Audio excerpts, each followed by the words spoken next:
da Colfosco fa una donazione ai monaci dell'abbazia di Follina.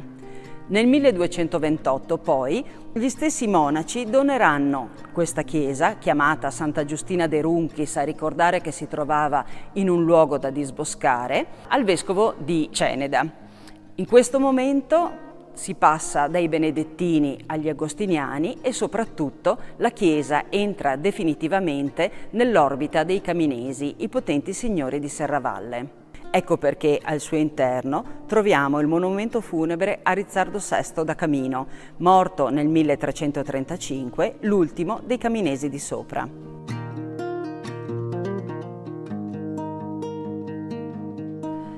Quattro figure maschili, dai volti dolenti e in abito da parata, portano sulle spalle l'arca del loro Signore.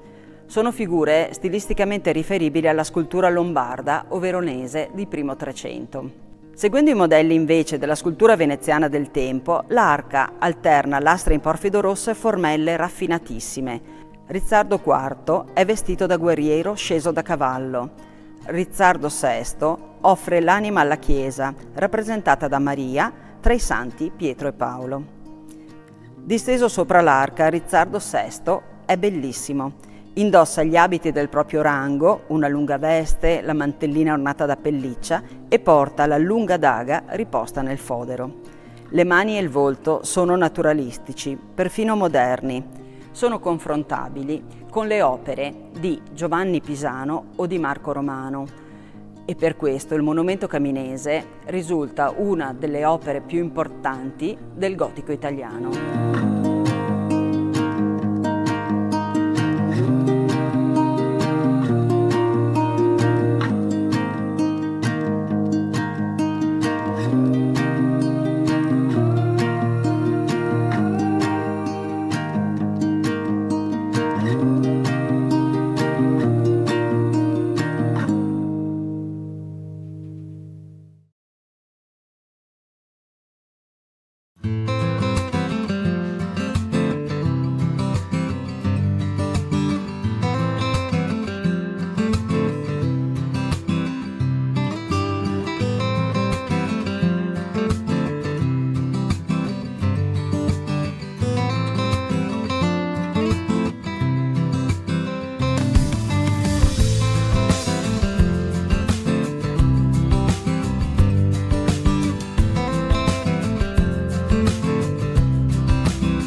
Cari amiche e cari amici della Tenda TV, ben ritrovati. Rive Divine 2026, i percorsi enogastronomici che ci portano alla scoperta delle bellezze e delle prelibatezze del nostro territorio.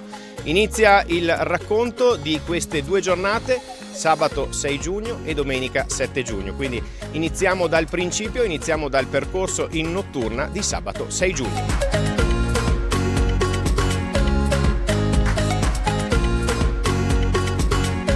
Gruppo del sabato sera a Rive Divine, qual è stato l'itinerario che avete percorso? Allora, siamo partiti da Fregona, siamo andati all'Agrigansiglio, abbiamo fatto l'aperitivo e l'apericena, e abbiamo percorso tutte le grotte del Caglieron e poi siamo arrivati all'Info Point delle grotte del Caglieron.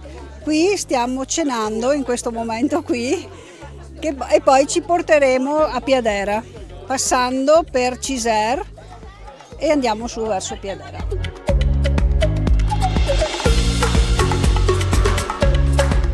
Rive Divine quest'anno ha una dimensione internazionale. Lei da dove arriva? Stati Uniti, Sud Dakota. E è la prima volta che fa questo tipo di iniziativa? Sì, prima volta. Come le sembra? Faticosa, però bellissima. Una bellissima camminata. L'ho già fatta, ma fatta in compagnia così è una cosa incredibile. Tu da dove vieni? San Vito al Tagliamento, Friuli Venezia Giulia. È un buon modo per convivere insieme ad altre persone, conoscere altra gente, divertirsi e far festa. Si passeggia tranquillamente e si fa nuove amicizie. Non è la prima volta che fate questa esperienza? No, io è la terza. Ne ho fatte 2 domenica pomeriggio, ma quella la sera le batte tutte. Meno caldo, ma atmosfera bellissima. Da dove vieni? Da Treviso? Rive Divine per la prima volta oppure no? Per la prima volta, nuova esperienza.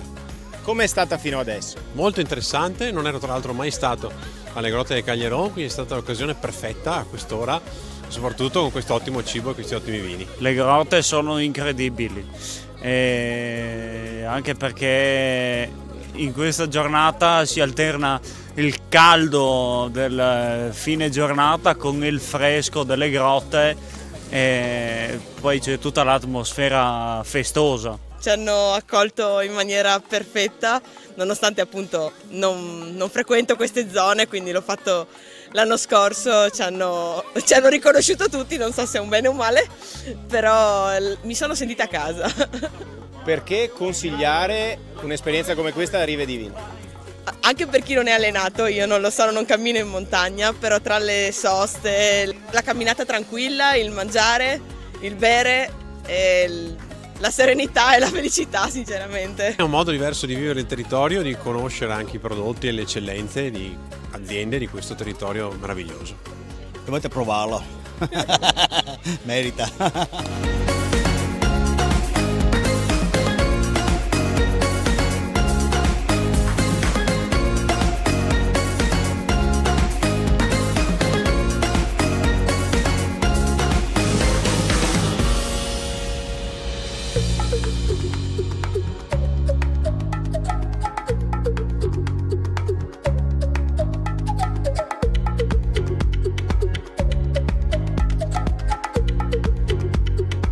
Ormai una delle tappe storiche di Rive Divine è l'osservatorio di Piadera. Che cosa spiegherete ai partecipanti di Rive Divine quest'oggi? Noi partecipiamo volentieri a questo evento e c'è solo l'imbarazzo della scelta. Abbiamo Venere e Giove in prima serata.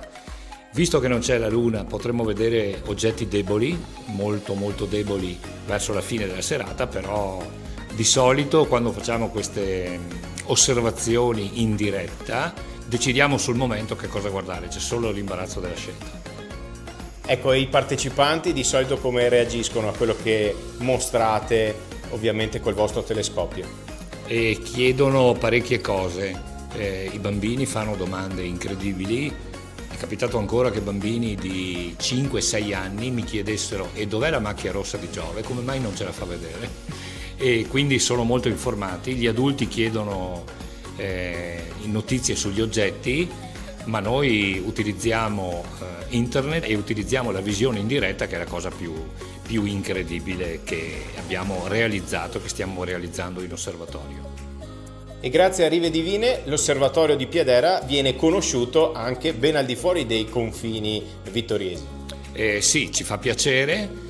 La nostra serata di apertura è il venerdì sera, salvo naturalmente condizioni meteo, e il telescopio, come vedete, è straordinario. Noi anche ieri sera siamo riusciti a vedere galassie distanti 50 milioni di anni luce con appena 5 secondi di esposizione fotografica. Quindi siamo veramente molto soddisfatti del nostro lavoro, però non è mai finita, c'è sempre lavoro da fare, implementazioni di ogni genere.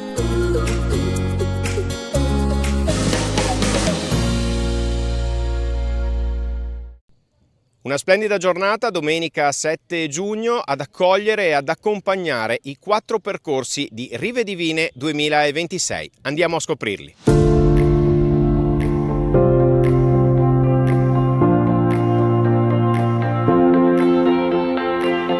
Rive Divine è un viaggio all'interno del gusto, delle tipicità enogastronomiche del vittoriese e non solo.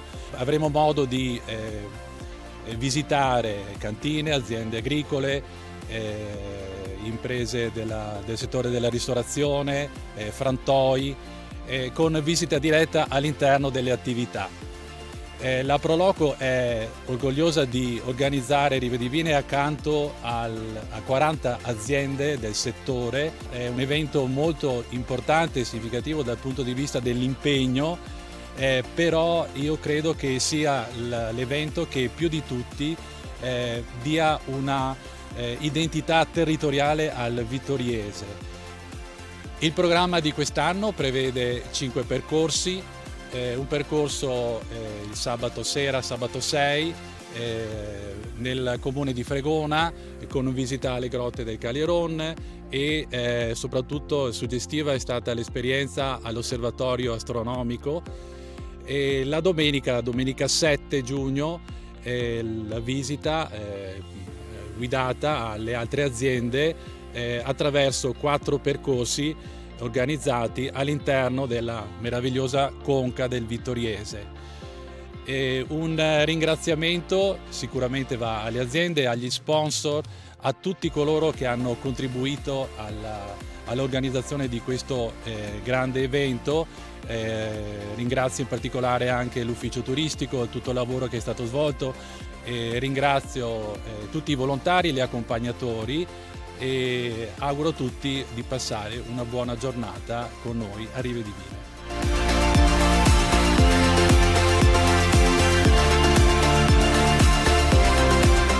A Rive Divine non poteva mancare il buon vino. Che cosa avete proposto oggi? Oggi abbiamo proposto Verduzzo Trevigiano, che è una varietà autoctona e diffusa in tutta la provincia di Treviso fino a 20-25 anni fa, che adesso si sta quasi completamente perdendo. Per me è un ricordo di infanzia e sono innamorato di questa varietà e sto facendo di tutto per riproporla nel modo più interessante possibile. E questa è un'occasione straordinaria per noi, che siamo comunque un'azienda di pianura, di venire a presentare le nostre produzioni in un luogo fantastico come questo e un evento veramente sorprendente. A Rive Divine anche l'olio è protagonista. Che cosa avete raccontato ai partecipanti? Abbiamo un po' raccontato la storia di Tapa Olearia, che è la cooperativa della Pedemontana Trevigiana, nata nel 2003, e poi abbiamo raccontato che abbiamo 500 soci con 2 frantoi, uno a Cavaso del Tomba, dove è la sede della cooperativa, e uno qui a San Giacomo di Veglia, 2 frantoi analoghi che producono olio extravergine di oliva di alta qualità. E abbiamo parlato dell'olio, appunto, che è un olio eccellente, riconosciuto, gli assaggiatori lo certificano sempre senza difetti, con polifenoli alti, con tutte le caratteristiche salutistiche che ha l'olio, che non è solo un condimento, ma è veramente un alimento che è in cima alla piramide alimentare della dieta mediterranea.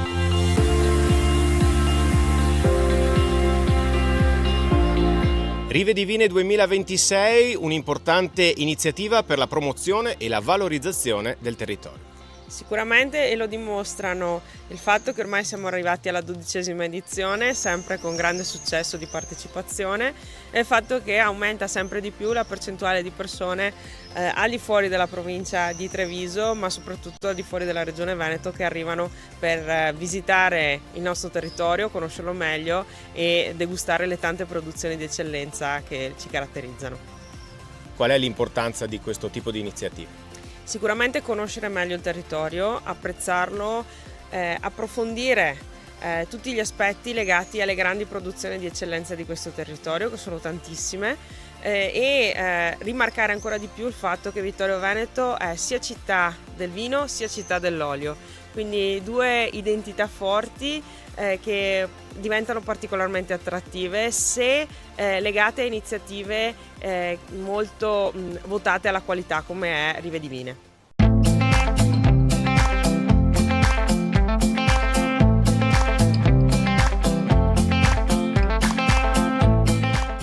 Nuova tappa di Rive Divine, ci troviamo all'azienda agricola Panegai. Che cosa avete offerto ai partecipanti? Noi abbiamo offerto una serie di antipastini, come bevande abbiamo fatto un buonissimo tè alla menta dissetante con la nostra menta piperita, e poi abbiamo offerto una torta salata alle verdure, una focaccia fatta in casa e la crostata con la confettura di albicocche. Le iniziative come Rive Divine sono importanti perché si riesce a far conoscere bene il territorio, soprattutto sia dal punto di vista enogastronomico, quindi le eccellenze che abbiamo sia come vino sia come cibi, e anche e soprattutto per far vedere il bellissimo paesaggio che abbiamo. Anche quest'anno a Rive Divine la vostra azienda che cosa ha proposto? Beh, l'azienda ha proposto naturalmente il solito DOCG, abbiamo il Brut, perché credo che l'espressione del Brut sia il prodotto che dia una buona risposta al consumatore in pratica. Come territorio è il vino secondo me molto più indicato. Ho messo un po' di vin col fondo, classico Glera, perché la tradizione bisogna non dimenticarci e portarla avanti, insomma, ecco. Da dove venite? Coltura. Pordenone. Come mai a Rive Divine? È la seconda volta e lo conoscevo già, è una bella esperienza, da consigliare e da provare. È un'esperienza particolare e bisogna valorizzare questo tipo di proposte. Bravi.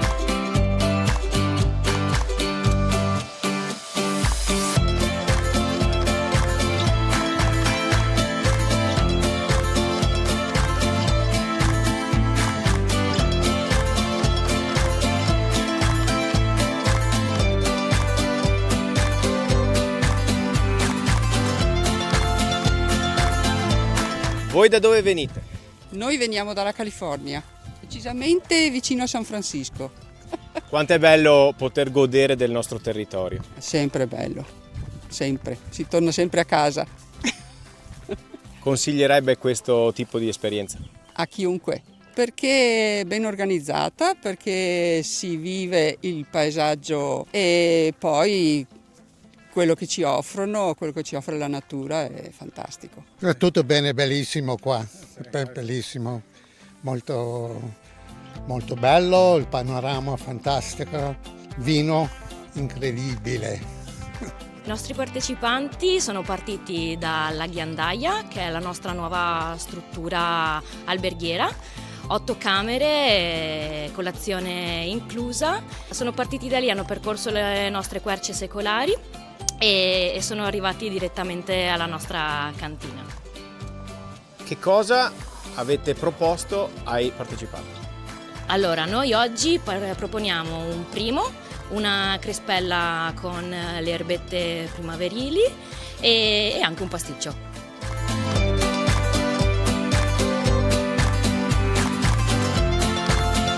Queste iniziative organizzate dalla Proloco sono importantissime per noi, per conoscere il territorio, soprattutto in queste zone che a volte non sono così tanto esplorate come il centro. Ad esempio, molti arrivano qui e sono delle persone locali, vivono nei dintorni di Vittorio Veneto, ma non conoscono l'antica Quercia e non conoscono le nostre colline.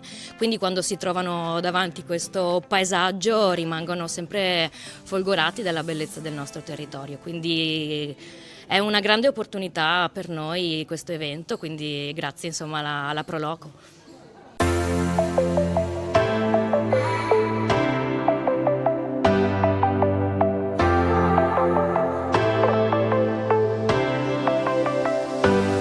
Uno degli elementi imprescindibili di Rive Divine è lo spiedo. Raccontiamo che cosa vuol dire cucinare questa prelibatezza. Beh, allora sicuramente il sacrificio, sono ore davanti al fuoco, quindi caldo sicuramente, e niente, poi un po' di impegno, insomma, dai. Però si fa volentieri, ecco. Per quante persone state preparando lo spiedo? Qui sono circa 180 porzioni, quest'anno un po' meno, però comunque dai, diciamo che basta e ne avanzano, ecco. Voi ogni anno avete questo compito di cucinare lo spiedo per tutti. Qual è la soddisfazione e qual è il riscontro che avete dai partecipanti? Beh, allora la soddisfazione sicuramente c'è sempre stata ogni anno, in realtà stiamo sempre migliorando perché anche l'anno scorso hanno detto che era il migliore, quindi speriamo che quest'anno sia ancora un surplus, ecco, quindi sicuramente la soddisfazione c'è, quindi il sacrificio è ripagato, quindi tanto di cappello, ecco, sì.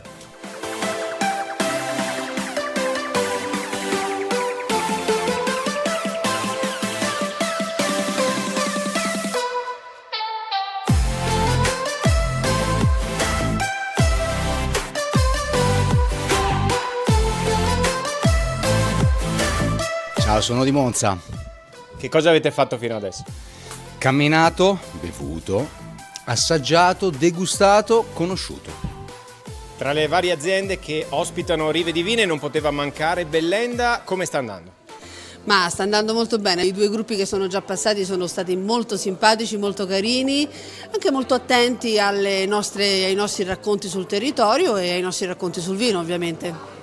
Che cosa avete offerto ai partecipanti?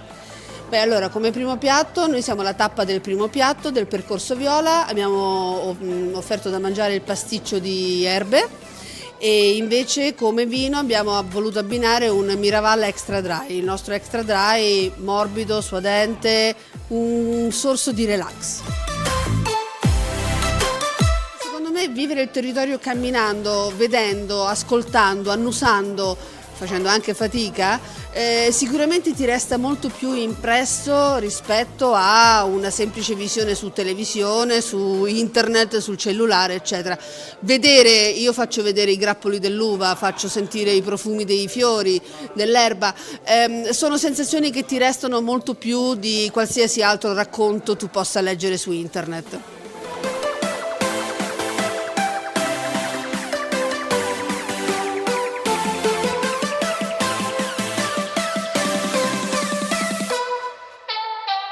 Direttamente da Pisa a Vittorio Veneto per Rive Divine, come sta andando? Benissimo, un'esperienza che consiglierei a tutti. Ci stiamo trovando benissimo con l'organizzazione e col percorso che ci hanno consigliato. Si beve e si mangia molto bene e i posti sono incantevoli. Quindi un'esperienza da consigliare, e finora qual è la cosa che vi è piaciuta di più?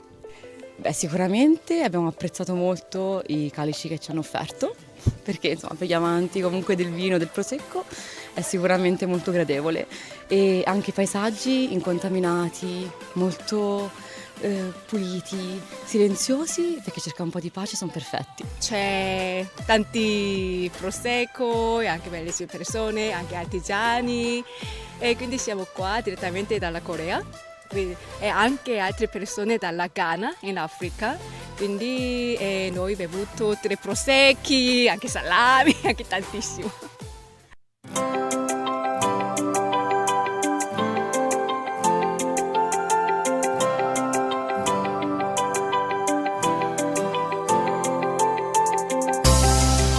Ci troviamo al Cortivo, un bellissimo agriturismo immerso in queste colline con vigneti stupendo. Abbiamo mangiato un buonissimo spiedo fatto da loro con le patate e continuiamo il giro. Il gruppo com'è? Il gruppo è tranquillissimo, camminano bene bello perché è tutta gente che non è del vittoriese, quindi molto curiosa di quello che sono le nostre colline e pieni di domande. E che cosa vuol dire fare l'accompagnatore per un gruppo del genere, anche se sappiamo che non è la prima volta? Allora, sempre come fosse la prima volta. Quest'anno percorso nuovo che non avevo mai fatto, quindi sempre bello e è sempre un'emozione, insomma, portare nei propri territori persone, soprattutto se non sono del posto.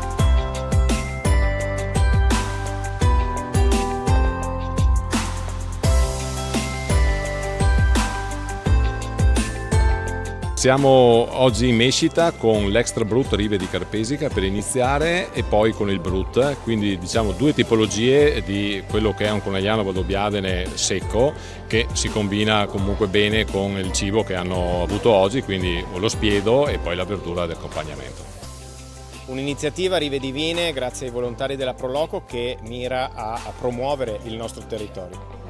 Assolutamente sì, un'iniziativa molto importante, noi siamo partiti dal primo anno e siamo contentissimi che la Proloco stia continuando e vedo che anche ampliando l'offerta è un'iniziativa che sicuramente aiuta moltissimo, abbiamo bisogno di queste situazioni per far conoscere il territorio che merita e che ha bisogno di essere valorizzato come si sta facendo oggi. Oggi siamo alla penultima tappa del percorso Viola in località Confin di Vittorio Veneto presso l'azienda agricola Altea e oggi a chi arriverà da noi offriamo un dolce che è lo stile del dimere accompagnato dal nostro biscotto zaetto di farina di polenta e ovetta e tutti e due accompagnati dalla nostra crema allo zabaglione dalla pasticceria Sandro di Vittorio Veneto. E per accompagnare il dolce abbiamo messo a disposizione il nostro conegliano valdobbiadene superiore di ACG nella versione extra dry.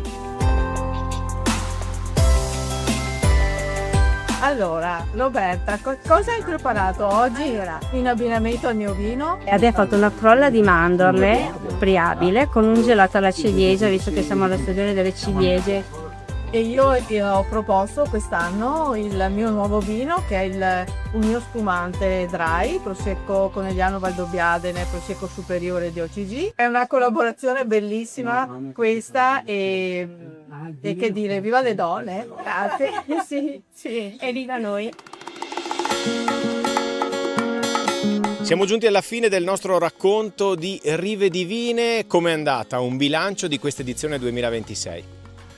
Una giornata e una serata di ieri sera, almeno a sentire dall'opinione dei partecipanti, fantastica. Abbiamo raggiunto i numeri dello scorso anno, abbiamo una partecipazione ormai, posso dire, internazionale, con persone che magari casualmente sono dalle nostre parti ma hanno scelto di partecipare all'evento, come i coreani, gente degli Stati Uniti, ma quello che è importante è capire che più del 60% di persone vengono dalla zona da di fuori della provincia di Treviso. Vuol dire che stiamo lavorando bene all'evento che è arrivato alla 12ª edizione e che grazie alle aziende partecipanti aumenta di qualità e pur non aumentando di granché i numeri, ma queste sono scelte che facciamo per mantenere un target e una qualità elevata, possiamo solo dire di guardare in maniera ottimistica nel futuro. Grazie. Si conclude qui il nostro reportage direttamente da Rive Divine 2026. Vi abbiamo mostrato alcune delle tappe che hanno visto come protagonisti i partecipanti. Grande la soddisfazione da parte degli organizzatori per una giornata riuscita nel migliore dei modi. Grazie a tutti voi per averci seguito. Appuntamento a Rive Divine 2027.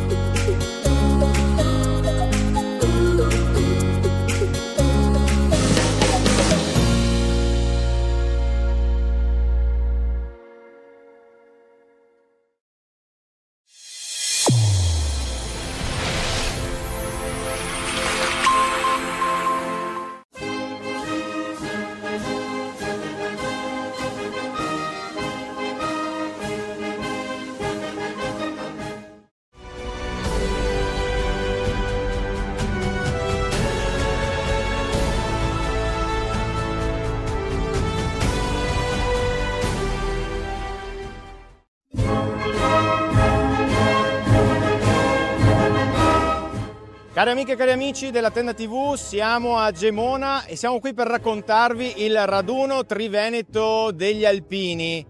Tanto tuonò che piove, diceva qualcuno, e non mi sto riferendo alle gocce di pioggia di ieri sera, del sabato, ma insomma siamo stati richiesti a gran voce, noi della Tenda TV, che pensavamo di svignarcela in questa occasione, e quindi siamo qui con Larry Zago.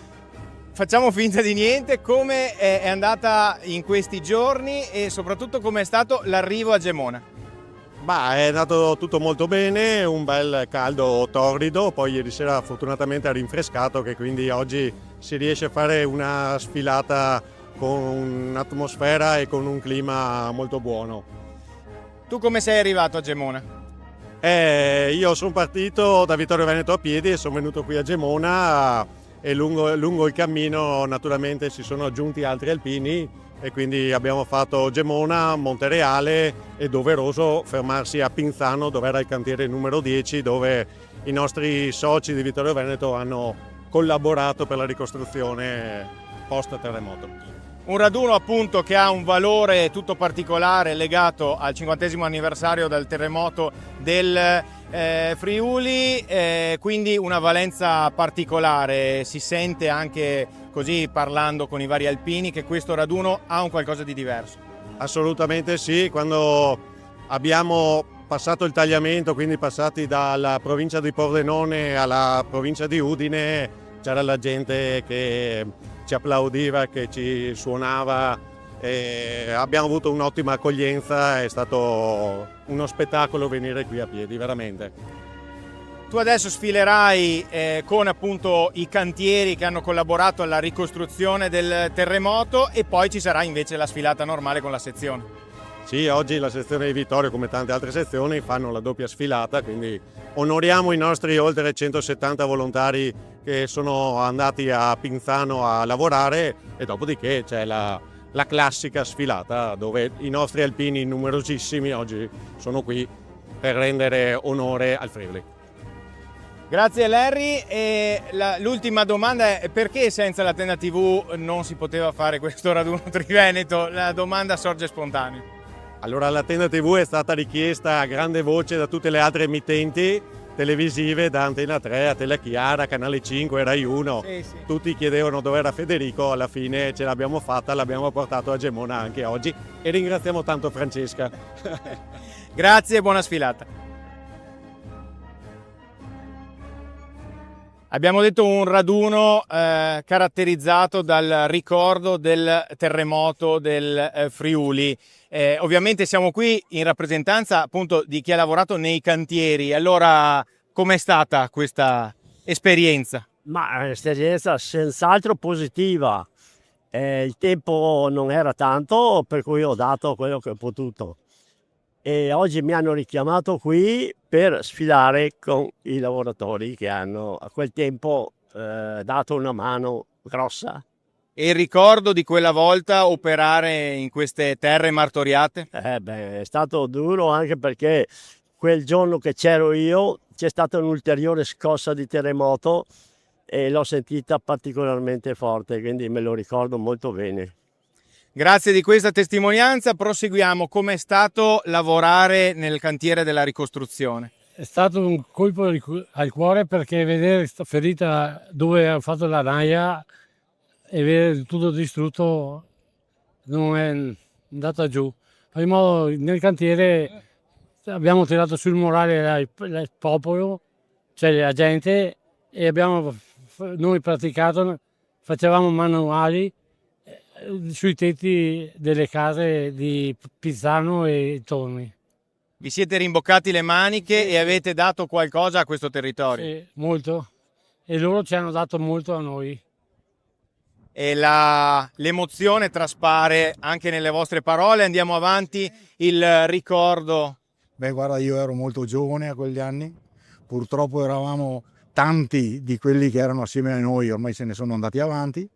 Abbiamo un ottimo ricordo di tutto quello che è successo, accoglienza eccezionale, con quel poco che avevano ci davano di tutto, guarda, perché veramente un'accoglienza, noi abbiamo fatto quello che potevano fare, E cosa avete fatto? Qual è il ricordo del lavoro di quei giorni? Ma guarda, noi eravamo a lavorare, un giorno eravamo dove c'era anche un matrimonio, avevamo fatto il tetto di una casa, il giorno dopo invece con una coppia di anziani che poverini ci avevano dato tutto quello che avevano là in cucina, avevamo sistemato grondai, tetto, avevamo sistemato, ma un'accoglienza strepitosa.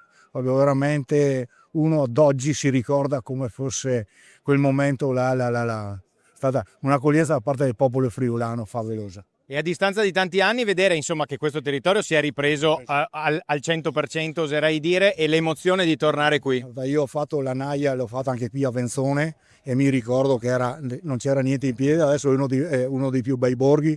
Gemona l'hanno tirata su in una maniera eccezionale, bellissima. Ieri ero su al Duomo, il Duomo è stato rifatto in maniera splendida, quindi cosa dire di più, un popolo favoloso dove si è rimboccato le maniche e difatti ha dimostrato, penso a tanti, no? Che se si vuole si fa. Ecco. Un buon esempio esatto di come ricostruire e ripartire dopo una tragedia. Ecco, questo guarda, esempi che oggi sarebbero anzi da far conoscere ancora di più, no? Visti i momenti che stiamo vivendo, no? Perché veramente impariamo dal popolo, dai furlani qua. Grazie e buon raduno. Sì, grazie mille a voi.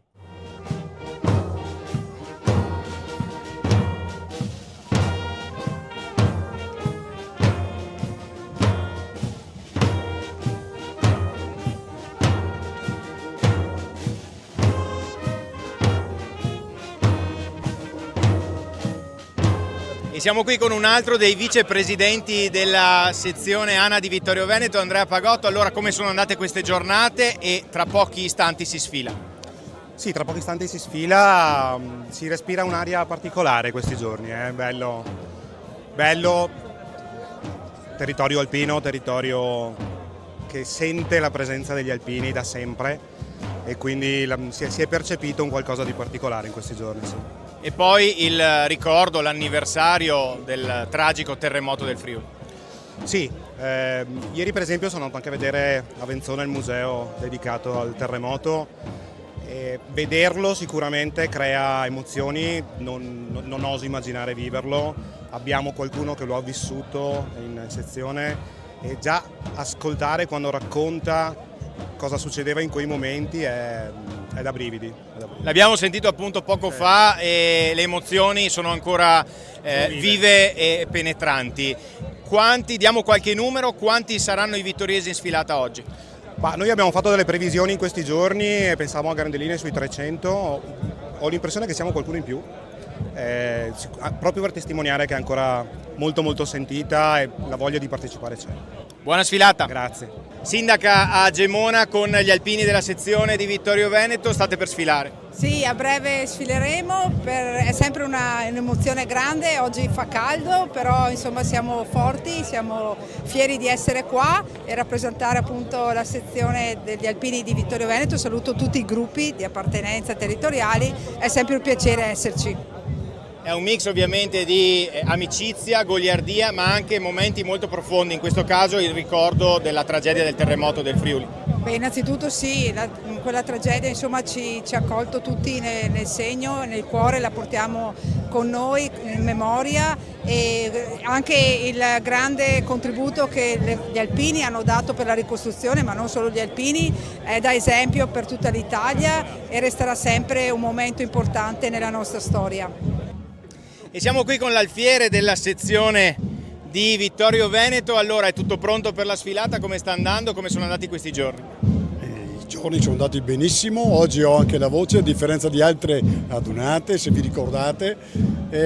Fa caldo ma bene, bello, noi siamo abituati, siamo veri alpini, grazie.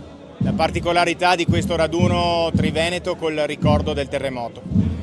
Io purtroppo ho fatto la Naia qui a Gemona e a Lagoi Pantanali nel 78 e ho visto cosa erano rimaste delle case. Purtroppo ho un ricordo bruttissimo e anche bello allo stesso tempo perché ho visto adesso la rinascita di un paese fatto come Cristo comanda. Siamo con l'assessore di Vittorio Veneto Barbara Denardi, che sfilerà davanti al gonfalone dei cavalieri di Vittorio Veneto in questa adunata di Gemona. Sì, ormai è una tradizione la presenza del gonfalone nazionale dell'associazione, che gli alpini con tanto orgoglio e con tanta passione portano ogni anno sia alla Triveneta sia alla nazionale, per ricordare la storia e per portare avanti i valori che ci sono stati, il ricordo di quello che è avvenuto e l'amore, come dicono giustamente gli alpini, per la pace nel ricordo della tragedia del passato, perché non si riporta mai più. Con gli alpini c'è sempre un bel clima di amicizia, goliardia, ma ci sono anche delle riflessioni su tematiche importanti come il ricordo del terremoto qui a Gemona. Assolutamente, è un terremoto che porta poi alla nascita della protezione civile, che segna uno dei momenti di solidarietà, uno dei tanti momenti di solidarietà che hanno caratterizzato la storia dell'Associazione Nazionale Alpini, ma che caratterizza anche le altre associazioni d'Arma e che continua un filo indelebile e che non si rompe mai tra il passato, il presente e il futuro. A Genova ci siete mancati, voi in particolar modo, ma soprattutto i vostri cari muli. A Gemona si recupera. A Gemona si recupera, sì. No, a Genova c'eravamo, ma purtroppo c'eravamo noi e basta. I muli purtroppo non sono venuti per le vicende che ormai tutti sappiamo che nessuno vuole più rivangare, perché acqua passata non macina più. Però qui ci dovevamo rifare, allora siamo qui con tutta la squadra, tutti i conducenti, tutti quanti e soprattutto tutti i muli. Abbiamo tutta la scuderia completa, sono tutti e 6, per cui stavolta si vuol fare bella figura. Quindi il glorioso reparto Salmerie della città di Vittorio Veneto, della sezione di Vittorio Veneto, quest'oggi sfilerà in pompa magna. Certo, ci siamo davvero tutti, per cui stavolta siamo qua per fare il nostro dovere, quello che è giusto che facciamo, perché la gente ci aspetta. Ieri abbiamo fatto una passeggiata per Gemona, bellissimo, perché la gente viene là, ti applaude, hanno piacere vederci, quindi è bello esserci. Sarebbe stato bello anche a Genova, perché a Genova alla fine della sfilata veramente si vedeva che mancavano, però purtroppo lì non è stato possibile, ma qui siamo in terra alpina, qui non ci ferma nessuno. Qui non vi ferma nessuno. Allora andiamo proprio qui, insomma siamo in un posto pericoloso, quindi vieni anche. Allora presentiamo ai nostri telespettatori i veri protagonisti. I veri protagonisti, allora si parte da qua, che abbiamo la Viola che è un pochettino agitata adesso, ma insomma abitualmente è una mula sempre tranquilla, adesso un po' a forza di aspettare cominciano un po' a stancarsi che loro. Poi chi abbiamo? Poi di qua abbiamo Tamburino, anche se è su un'altra insegna, comunque lui è Tamburino.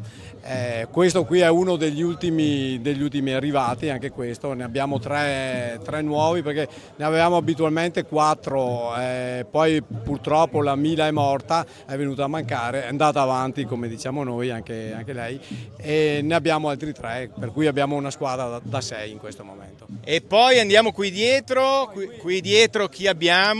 Oltre a Tony De Luca, che poi andremo a sentire. Tony De Luca sicuramente abbiamo, però qui abbiamo la Fanny in particolare, lei è la più giovane, ultima arrivata anche lei, e una mula di 5-6 anni, adesso non mi ricordo esattamente, è una mula giovane, ma si fa, è bello, prima cosa che fa seria, prima adunata che fa, anche per lei è un debutto.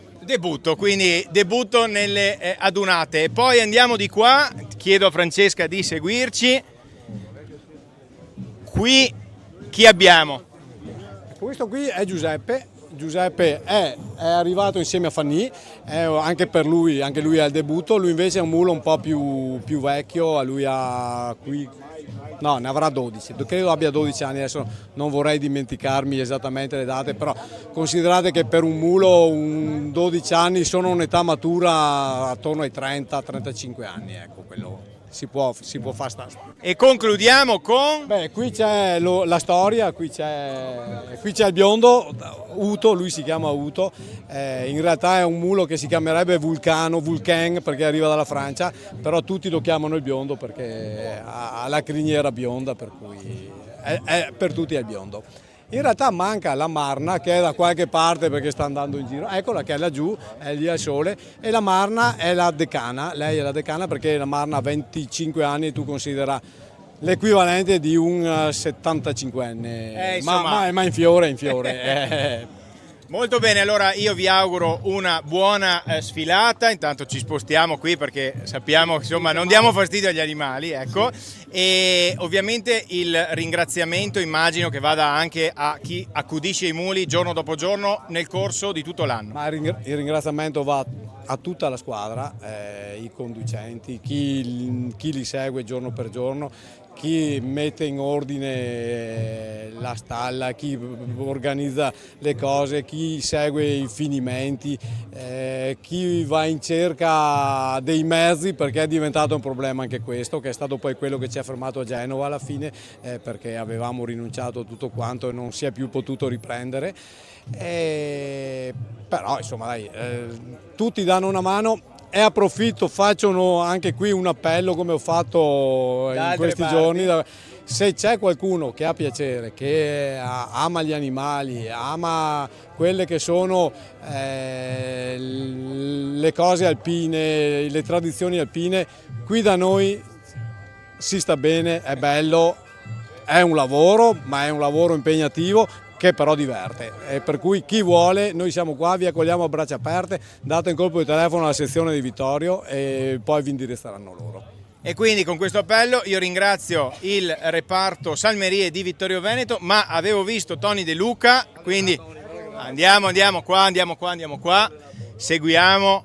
Allora, abbiamo detto più volte, ci sono mancati a Genova, ma oggi il reparto Salmerie si rifà alla grande. Alla grandissima, fuoco facciamo oggi. E allora è sempre un'emozione vedere che anno dopo anno, da quella volta lontana, insomma ci sono state tante traversie, tanti trascorsi, però il reparto Salmerie riscuote sempre un enorme successo. Esatto, il reparto Salmerie vive e vivrà, senza il proprietario, però sempre avanti con il reparto Salmerie. I conducenti sono giovani e allora è un buon segno. Un buon segno, ma io vedo che lei è sempre qui che sovrintende, però che tutto venga fatto nel migliore dei modi. Sicuramente. Sono preparati al doc e speriamo bene. E avanti così. Io spero che il vento al venticello continui, altrimenti ci rinfreschi. Cadiamo per terra. Molto bene, intanto mentre ci sta salutando anche un nostro amico che accarezzo a nome di tutti i telespettatori della Tenda TV, da qui abbiamo finito, ma ci ricolleghiamo tra poco perché amica mi corregge ovviamente il buon Graziano, e quindi ci ritroviamo tra poco perché tra pochi istanti si sfila.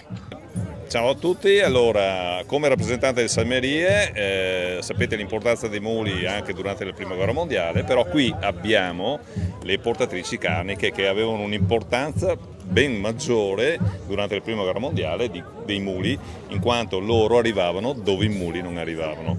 Quindi... Buongiorno, allora noi siamo le portatrici carniche, il gruppo storico di Timao, del Museo della Grande Guerra di Timao.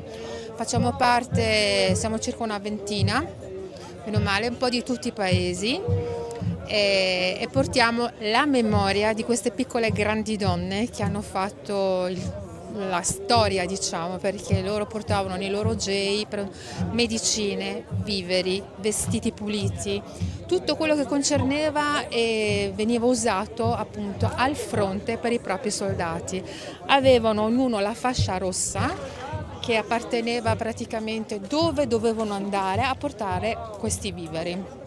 Noi ricordiamo sempre una delle nostre, diciamo, storicamente caduta tramite un cecchino, la Maria Plozza Armentil, che è stata dedicata anche alla caserma a Paluzza.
Vittorio Veneto, città della vittoria.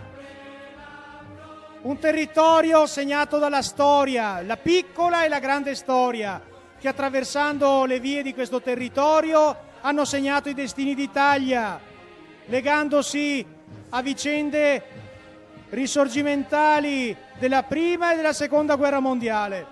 E allora ecco la fanfara che introduce lo sfilamento. Si vede arrivare a distanza il vessillo della sezione alpini di Vittorio Veneto.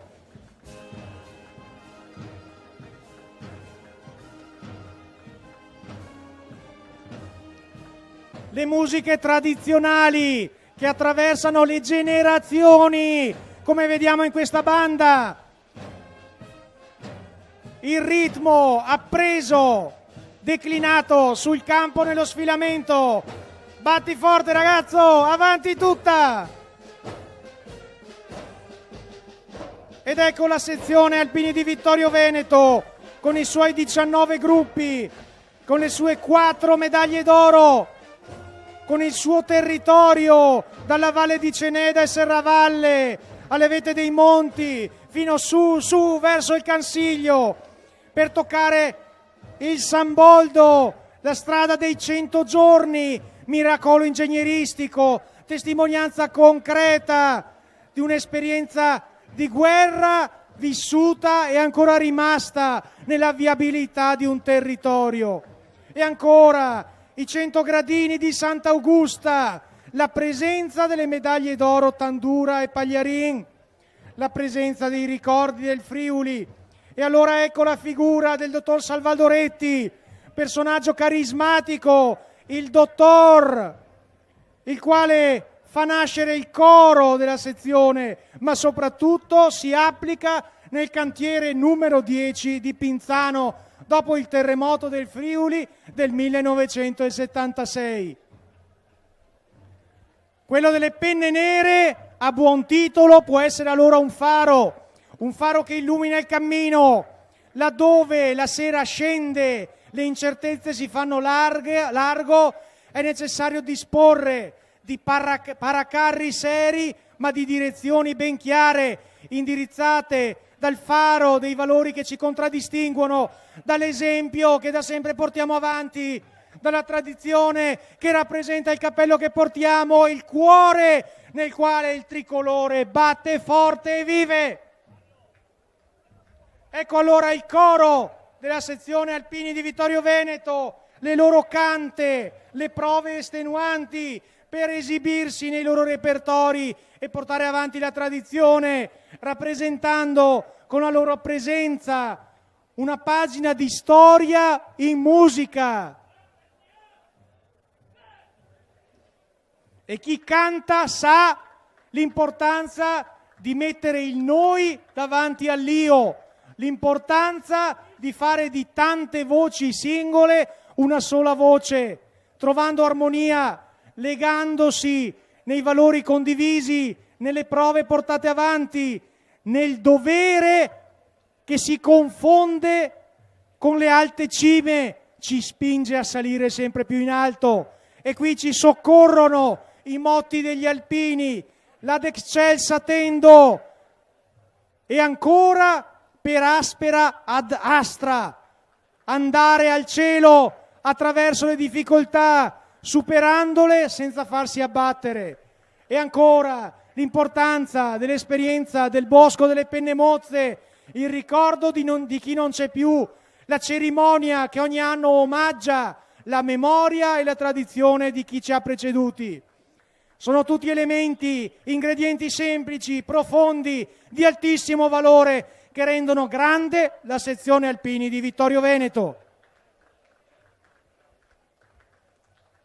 E con la sezione di Vittorio Veneto anche le nostre madrine, anche le amiche e gli amici degli alpini, ed anche i cappelli sul cuscino, portati con rispetto, portati con amore, portati con la consapevolezza che così il cuore batte sempre forte. Là c'è la storia, là ci sono genitori, ci sono amici, ci sono mariti, ci sono le glorie intime che ti fanno ritornare a quel senso del dovere che permea la nostra gente.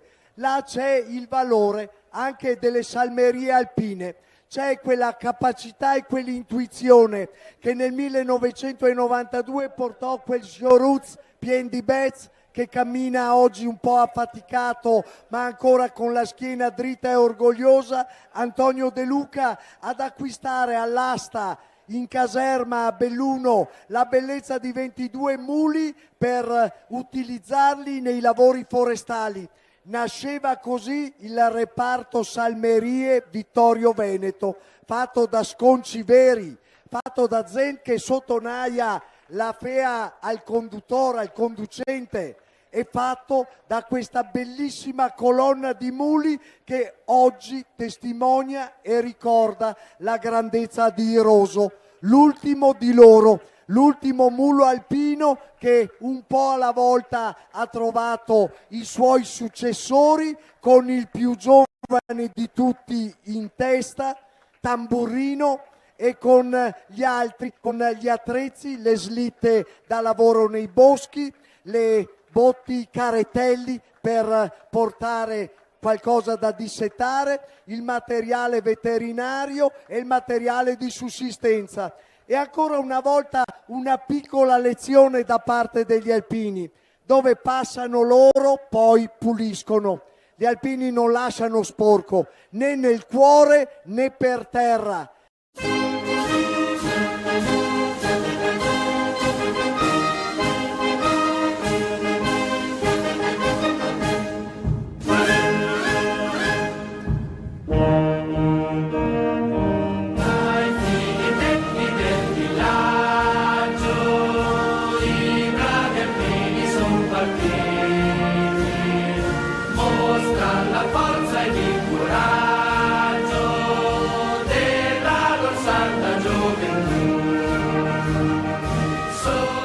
Siamo col presidente della sezione di Vittorio Veneto, Maurizio Casetta, al termine di una calda sfilata a Gemona.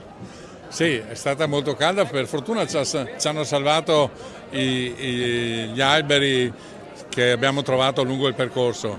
È stata comunque una sfilata molto emozionante, visto anche il motivo per cui è stata fatta e voluta e desiderata questa adunata, che è il 50° del terremoto del Friuli Venezia Giulia. Quindi un ricordo importante, tante emozioni in questi giorni. E come è stato sfilare in una terra alpina? Beh, come sempre quando sfiliamo nella terra alpina, nella nostra terra alpina, perché Vittorio Veneto è stato sempre un bacino della Giulia quando c'era appunto il servizio militare, e quindi noi ritornare in questi luoghi per noi fa sempre piacere. Poi quest'anno, appunto, ripeto, c'era un motivo in più, che c'era il ricordo del terremoto, e noi come Vittorio Veneto, lo voglio ancora ricordare, siamo stati parte del cantiere numero 10 che aveva come base Pinzano, e abbiamo avuto circa 150 alpini della sezione di Vittorio Veneto che hanno lavorato intensamente in quel cantiere. Gli alpini della sezione come hanno risposto alla chiamata? Quanti erano in questo raduno? Prima abbiamo dato qualche numero con i vicepresidenti, adesso possiamo dare qualche numero più preciso? Beh, io ho cercato di contarli adesso le file, visto che erano per 6, ma credo che abbiamo superato abbondantemente le 350 unità, per cui è andata molto bene, ma ripeto ancora, questa è terra alpina, è terra dove noi abbiamo fatto la naia, per cui il ricordo e il piacere di ritornare in questi luoghi è sempre intenso per tutti quanti. Un saluto ai telespettatori della Tenda TV. Allora, un saluto a tutti quanti, un saluto anche agli alpini che per svariati motivi non sono potuti partecipare a questo bel evento, perché è stato veramente un grande bel evento, e ci rivediamo prossimamente sulla Tenda TV con la nostra penna nera e con i nostri ospiti. Grazie.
Tempo di estate, tempo di vacanza, tempo di attività più divertenti per i nostri ragazzi, per i giovani. Ritorno ancora a questa puntata della nostra rubrica A Tutto Grest. Oggi ci troviamo nell'oratorio Don Bosco di Mareno di Piave. Andiamo a conoscere questa nuova realtà, questa realtà del Grest parrocchiale che vuole animare la vita della parrocchia nel periodo di luglio. Un tempo in cui gli animatori possono mettersi a disposizione per le attività, per i giochi, per i ragazzi, un tempo dove i partecipanti, i bambini possono passare delle ore insieme. È un tempo in cui la comunità ritrova la bellezza di ritrovarsi insieme, di vivere dei momenti di condivisione, di gioia, che dicono di una chiesa che è ancora viva, di una chiesa che soprattutto d'estate mostra tutta la sua vivacità e il suo entusiasmo. Andiamo a vedere con le attività del Grest, a conoscere i protagonisti di questa esperienza. Spero, cerco, cos'è l'essenziale per me. Aurora è una dei responsabili del Grest qui di Mareno di Piave. Aurora, raccontaci come è organizzata la giornata di attività di Grest qui a Mareno. Ciao, buongiorno a tutti.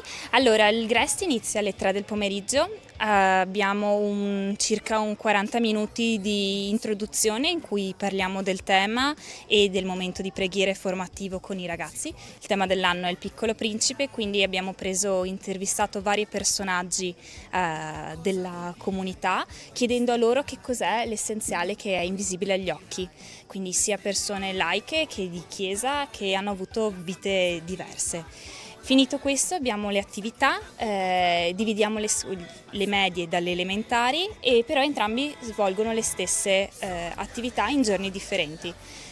Quest'anno abbiamo deciso di creare una scatola che sarà una scatola ricordo di quello che si porteranno a casa da questo Grest. All'interno verrà messo un sasso come segno di forza, di importanza, di solidità, una rosa proprio legata al Piccolo Principe e dei braccialetti fatti a mano per creare il legame che c'è col Piccolo Principe con la volpe, la rosa e il suo mondo e alla fine un portachiave. Questo verso le 5 pausa, merenda e poi i giochi fino alle 6 dove poi si conclude e arrivano i genitori a prenderli. Aurora, cosa si prova a organizzare il Grest, a lavorare con gli animatori e poi anche sicuramente cosa si prova a vedere il risultato, poi la presenza dei ragazzi, insomma la loro gioia e il loro ritorno per quello che fate? Beh, intanto è emozionante e è gratificante soprattutto perché è bello vederli qui correre, giocare, felici e con la speranza che si portino a casa qualcosa non solo a livello poi pratico e materiale, ma anche magari di amicizie e di legami. È bello quando esci e ti riconoscono e ti chiedono come stai, è bello, è una soddisfazione. È difficile, è impegnativo, ci vuole tanto lavoro, però dà grande gratificazione. Antonella, a te chiediamo come sta andando il Grest qui a Mareno di Piave. Diciamo che sono pochi giorni che è iniziato, però la preparazione logicamente è iniziata tempo fa con il percorso fatto agli animatori. Gli animatori sono giovani ma sono bravi, nel senso sanno tenere bene anche i ragazzini e per quanto riguarda i bambini si sa, i ragazzi sono ragazzi e quindi hanno la loro vivacità, però sta andando bene. All'inizio del Grest ogni volta la giornata si apre con un momento tutti insieme in salone. Ecco, che tema state portando avanti? Com'è che organizzate questo momento per i bambini? Allora il tema di quest'anno è il Piccolo Principe e quindi il momento iniziale che tutti in salone ci serve proprio per focalizzare il messaggio che il Piccolo Principe può dare e per far riflettere i bambini anche sul messaggio religioso che c'è all'interno del Piccolo Principe. E quindi è un piccolo momento di riflessione e di preghiera.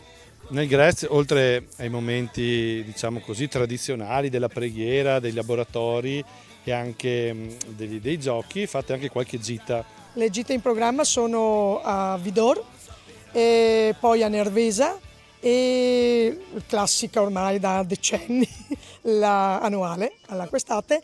Poi facciamo anche la festa del perdono a Motta di Livenza presso il santuario della Madonna e vediamo se riusciamo a organizzare anche una piccola uscita con i ragazzi delle medie. cosa vuol dire addomesticare.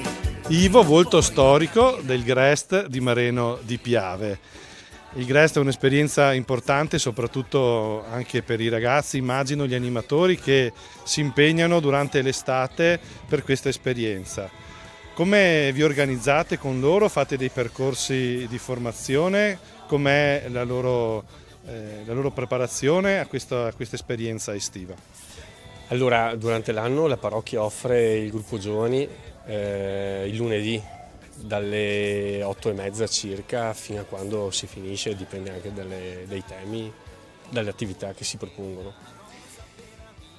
Però ovviamente per il Grest facciamo qualcosa di più mirato, anche perché i temi variano ogni anno. Di solito che prepara i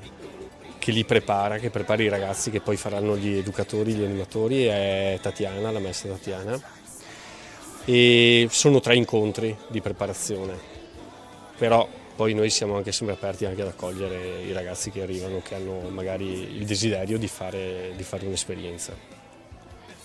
E anche per questo motivo qua che ogni giorno alle 2 ci troviamo una mezz'oretta, di solito in chiesa, e facciamo un momento di preghiera e un momento di formazione legato proprio al tema che stiamo vivendo, alla giornata che vivremo. Il Grest di Mareno di Piave, abbiamo visto tanti ragazzi, tanti animatori. Quali sono un po' i numeri di questi ragazzi, i numeri dei partecipanti? Allora, i ragazzi sono 104, non sono ovviamente sempre tutti i giorni presenti perché hanno anche altre attività. Gli animatori sono 27 con noi grandi. E sì, questi i numeri. Cosa ti porti a casa ogni anno dal Grest? Quanto è importante questa esperienza anche per te? Quale segno soprattutto lascia questo anche ad una comunità in questo tempo estivo? Una volta quando ero più giovane magari dicevo che il Grest serviva fin là, era un'esperienza estiva, un po' come una storia estiva. E invece no, il Grest può essere un'occasione valida per incontrare genitori, ragazzi che non si vedono durante l'anno, e un'occasione opportuna per seminare bene, fare del bene, anche evangelizzare se serve. Quindi io mi porto a casa sempre la gioia dei piccoli e dei grandi. Si impara tantissimo da entrambi, sia dai ragazzi che dagli educatori.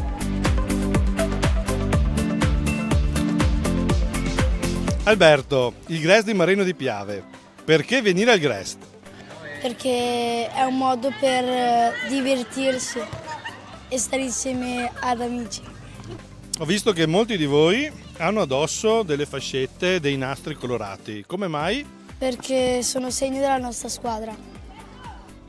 Voi animatori siete tra i protagonisti di questo Grest. Alison, come sta andando questa esperienza?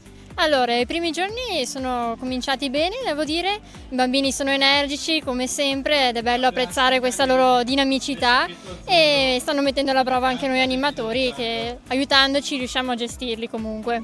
Melissa, come sta andando per te invece questa esperienza? Dai, anche per me è andata bene. I primi giorni sì, sono sempre un po' difficili, i bambini hanno bisogno di un po' di tempo per ambientarsi, quelli nuovi che fanno Grest per la prima volta, o ambientarsi anche nella squadra perché hanno tanta gente che non conoscono, ma anche tanti amici in realtà. Il primo giorno di solito facciamo sempre un grande gioco, mi pare sia andato tutto bene. Da ieri siamo partiti invece con i laboratori, ci sono sempre un po' di difficoltà ovviamente nella gestione e l'organizzazione certo di tutto quanto, però posso dire che in generale sta andando tutto bene per adesso. Perché una giovane dovrebbe passare un mese della propria estate a fare l'animatrice? Nel mio caso trovo bello fare l'animatrice per rendermi utile e spendere il mio tempo per gli altri e renderlo fruttuoso, anche se appunto è volontariato, nessuno ci ha costretto a stare qua, è bello poter condividere questa esperienza sia con altri ragazzi della mia età che con altri bambini e scoprire anche magari nuovi lati di me. Per te, Melissa? Anche io posso dire un po' la stessa cosa, diciamo, è sempre bello mettersi a disposizione sia per i bambini sia anche per gli altri animatori. Io e Alison ormai siamo qua da un po' di anni siamo una tra le più grandi e è bello passare tempo sia con gli altri animatori, vedere in quanti i ragazzi si mettono a disposizione per questo periodo di luglio per fare il GREST e passare il tempo anche con i bambini. Per loro infatti siamo figure di riferimento, quindi non siamo qua solamente per guardarli e tenerli al GREST, ma anche per insegnare, quindi è proprio una cosa dal quale noi stessi anche possiamo imparare qualcosa, perché i bambini si imparano da noi, ma noi anche possiamo imparare dai bambini. A voi domando che cosa c'è di bello al GREST di Mareno. I giochi che si organizzano molto, sono preparati. Ho visto che è una maglietta particolare, speciale. Cosa vuol dire? È la maglietta di quest'anno del GREST e diciamo che il tema è il Piccolo Principe. Perché venire al GREST? Perché è un tempo per conoscerci tutti e anche persone che non conosciamo e fare nuove amicizie. Perché è un posto dove possiamo rincontrarci con i nostri compagni di classe, soprattutto quando sei alla fine della terza media o della quinta elementare, per rincontrarli. Daphne, hai questa bellissima scatola che avete preparato, a che cosa serve?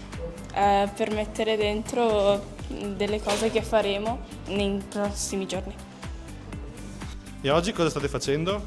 Stiamo creando delle rose.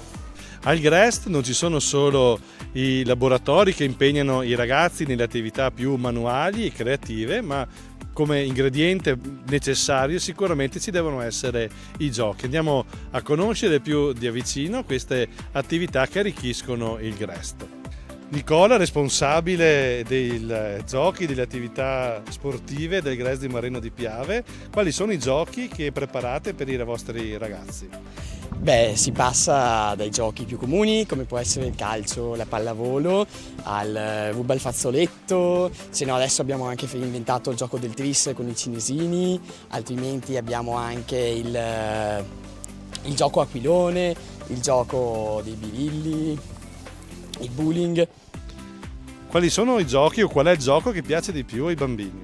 Beh, penso che questa sia una domanda abbastanza facile. La palla avvelenata è il gioco che ogni volta li entusiasma incredibilmente. Nicola, come sta andando il GREST? Come ti trovi in questa esperienza? Beh, questi primi giorni stanno andando molto bene, sono molto felice, vedo l'emozione dei ragazzi, sono proprio contenti di essere qui. Anche noi animatori cerchiamo appunto di aiutare, di trasmettere la nostra felicità, la nostra passione per quello che stiamo facendo, ci stiamo impegnando. E sicuramente si vede nei voti dei ragazzi che ci mettete impegno e passione. Chloe, questo è il tuo primo GREST o ne hai fatti altri? È il mio quarto GREST, quindi ne ho fatti già tanti e mi è piaciuto tanto. Allora ogni anno torni in oratorio durante l'estate per questa esperienza. Che cos'è che ti piace di più del GREST? Mi piacciono i bambini che sono sempre molto gentili, danno una mano a tutti e gli educatori e chi lo organizza. Don Mario, parroco di Mareno di Piave e di Soffratta, ogni anno arriva l'estate e arriva il GREST. Questo momento ravviva le nostre comunità, le parrocchie. Cosa vuol dire vivere questa esperienza all'interno dei nostri oratori? Vuol dire aiutare i ragazzi a vivere con una certa dignità il tempo che hanno libero, perché soprattutto i ragazzi adolescenti non sanno dove andare, non sanno cosa fare e questo è un problema. Arrivando qua si impegnano e quindi danno anche un po' di senso a questo tempo libero. Gli animatori non solo vivono l'esperienza del GREST ma anche il mese prima sono preparati con l'incontro di formazione e poi preparano tutto il materiale che è necessario per fare bene il GREST. Ecco, quindi l'attività non è soltanto quella del GREST ma anche del mese prima. Appena finita la scuola, insomma, fanno tutto questo. Don Mario, un'estate particolare questa forse, no? Da parroco, dato che con settembre, ottobre, insomma col prossimo autunno ci sarà anche un cambio, ecco, all'interno di questa parrocchia e sarà affidato un altro incarico al nostro Don Mario. Mi sono messo a disposizione del Vescovo e con Don Alberto abbiamo parlato insieme ci conosciamo da tantissimo tempo e quindi vedremo cosa poter fare. Ecco. Grazie e un saluto magari ai nostri telespettatori. Ai telespettatori, queste cose guardatele con attenzione e approfittatene, perché i ragazzi possono imparare come si fa un GREST, i genitori possono capire cosa si fa un GREST, e quindi saluti a tutti quanti e ci rivedremo più avanti. Siamo arrivati alla fine della nostra puntata di A Tutto GREST, questa rubrica che ci accompagna durante questa estate. Ricordo che potete rivedere questa puntata sul sito www.latendatv.it e anche sul sito dell'Azione. Da Mareno di Piave, dall'oratorio Don Bosco, un saluto a tutti.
Cari amiche e cari amici, ben ritrovati. Quattro passi, la trasmissione che vi porta alla scoperta delle bellezze del territorio vittoriese. Do il benvenuto, il ben trovato ancora una volta qui a Silvia Bevilacqua, qui nei nostri studi della Tenda TV, che oltre ad essere protagonista dei documentari che vi stiamo proponendo in questo ciclo di trasmissioni, ci aiuta anche a entrare un po' nel contesto e quindi ci dà una sorta di anticipazione, di anteprima di quello che vedremo tra pochi minuti. Silvia, dove ci porterai oggi? Oggi andiamo alla Madonna della Tosse. È un luogo vittoriese che più o meno tutti affermano di conoscere, ma che in realtà pochi sanno poi raggiungere in autonomia. Siamo nel contesto intorno alla Pieve di Sant'Andrea, in un luogo di pace e di serenità immerso nel verde. Questa chiesetta, che nella forma attuale risale al 1924, un'oasi di pace che paradossalmente si trova a pochi passi dall'uscita sud del traforo di Sant'Augusta, quindi sembra impossibile avere questo spazio davvero di serenità e di silenzio a ridosso di un punto stradale così importante per la città. Ecco, molti magari nel corso delle passeggiate, delle loro passeggiate qui sul nostro territorio, ci saranno passati davanti oppure ci saranno passati vicino, però magari pochi sono effettivamente entrati all'interno di questa piccola chiesetta, e quindi tu ci porterai proprio dentro la chiesa. E certo, questi video ci portano dentro la chiesa, innanzitutto a scoprire la sua storia e a scoprire le opere d'arte che in esse si conservano.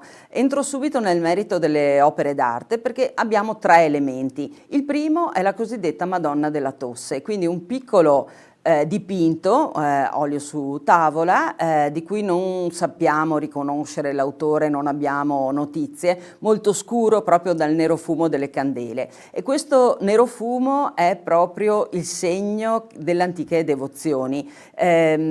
Quante mamme hanno acceso una candela davanti a questa immagine dopo aver benedetto con l'olio di una lampada lì presente, dopo aver benedetto, diciamo, fatto una croce sulla gola dei propri bambini. Le affezioni delle vie respiratorie, la pertosse, che però noi abbiamo sempre chiamato la tos cattiva o la tos pagana, no? Proprio a dare l'idea di qualcosa di davvero sinistro, erano dei problemi che fino a non pochi decenni fa avevano anche questa particolare taumaturgia qui in questo luogo. La seconda opera d'arte è una bellissima opera di Luigi Cima che ci racconta della Madonna della Neve, perché in realtà la titolazione della chiesa vera è alla Madonna della Neve che ricorda il miracolo della nevicata d'agosto, del 5 di agosto sul Colle Esquilino, dove poi insomma è stata fondata la chiesa di Santa Maria Maggiore a Roma.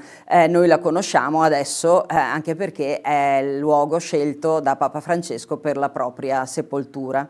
Il terzo elemento sono due pannelli contemporanei, fatti 2 anni fa, da Anna Maria Trevisan, che raccontano della devozione, di quella devozione che fino agli anni 40 c'era in questa chiesa. È molto importante questo perché in un progetto di riqualificazione, di pulizia, di sistemazione del tetto, si è pensato anche di introdurre un'opera di arte del nostro tempo, di arte contemporanea, di una pittrice vicentina ma molto presente nel nostro territorio, perché in fondo quello che manca a volte è proprio nell'arte sacra l'agire con opere del nostro tempo. È giusto restaurare, ma è anche giusto lasciare un segno contemporaneo. Certamente, quindi questo quello che vi racconteremo tra poco, ma l'abbiamo fatto anche nelle scorse puntate.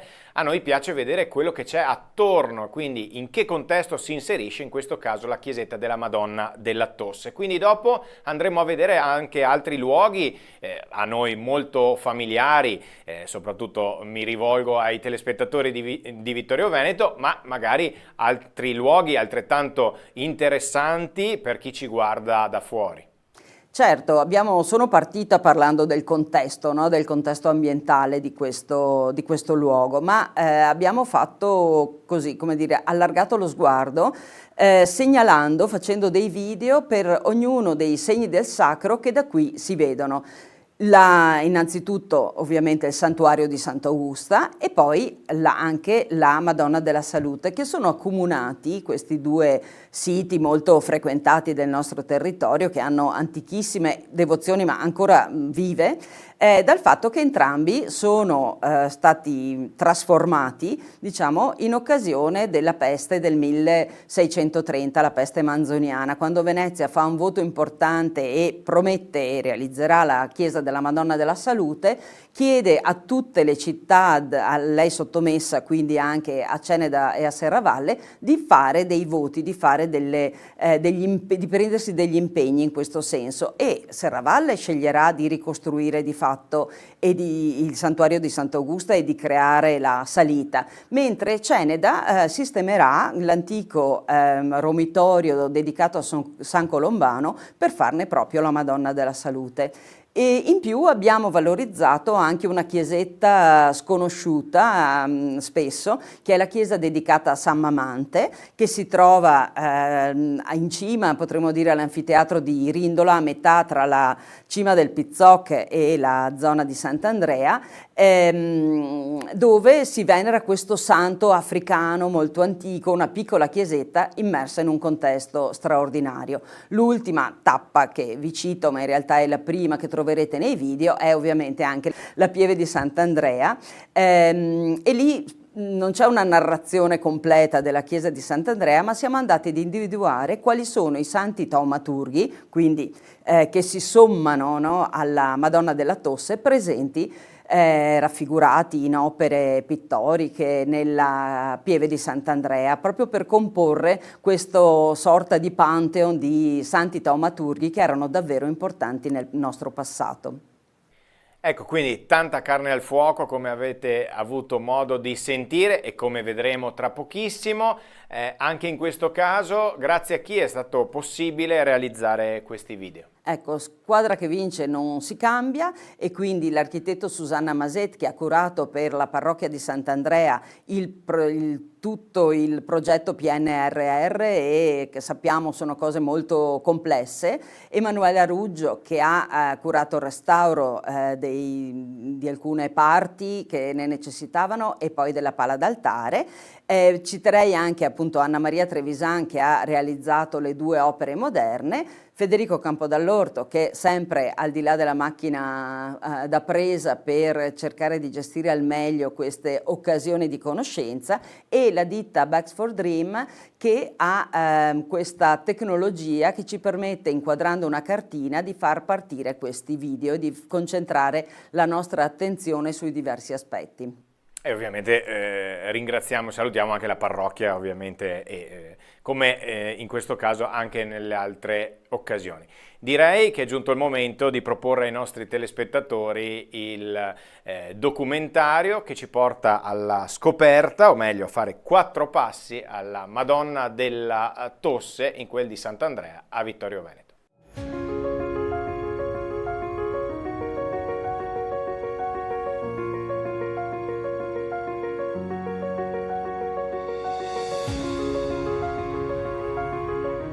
Siamo a Rindola Bassa, a pochi passi dalla Pieve di Sant'Andrea, in un pregevole contesto naturalistico. Una lapide all'esterno della Pieve di Sant'Andrea ricorda il pievano Don Biagio Pever. A lui dobbiamo la valorizzazione della chiesetta della Madonna della Neve. L'epoca in cui venne eretto un primo segno del sacro in questo luogo non è nota, e non sappiamo nemmeno se la devozione più antica fosse alla Madonna della Neve. Ricordiamo che questa dedicazione si lega alla fondazione della Basilica Romana di Santa Maria Maggiore. Ma per tutti questo luogo è la Madonna della Tosse. Fa memoria di un'antica pratica, quella di portare qui i bambini per benedire le loro gole e per proteggerli così dalle afflizioni dell'apparato respiratorio. Il terreno su cui sorge questo segno del sacro era anticamente di proprietà dell'ospedale di Serravalle. Nel 1868 passò alla cura della Pieve di Sant'Andrea, ed è allora che annotiamo gli interventi, l'impegno di Don Biagio Pever per migliorare questo edificio. A questo periodo risale anche la realizzazione della stradina d'accesso. Ogni anno, il 5 agosto, alla fine della celebrazione, la popolazione si recava in processione con le candele accese da questa chiesa, dalla Madonna della Tosse, fino alla Pieve di Sant'Andrea. Nel 1924 un altro pievano di Sant'Andrea, Monsignor Mosè da Broi, realizzò l'attuale edificio. Fu un intervento che vide la collaborazione dell'intera comunità, come è testimoniato dalle parole riportate nella lapide sopra il portale d'accesso. La facciata è sobria, notiamo 2 finestrelle neogotiche, il portale, l'oculo e il campaniletto a vela.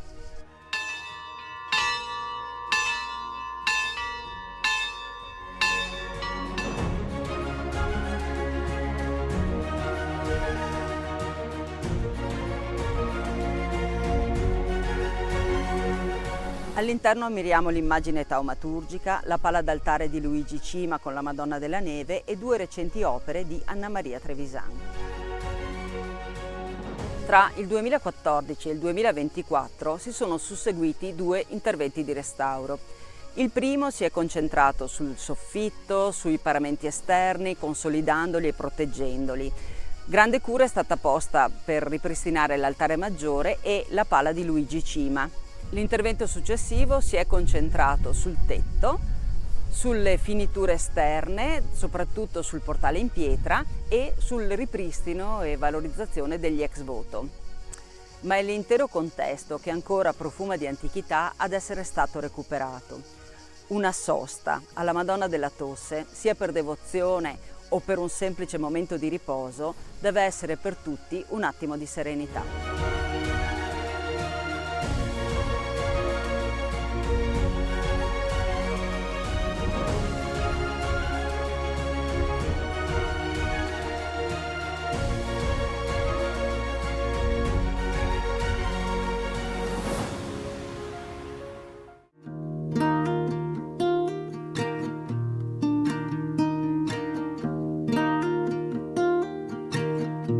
In questo piccolo luogo di culto si è nei secoli pregata la Madonna della Tosse. Il nome ci ricorda epoche in cui le invocazioni taumaturgiche erano assai diffuse, epoche in cui poco poteva fare la medicina o la farmacopea e allora la devozione verso i santi e certe pratiche religiose, certi gesti diventavano molto importanti. In particolare qui si invocava la Madonna della Tosse per proteggere i bambini soprattutto dalle afflizioni dell'apparato respiratorio. Pericolosa e contagiosa era in particolare la pertosse, che veniva chiamata tos cattiva o tos pagana, proprio per ricordarne la pericolosità e che oggi è stata debellata. Nel corso dell'Ottocento, ma ancora nella prima metà del Novecento, le mamme e le nonne portavano i bambini presso la Madonna della Tosse. Arrivate qui, intingevano il dito nell'olio della lampada posta davanti all'immagine taumaturgica e con quell'olio facevano il segno della croce sulla gola dei bambini, affinché la Madonna li preservasse o li guarisse dalle afflizioni proprio dell'apparato respiratorio. Poi non sarebbero mancate piccole però sincere offerte, segni di devozione per l'aiuto ricevuto. Entrando in chiesa notiamo un dipinto molto scuro che però è valorizzato da un contesto luminoso dato dalla presenza di un fondo a mosaico in cui notiamo l'iscrizione Regina Pacis ora pro nobis. È questa l'immagine della Madonna della Tosse, una tavoletta dipinta ad olio che misura 30 x 36 cm. Vi riconosciamo Maria che tiene in braccio il bambino Gesù, le loro aureole si incrociano, i loro gesti sono affettuosi. Maria ha un velo da popolana e anche un abito molto semplice, è un'immagine adatta a creare una relazione con le persone semplici che venivano a pregare in questo luogo per chiedere aiuto a Maria. L'opera è stata probabilmente realizzata nel corso del Seicento, però lo strato di nero fumo che la avvolge e anche l'aggiunta di particolari come dei cuoricini rossi rende difficile una precisazione cronologica.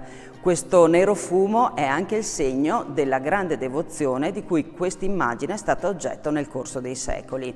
Non abbiamo però documentazione sull'artista, si tratta certamente di un artista locale di cui si sono perse le tracce.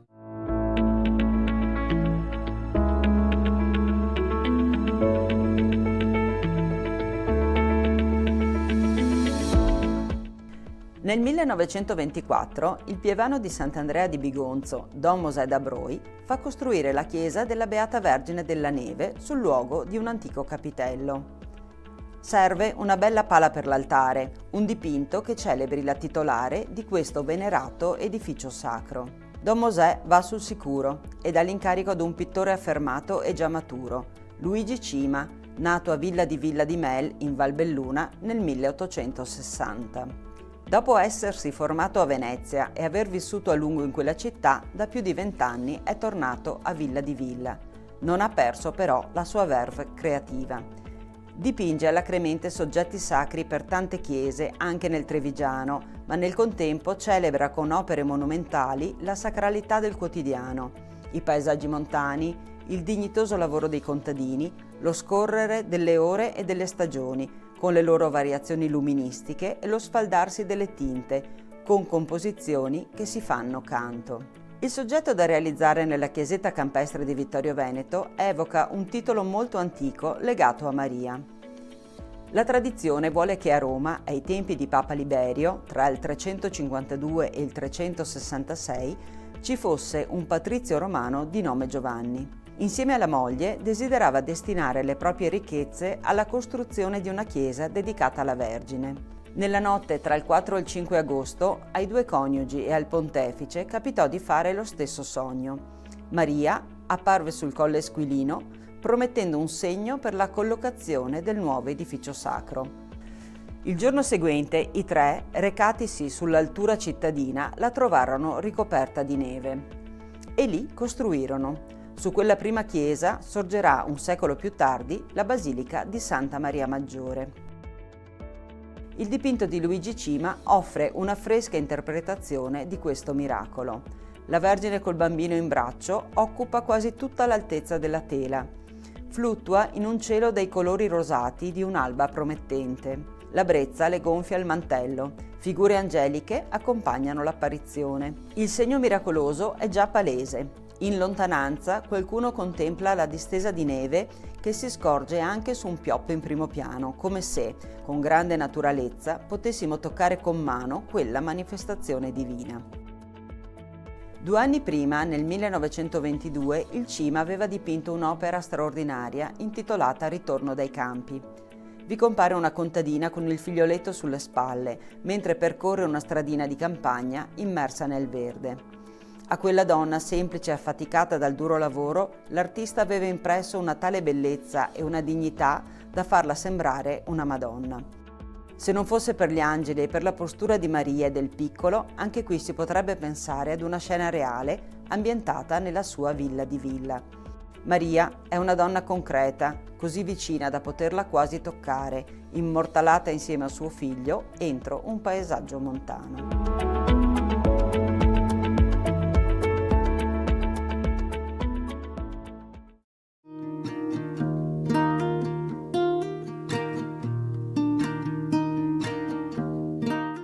Nel mese di luglio del 2024, a conclusione dei lavori di restauro, nella chiesetta della Madonna della Tosse sono state collocate 2 nuove opere pittoriche appositamente concepite per questo luogo. Si tratta di 2 pannelli ad affresco inseriti entro le nicchie centinate della parete destra. Il contesto agreste su cui sorge l'edificio sacro, l'essenzialità spaziale e cromatica degli interni, l'atmosfera intima e raccolta ne hanno suggerito i caratteri. Il dittico è infatti realizzato in continuità con le finiture parietali e, seppur diviso, si legge come un'unica opera. Raffigura un gruppo di popolane raccolte in preghiera con i loro figlioletti nei pressi della chiesetta. Stanno per affidare la salute dei piccoli alla Madonna. Le ristorano le alberature del sagrato, mentre fasci di luce scendono dal cielo, una promessa di cura e di protezione. La chiesa è titolata alla Beata Vergine della Neve, ma per tutti è la Madonna della Tosse. Qui si praticava la benedizione della gola ai bambini per proteggerli dalle afflizioni dell'apparato respiratorio. L'artista stessa ci dice che in queste immagini si coglie la tenerezza di tanti momenti di apprensione materna nei confronti del bambino ammalato, per il quale si chiede la guarigione. Sono gesti dettati da quel senso di religiosità popolare, di devozione semplice ma autentica che suscita empatia. Le figure evocano gli anni 40 del Novecento, un passato non così remoto, quando l'affidamento quotidiano alla Madonna si manifestava attraverso la preghiera personale, quella comunitaria e le processioni.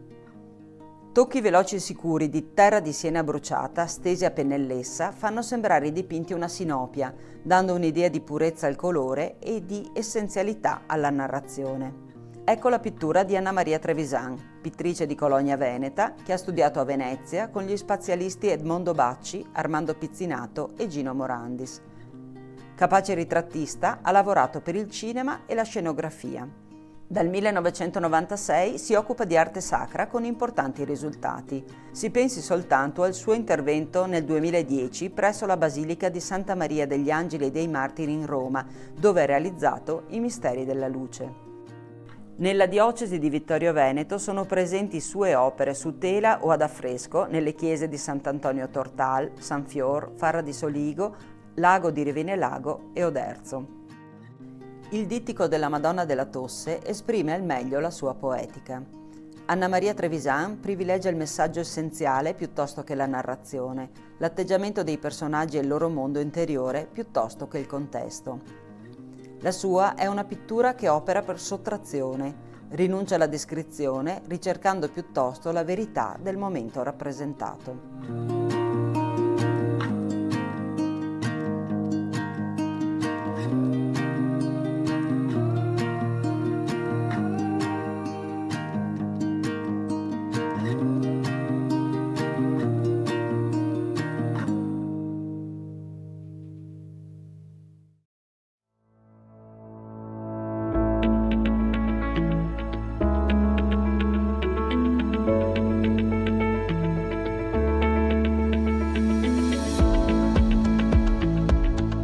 Sant'Andrea è la Pieve, la chiesa più antica di questo territorio. Qui si veniva battezzati e si ricevevano gli altri sacramenti che un tempo davvero scandivano la vita degli uomini. L'attuale edificio risale alla fine del 400, ma esiste la lapide che documenta la solenne consacrazione di quello precedente, nel 1303. Importanti tracce archeologiche ci attestano inoltre l'esistenza di antichissimi luoghi di culto in quest'area denominata Bigonzo. È un toponimo insolito, forse derivato da un nome o sottolineatura dell'ampia area prativa, simile ad un contenitore basso e capiente, chiamata Bigoncia. L'ipotesi storicamente più accreditata suggerisce che la parola sia la contrazione di Viarum bis Iunzio, congiunzione di due strade che qui si riunivano per superare la stretta di Serravalle.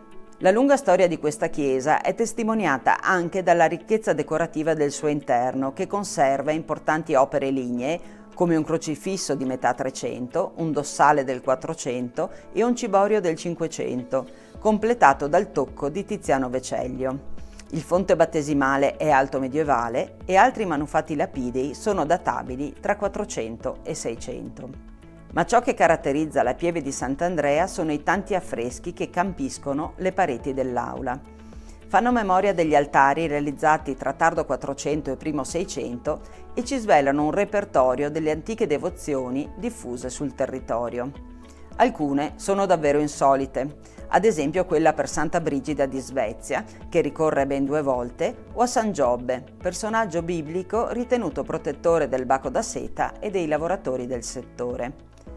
Particolarmente ampio è il repertorio dei santi taumaturghi. I più noti, San Rocco e San Sebastiano, presenti in opere di epoche diverse, ci sottolineano quanto la peste fosse endemica e spaventosa. A Sant'Antonio Abate si lega alla protezione degli animali, la cui sopravvivenza era determinante per l'economia delle famiglie. Il suo principale attributo è il maiale, il cui grasso veniva un tempo impiegato come lenitivo per i dolori procurati dall'herpes zoster, detto appunto fuoco di Sant'Antonio. Ecco San Lazzaro Mendicante, protettore dalla lebbra, oppure San Bernardino da Siena, che veniva invocato per le malattie della bocca. Queste devozioni taumaturgiche testimoniano quanto la mancanza di medicina e farmacopea portasse gli uomini ad affidarsi con fede sincera ai santi che nella loro storia avevano affrontato sofferenze simili alle loro.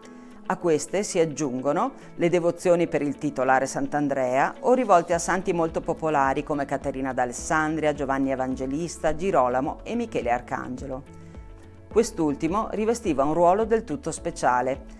Se era una pratica diffusa affidarsi ai santi guaritori in caso di malattia, era altrettanto importante garantirsi una buona morte rivolgendosi proprio a lui, a Michele Arcangelo.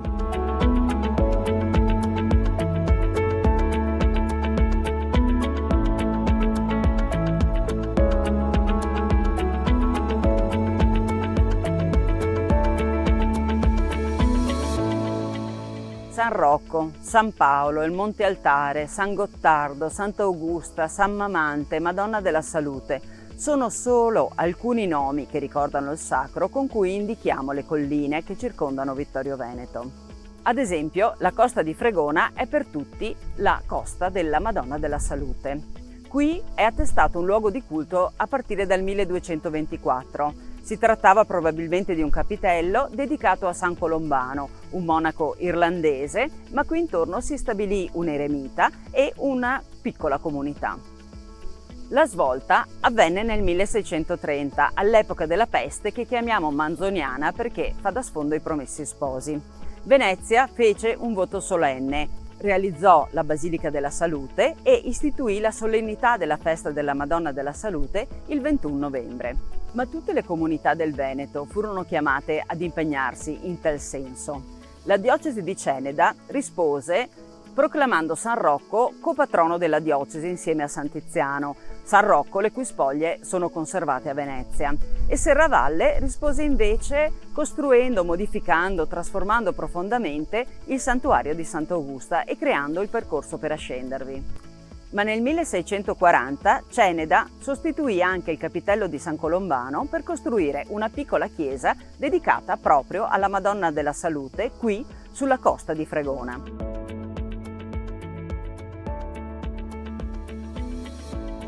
L'attuale edificio venne costruito nel 1829. È una struttura semplice, timpanata, suddivisa in facciata da 4 paraste che individuano lo spazio per il portale e per 2 nicchie dove sono state collocate 2 statue, quella di Sant'Augusta e quella di San Tiziano, i 2 santi che rappresentano le devozioni di Serravalle e di Ceneda.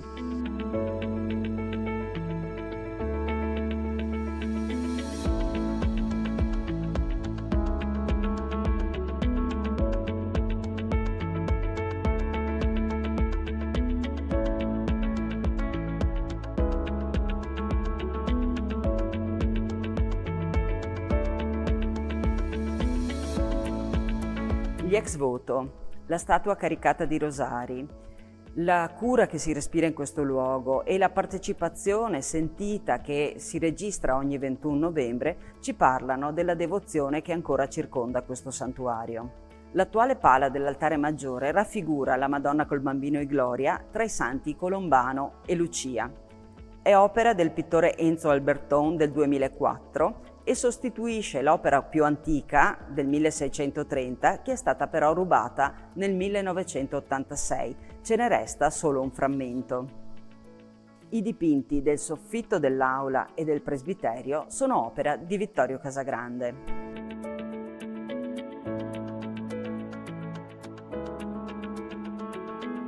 In controfacciata è presente un dipinto ottocentesco. Vi sono raffigurati 2 committenti, Don Giovanni Palatini e Giovanni Zanon. Furono gli artefici della costruzione ottocentesca del santuario.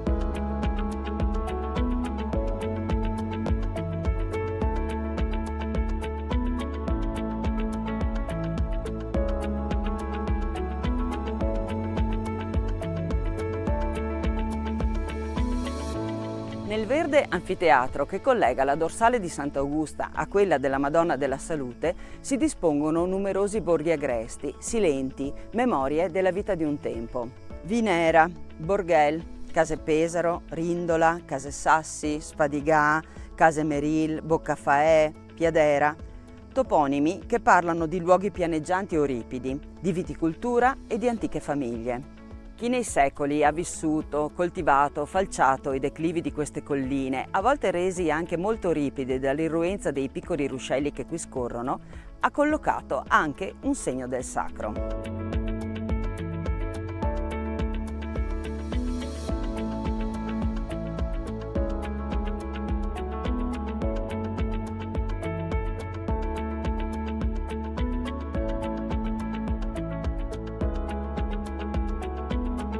Seguendo la linea dei piloni realizzati per trasportare il calcare dalla sommità del Pizzoc alla piazza di Sant'Andrea, incontriamo la piccola chiesa di San Mamante immersa in un boschetto. Sulla facciata, al di sopra del portale, troviamo una lapide. A San Mamante, insigne pastore e martire, patrono delle nutrici e dell'ecologia, l'antica pieve di Sant'Andrea, rinnovando, dedica. La fondazione di una primitiva chiesetta in questo luogo si perde nella notte dei tempi. Probabilmente si trovava poco più a monte dell'attuale. Venne qui ricostruita nel 1673 per volontà degli abitanti di questa zona, in questa posizione ritenuta più comoda per la partecipazione alle funzioni religiose. Mamante è un martire dei primi secoli del cristianesimo, nato a Cesarea, nel cuore della Turchia, un'area dove si erano sviluppate fin da subito le chiese cristiane. Mamante era un pastorello che morì a 16 anni e per questo è assimilabile anche alla figura di Sant'Augusta. Il suo culto taumaturgico è diffuso soprattutto nella Chiesa d'Oriente, ma anche in Italia ha una sua devozione, soprattutto in Veneto e in Toscana. Questa però è l'unica chiesetta della diocesi di Vittorio Veneto dedicata a questo santo. Ricordiamo però che al di là del Visentin, a Caleipo, quindi in diocesi di Belluno, ne esiste un'altra. Mamante leggeva il Vangelo agli animali, anche quelli selvatici e quelli feroci uscivano dal bosco per ascoltarlo. Ecco perché è ritenuto protettore degli animali e in generale protettore del creato.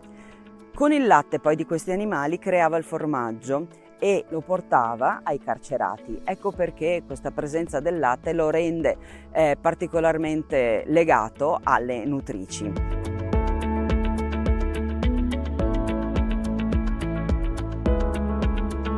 Entrando nella piccola aula unica con presbiterio quadrangolare, osserviamo innanzitutto le pietre del pavimento. Sono quelle antiche della pieve di Sant'Andrea e circondano la tomba dei parroci. Le pareti accolgono un intervento pittorico del 1974 eseguito dal poliedrico artista locale Luigi Cillo. Riconosciamo fiori, animali, una Madonna col bambino, Adamo ed Eva, Giobbe, San Giovanni Battista, Cristo nel deserto e Cristo risorto. Sono leggeri segni grafici che campiscono le pareti con irregolarità, fluttuano e ci astraggono dalla realtà. Sulla parete di fondo del presbiterio un crocifisso dai toni molto più saturi che sembra uscire quasi da un ceppo di legno. La sua collocazione lo mette al centro della creazione e anche della quotidianità degli uomini.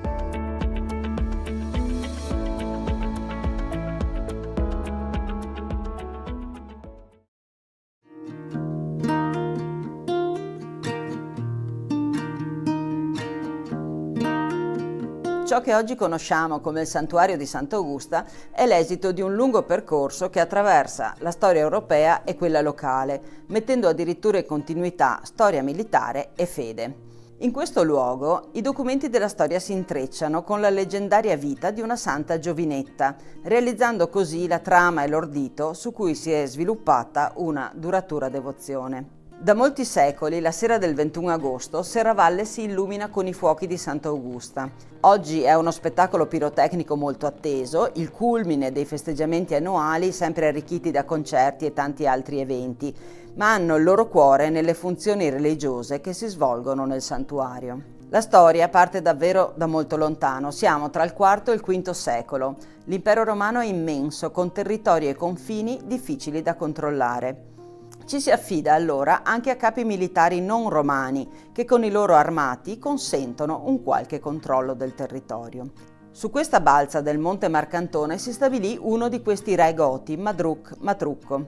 Augusta è sua figlia e vive nella fortificazione che qui sorgeva e di cui ancora si individuano delle strutture. Matrucco è pagano, Augusta diverrà invece cristiana. Una differenza sostanziale, specchio dei tempi, da cui prende forma sia la scelta di Augusta di dedicarsi a Dio, sia le drammatiche fasi del suo martirio, ordinato dal suo stesso padre. Augusta viene martirizzata nel 425 ed è una giovane di 15 anni. Il padre, pentito del suo gesto estremo, diviene il primo devoto. Fa costruire una piccola chiesa e vi depone il corpo della figlia. Poi la grande storia va avanti e di Matrucco e di Augusta si perde la memoria storica. Nel 1450 la comunità civile e quella religiosa di Serravalle decidono di sistemare i ruderi del castello e l'antica chiesa. È in questo momento che si ritrova il corpo di Sant'Augusta. Da allora la devozione è ininterrotta. Viene innanzitutto costruita una nuova chiesa, la si affresca e vi si collocano l'altare e l'arca di Sant'Augusta. Alla metà del Seicento risale invece l'intervento che trasforma quella chiesa quattrocentesca nell'attuale santuario. Sono gli anni della grande pestilenza narrata anche nei Promessi Sposi e Serravalle decide di costruire un nuovo santuario, vero e proprio ex voto per lo scampato pericolo. L'ampliamento si organizza a partire dall'idea di una rotazione di 90 gradi rispetto alle strutture esistenti, così che l'antico presbiterio è oggi la cappella laterale. Legata a questa trasformazione architettonica vi è anche la realizzazione nel 1642 del percorso che collega il centro di Serravalle e il santuario, intervallato da cappelle che ricordano le 7 chiese di Roma. Pochi anni dopo verrà realizzato il dossale del Ghirlanduzzi e la pala d'altare, opera di Francesco Mateazzi. Alla fine dell'Ottocento risalgono gli ultimi importanti interventi, come la realizzazione dell'altare della Santa, la decorazione degli interni e il portico laterale. Salire a Sant'Augusta è ancora oggi una modalità assai diffusa. Si sale per fede, religiosità o per una salutare passeggiata, immersi nella storia e nella bellezza del creato.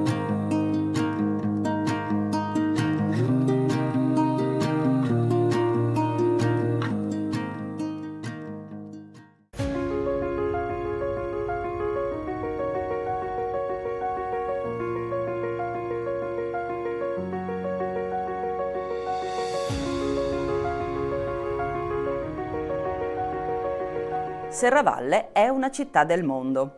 Potremmo interpretare in questo modo il fatto che esista un'incisione acquarellata di Serravalle inserita in un'opera importante in 6 volumi. Il titolo dell'opera è Civitates Orbis Terrarum, le città del mondo appunto, la cui prima edizione vide la luce a Colonia nel 1588. È una sorta di Atlante sulla scia di altre preziose opere geografiche stampate in quel tempo in Nord Europa. Quella di Serravalle è una stampa di grandi dimensioni e quindi molto preziosa, che venne diffusa anche come carta sciolta. In alto, al centro, notiamo la cartella a cartoccio arricchita da eleganti iscrizioni, colorati festoni, putti e panoplie. Precisa dove si trovi Serravalle e soprattutto il committente dell'opera. Si tratta di Minuccio Minucci, nobile serravallese legato apostolico in Germania, dapprima al seguito del vescovo di Trento Ludovico Madruzzo e poi su incarico di Papa Gregorio XIII. Lo stemma è privo delle insegne vescovili, perché Minuccio sarà nominato arcivescovo di Zara nel 1596. Questa stampa risale a circa 10 anni prima. Gli autori dei 6 volumi sono 2, Georg Braun, un chierico di Colonia, e Franz Hogenberg, un incisore di Monaco di Baviera stabilitosi in Belgio. Ma il disegno di Serravalle è probabilmente opera del Pozzoserrato, pittore nato ad Anversa e attivo nei nostri territori negli ultimi 2 decenni del Cinquecento. Le figure in basso a destra, un'aggiunta del Braun, rappresentano dei mercanti, indicano così la vocazione commerciale di Serravalle. Scopriamo gli oggetti delle loro trattative, otri gonfi di vino, sacchi di granaglie e le famose lame per le spade. La descrizione della città è davvero realistica e minuziosa. Vediamo le mura, i 3 borghi, superiore, inferiore e Calcada, i monasteri di Santa Giustina, San Giovanni Battista, poi Sant'Augusta, il Castrum e la chiesa di Serravalle, le attuali vie Martiri della Libertà, già allora caratterizzata dai portici, e piazza Flaminio, l'unica lastricata perché adatta al commercio. Ma il dettaglio è tale che possiamo individuare i giardini all'italiana sul retro di palazzi o monasteri, come quello di San Girolamo, distinguendogli dagli spazi prativi e dai regolari frutteti che allora erano culture assai presenti. Ecco la pieve di Sant'Andrea nel suo originario contesto e poco lontano un'area agricola con case isolate e piccoli borghi. È Rindola Bassa e oggi qui c'è la Madonna della Tosse. Dopo più di 400 anni da questa immagine di Serravalle, il contesto campestre si è qui miracolosamente conservato.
A Milano è stato celebrato il 107° anniversario della nascita dell'Associazione Nazionale Alpini, una realtà viva con oltre 4.300 gruppi protagonisti nei territori italiani e all'estero. Dal Sacrario dell'Eiten alla Colonna Mozza, il pellegrinaggio in Ortigara anche quest'anno ha rinnovato il ricordo nei luoghi della Grande Guerra, rivive la storia dei caduti.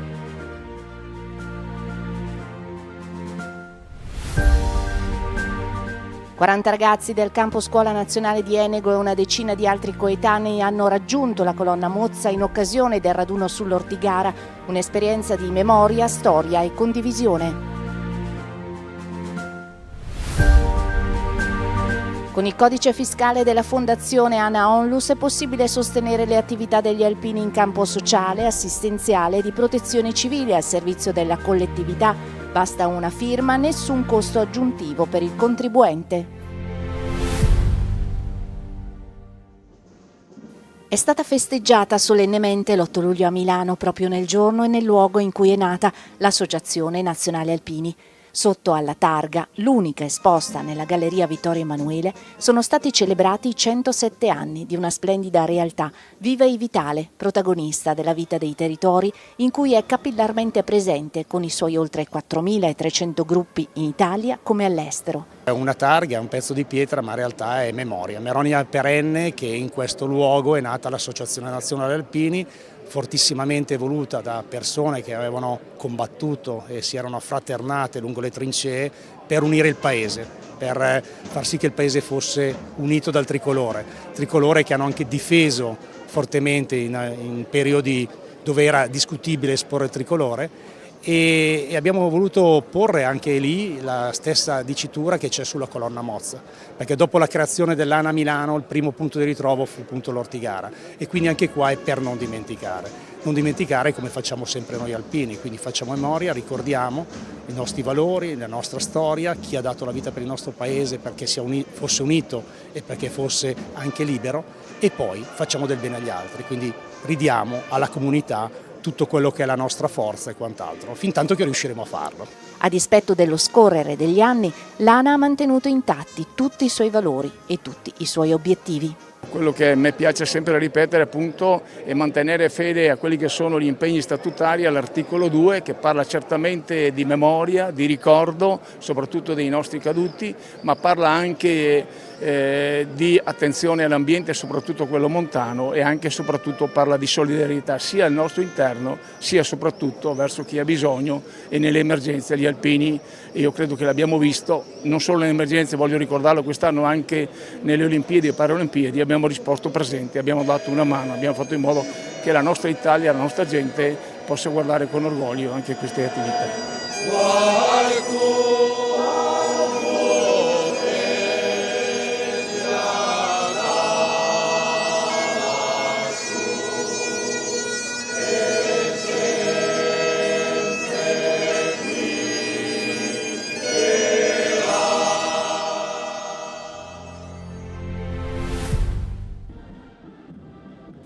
Il pellegrinaggio al Monte Ortigara, luogo del Calvario degli Alpini durante la Grande Guerra, dove si svolse una delle battaglie più cruente mai combattute in montagna, è iniziato come ogni anno nel pomeriggio del sabato, con l'omaggio ai caduti da parte delle Penne Nere e delle autorità al Sacrario dell'Eiten di Asiago, il monumento ossario eretto negli anni 30, che raccoglie le spoglie dei soldati italiani che inizialmente erano stati inumati nei numerosi cimiteri di guerra sparsi sull'altipiano.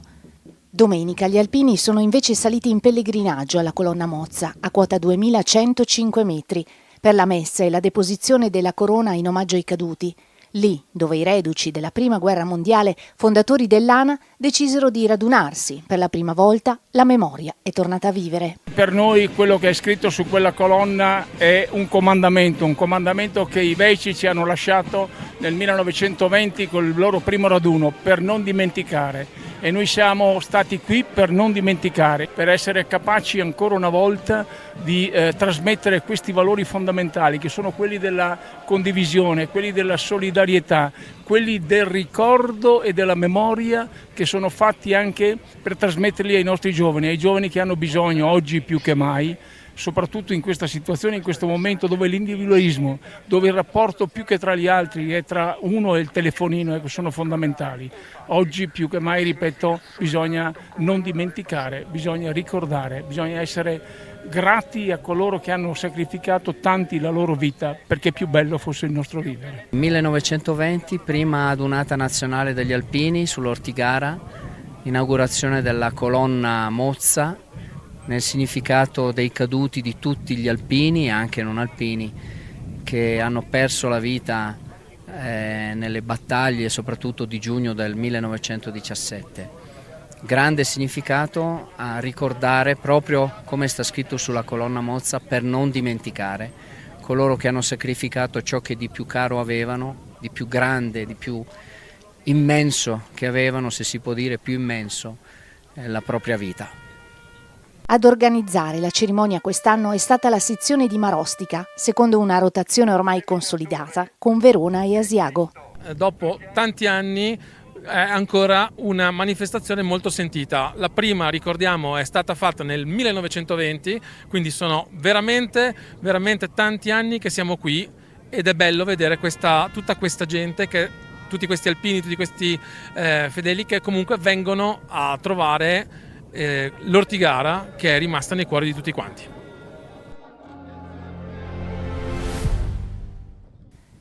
«40 ragazzi del campo Scuola Nazionale dell'ANA di Enego hanno preso parte domenica alla tradizionale salita al Monte Ortigara, raggiungendo la colonna Mozza in occasione della celebrazione in quota dedicata al ricordo dei caduti.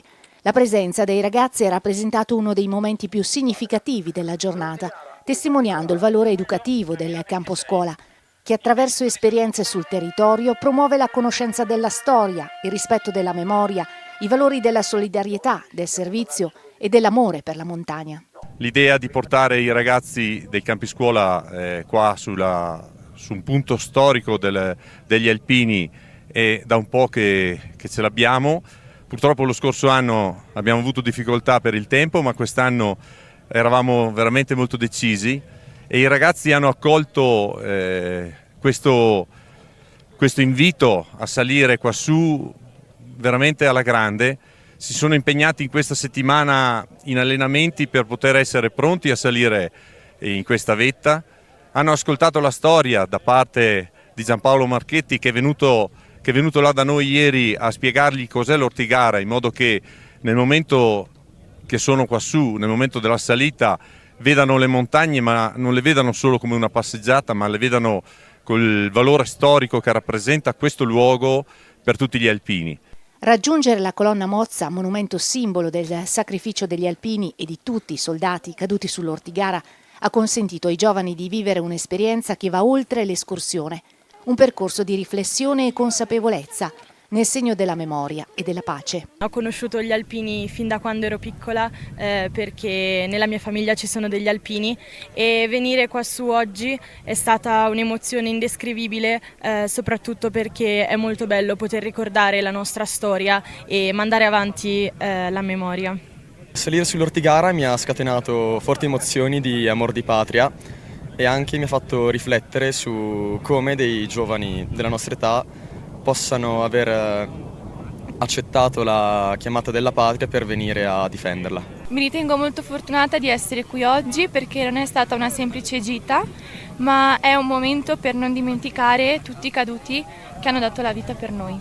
Ai 40 ragazzi del campo scuola di Enego se ne sono aggiunti altri 10 che dopo aver partecipato ad un altro campo scuola in forma spontanea si sono dati appuntamento per condividere un momento di intensa partecipazione nel luogo simbolo di una delle battaglie più dure della Prima Guerra Mondiale. E questo è un bene, vuol dire che i campi scuola cominciano a dare i propri frutti, i ragazzi ci vedono come alpini, sanno riconoscere dei valori quando questi gli si presentano davanti e quindi dobbiamo dal nostro punto di vista continuare su questa strada, portare avanti quello che sono la storia, i valori di un corpo che da 109 anni continua nel territorio italiano.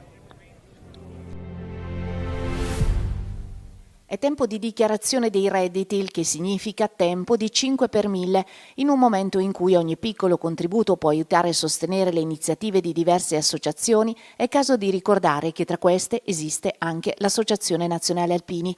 Destinare il 5 per 1000 all'ANA attraverso la Fondazione ANA Onlus è un gesto semplice che non comporta alcun costo aggiuntivo per il contribuente, ma che può fare la differenza nel sostenere attività di grande valore sociale. Si tratta infatti di una quota dell'IRPEF che verrebbe comunque versata allo Stato e che grazie a una semplice firma può essere indirizzata a progetti di assistenza, solidarietà e protezione civile portati avanti dagli alpini. La scelta può essere effettuata in diversi modi.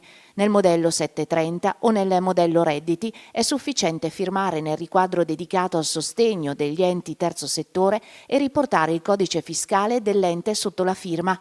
Anche chi presenta soltanto la certificazione unica può contribuire. Infine, chi utilizza la dichiarazione precompilata online può inserire direttamente i dati attraverso il portale dell'Agenzia delle Entrate. Per effettuare la donazione basta inserire il codice fiscale della Fondazione ANA Onlus che vedete in sovrimpressione nell'apposita sezione dedicata al 5 per 1000. Un piccolo gesto, dunque, che può trasformarsi in un aiuto concreto per sostenere il lavoro quotidiano degli alpini al servizio della collettività. Con il tuo 5 per 1000 puoi essere al nostro fianco. Dona il 5 per 1000 all'Associazione Nazionale Alpini. Sempre avanti, insieme.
Amiche ed amici sportivi, ben ritrovati qui nello studio di Stadium TV, le storie e i personaggi dello sport di base con noi anche quest'oggi.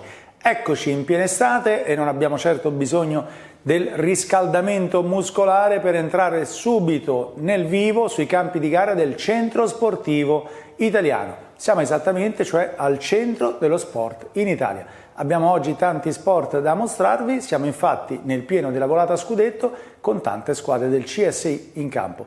Cominciamo per gradi, dai quintetti, calcio a 5 e pallacanestro giovanile hanno eletto i loro campioni.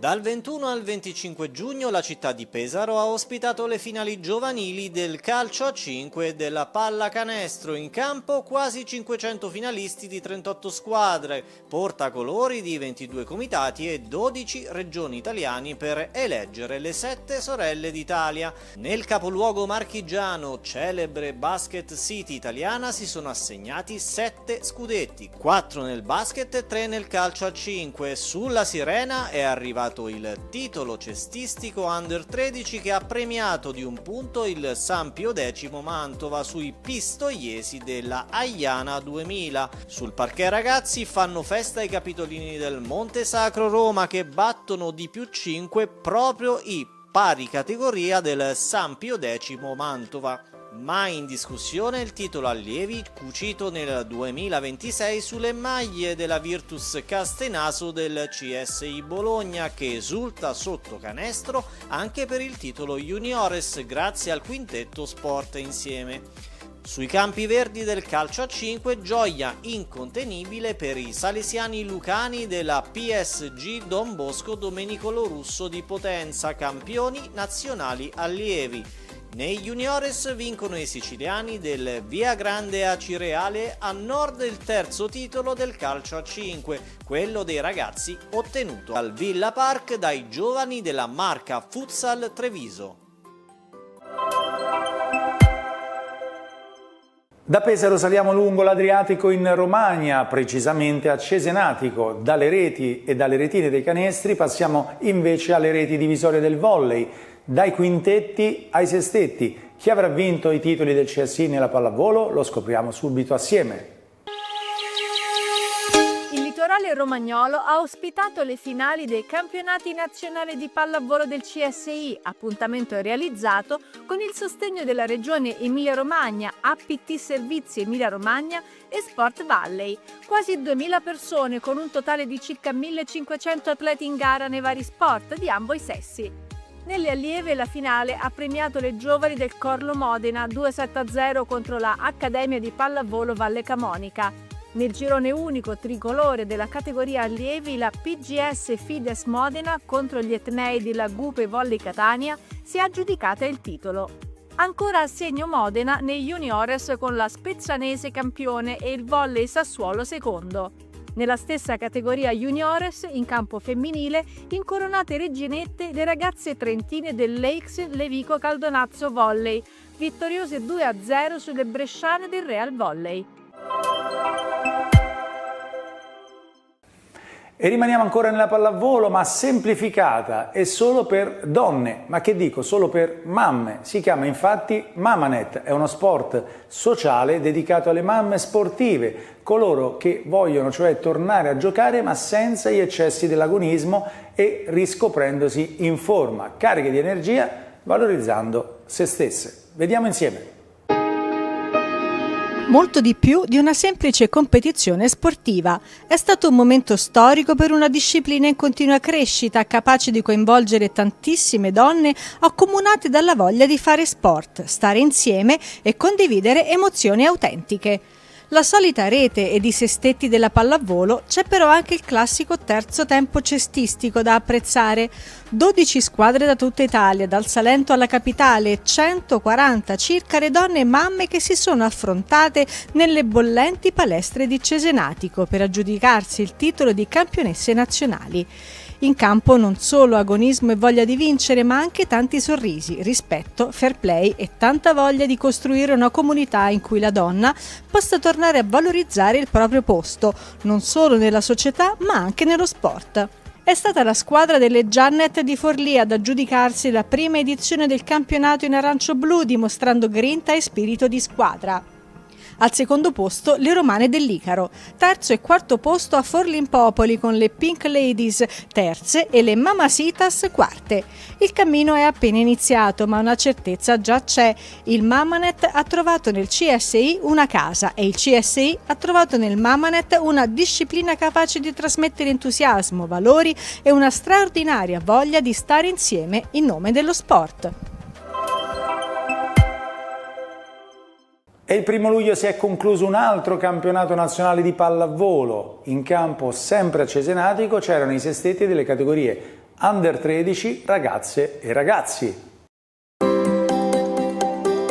Sempre Cesenatico, sempre profumo di scudetto all'Eurocamp quartier generale delle finali CSI dei campionati nazionali di volley, appuntamento realizzato col sostegno della Regione Emilia-Romagna, APT Servizi Emilia-Romagna e Sport Valley. Dal 27 giugno turnover sotto rete, negli stessi impianti pallavolistici in scena sono entrati i sestetti qualificatisi alle finali Under 13, ragazze e ragazzi. Oltre 600 atlete ed atleti schierati in rappresentanza di 49 squadre di 12 regioni CSine. 10 squadre finaliste nel 6 contro 6 Under 13, torneo in cui la finale del Palapip ha sorriso al tie break alle Volley Castelvetro 2-1 opposte alle Lariane della Polisportiva Sant'Agata Como. Vince un altro titolo Trento nella pallavolo CSI. Il sestetto della ATA Trento Volley vince al tie break contro la PGS Jolly Castagnole di Alba. Nella categoria ragazzi misto 6 partite giocate e 6 vinte per la Mape Volley Catania. A punteggio pieno in campo maschile dopo 6 gare tra andate e ritorno il percorso reggiano della Volleyball San Martino che si cuce addosso lo scudetto ragazzi perdendo un solo set, convincendo in ogni gara sia negli schemi che nei fondamentali di attacco e difesa. E dai primi di luglio la rete della pallavolo ha passato poi il testimone a quella del calcio. Vediamo ora i primi gol scudetto del calcio a 5 e nel calcio ad 11. Tifo, bandiere, colori anche a Cesenatico. Non saranno i mondiali di calcio, ma è la stessa carica emotiva umana prodotta in Romagna dal pallone CSI che a Cesenatico ha assegnato 6 scudetti, 3 nel calcio ad 11 e 3 nel calcio a 7 per le squadre delle categorie ragazzi, allievi e juniores. 41 squadre finaliste, 17 nel calcio ad 11 e 24 nel calcio a 7. A spilare le bandiere di 10 regioni con predominanza lombarda e piemontese. Gli scudetti del calcio a 7 sono andati tutti a Milano, quello allievi ai Diavoli Rossi, quello juniores alla ASD Ganna e quello ragazzi alla Fenice. Nel calcio ad 11 vince ancora Milano nei juniores con lo scudetto cucito sulle maglie della Sams, mentre fa doppietta il CSI Caserta con le formazioni della Macerata Campania Academy che conquistano sia il titolo allievi sia quello ragazzi. Riconoscimenti al miglior portiere, il capocannoniere, il miglior giocatore, il fair play ed il player of the match come nella Serie A Anylive. La Lega Calcio Serie A ha infatti collaborato col CSI nell'organizzazione delle finali nazionali ragazzi, fornendo alle squadre le divise da gioco, palloni e fasce da capitano, tutte a sostegno della campagna antidiscriminazioni Keep Racism Out.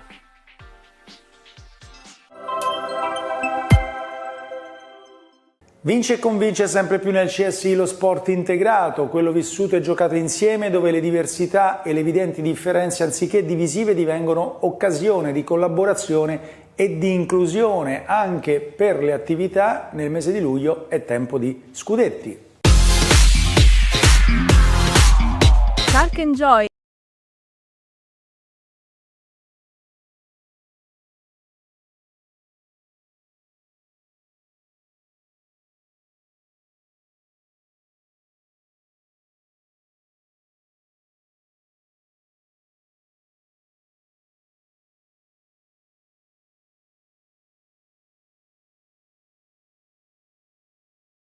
Shark and Joy e gli amici di Emmy e Chiara Del Dosso bissano la vittoria a scudetto nei campionati nazionali delle attività paralimpiche. Le due formazioni cremonesi hanno difeso sempre in Emilia-Romagna il titolo conquistato giusto un anno fa a Castellarano, rispettivamente nella pallacanestro e nella pallavolo integrata. Oltre al basket e al volley, il CSI ha assegnato negli sport di squadra anche il titolo del calcio a 5 integrato, dove il successo è andato ai vice campioni in carica, ossia il quintetto reggiano della San Martinese davanti a Calcico Sarnico e Canarini 1912. Il movimento paralimpico del CSI ha coinvolto in questo epilogo di stagione 13 squadre in Romagna e circa 200 persone, sommando ai 156 atleti una cinquantina di accompagnatori. Lombardia ed Emilia-Romagna sono state le regioni più attive nel campo dell'attività sportiva per atleti con disabilità. La premiazione finale è stata un momento intenso di partecipazione e condivisione tra tutti i partecipanti. La logica CSI è quella di sempre, mai soli. Insieme lo sport diventa fattore di normalizzazione e di sperimentazione in una uguaglianza che non sta nei risultati ma nell'esperienza comune della festa e della gioia di vivere. E restiamo ancora legati e collegati al tricolore, ma andiamo sui pedali e corriamo in Abruzzo, dove ai piedi della Maiella si è svolto il campionato nazionale ciclistico CSI di Mediofondo Strada.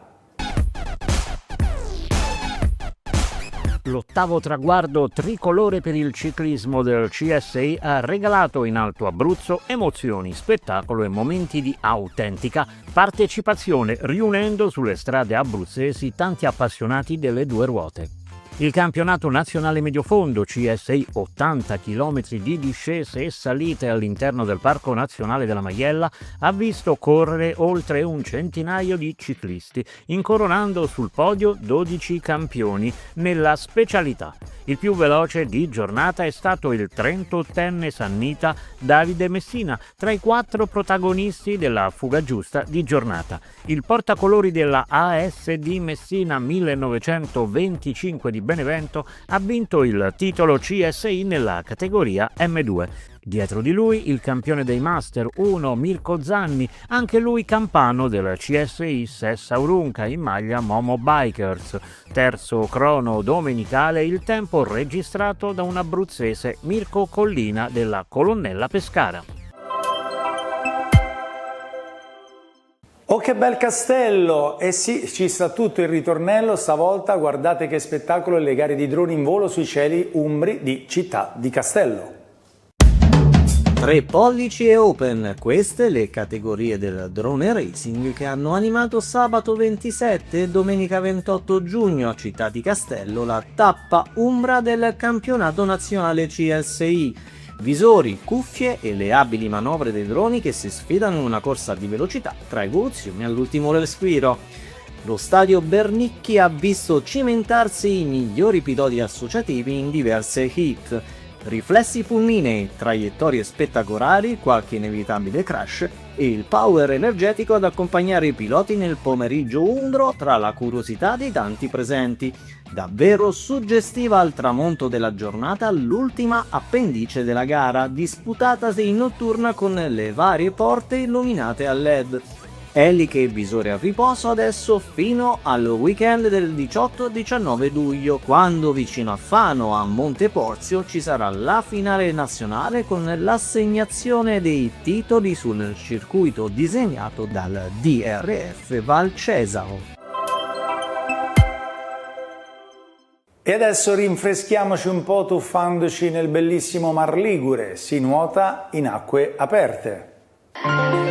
Cuffia e boetta pronta per centinaia di nuotatori. Si è svolta a metà giugno a Bergeggi una delle manifestazioni natatorie più importanti del calendario italiano. A Imponente, l'evento in acque libere organizzato da Stile Libero ASD con il patrocinio ed il contributo del Centro Sportivo Italiano, dell'area marina protetta di Bergeggi e di Avis Vado Ligure. Da sempre la manifestazione offre diverse possibilità di partecipazione, pensate per coinvolgere il maggior numero di atleti, indipendentemente dall'età, dall'esperienza e dalle capacità tecniche, accomunati dalla passione per il nuoto in mare aperto e dalla possibilità di gareggiare in totale sicurezza. Più di 300 i partecipanti, provenienti anche da alcuni paesi europei, una sessantina quelli impegnati nella tappa del campionato CSI. In gara a Imponente 2026 anche una quindicina di atleti con disabilità intellettivo-relazionale, una manifestazione che ha avuto anche un ottimo riscontro di pubblico in un contesto naturale e splendido, davanti all'isola di Bergeggi.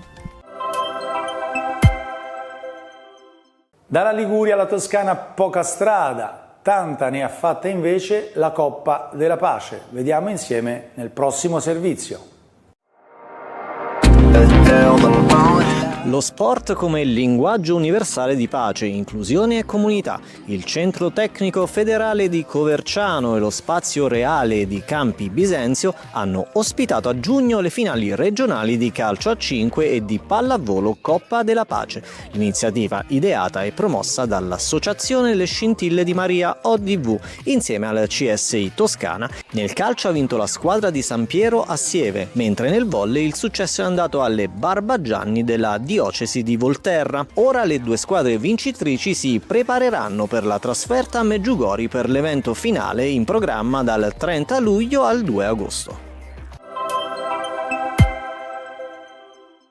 E come sempre sul finale di puntata ci sono gli appuntamenti del mese. Ce n'è uno particolarmente importante perché, lo sappiamo bene, il gioco in estate si trasforma e si svolge nei centri estivi, si avvicina un'estate di sport e inclusione per migliaia di ragazzi, voucher per le famiglie più in difficoltà.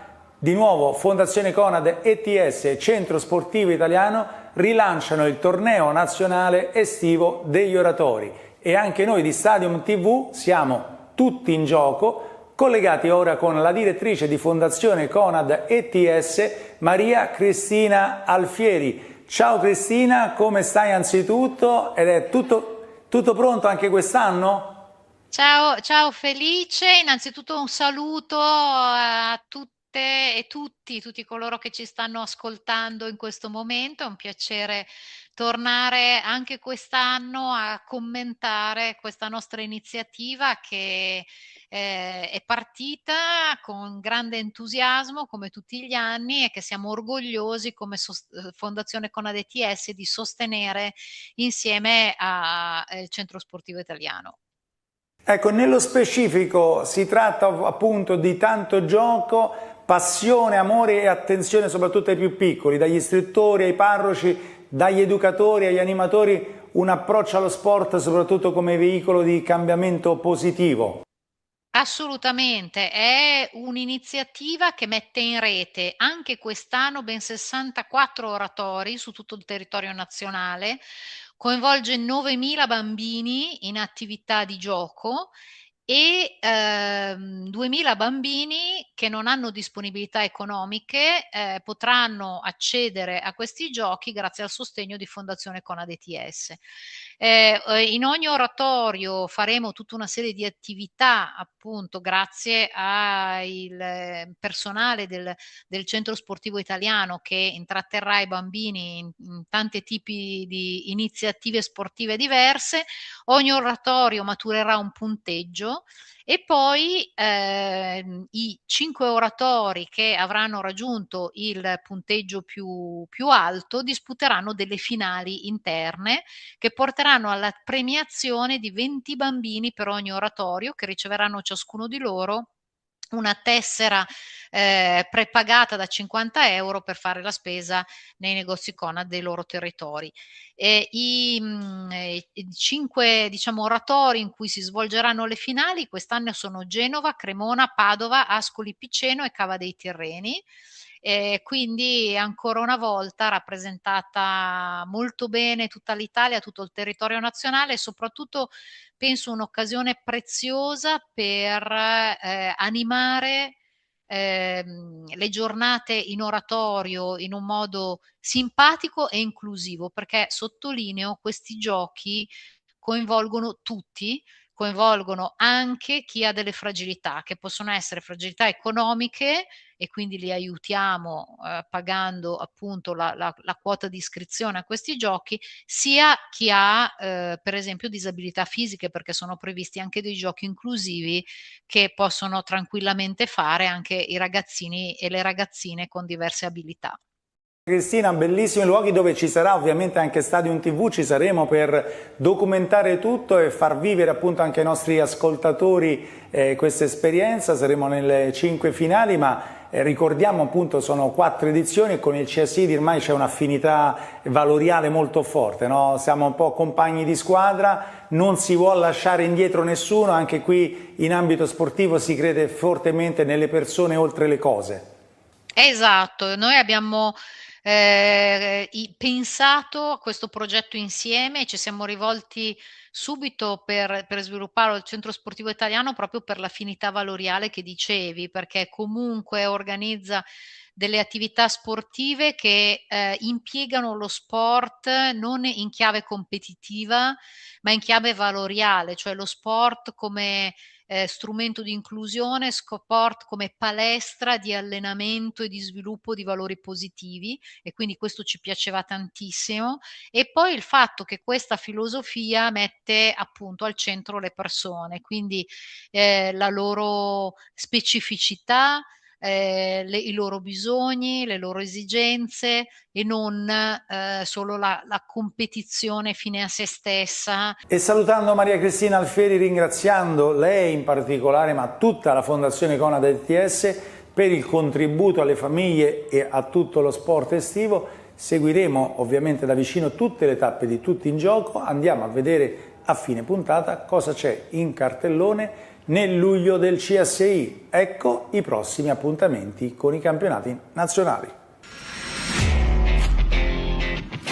Dal 9 al 12 luglio la fase finale del campionato nazionale di calcio a 5, a 7 e a 11 e di pallacanestro riservato alle categorie Open e Top Junior si svolgerà nel territorio del Monferrato piemontese e nello specifico nelle città di Asti, Canelli e Nizza Monferrato. Cava dei Tirreni attende il grande volley dilettantistico nazionale. Il CSI Cavese sabato 4 luglio presso la sala conferenze del complesso monumentale di San Giovanni ha presentato ufficialmente le finali dei campionati nazionali Top Junior Open di pallavolo in programma sul territorio metelliano dal 9 al 12 luglio. Il 12 luglio all'Aquila si terrà la cicloturistica alle pendici del Gran Sasso, valida come campionato nazionale all'escursionismo MTB CSI. L'organizzazione è a cura del comitato CSI di L'Aquila in collaborazione con la ASD Sport and Events. L'itinerario prevede partenza e arrivo presso il campo da rugby di Paganica. Domenica 19 luglio in terra ciociara, altre maglie tricolori ciclistiche CSI in palio. A Serrone, in provincia di Frosinone, si terrà la cronoscalata Serrone, valida come campionato nazionale cronoscalata CSI. L'organizzazione è a cura della ASD Ciclistica Ciociara, percorsi lunghezza 8 km e 11 km con pendenza media dell'8%. La corsa in montagna eleggerà i campioni CSI 2026 in Friuli a Tarvisio. La prova individuale si svolgerà il 18 luglio con partenza e arrivo presso la telecabina del Monte Lussari e tutte le categorie in gara. Domenica 19 luglio 2026 si correranno le spettacolari staffette delle regioni, composte da 5 concorrenti che assegneranno i titoli nazionali giovanili ed assoluti. E ovunque voi siate, al mare, in montagna o anche in città, l'appuntamento con Stadium TV e lo sport del CSI è fra 15 giorni sempre su questi schermi. Non mancate, perché lo sport del CSI, ricordate, non va mai in vacanza. Ciao, vi aspetto!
Cari amiche e cari amici della Tenda TV, ben ritrovati. 4 Passi, il nuovo appuntamento che vi porterà alla scoperta delle bellezze della pedemontana vittoriese. Andremo a scoprire e ad aprire soprattutto degli scrigni nascosti del nostro territorio. Lo faremo attraverso dei piccoli documentari che abbiamo realizzato nei mesi scorsi e appunto puntata dopo puntata andremo a scoprire appunto alcune delle realtà magari non molto conosciute appunto del vittoriese e non solo. Do subito il benvenuto in apertura di questa prima puntata di 4 Passi a Silvia Bevilacqua, che ci accompagnerà in questo percorso. Silvia, ben trovata. Grazie Federico, iniziamo. Iniziamo. Diamo un po' una panoramica. Dove andremo? Dove porteremo a braccetto i nostri telespettatori? Allora, in queste prime puntate porteremo i nostri telespettatori a scoprire la chiesa di San Marco di Revine, che sorge in realtà al confine tra Vittorio Veneto e Revine sul Col della Spina. E poi scopriremo la chiesa di Manzana, la chiesa di San Giorgio di Manzana, poi la chiesa della Madonna della Tosse, un luogo di antica devozione, e anche la chiesa, il santuario e il percorso che porta a Sant'Augusta. Le ho elencate in ordine contrario rispetto alla produzione, quindi la chiesa di San Marco, gli studi relativi alla chiesa di San Marco sono gli ultimi studi che sono stati fatti in questo progetto. Ecco, raccontiamo, i video che noi andremo a mostrare in realtà sono frutto di un lavoro più complesso, più articolato, che è stato realizzato in seguito alla riqualificazione vera e propria che è stata fatta in alcuni di questi siti grazie a dei fondi del PNRR, giusto Silvia? Esattamente, infilo gli occhiali e leggo. Il Piano Nazionale di Ripresa e Resilienza, la missione 1, componente 3, misura 2, rigenerazione di piccoli siti culturali, patrimonio culturale, religioso e rurale. Ecco, questi siti sono accomunati proprio da questo loro essere dei luoghi rurali che sono stati valorizzati. E prima della valorizzazione ovviamente c'è stato il progetto di restauro, di riqualificazione estetica, e poi c'è stata anche una valorizzazione nel senso di promuovere la conoscenza, la visita attraverso una modalità un po' diversa rispetto al solito, che è quella dei brevi video che accompagnano delle cartine e che ci permettono di conoscere questi siti quando sono aperti, ma anche nei casi in cui li trovassimo chiusi.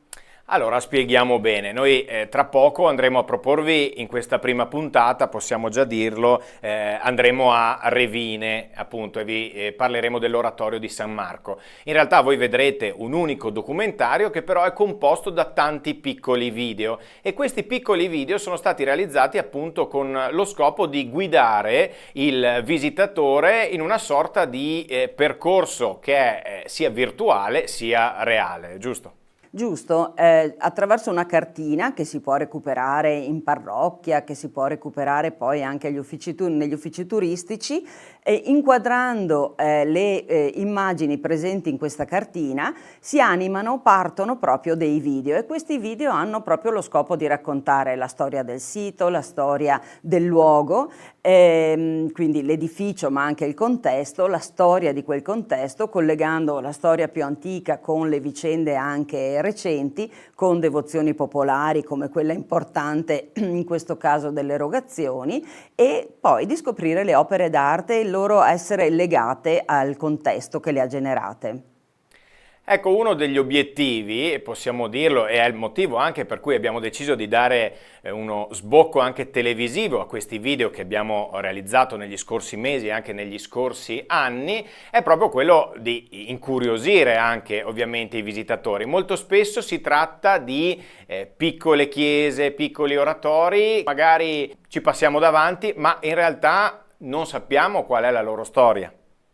Esattamente, questo è proprio lo scopo di rivalorizzare questi luoghi legati alla nostra ruralità e alla nostra devozione locale, alla storia della nostra devozione locale. Quindi ogni sito, scopriamo, ha un sacco di informazioni, di storie da raccontare, e questo è proprio lo scopo. Il video ha in più il vantaggio che ci permette di essere molto focalizzati, no? Di quello di cui si parla. Il video permette di guardare esattamente quel particolare, quell'aspetto, cose che magari entrando così, trovando anche la chiesa aperta, non riusciremo ad individuare, e quindi sono tutti video che tendono all'approfondimento, quindi non a una visione generale. Sono video di pochi minuti, quindi niente di lungo che ci obblighi ad una sosta lunga, però in alcuni casi sono davvero lo strumento giusto per guardare, per vedere davvero.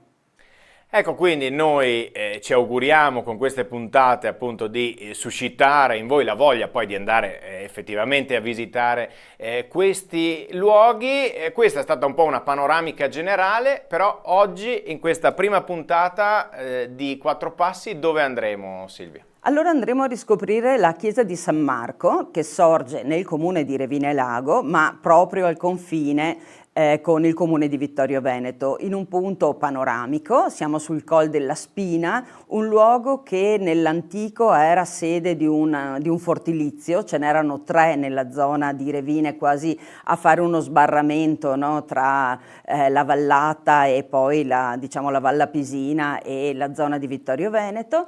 Un edificio di cui, dai caratteri architettonici molto semplici, che andremo comunque a scoprire, dalle decorazioni molto semplici, ma proprio interessante per il luogo dove sorge. In questa piana della Spina, si chiamava anche Campo della Spina, in fazzoletto di terra coltivabile fin dall'antico, intorno al quale sorgeva in passato un edificio di pregio, una villa con anche una chiesetta dedicata però a San Giovanni Nepomuceno, oggi scomparsa.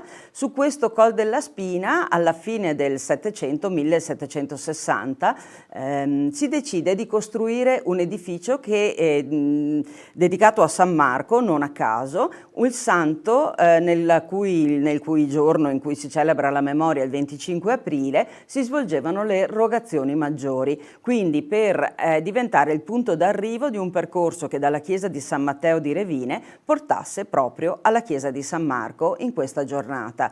Noi sappiamo che le erogazioni erano un aspetto molto importante nel passato, c'erano quelle minori legate alla festa dell'Ascensione e quelle maggiori legate proprio alla festa di San Marco.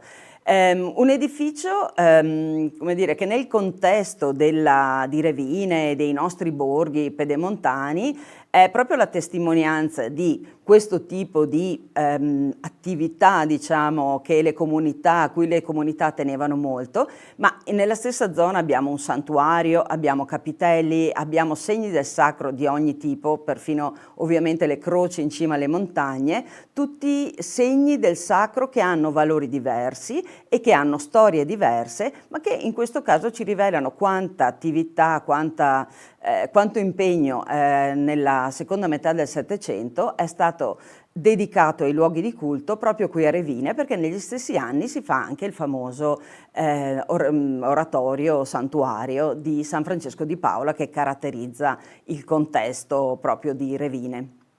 Ecco, quindi una cosa che non abbiamo detto prima, l'occasione sarà quella di partire da questi piccoli luoghi per vedere anche un po' quello che è il contesto, che cosa ci sta attorno e dove questi piccoli santuari, piccoli oratori sono inseriti.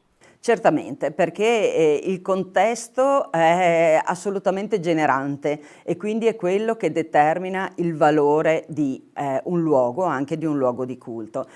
Qui il punto è estremamente panoramico e la riqualificazione architettonica di questo edificio, che insomma versava in condizioni non salubri, diciamo, oggi diventa un'occasione per una passeggiata, ad esempio percorrendo la Via Maestra, che da Longhere sale verso Revine e poi attraversa la vallata, un posto dove possiamo sostare, che è pulito, che è ordinato, dove possiamo godere di quella pace. Siamo in fondo a pochi metri, no, dalla strada, eppure siamo isolati, siamo tranquilli, possiamo assaporare quella tranquillità che è propria di questi luoghi per i quali sono nati. C'è anche un altro aspetto interessante del Col della Spina, perché qui in questa zona c'è stato uno degli ultimi scontri della battaglia di Vittorio Veneto, quando i bersaglieri ciclisti hanno intercettato delle retrovie, diciamo, della Sesta Armata Austro-Ungarica che cercavano la fuga verso il San Boldo o verso la Valla Pisina, verso il Fadalto, e qui sono stati intercettati. Ci sono stati anche 2 morti, abbiamo anche poco lontano un monumento che li ricorda e che proprio in questa passeggiata potremmo così leggere con attenzione per dare valore a questi segni. Ricordiamo anche un evento un po' particolare, che nelle case che sorgono vicine alla chiesa di San Marco risiedeva una persona non udente e che in quell'occasione è uscita di casa non rendendosi conto, non avendo sentito lo scontro, e quindi è rimasta anch'essa uccisa in questo momento così drammatico. Siamo il 30 ottobre 1918. Ecco Silvia, non diamo altre anticipazioni, lasciamo spazio al video, ma prima direi che comunque sono necessari dei ringraziamenti perché questi video grazie a chi sono stati resi possibili. Allora, sono stati resi possibili, come detto, no, all'interno, come valorizzazione del PNRR che abbiamo citato, il progetto complessivo voluto dalla parrocchia di Revine è stato gestito dall'architetto Susanna Masette, i restauri sono stati effettuati da Emanuela Ruggio e la realizzazione di questi video, quindi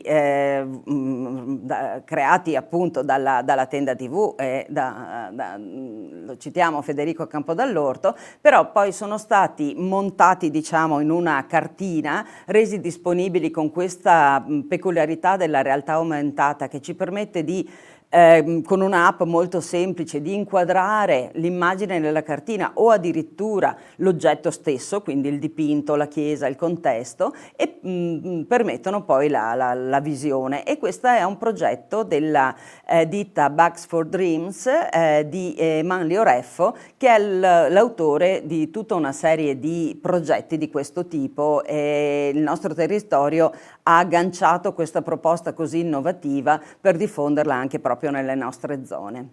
Questi erano i doverosi ringraziamenti. Io ringrazio Silvia Bevilacqua per essere stata qui con noi in studio, la vedremo tra pochissimi istanti. In questa prima puntata di 4 Passi vi porteremo a Revine alla scoperta dell'oratorio di San Marco.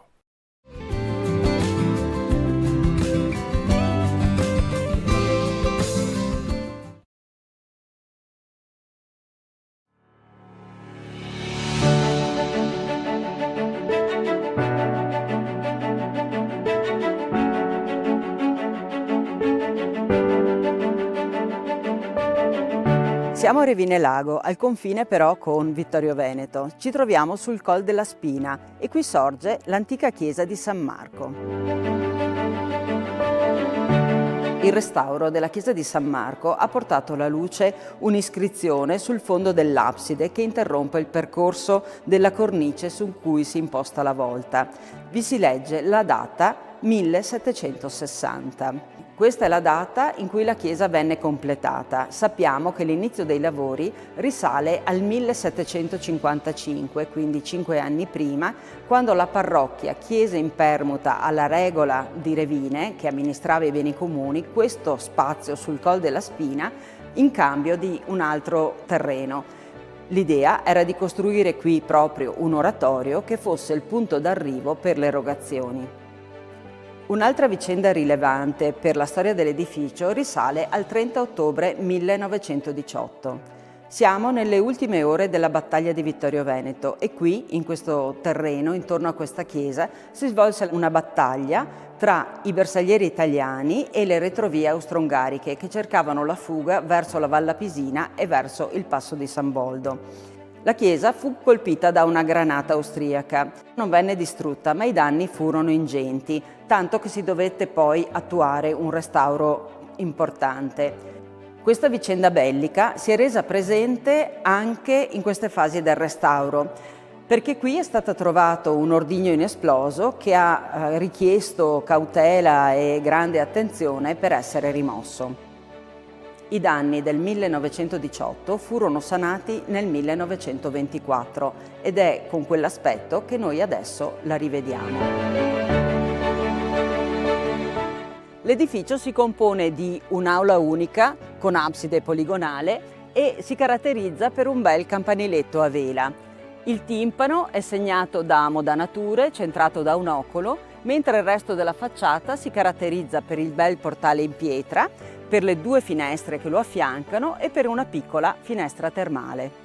La facciata è intonacata, liscia, segno del rifacimento del 1924, sul fianco destro sono segnati dei conci. Sulla facciata è presente uno stemma nobiliare, è quello della famiglia Crucis. Non è un oggetto pertinente a questa chiesa, è un recupero. Proviene da una cappella scomparsa che sorgeva qui vicino, dedicata a San Giovanni Nepomuceno.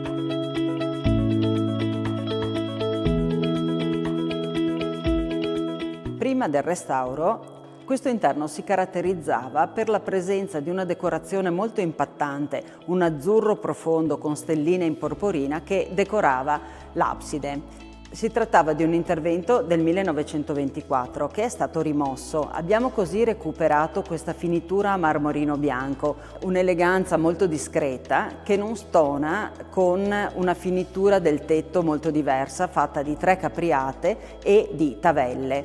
Un mondo rustico che si combina con un tono molto più elegante.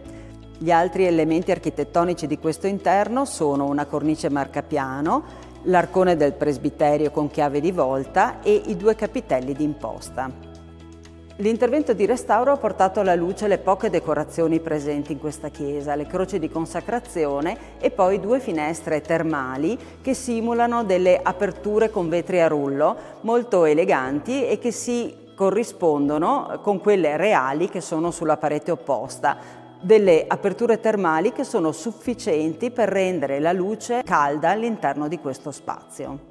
Gli arredi di questo interno sono essenziali. Abbiamo un altare con la mensa in muratura dalla forma sagomata e poi una pala che lo sovrasta. Si tratta dell'opera del pittore revinese Giovanni Chiarel, un autore di cui non abbiamo molte notizie. Sappiamo che, come tanti altri revinesi, è immigrato in America negli anni 20 per poi ritornare a seguito della crisi del 1929. È in questo periodo, nella prima metà degli anni 30, che il parroco di allora gli commissionò alcune opere per sostenerlo anche, tra cui questa con l'immagine di San Marco.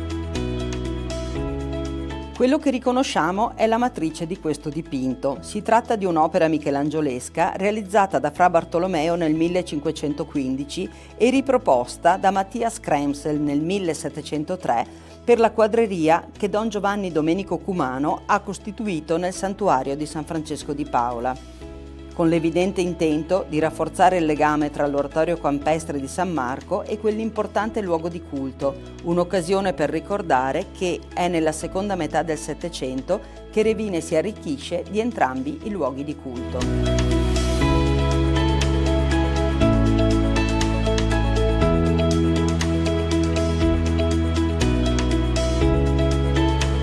L'oratorio campestre di San Marco, al di là del suo valore architettonico e del luogo che lo ospita, che sono già di per sé degli elementi che meritano la valorizzazione e la conservazione di questo luogo, fa anche memoria di un'antica tradizione religiosa, fa memoria delle rogazioni. Nel mondo romano, nel mese di aprile, si svolgevano dei riti dedicati a Cerere, la dea delle messi. Nel IV secolo fu Papa Liberio che diffuse la pratica delle rogazioni. Poi Gregorio Magno, nel VI secolo, cristianizzò definitivamente questo rito, ufficialmente poi introdotto nell'816 da Papa Leone III, il Papa che ricordiamo per l'incoronazione di Carlo Magno. Le rogazioni sono suppliche per la fecondità della terra e l'abbondanza dei raccolti. Il verbo rogare significa chiedere, pregare per ottenere una benedizione, una protezione. A peste, fame et bello, libera nos Domine. Liberaci, Signore, dalla peste, dalla fame e dalla guerra. Questa è solo una delle invocazioni che venivano recitate durante le rogazioni, ma certo una delle più conosciute per la completezza dell'affidarsi a Dio per essere preservati da 3 incredibili flagelli.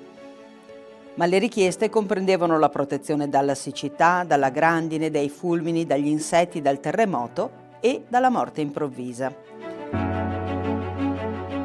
Le erogazioni minori si svolgevano nei 3 giorni che precedevano la festa dell'Ascensione, che originariamente cadeva di giovedì a data mobile.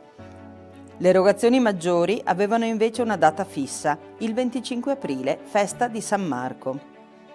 All'alba i fedeli si radunavano presso la parrocchiale e si incamminavano seguendo il sacerdote in paramenti viola, segno di penitenza. In processione, recitando preghiere e le litanie dei santi, raggiungevano il Col della Spina e appunto la chiesetta di San Marco, dove il sacerdote avrebbe benedetto i terreni aspergendoli con l'acqua santa in direzione dei 4 punti cardinali. Sarebbe poi seguita la messa. Questa pratica, revisionata nel 1984 da Papa Giovanni Paolo II, si è conservata come benedizione del creato. La chiesetta di San Marco è custode della memoria di questa ritualità ed è significativo che essa venga valorizzata da una comunità che ha un particolare legame con i riti religiosi. Revine è famosa ben oltre i confini diocesani o della provincia di Treviso perché dal 1934, senza interruzioni, per le sue strade viene rappresentato il presepe vivente e dal 1929, seppur con alcune interruzioni, anche la Passione di Cristo. Due momenti che richiamano numerosissimi visitatori e aggregano i revinesi, dove giovani e meno giovani, figuranti e operatori dietro le quinte, lavorano insieme per settimane.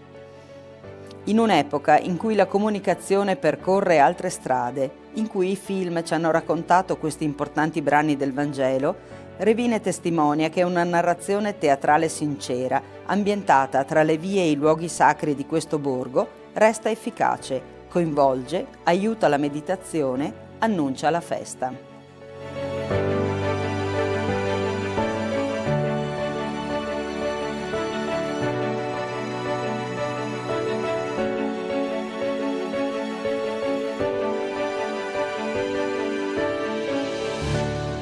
Nel territorio della diocesi di Vittorio Veneto le chiese sono davvero numerose, diverse per origine, datazione, dimensioni, collocazione. Ma ogni segno del sacro ha una sua ragione per essere conosciuto e racconta anche la storia dello spazio che lo ha accolto e della comunità che lo ha voluto. È questa una delle ragioni profonde che ha spinto la parrocchia di Revine ad impegnarsi nel recupero della chiesetta di San Marco, trovando professionisti, collaboratori e sostenitori competenti e disponibili. La chiesa di San Marco sorge sul Col della Spina e il toponimo evoca uno spazio strappato faticosamente ai rovi per essere coltivato. Un fazzoletto di terra, certo, ma assolato e certamente prezioso. Nel 1532 questo luogo era chiamato il Campo della Spina. Siamo in un privilegiato punto panoramico a 260 metri sul livello del mare. Da qui lo sguardo si distende ad abbracciare la mole del Pizzoc con i suoi 1565 metri d'altitudine. Ne possiamo seguire i fianchi verso est e verso nord, risalendo così la Valla Pisina. Verso sud lo sguardo abbraccia le colline moreniche di Tarzo e del Vittoriese, ma è verso ovest che l'orizzonte diventa ampio, comprende l'intera Valsana. Si nota il rilievo di Gai, dove l'antica lingua glaciale si è fermata, creando con il suo peso la depressione che ospita i laghi di Revine Lago e Tarzo. Stiamo ammirando un territorio dall'orografia davvero unica che nel 2019 si è meritato il riconoscimento UNESCO di Patrimonio dell'Umanità. A ridosso del Col della Spina, oggi corre il confine tra il comune di Vittorio Veneto e quello di Revine Lago, che con una retta risale poi il fianco del Visentin e verso sud quello della Biscosta e del Monte Baldo. Da qui passa anche l'antica Via Maestra. Fino al 1830 questo era il percorso che, svolgendosi sul fianco della montagna, collegava l'Unghere ai paesi della vallata. La sua attuale valorizzazione risponde al desiderio dei tanti che cercano percorsi antichi per muoversi in natura, poggiando i propri passi dove per secoli li hanno calcati commercianti, pellegrini e viandanti. Sul Col della Spina sorgeva una delle 3 fortificazioni di Revine. In alto c'era il Castello Maggiore, più in basso quello di Montefrascone e in questo rilievo quello del Magnader.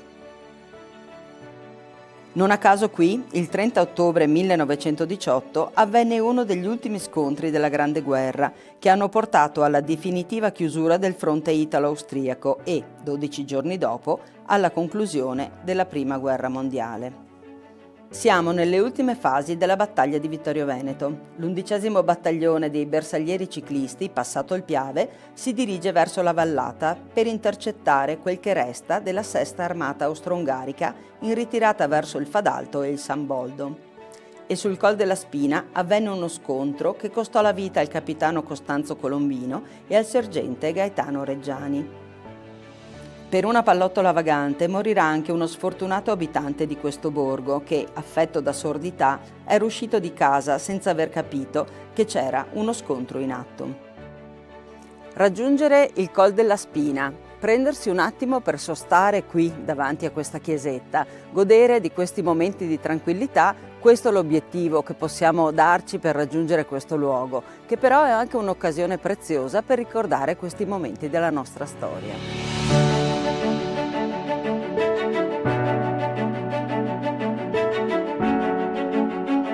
I segni del sacro si dispongono a campire gli spazi dove l'uomo vive e a segnare i confini, reali o visuali, del proprio territorio. Ne risulta una stratificazione di questi segni del sacro, che sono segni dell'uomo.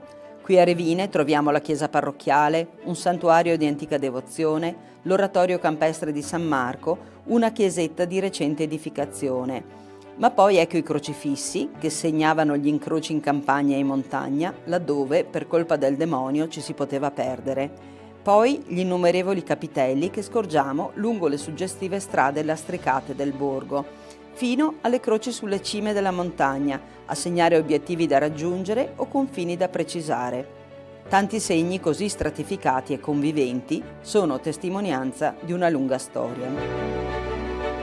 Già la dedicazione della chiesa parrocchiale a San Matteo, uno degli evangelisti, è indicazione dell'antichità della sua fondazione che si perde nelle pieghe dell'Alto Medioevo, ipotizzandone l'esistenza fin dal VII-VIII secolo, quale espansione dalla pieve serravallese di Sant'Andrea di Bigonzo.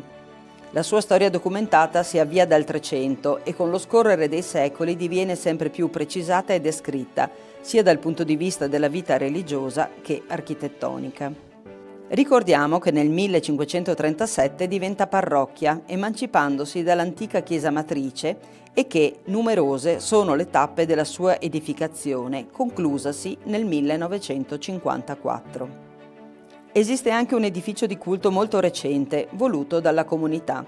Si tratta della chiesetta della Madonna della Neve, eretta in località Lama delle Crode.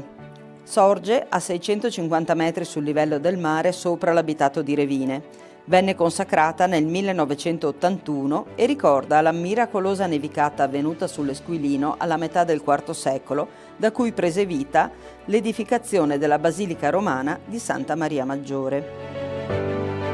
A Revine è presente un altro particolarissimo luogo di culto, il santuario di San Francesco di Paola, che sorge sul Col Silver, alle pendici del Monte Frascone. Se osserviamo la sua posizione lo riconosciamo come parte di un sistema di 3 santuari. Da est a ovest incontriamo il santuario di Sant'Augusta, questo di Revine, e quello più occidentale della Madonna del Carmine a Miane. Segni imprescindibili per la storia religiosa del territorio, evidenti punti di riferimento geografico che hanno sostituito antichi fortilizi che punteggiavano i fianchi della montagna. La costruzione di questo luogo di culto si deve a Don Giovanni Domenico Cumano, che fu parroco di Revine tra il 1676 e il 1719 e che ha lasciato un minuzioso resoconto dell'edificazione di questa cappella privata, della storia degli arredi, delle decorazioni della chiesa e dell'appartamento annesso, la sua residenza. Un'impresa che lo ha impegnato dal 1677 al 1702, occupandosi nel frattempo di lavori anche nella chiesa parrocchiale, per poi istituire una confraternita dedicata al santo calabrese Francesco di Paola, fondatore dell'Ordine dei Minimi. Il santuario si raggiunge grazie ad un percorso acciottolato a zigzag, originariamente punteggiato da 6 cappelle, che con la chiesa facevano memoria delle 7 chiese di Roma. Negli anni 30 dell'Ottocento sono state poi aggiunte altre edicole a comporre il tradizionale percorso della Via Crucis. Raggiungere il santuario è vivere l'esperienza della scendere, di salire verso il sacro, ma oggi è anche un'occasione imperdibile per prendere gradualmente visione di questo straordinario territorio, la cui storia è antichissima. Caratterizzata da un ambiente palustre e di torbiere, vanta ritrovamenti di tronchi fossili di 15.000 anni fa e un villaggio palafitticolo del Neolitico, databile tra 6.000 e 3.500 anni fa, oggi ricostruito come parco archeologico didattico Il Livelet. Ma è l'intero borgo a conservare un sapore d'antichità. Le ripide stradine sono lastricate con ciottoli e con pietra a spacco del Visentin. Le abitazioni sono raccolte in cortili, hanno facciate caratterizzate dal piol, il ballatoio in legno con scala esterna. spazi importanti a supporto dell'agricoltura di sussistenza di queste terre, dove ad esempio si essiccavano le pannocchie. Il sagrato della chiesa, il Col della Spina, i cortili, la riva del lago, ecco i luoghi dove si svolgeva la vita di un tempo. Su tutti va ricordato l'ottocentesco lavatoio delle Lame. Una tettoia sostenuta frontalmente da colonne protegge la lunga fontana. All'esterno, una grande vasca ovoidale realizzata nel 1892 è adatta per fare il bucato. Questo era un vero privilegio per le donne di Revine che non dovevano recarsi sulle sponde, a volte fangose, del lago per lavare i panni. Una struttura rustica che non manca però di eleganza, realizzata con la pietra bianca locale, tale da inserirsi perfettamente nel paesaggio. Un luogo di lavoro, di freddo e di geloni alle mani, ma anche un luogo imprescindibile della socialità femminile, dove recarsi per sapere e far sapere, caratterizzato da un suo paesaggio sonoro, rumori di secchi che si riempiono, ma poi chiacchiere, risate squillanti, canti per accompagnare ritmicamente lo sciabordio e lo sbattere dei panni.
Buonasera a tutti e ben ritrovati nella nostra rubrica Chiese missionarie, Igrejas em Missão.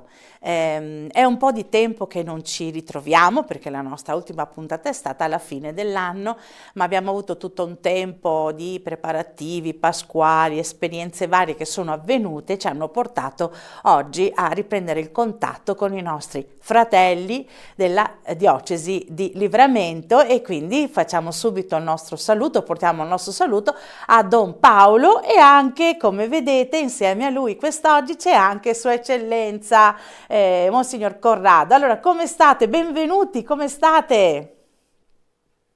Bene, grazie. Bene, Tutto Sua Eccellenza? bene, grazie. Ecco Paolo, molto bene. Siete belli, bellissimi. Com'è lì il tempo? Dai, cominciamo dalle cose semplici, poi andiamo nelle cose più strutturate. Arrivando l'inverno, che comunque è sempre bello caldo, anche l'inverno, non ci lamentiamo.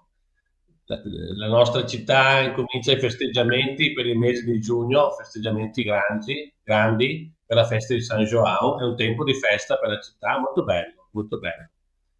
E anche un po' di confusione perché le strade chiuse, aprono, così. Però stiamo bene, contenti. Si vede, avete proprio due volti solari, questo è molto bello, tutti e due, che bello. Siamo contenti di ritrovarvi. Allora, oggi nel nostro quarto appuntamento abbiamo un po' scelto insieme di condividere le nostre esperienze reciproche di chiese sorelle sul tempo di Pasqua che è appena trascorso, un po' fare un bilancio su come è andata e raccontarci com'è stata questa esperienza. E quindi aprirei subito un po' una conversazione con Sua Eccellenza, Monsignor Corrado, se ci racconta come la diocesi di Livramento ha vissuto la Pasqua, i preparativi, quindi il tempo di Quaresima, la Pasqua e poi il tempo dopo il momento della Pasqua, quindi quello che è stato vissuto fino ad ora. Beh, il tempo di Quaresima e conseguenza anche la Pasqua è, con mia positiva sorpresa, è un tempo molto, molto sentito, molto sentito. Nella diocesi fondamentalmente ci sono alcune iniziative che riguardano l'intera comunità diocesana. Quella più significativa durante la Quaresima è la campagna di fraternità. È un'iniziativa che riguarda tutto il Brasile, ma che poi viene tradotta concretamente nelle singole diocesi. Il tema, perché ogni anno ha un tema particolare, che è un tema che riguarda la situazione sociale del Brasile, che impegna tutte le diocesi a riflettere e anche a agire in riferimento a questa situazione. Il tema di quest'anno, che è scritto in questo libretto che è stato diffuso in tutto è fraternità e alloggio. Moradia significa alloggio e riguarda l'annoso e grave problema dell'abitazione, che a dire il vero nella nostra parrocchia non è così disastroso, ma in altri luoghi del Brasile, pensiamo alle famose favelas che sono le periferie delle grandi città, a cominciare da San Paolo, ma venendo anche a Salvador, che è la capitale dello Stato in cui ci troviamo, costituiscono una piaga veramente grave. Nella nostra parrocchia abbiamo vissuto anche noi questo impegno della carta della campagna di fraternità, sensibilizzandolo nelle varie celebrazioni eucaristiche o di formazione della catechesi. Quindi è stato un impegno costante nella Quaresima in tutti i momenti celebrativi e formativi. Questo è stato un'iniziativa che ha caratterizzato tutto il periodo di Quaresima. Contemporaneamente nella diocesi un altro momento forte è stato la celebrazione della messa del Crisma, che qui a Livramento non viene celebrata il giovedì santo, ma anticipatamente in una delle parrocchie della diocesi, e anche quest'anno è stato così.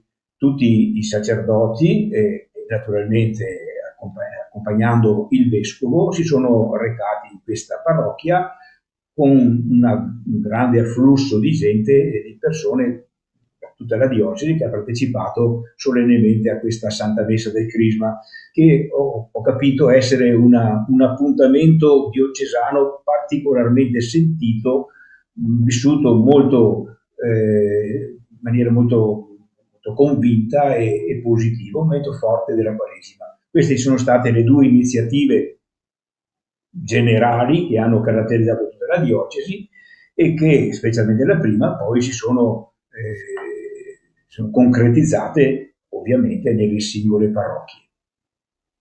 È molto interessante questa idea di collegare a un tema sociale, no? La Quaresima, questo è molto interessante. E d'altronde anche nella nostra diocesi noi viviamo quella che si chiama la Quaresima di fraternità, che però, come dire, è più legata alla dimensione dell'animazione missionaria, però fa riferimento anche qui alla possibilità di venire incontro a delle fatiche inerenti o legate a chiese che sono più in difficoltà, per cui noi l'associamo in genere a dei progetti di solidarietà abbastanza strutturati e quindi finalizzati proprio a sollevare situazioni di fatica. Quindi anche qui c'è un impegno sociale un po' più legato alla globalità, diciamo così, più che alla diocesi, all'intradiocesi, quindi anche questo è molto bello. E qui in Italia, voi sapete, qui in diocesi di Vittorio Veneto abbiamo accompagnato la Quaresima con il libretto Sappiatevi amati, che è il libretto prodotto certo dal centro missionario ma ha una valenza diocesana, viene diffuso in tutte le parrocchie e offre uno spunto. Quest'anno ha preso come spunto la Dilexi Te, che è l'ultima nota del nostro, la prima diciamo lettera del nostro nuovo Papa, scusate, che tra l'altro abbiamo accompagnato in quest'anno, in questo suo primo anno di vita insieme a noi. E tra l'altro la Dilexi Te è proprio un'enciclica particolare, attenta al cuore, all'amore, ma in particolare anche ai poveri, quindi proprio alle fatiche degli ultimi.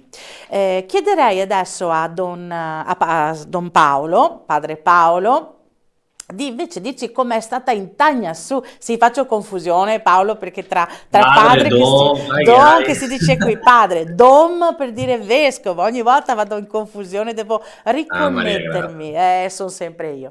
Però Paolo, raccontaci a Tagnassù invece la parrocchia, le varie comunità, come hanno vissuto questo tempo? Beh, il tempo quaresimale vissuto qui è stato intenso perché abbiamo offerto la possibilità a tutte le messe celebrate nella chiesa matrice ma anche nelle comunità, sempre mezz'ora prima, 40 minuti prima, la presenza o del parroco o del vescovo Dogorado per la possibilità delle confessioni, che io dico che anche le persone hanno approfittato della presenza dei preti per poter confessarsi e prepararsi bene. Non manca ogni anno la grande celebrazione penitenziale, è fatta nella chiesa matrice, dove c'è una celebrazione per la confessione, e anche noi andiamo ad aiutare le altre parrocchie vicine per le confessioni della chiesa matrice, momento penitenziale forte. Poi i progetti, soprattutto lo studio, la riflessione nei vari, nelle comunità, nei quartieri delle comunità, della carta della fraternità sacerdotale, appunto quest'anno sulla riflessione sulla moragia, sull'abitare, che di maniera autonoma fanno le varie comunità e i vari quartieri, si ritrovano, pregano, leggono, si confrontano, parlano, per tentare anche di apprendere uno stile di vita diverso, più cristiano. Quest'anno una novità è che il ricavato della campagna della fraternità, il 40% va alla Chiesa del Brasile, il 60% resta nella diocesi, perché il vescovo diocesano apre, e anche quindi nelle parrocchie, apre la Caritas diocesana, che ancora non esisteva e è una cosa nuova di questo anno. Il Vescovo ha pensato di cominciare questa attività della Caritas diocesana con questo piccolo fondo che è raccolto dalla campagna della fraternità, e anche noi la parrocchia abbiamo scelto 2 persone che sono andate al primo incontro e ci stiamo mettendo in atto per aiutare a un'abitazione buona, precisa, serve anche un gruppo, la Caritas, che aiuti cristiani e non cristiani a raggiungere questa nuova abitazione, no? E così stiamo in cammino con questo progetto. Ancora noi italiani lo conosciamo, ma per loro qua in Brasile è una cosa nuova, meglio per la nostra diocesi, perché nella Chiesa del Brasile c'è la Caritas, la nostra diocesi sta facendo i passi, molto bello questo momento. È interessante questo frutto, no? Noi diamo per scontato che certe realtà siano così diffuse ovunque, in realtà non è così. Anche alcune semplici attività associative che noi abbiamo frequenti, pensiamo agli scout, pensiamo in realtà, nella realtà, non tutta la realtà brasiliana esiste in modo diffuso come nelle nostre comunità. C'è un altro stile, un'altra modalità di vivere comunque l'aggregazione, la fede, e la dimensione di Caritas mi rallegra perché questo ci permetterà magari in futuro, chi lo sa, di mettere in collegamento anche la nostra Caritas con la Caritas diocesana per creare nuove fratellanze, nuovi contatti, anche una rete consistente e sostenuta. Quindi bello. Mi sento di precisare L'altro vai. grande momento della Quaresima è stata la Settimana Santa Maria Grazia, momento cominciando con la grande celebrazione delle Palme in tutte le comunità. La messa dove c'era il prete, ma le altre hanno fatto la celebrazione delle Palme presieduto dai ministri. Tutti hanno cominciato con la Domenica delle Palme e hanno vissuto bene il Triduo Pasquale. È un momento che preparano, che vivono, un momento importante della Pasqua, che le comunità vivono di maniera partecipativa, qua nella Chiesa Matrice molto, ma anche nelle altre comunità, e veramente è stato bello celebrare i giorni santi insieme con le nostre comunità, dove almeno io respiro che c'è un desiderio, di incontrare Dio, di essere liberati e di fare esperienza di vita nuova. Il Triduo si è celebrato nella Chiesa Matrice, giusto? Quindi a Tagna Su, e le comunità convergevano. Come funziona? Tutte le comunità celebrano il Triduo. Quando c'è il prete è con la messa, se no le comunità si arrangiano in autonomia. C'è il ministro, la comunità che celebra la liturgia del Triduo. No, tutte come si chiama, la lavanda dei piedi, il bacio della croce e la notte della Pasqua col cielo pasquale, sì. È bello, molto bello. Molto bello. Quindi voi siete rimasti, avete girato qualche comunità in particolare, anche non so, Sua Eccellenza, avete colto qualche particolare che vi ha colpito? Noi abbiamo servito di più la Chiesa Matrice e la comunità di Sussuarana. Il Vescovo andava a Sussuarana e io nella Chiesa Matrice. Però il giorno di Pasqua abbiamo celebrato la messa di Pasqua anche in altre comunità, non solo nella Chiesa Matrice e nella comunità sussurana, ma anche in altre comunità più piccole. Sì, così. Avete qualche aneddoto, qualche particolare storia che vi ha colpito, qualche relazione, qualche evento significativo del Triduo che vi ha un po' toccato? Io posso dire che mi ha colpito particolarmente la celebrazione del Giovedì Santo sera con la lavanda dei piedi, fatta con molto ordine, con molta calma, ma anche le altre celebrazioni, proprio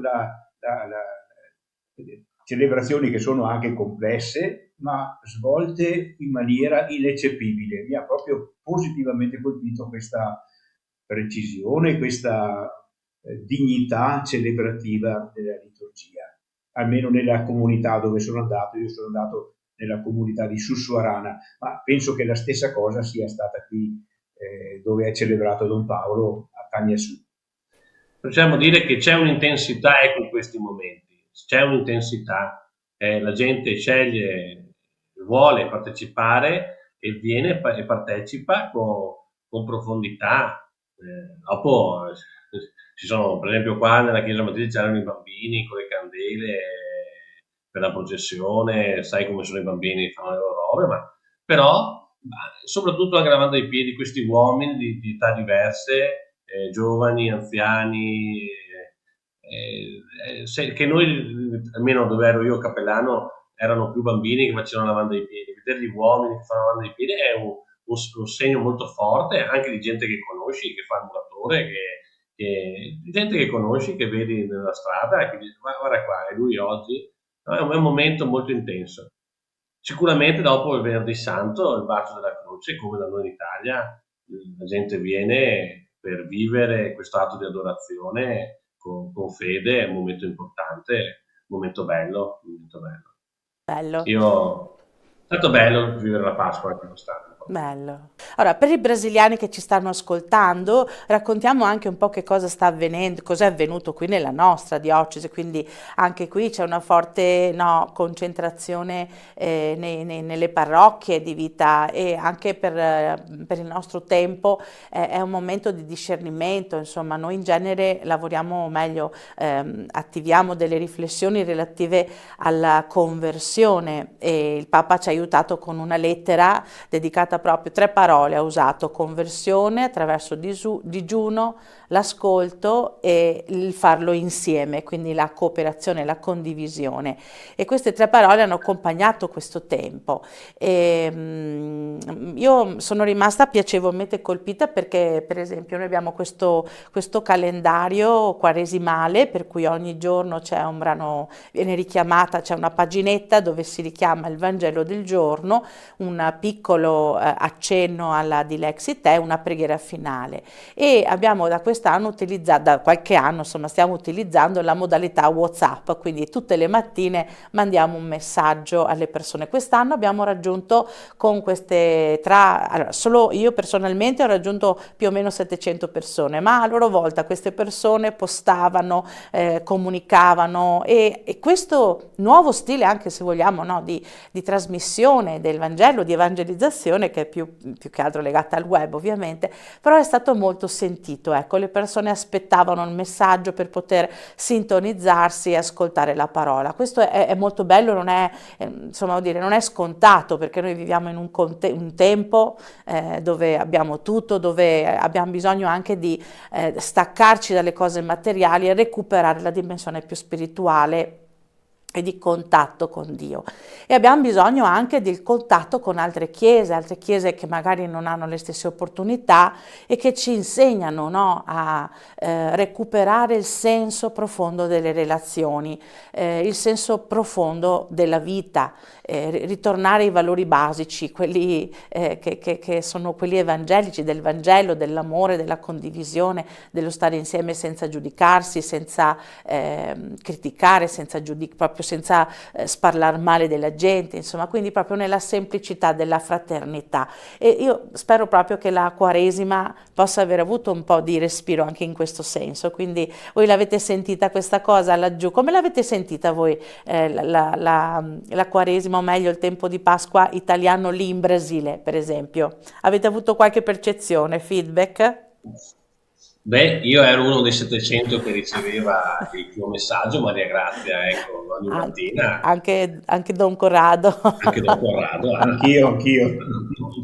Abbiamo accompagnato questo momento. Dopo, devo dire la verità, di altre cose vissute in Italia del tempo quaresimale di Pasqua, già andare dietro quello che abbiamo da fare qua è sufficiente, ma non sempre c'è. Però ogni tanto quando qualcuno chiama, scrive, dice come sta andando, così, e mi è arrivato anche da qualche altro il tuo messaggio, sì, non solo tu me lo mandavi, qualcun altro me lo passava per dirmi: guarda, sto facendo questo ogni giorno. Vedo che questa modalità del messaggio con pensiero, di riflessione, la parola del Vangelo, anche qui in Brasile è vissuto da molti. Ci sono persone che lo fanno liberamente loro, condividono ogni giorno con gli altri, ma ci sono anche dei messaggi che arrivano. È una modalità che sta. Io penso che sia anche bello. Tante persone scrivono tante cose in internet, ricevere una parola di Dio e un pensiero luminoso è meglio, cioè, non è che cambia il mondo, però mette in atto pensieri e sentimenti buoni, che dentro tanti altri pensieri brutti, secondo me, aiuta, ecco, aiuta. Mm. Grazie, mi hai fatto venire in mente che effettivamente il messaggio raggiunge molti popoli, perché essendo un po' legata alle missioni arriva in Mozambico, arriva in Congo, arriva un po' a tutti i contatti che abbiamo, quindi si diffonde. Mi ricordo che c'è un vescovo del Mozambico, Padre Osorio, che noi abbiamo conosciuto come Padre Osorio, che ora è vescovo, che mi dice mandameli, che così li traduco in portoghese e poi li diffondo nella mia diocesi. Quindi voglio dire anche piccole perle che aiutano noi fratelli, no? Perché dobbiamo ricordarci che la nostra Chiesa è unica, non è che c'è o Vittorio, o Livramento, c'è il Mozambico, o Maputo, siamo un'unica Chiesa, siamo un unico corpo in Gesù. Gesù non ci vuole separati, Lui ci pensa tutti uniti, e per questo ha senso anche la condivisione tra chiese, che non è semplicemente un ti do qualcosa, è che noi siamo veramente come una mano e un piede nello stesso corpo, quindi non possiamo vivere separati, e penso che la nostra esperienza missionaria ci aiuti, ci debba aiutare in questo senso a vivere intensamente questa unità, perché l'unità significa che se tu stai male laggiù, anche io sto male qua giù, non è solo prendo le mie cose in più e te le mando perché tu non le hai, no, è una cosa molto più profonda, parlando dal punto di vista della spiritualità. Cosa ne pensate? Beh, sicuramente la missione è vivere insieme, condividere la vita, aprirsi a vivere una fraternità diversa.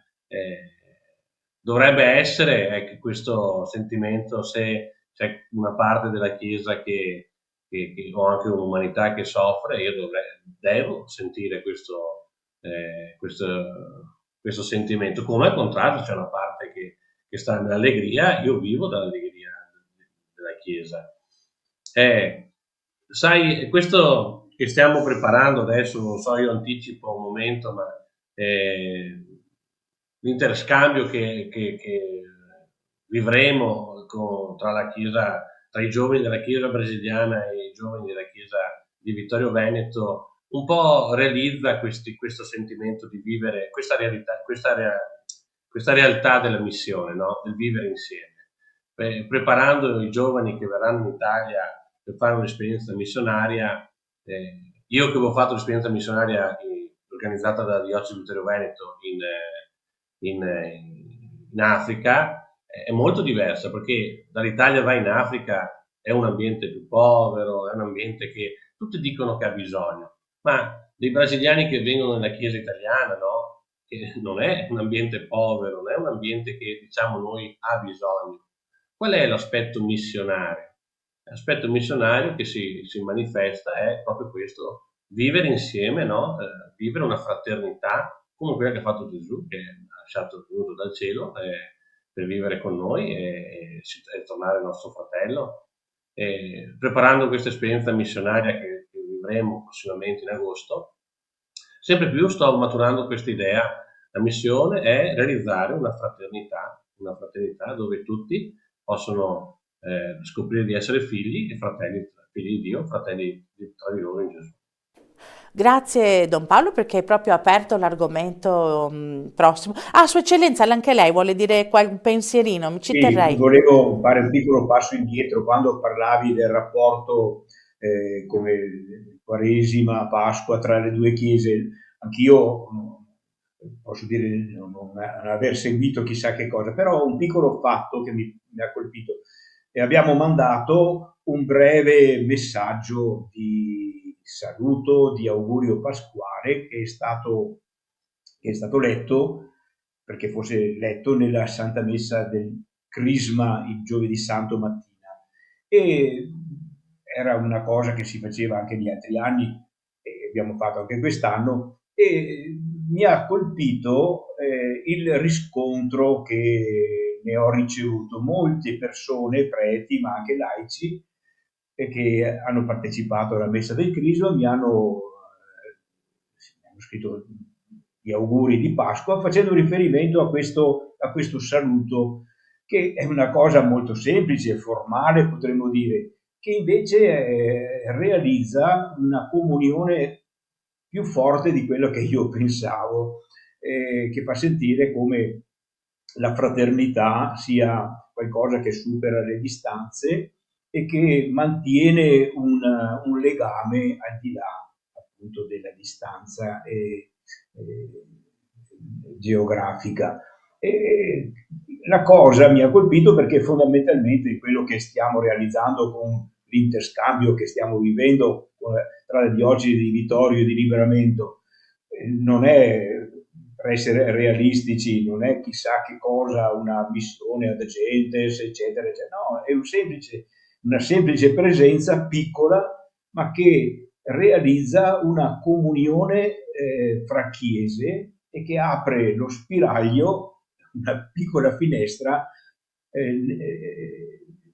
su una realtà molto, molto, molto importante che non dobbiamo mai dimenticare, cioè l'universalità della Chiesa. La Chiesa non è semplicemente una stanza chiusa, la Chiesa è un luogo universale, di apertura universale. Questo respiro universale che deve caratterizzare la nostra Chiesa non è solo uno sforzo che dobbiamo fare per essere più bravi, ma è un segno di speranza, è un segno che ci dà luce, ci dà forza e a volte può anche aiutarci a superare gli scoraggiamenti, i momenti bui che possono venire guardandoci attorno nel nostro piccolo realtà. La Chiesa è più grande, il respiro è universale e pertanto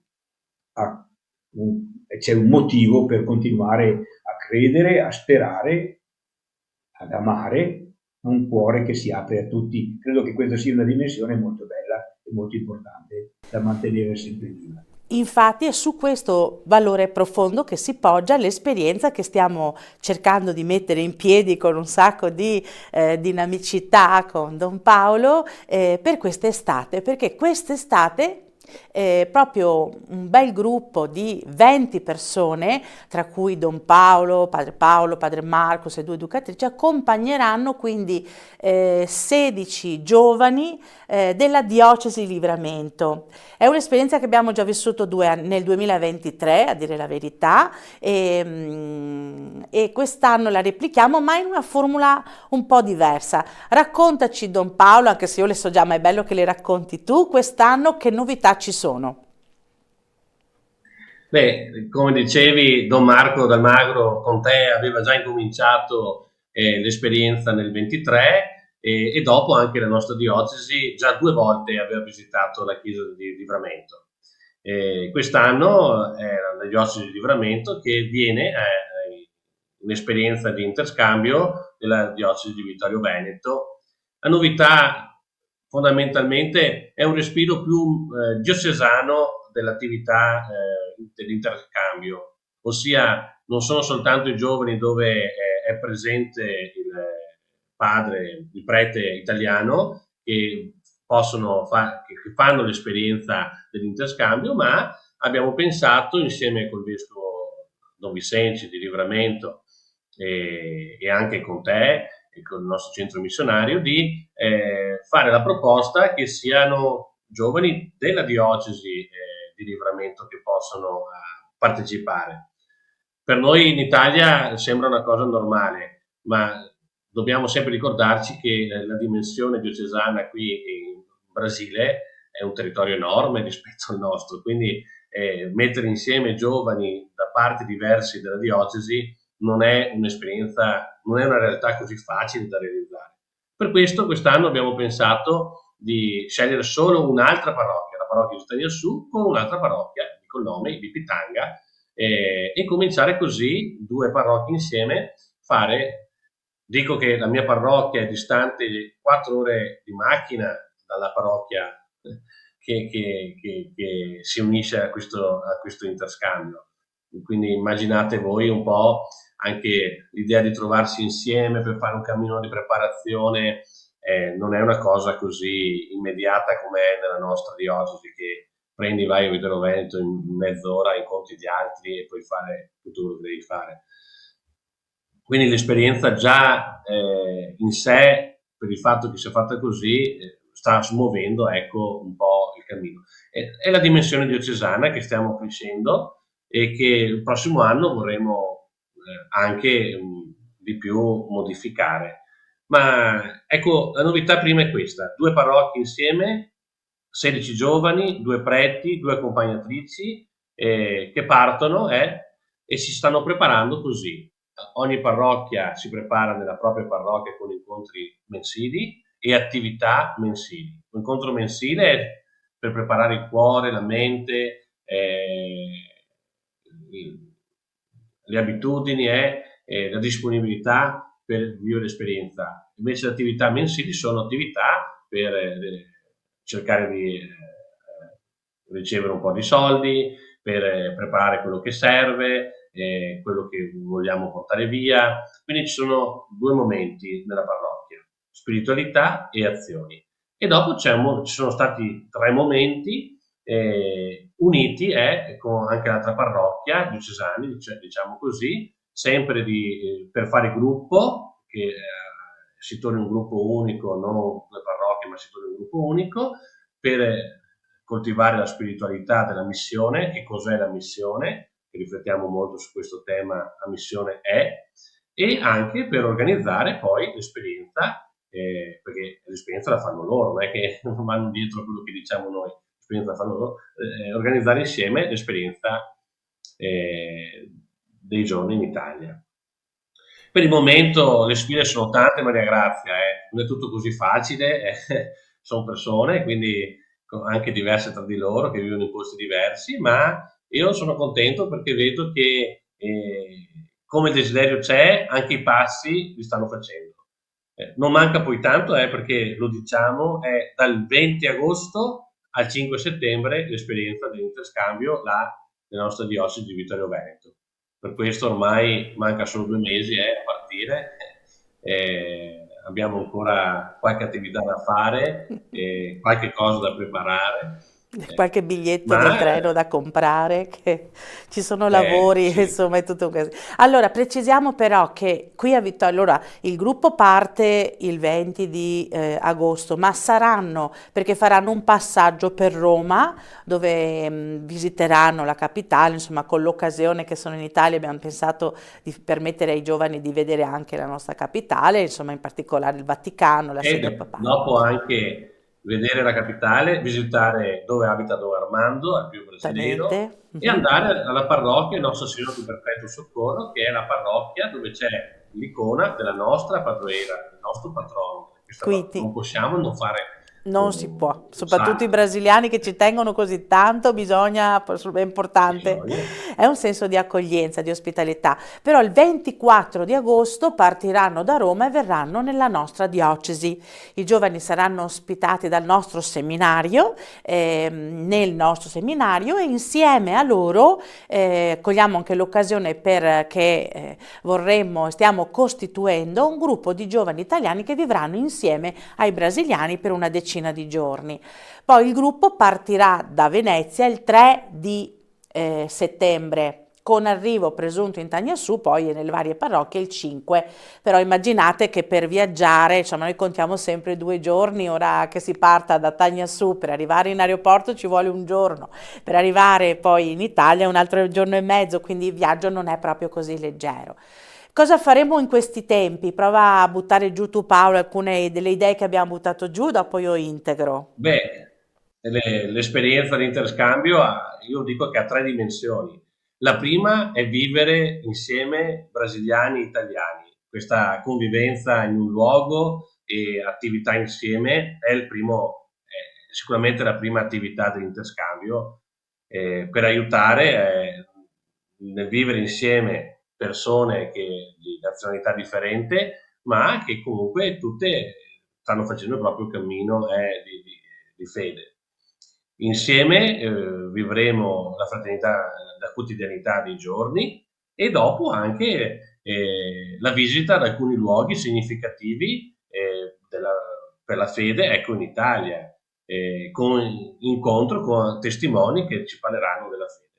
In più visiteremo le nostre parrocchie, qualche nostra parrocchia e qualche realtà della nostra diocesi. Quindi saranno giorni intensi, molto intensi, che chiederanno di un dinamismo e una certa disponibilità anche ad adattarsi. Così, direi, riassumendo, vivere insieme, visitare luoghi significativi, Venezia, Padova, luoghi dove ci sono chiese e luoghi dove ci sono esperienze di fede forti, incontrare testimoni e dopo visitare le nostre parrocchie, vedere la vita delle nostre parrocchie normale, i Gresti, i campi estivi, la domenica in parrocchia, a fede. E non mancherà anche l'incontro con la comunità brasiliana presente nella nostra diocesi. Ottimo, hai già detto tutto tu, quindi noi sappiate che per organizzare questo, insomma, stiamo veramente collaborando con tantissime persone che ringraziamo, moltissimi tra l'altro, Paolo, possiamo proprio dirlo, sono stati generosi anche nell'aiutarci perché anche solo semplicemente l'acquisto dei biglietti aerei è stata una spesa non da poco, ecco, quindi sono sempre giovani che vengono da situazioni non facilissime e in questo senso la nostra diocesi ha già dimostrato una profonda generosità, molti benefattori, insomma hanno già quasi coperto tutto il costo dei biglietti che è stato consistente. Ora si tratta vi sollecitiamo anzi a darci una mano anche per gestire le attività, però più che altro con la Penso che presenza. sia importante dire che questo aspetto economico dell'esperienza è fatto sì per la generosità di molte persone italiane, che io ringrazio anche, che ho incontrato quando sono stato in gennaio, che comunque amano la Chiesa e ci stanno aiutando, ma è fatta anche dalla scelta delle persone qui in Brasile, perché ogni partecipante, secondo le proprie capacità, chiaro sono diverse le capacità di un brasiliano rispetto alle nostre, ma secondo le proprie capacità mette un proprio contributo. E anche le parrocchie di Tagnassubi Pitanga mettono un contributo per aiutare. Non è che sì, certo che la proporzione è diversa, però si manifesta anche nella scelta economica della parrocchia e del singolo il desiderio di vivere questa esperienza, che non è solo ricevuta così senza impegno, ma ha un impegno personale e anche comunitario, quindi senza ombra di dubbio il nostro grazie a tutti gli italiani e alla Chiesa italiana che ci aiuta, ma dico anche che cerchiamo anche noi di fare la nostra parte e stiamo Assolutamente. facendo. No, hai fatto bene a precisarlo perché l'abbiamo proprio voluta questa cosa come segno anche di assunzione di responsabilità, perché noi non abbiamo mai voluto pensare di organizzare un viaggio turistico, ma un'esperienza di scambio fra chiese e questo va precisato e vorremmo precisarlo perché è proprio l'idea di poter creare momenti dove la nostra diocesi dialoga con questi giovani, quindi anche le visite alle parrocchie, che vorrà dire partecipare alla celebrazione eucaristica e poi fare un incontro, avrà questo respiro di dialogo, di comunicazione, di conoscenza reciproca, perché avviene sia attraverso questa trasmissione, però è importante l'incontro e noi cercheremo attraverso i testimoni che si sono comunque resi disponibili di portare questo messaggio. Tra l'altro qui con me c'è Federico della Tenda TV che si è reso disponibile, insomma, anche se mi sta facendo una faccia un po' strana, mi ha detto sì, ma cercheremo durante l'intercambio, no, l'abbiamo detto, dai, durante l'intercambio anche di mettere online alcune avventure con questo intento, non di far vedere grandi cose, ma di far conoscere le nostre realtà, quello che sta avvenendo. E questo secondo me è importante perché vorremmo che questo progetto lo sentiamo come un progetto di tutti, non è un progetto dell'ufficio missionario, di Don Paolo, di Sua Eccellenza, non è un progetto di persone, ma è un progetto di Chiesa e noi vorremmo davvero che questa cosa, questo messaggio passasse, quindi ci auguriamo che questa cosa avvenga. Allora, noi per oggi... condivideremo vai. Condivideremo un po' il programma probabilmente. Spero che chi desidera incontrare il gruppo dei brasiliani e anche salutare me, va benissimo, partecipi ai vari momenti che vivremo nella nostra diocesi. Io credo che sarà un incontro di fede e di speranza per tutti.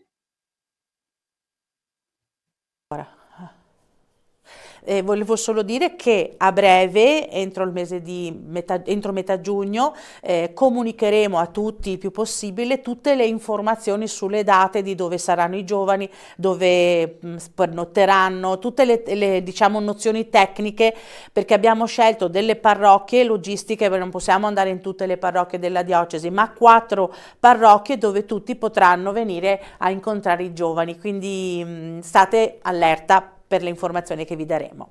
Bene, allora per continuare la nostra riflessione abbiamo pensato, e anche per invogliare qualche giovane se vorrà partecipare, qualche italiano, a questa settimana sono 10 giorni residenziali, quindi chi aderirà a questa proposta che verrà lanciata anche attraverso i siti della diocesi, ma quello della pastorale giovanile e del progetto Andiamo Oltre, chi desidera partecipare può farlo o in modo residenziale o in modo semi-residenziale, ma speriamo a livello residenziale, quindi alloggeremo insieme ai brasiliani, anche noi vivremo tutti insieme, mangeremo insieme e parteciperemo a questa attività. Ma per raccontarvi meglio questa esperienza abbiamo trovato una ragazza che ha partecipato, Francesca Battistella, che ha partecipato all'intercambio del 2023. Lei non è mai stata in Brasile, se non per il fatto che è nata lì con la sua famiglia quando era piccola, è stata lì quando era molto piccola, ma veramente ha fatto parte del gruppo residenziale che ha accolto i brasiliani del 2023. Adesso lanciamo una intervista che le abbiamo fatto per sentire che esperienza ha passato e com'è stata.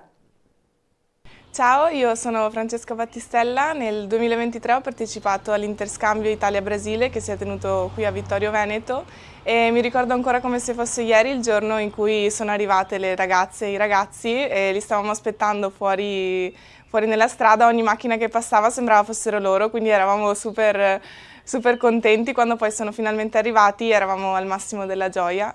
È stata un'esperienza molto bella, insieme a loro abbiamo vissuto questa settimana di convivenza, abbiamo dormito anche insieme alle ragazze, eravamo miste italiane e brasiliane e abbiamo visitato Vittorio Veneto, abbiamo visitato Padova, Venezia e è stato proprio molto bello, molto arricchente. E lo consiglio perché è una settimana che ti permette di conoscere tante nuove persone, sia di altre culture, sia anche le altre ragazze italiane, ragazzi italiani, noi non ci conoscevamo tra di noi e quindi è stata proprio una settimana molto arricchente. Abbiamo sentito Francesca e anche il suo entusiasmo e quindi sulla scia di questo invito noi vi salutiamo Padre Paolo e Monsignor Corrado, ma lo facciamo come di consueto chiedendovi, e questa volta Sua Eccellenza lei me lo deve fare come piacere personale, ci deve dire qualcosa in lingua portoghese, in brasiliano, per favore ci faccia un saluto perché la gente me lo chiede, mi dicono ma ha imparato e è necessario. Allora io mi limito a salutarvi in brasiliano. Calorosas saudações a todos vocês e Deus vos abençoe. Amen. Molto bene. Super! Grazie Sua Eccellenza, ma siccome l'ho sentita, io so che lei è molto brava a parlare, è un po' timido, ma lei è bravissimo. Padre Paolo, un saluto anche da parte tua per i nostri telespettatori, quelli che ci stanno seguendo. Bom dia a todos, irmãos e irmãs. Obrigado para ter acompanhado a nossa transmissão. Deus vos abençoe e até mais. Un abbraccio. Benissimo, grazie. Io ricordo chi ci segue allora che ci rivedremo per l'intercambio, probabilmente andremo direttamente ad agosto raccontandovi quello che accadrà, il pregresso e quello che succederà dopo. Vi ricordo che noi periodicamente nella rubrica Nell'azione, nel settimanale L'Azione, troviamo sempre un articolo generosamente preparato da Sua Eccellenza Monsignor Corrado che ci accompagna con le riflessioni inerenti a quello che sta avvenendo nella diocesi di Livramento, e quindi con queste notizie ci vediamo per l'intercambio e vi aspettiamo calorosamente, tranne Sua Eccellenza che resterà a casa, le tocca tenere a bada la canonica, la parrocchia, Sua Eccellenza. Certamente, certamente. Ma ce la farà. Un caro saluto a tutti e alla prossima, a presto. Ciao, grazie. Ciao.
Huyen en libertate, fate gaudio nel creato.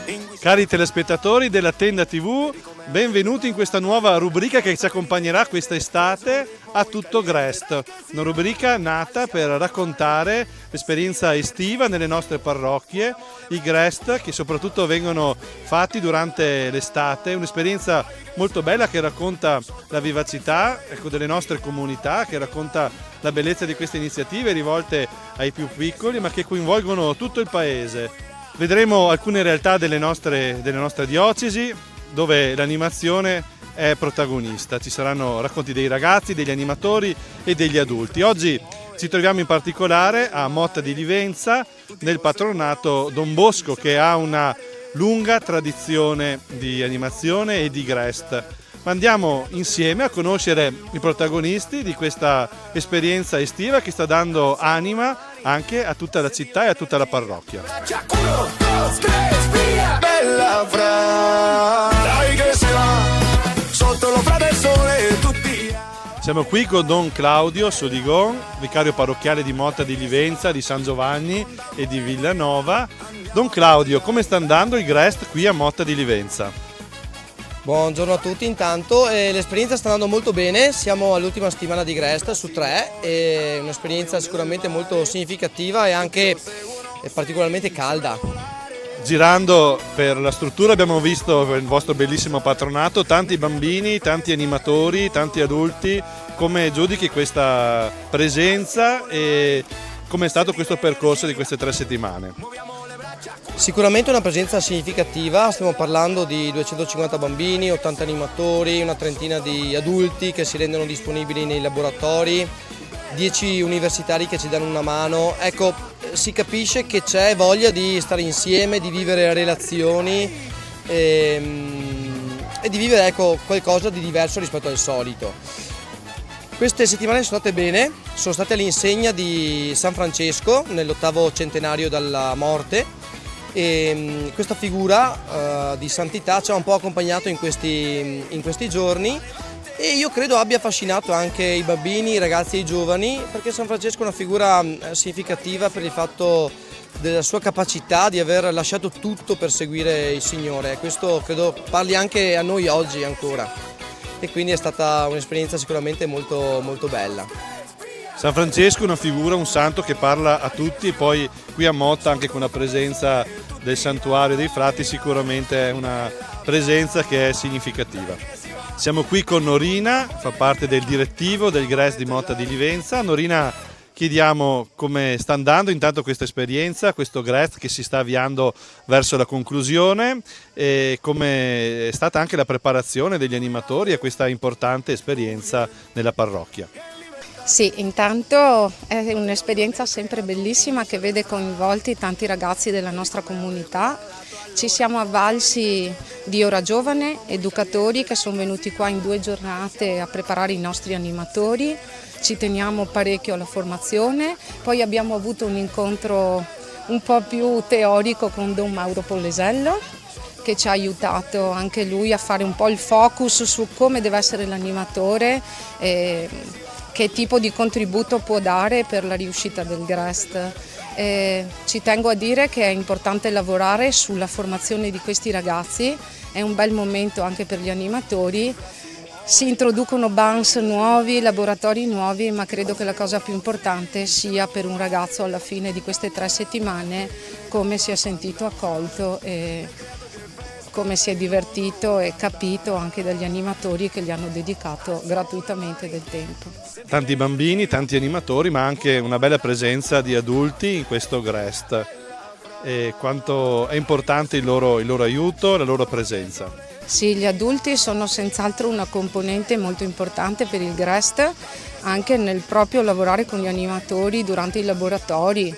Il loro impegno è all'incirca di 1 ora e mezza nella mattinata lunga del GREST, però si preparano già da gennaio con dei laboratori sempre nuovi, coinvolgenti, dove creatività e manualità vengono gestite anche nel risparmio dei materiali, nel riciclo e quindi educando anche i ragazzi ad essere creativi e soprattutto a metterci della loro in questi lavoretti che ogni settimana portano a casa.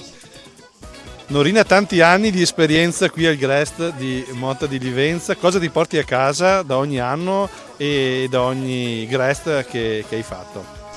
Mi porto a casa intanto tutti i ragazzi, che sento un po' anche figli miei, perché li vedo in occasione del catechismo, in occasione di altre iniziative che la parrocchia propone, senz'altro un grande bisogno di essere ascoltati e accolti in momenti che sono sani, di crescita sana.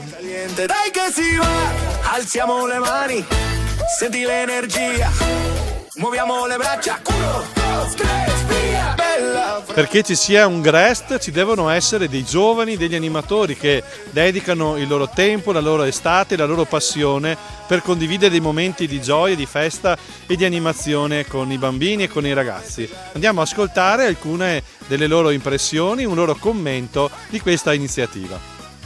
I vostri nomi? Matteo, Angelica, Andrea, Mattia. Vedo che avete una bella maglietta con una scritta. Allora, che cosa riporta questa scritta? Qual è il tema del vostro GREST? La maglietta riporta la scritta Bella Fra. Il tema del GREST è San Francesco d'Assisi. E come noi altri GREST hanno preso questa stessa iniziativa, è stato fatto appunto per 800° anno dalla morte di San Francesco. Ormai il GREST sta andando verso la conclusione, sono state 3 settimane impegnative, contenti di questa esperienza? sì, siamo molto contenti e niente, pensiamo che sta andando molto bene il GREST. Cosa vi portate a casa di queste settimane, di queste mattine calde, però in questo bell'ambiente con questi numerosi bambini? Allora sicuramente ci portiamo dietro la bella esperienza di stare comunque in compagnia. Ci ha permesso questo GREST di legare comunque con nuove persone, nuovi compagni e metterci in gioco soprattutto con queste giornate calde a supportare i bambini, ma anche comunque creare un bel rapporto tra di noi animatori e appunto mi porterò dietro 3 belle settimane piene di emozioni ed esperienze. In questo GREST siete tanti animatori, com'è l'esperienza del lavorare insieme, del preparare insieme le attività e poi ne svolgerle durante le giornate di GREST? Allora, penso che la coordinazione tra noi animatori sia una delle cose fondamentali, ecco, però comunque anche l'amicizia che abbiamo tra di noi ci aiuta molto a programmare tutti quanti i giochi e a tenere i bambini anche.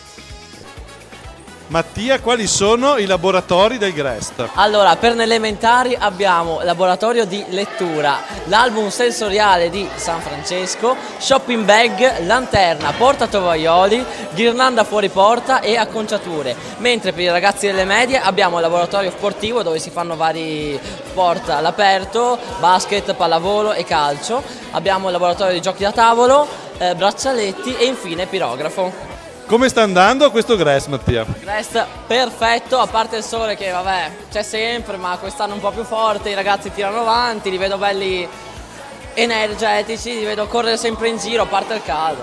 Bella Fra, senti questa musica, come fa, è davvero unica, senti qua. Come ti chiami e quanti anni hai? Io mi chiamo Gioia, 8 anni.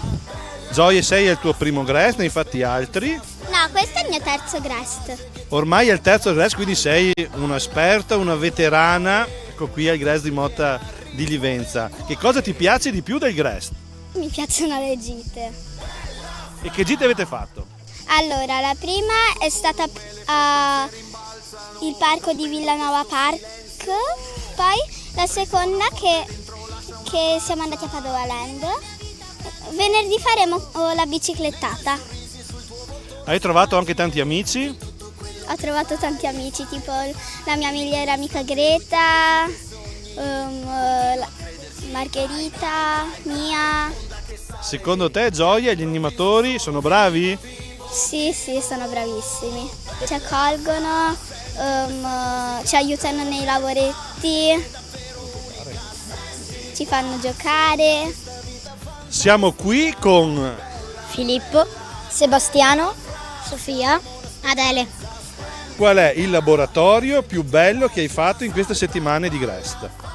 Allora, di laboratori ce ne sono tanti, ma il mio preferito è stato la lanterna, quindi era bellissimo, dovevi colorare con la carta cristallina, poi dovevi unire i bacchetti e dopo il risultato finale la appiccicavi sotto casa. Sebastiano, qual è il gioco che ti è piaciuto di più in queste settimane di GREST? Allora, il gioco che mi è piaciuto di più del GREST è stato Rigori, perché mi piace giocare a calcio, sono anche abbastanza forte e basta.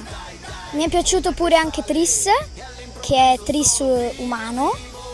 Sofia, ogni volta quando inizia il GREST siete in teatro per una scenetta e per delle canzoni dei Buns. Ti è piaciuto questo momento? Ci racconti qualcosa? Sì, è stato bellissimo perché le scenette le fanno benissime con tanti personaggi e mettono anche le luci ed è bellissimo. Anche i balletti li fanno bene con la musica. Adele, qui al GREST hai trovato degli amici, ti sei divertita? Sì, mi sono divertita tanto, ho trovato anche dei bambini che non conoscevo, ma anche tanti amici e ci siamo divertiti un mondo, soprattutto quando siamo andati in gita. Siamo qui in compagnia con Monsignor Marco Dalmagro, parroco della parrocchia di Motta di Livenza, ormai volto noto della Tenda TV, ritornato da poco qui in Italia, è diventato subito parroco di questa grande e bella parrocchia della nostra diocesi. Don Marco, il GREST sta animando la parrocchia e il paese in questi giorni. Quanto è importante questa iniziativa? Quanto è importante un GREST in una comunità parrocchiale? Sicuramente è importantissimo. A me, chi mi conosce sa bene che il GREST è sempre piaciuto, però sicuramente ha anche un valore molto importante dal punto di vista pastorale. Ecco, avere tanti bambini che sono qui in patronato, in questo bel luogo, e vivono un'esperienza bella, simpatica, allegra e anche di fede, è sicuramente una cosa buona.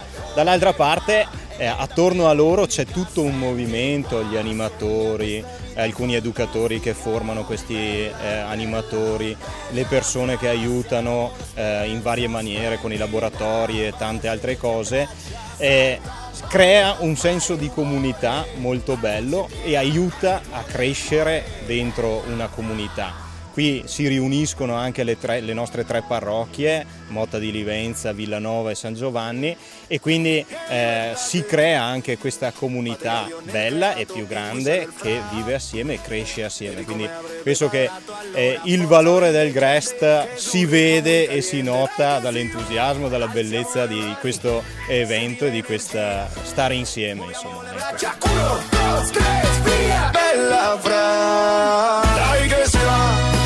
Siamo in chiusura di questa prima puntata di A Tutto GREST, questo racconto delle attività estive nelle nostre parrocchie. Siamo qui ancora con Don Claudio, che ora è appunto cappellano, vicario parrocchiale qui a Motta, ma in prospettiva diventerà responsabile della pastorale giovanile della nostra diocesi. In chiusura, Don Claudio, anche di fronte a questo passaggio che sicuramente è impegnativo, ecco, come ti senti, come lo stai vivendo?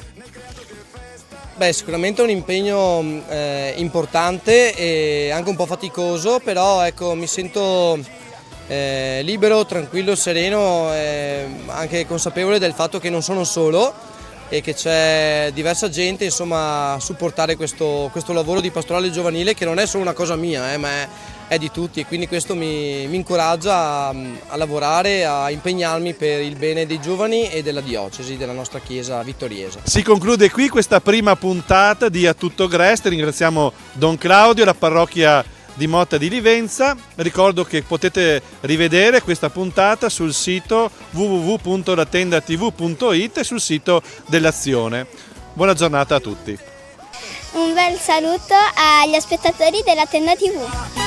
Con tambore e guida andiamo a festeggiare.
Cari amiche e cari amici della Tenda TV, ben ritrovati, secondo appuntamento con 4 passi, la rubrica che vi porta a scoprire le bellezze del territorio vittoriese e a conoscere gli scrigni nascosti appunto del nostro bel territorio. Grazie per averci seguito in tanti nel corso della prima puntata. E oggi il nostro percorso continua. Do sempre il benvenuto a Silvia Bevilacqua, che è qui in studio con noi. Grazie, ben trovata. Grazie. Dove andremo oggi? Oggi vi portiamo a Manzana, alla scoperta della chiesa di San Giorgio. Questo è il titolo di una cartina, che adesso vi mostro, che è un bel disegno acquarellato della chiesa e del territorio appunto di Manzana, siamo vicini a Formeniga, e qui in questa cartina voi potrete trovare alcune fotografie. Inquadrando queste fotografie, come chi ci ha già seguito ha sentito per la chiesa di San Marco di Revine, si animano, partono dei video che raccontano proprio questa chiesa e la sua storia, la storia del contesto. È un progetto che è come dire, la tappa finale di un percorso di valorizzazione legato al PNRR. In questo caso si tratta di un progetto di rigenerazione di piccoli siti culturali, patrimonio culturale, religioso e rurale. Quindi questo è proprio un piccolo sito culturale, un patrimonio culturale che ha valore sia religioso che rurale.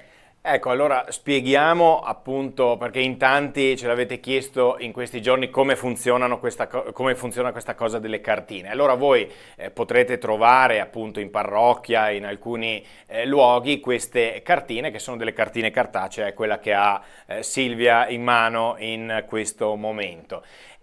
Poi col vostro cellulare andate ad inquadrare le foto che sono presenti all'interno di questa cartina e vi si aprono dei piccoli spezzoni di video in cui ci sarà sempre Silvia che vi racconterà alcuni aspetti, alcuni dettagli specifici di alcuni argomenti riguardanti in questo caso la chiesa di San Giorgio. Ecco, quindi questa è la modalità. Dopodiché per voi telespettatori della Tenda TV, così in anteprima, comodamente sul vostro divano, tra qualche istante potrete vedere il documentario completo con il racconto della chiesa di San Giorgio. Ci diceva che ci troviamo nella zona di Formeniga.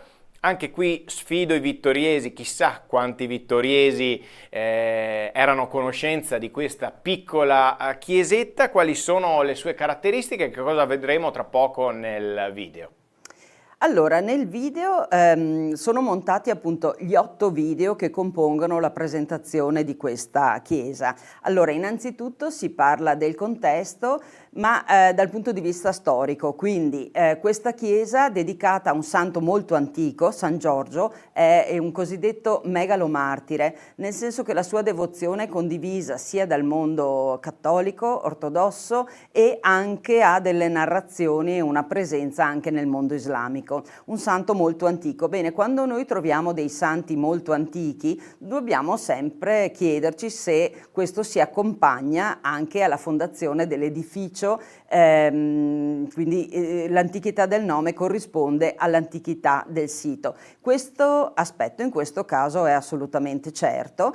Siamo in presenza di una chiesa sicuramente antecedente all'anno 1000 e questo viene documentato dalla tessitura muraria, dalla posizione, ma soprattutto questo fa parte di una sorta, la chiamerei costellazione, di siti che ricordano santi molto antichi. Dobbiamo ricordare che, come lo vedrete poi meglio spiegato nel video, adesso sarò molto veloce, quando cade l'impero romano cade anche la frequentazione delle grandi strade romane che avevano caratterizzato proprio la vita dell'impero romano, no? E la viabilità si sposta in altri luoghi, quindi in luoghi più rialzati, strade più incerte, strade meno sicure per certi aspetti, per la viabilità, però danno altre sicurezze. Lungo queste strade, che sono le strade sui crinali delle colline, sulla pedemontana, noi troviamo uno dopo l'altro santi davvero molto antichi, San Pancrazio a Formeniga, ma appunto San Giorgio, ma poi possiamo trovare Santa Cecilia, che ne so, a Val di Montaner, San Daniele a Carpesica, tutta la nostra zona, l'area pedemontana. Perché? Perché lungo le strade passano le persone, passano le merci, hanno funzioni commerciali, hanno funzioni di tanti tipi, ma passano anche le idee, e tra le idee ci sono anche le nuove devozioni del cristianesimo. Quindi queste chiese molto dedicate a santi molto antichi, molto spesso, non si può dire in assoluto, ma davvero molto spesso, hanno anche delle fondazioni molto antiche. Quindi andremo ad analizzare questo aspetto, poi andremo ad analizzare il fatto che tutto il nostro territorio si caratterizza per la presenza di affreschi. Abbiamo testimonianze piccole, ma che partono dal 200. Sono piccoli frammenti, è come avere i pezzettini di un puzzle, no, che sono slegati l'uno dall'altro, ma poi man mano che ne troviamo altri, cominciano a darci un'idea, a comporre un disegno. Quindi affreschi che sono, in questa chiesa troviamo affreschi che sono del 200, poi sovrapposti quelli del 300 e poi sovrapposti quelli della metà del 400. Ma non è una cosa unica della chiesa di San Giorgio di Manzana, questo lo troviamo in tutto il territorio.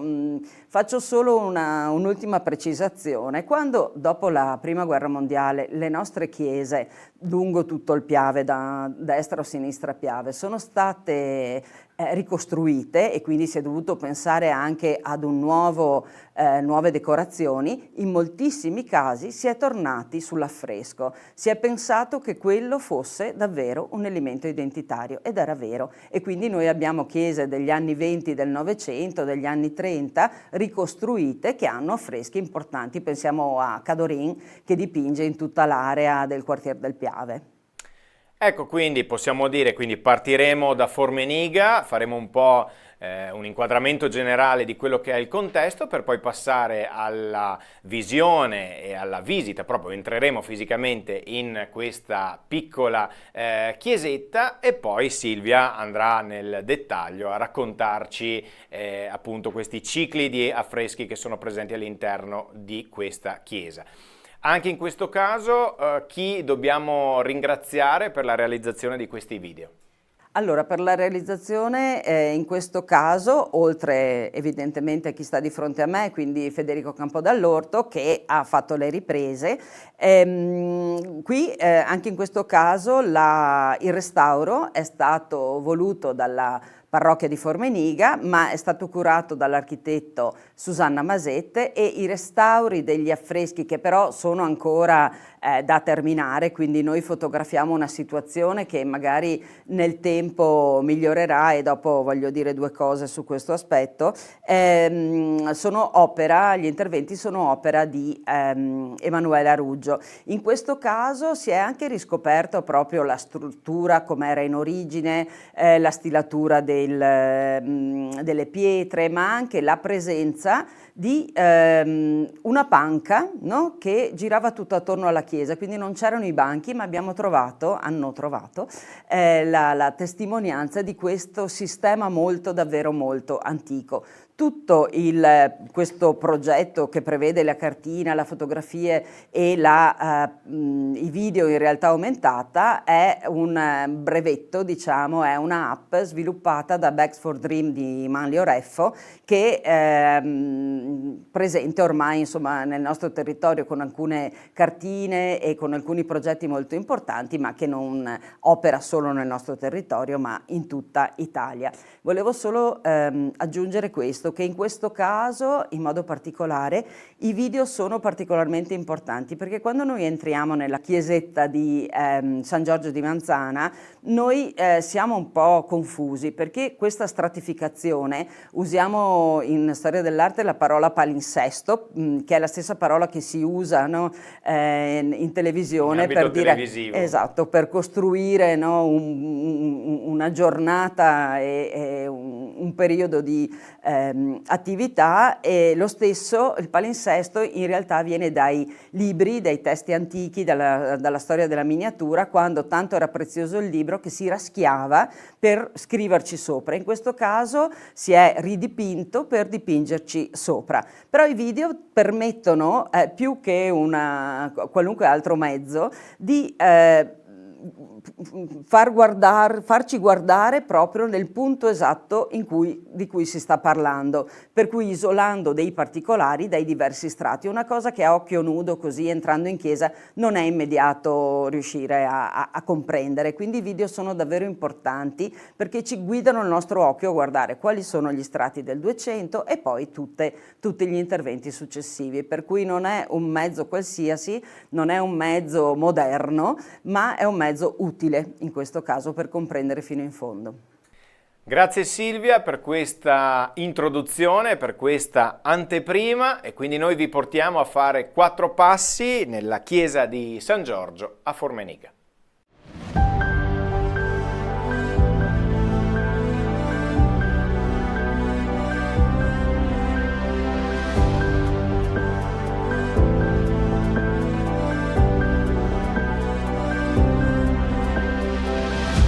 Lunghe cordonate collinari si allineano in direzione est-ovest ai piedi delle prealpi. Sono rilievi Hogbeck, geologicamente già abbastanza rari, ma qui sono resi unici dalla caparbietà degli agricoltori che nei secoli hanno trovato le tecniche agricole adatte alla coltivazione della vite. Oggi queste colline sono famose per il paesaggio creato dalla produzione del prosecco. Nel territorio che circonda Conegliano e Vittorio Veneto troviamo altre dorsali. Queste si dispongono in direzione nord-sud e digradano lentamente verso la pianura. Il momento in cui questo territorio, che è stato abitato fin dall'antichità, trova una sua unità, trova una sua caratterizzazione, è intorno all'anno 1000. In questo periodo si sviluppa una nuova viabilità, nascono dei piccoli borghi che si radunano intorno ad una chiesa o ad un segno del sacro. Questi segni del sacro, ampliati, modificati, sono ancora presenti in questo territorio, caratterizzano sia le dorsali sia i fianchi meridionali delle prealpi.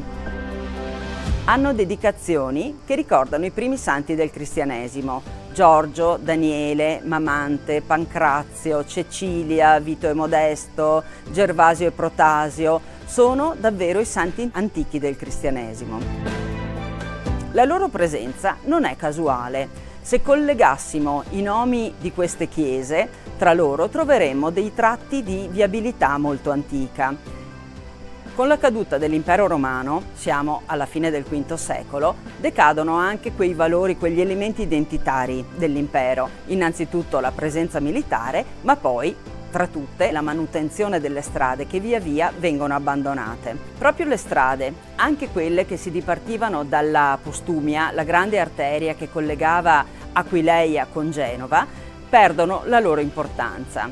Quello che succede è qualcosa di particolare, si sviluppa una nuova viabilità, l'uomo ha comunque necessità di spostarsi, è una viabilità che non percorre più le grandi pianure, ma si sposta sui crinali delle colline. E su queste nuove strade passano nuovi eserciti, passano le merci, passano le persone e con loro le idee, e tra queste idee anche le nuove devozioni del cristianesimo.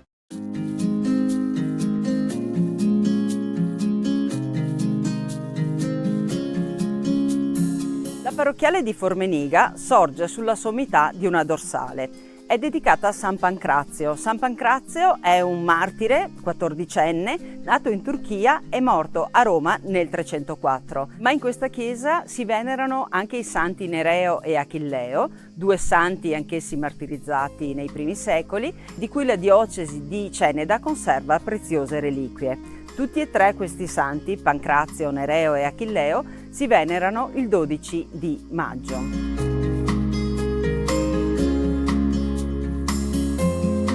Una chiesa a Formeniga è documentata dalla metà del 300, ma la sua origine è sicuramente molto più antica. L'edificio si presenta oggi in solide forme ottocentesche. Venne eretto infatti dopo il terremoto del 1873 che molta distruzione ha portato nel territorio.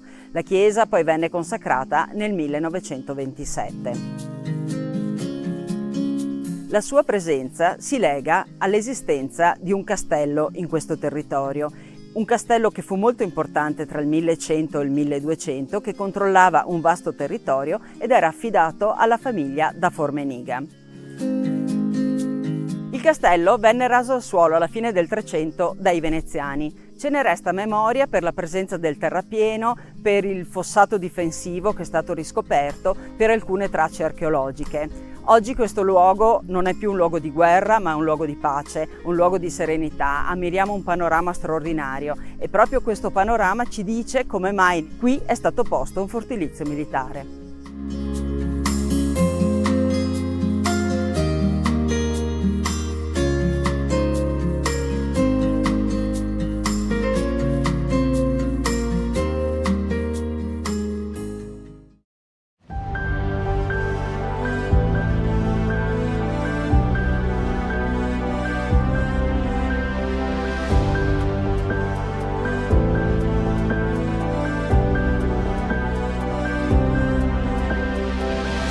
Il primo documento che attesta l'esistenza di questa chiesa di Manzana risale al 1345. La chiesa sorge sul territorio dell'antica pieve di San Pietro di Feletto, che però è attestata nel 1124, e risulta dipendente dalla chiesa di San Pancrazio di Formeniga, che sorge poco lontano. Sono i ritrovamenti archeologici, l'osservazione della tessitura muraria e la presenza degli affreschi che in realtà riescono a farci datare la chiesa poco dopo l'anno 1000. Nel 1100 viene sopraelevata e l'osservazione della cesura della tessitura muraria ci mostra che l'abside è stato aggiunto intorno al 1200. Al 1200 si data anche il bel campanile in solide forme romaniche. Si caratterizza per le bifore presenti sulla cella, che sono realizzate da una colonnina che poggia su un capitello a stampella, un elemento molto raro.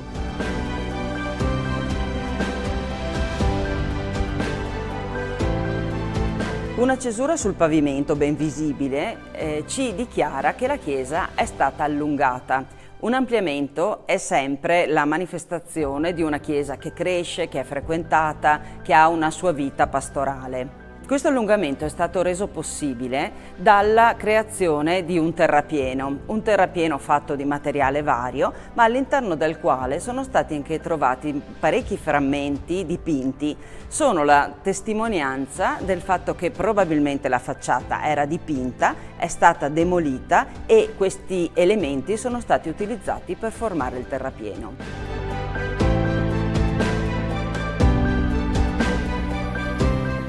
Vero tesoro di questa chiesa sono gli affreschi. Qui troviamo ben 3 strati sovrapposti, dalla fine del 200 alla metà del 400, ma poi altri interventi sono stati fatti nel 700 e anche nel 900. Ad un certo punto della storia gli affreschi sono stati ricoperti. Quale ne sia stata la ragione, la necessità, non lo sappiamo, cambiamento del gusto o forse le pestilenze. Fatto sta che per secoli poi questi affreschi non sono stati visibili. Bisogna aspettare il 1982, quando questi affreschi vengono pian piano scoperti. Da quel punto in poi la chiesa viene studiata, viene apprezzata e ancora adesso sono in atto dei lavori per renderla fruibile e soprattutto per renderla più conosciuta al grande pubblico. Nel 1982 si toglie l'altare che era collocato nell'abside e lo si porta nella chiesa di Formeniga. Vengono tolti gli intonaci ammalorati e si scoprono gli affreschi. Da quel momento il percorso di studio intorno a questa chiesa diventa sempre più importante. Si scopre, ad esempio, che la chiesa non è mai stata intonacata, se non in corrispondenza delle immagini affrescate o dipinte o delle croci di consacrazione. Le murature interne sono faccia a vista e ogni pietra è stata stilata, cioè è stata contornata con uno stilo per creare un motivo geometrico. Nel corso del Novecento sono stati qui collocati i banchi per una maggiore comodità dei fedeli che partecipavano alle messe in questo luogo, ma in origine dobbiamo ricordare che questa chiesa era dotata probabilmente di una panca perimetrale, secondo un modello di chiese diffuso, testimoniato ancora in area friulana. Oggi questa chiesa è stata restaurata, vuole essere valorizzata, vuole diventare un elemento imprescindibile della bellezza di questo paesaggio, fatto di colline, di vigneti, ma anche di questi luoghi di culto molto antichi.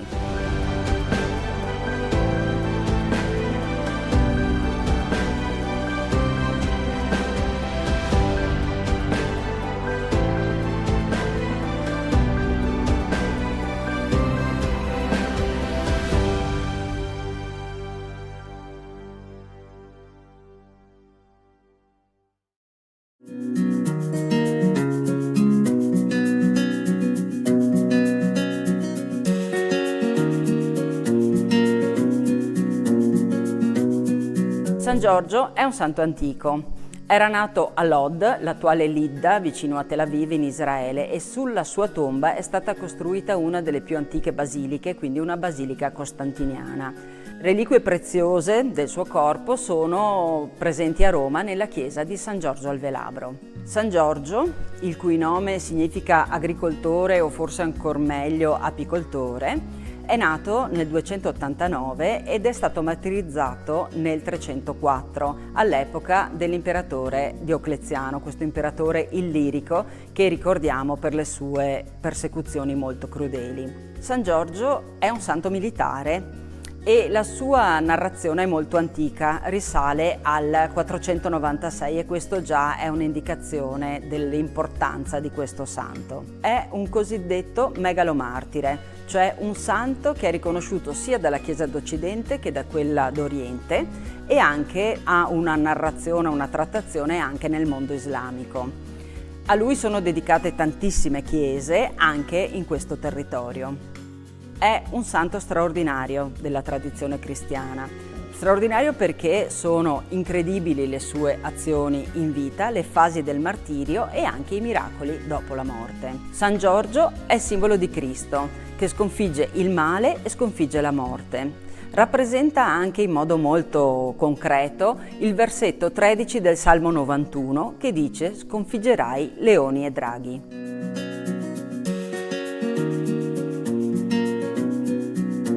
La vicenda narrativa più nota è quella di San Giorgio che libera la principessa. La narrazione dice che esisteva un lago infestato da un animale, da un drago, e la popolazione che abitava sulle sue rive donava a questo drago, per placarlo, 2 pecore ogni giorno. Scarseggiando le pecore hanno cominciato ad estrarre a sorte anche dei giovani da sacrificare, finché un giorno viene estratta la figlia del re. Ovviamente il re cerca in ogni modo di sottrarre la figlia a questo destino, ma poi, come esempio di giustizia, deve accettare che la figlia venga sacrificata. Ecco il miracolo. Arriva in quel momento San Giorgio che capisce la situazione e colpisce fortemente il drago. Chiede però alla popolazione di quel paese di convertirsi e dopo che tutto il popolo si è battezzato, solo allora San Giorgio uccide il drago. L'idea del cavaliere coraggioso che sconfigge il male è molto antica, ricorrente e fondante nelle civiltà del Mediterraneo e del vicino Oriente. Noi abbiamo testimonianza di Horus che sconfigge Set in forma di coccodrillo, poi Salomone a cavallo sconfigge i demoni. Altra citazione molto antica è quella di Perseo che sconfigge il male rappresentato da Medusa e lo fa per salvare Andromaca. Anche in questa chiesa l'immagine di San Giorgio è presente attraverso questa scena narrativa. Ben 2 sono gli affreschi che la rappresentano, uno è databile all'ultimo quarto del 200, l'altro alla metà del 400. Entrambe le scene sono frammentarie. Riconosciamo il drago nella porzione più antica e il cavaliere che emerge dalla porzione più moderna. 2 scene sovrapposte in 2 epoche diverse ma con lo stesso soggetto, perché questa è la chiesa dedicata a San Giorgio, il cavaliere che sconfigge il male.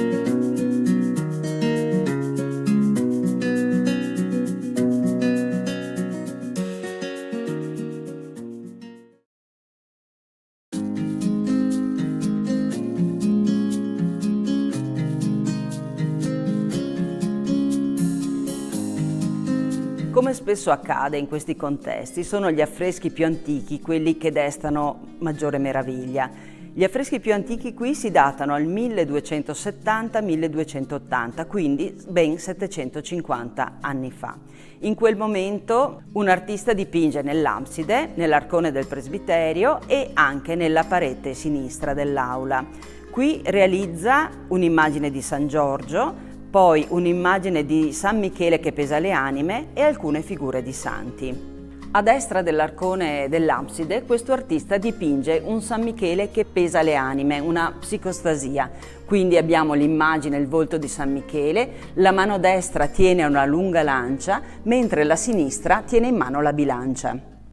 All'interno dell'abside troviamo alcune figure. La prima che notiamo è l'immagine di una santa. Il volto è quasi scomparso, ma riconosciamo i tratti del suo abito. Innanzitutto ha uno scollo molto importante, stretto, ornato di pelliccia, e questo essere un collo stretto ci dice che quest'opera è stata realizzata prima della rivoluzione della moda di inizio 300, quando poi notiamo sempre gli scolli molto larghi che vanno quasi da spalla a spalla. Interessantissimo è l'abito, i suoi colori, ma soprattutto il fatto che è foderato di pelliccia di vaio, cioè il pelame dell'ermellino con le sue codine nere, che dava un senso di assoluta eleganza a quest'opera e alla figura della santa. Un abito aperto, una guarnacca, quindi un abito che non permette di fare dei lavori manuali. Questo indica lo status sociale di questa santa. All'ingresso dell'arcone noi troviamo un'altra figura, anche questa è frammentaria, però notiamo la mano che stringe qualcosa che sta oscillando. Evidentemente questo è un santo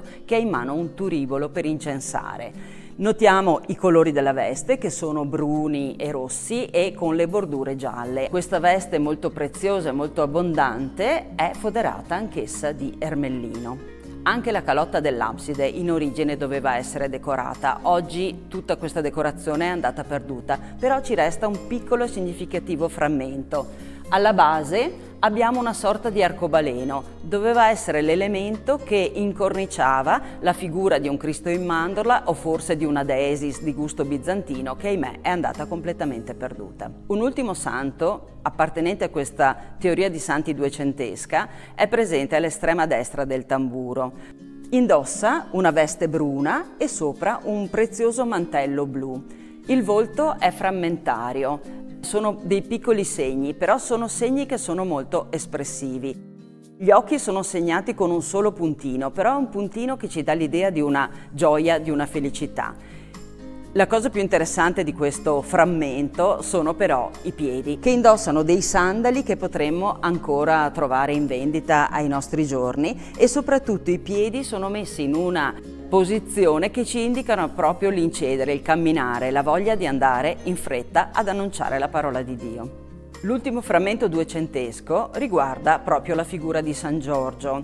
Ahimè è molto frammentario, ma è importante averlo trovato perché ci attesta la dedicazione originaria di questa chiesa, che quindi nel 1200 si decide di fare un'immagine narrativa di San Giorgio che uccide il drago. Di fronte a questi palinsesti così complessi, con strati sovrapposti così numerosi, il dubbio di chi qui viene per un restauro è quello di sapere dove fermarsi, cosa salvare o cosa poter sacrificare. In questo caso è stata fatta la scelta di mantenere tutto, di non perdere niente, di conservare al massimo la lettura di ogni strato. Un'ultima annotazione tecnica: questi dipinti duecenteschi non sono degli affreschi, ma sono delle pitture fatte direttamente sullo scialbo di calce, su una superficie bianca che doveva essere in origine davvero fulgente.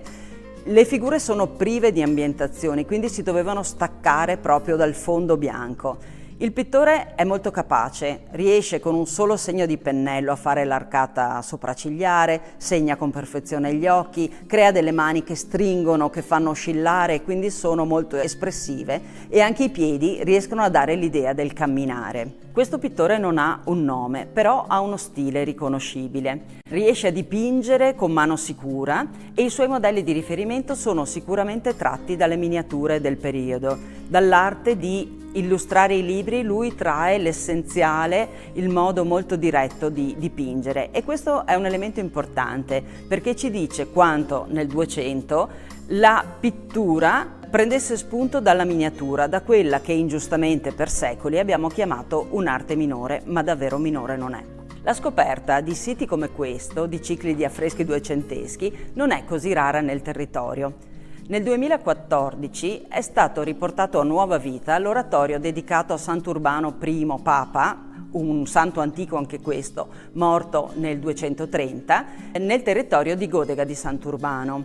Un piccolo oratorio dove lavora un artista itinerante, lo stesso artista itinerante che lavora anche qui a Manzana. Ora abbiamo assegnato le opere a questo maestro di Pianzano. Abbiamo un piccolo repertorio dei suoi interventi e speriamo che piano a piano, con altri restauri, con altre scoperte, riusciremo a comporre anche un catalogo più corposo di questo artista o di altri artisti che nel 200 hanno lavorato in questo territorio.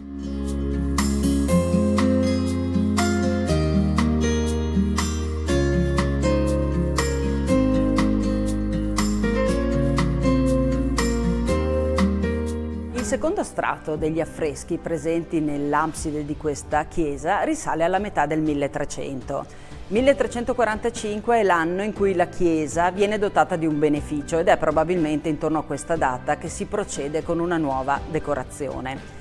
Ci resta una teoria degli apostoli. Gli apostoli sono raggruppati a due entro un riquadro dal fondo blu e giallo e sono la testimonianza del credo degli apostoli. Si riteneva che la professione di fede raccolta nella preghiera del credo fosse la somma delle 12 frasi pronunciate dagli apostoli. Probabilmente questo non è vero, ma la tradizione pittorica ha fatto sì che proprio nelle abside delle più antiche chiese noi troviamo i 12 apostoli. Queste figure si sovrappongono a quelle duecentesche e quindi si tratta di un intervento fatto a distanza di circa 60-70 anni. Come mai un nuovo ciclo che si sovrappone ad un intervento precedente e sostanzialmente recente? Perché nel frattempo è cambiato il gusto. Queste figure che noi vediamo, i volti che sono sopravvissuti, sono molto volumetrici, questi sono ad affresco e quindi abbiamo finiture con piccoli particolari, i capelli, la barba, che vengono resi per dare il volume, lo stesso che troviamo anche nei frammenti degli abiti che sono qui sopravvissuti.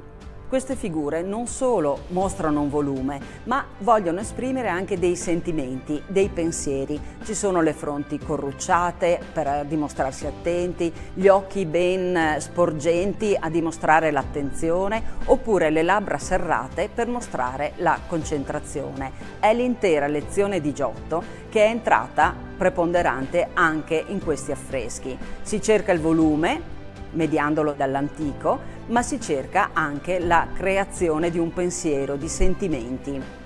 Questo stesso anonimo pittore trecentesco dipinge anche un santo vescovo sulla parete sinistra. Lo vediamo riquadrato allo stesso modo delle figure degli apostoli nell'abside, quindi con un riquadro blu e giallo. La figura è stante, guarda diritto verso di noi, ha una bassa mitria, ma con delle bordure ben evidenti dove si notano anche delle perle. Con la mano sinistra tiene il libro e con la mano destra invece compone con le dita il monogramma di Cristo. Il volto ha un'espressione molto solida, molto ferma e anche le pieghe della casula mostrano una perfetta volumetria. Siamo quindi in un momento di passaggio. Un pittore pienamente giottesco nel fare i volti e nel panneggio, ma che al contempo mette in mano quei simboli ancora legati alla tradizione bizantina. Nel 1305 Giotto aveva concluso il suo intervento a Padova alla Cappella degli Scrovegni. Poco prima aveva realizzato un bellissimo crocifisso a Rimini e proprio da Rimini degli artisti avevano portato il suo linguaggio a Susegana. La Grande Guerra ci ha privato di quel ciclo pittorico, però da lì tanti artisti itineranti hanno portato le novità di Giotto anche in questi luoghi un po' remoti del nostro territorio. La rivoluzione di Giotto è stata potente e come tutte le rivoluzioni ha avuto una rapidissima diffusione.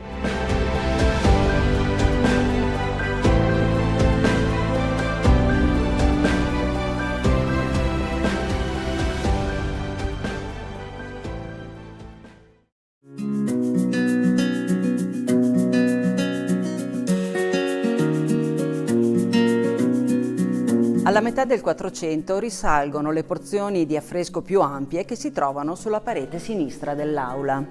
Riconosciamo la scena narrativa di San Giorgio che uccide il drago e alla sinistra un unico riquadro che racchiude 2 santi. Osserviamo il cavallo di San Giorgio. È bianco, le zampe anteriori sono sollevate, i finimenti sono ben descritti, l'azione è molto precisa. C'è una grande cura nella resa anatomica dell'animale. San Giorgio è posto in sella ed è una sella particolare perché è una sella da combattimento. Indossa tutta l'armatura e quindi la protezione dei piedi, delle gambe, le ginocchiere, anche la gubitiera sul gomito che permette lo snodo tra le 2 parti del braccio. L'elmo è completato dall'aureola. Grande attenzione è posta anche nella parte ventrale, dove si riconoscono tutte le falde con cui è realizzata questa armatura. Interessante ovviamente anche il piccolo mantello con quella croce rossa su fondo bianco, è l'emblema di San Giorgio e lo troviamo presente in tanti stemmi delle nostre città e anche nella famosa bandiera inglese. La posizione del cavallo, la tensione della gamba, la posizione della lancia rendono chiaramente l'idea di un'azione potente, rapida, controllata. È un peccato che il drago e la principessa non siano giunti fino a noi. Grande cura è posta anche nella descrizione della città. Le mura sono rosa, gli edifici grigi e rosa, sono ricchi di particolari. Ci sono i conci degli archi, le finestre allineate sopra delle linee marcapiano e addirittura ci sono i cassettoni all'interno di una loggia. Le 2 figure dei santi sono prive delle teste, però la presenza degli attributi ci permette di riconoscerle. Abbiamo San Pietro che tiene le chiavi in mano e dall'altra parte San Giovanni Battista, riconoscibile per l'abito e anche per il cartiglio dove leggiamo ancora la scritta Ecce Agnus Dei. Il volume dei loro corpi, le mani, la posizione suggerisce un dialogo anche, tutto è molto concreto, tutto è perfettamente descritto. Interessante è anche il riquadro che li raccoglie. Si tratta di un decoro molto geometrico in colore ocra che richiama un po' le cornici lignee che venivano realizzate in questo periodo. Guardando all'interno di questa chiesa ne troviamo altre e questo ci permette di riconoscere tutti gli interventi della metà del 400. Le stesse cornici le troviamo anche intorno all'arcone del presbiterio e qui troviamo la scena, suddivisa in 2 parti, dell'Annunciazione. A sinistra c'è l'angelo annunciante con la sua veste abbondante e le sue particolarissime ali verdi. Dall'altra parte troviamo la Madonna inginocchiata che prega e quindi la Madonna annunciata. Molto interessante è guardare lo sfondo di questo riquadro dove troviamo, come è tradizione, la camera di Maria. Qui, con pochi tratti, il pittore ci descrive il letto con la coperta rossa, il cuscino cilindrico, la struttura proprio del letto e anche una panca posta al fianco del letto con la sua chiusura. Questi interventi di metà 400 vengono ascritti a un pittore locale che si chiama Giovanni Antonio da Meschio. In tutte le sue opere ricorrono questi colori chiari, il rosa, il verde e questo gusto per la definizione linearistica, per la grafica nei suoi affreschi. È un artista presente nel territorio, lo ricordiamo soprattutto per gli interventi fatti nella chiesa di San Michele a Salsa e nel piccolo oratorio di Santa Maria Nova a Soligo.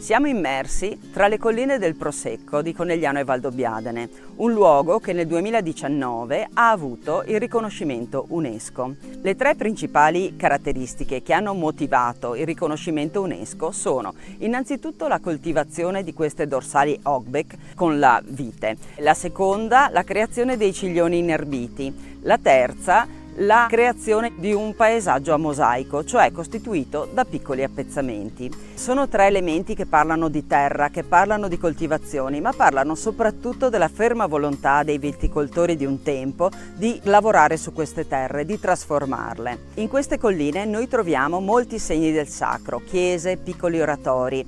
Sono elementi caratterizzanti del territorio e intorno a loro sono nate delle piccole comunità, dei piccoli paesi, dei borghi. Sono luoghi che sono sempre stati curati, sono sempre stati abbelliti. Tutto ciò parte più o meno intorno alla metà del 1200, quando cominciamo a trovare segni di decorazioni, affreschi.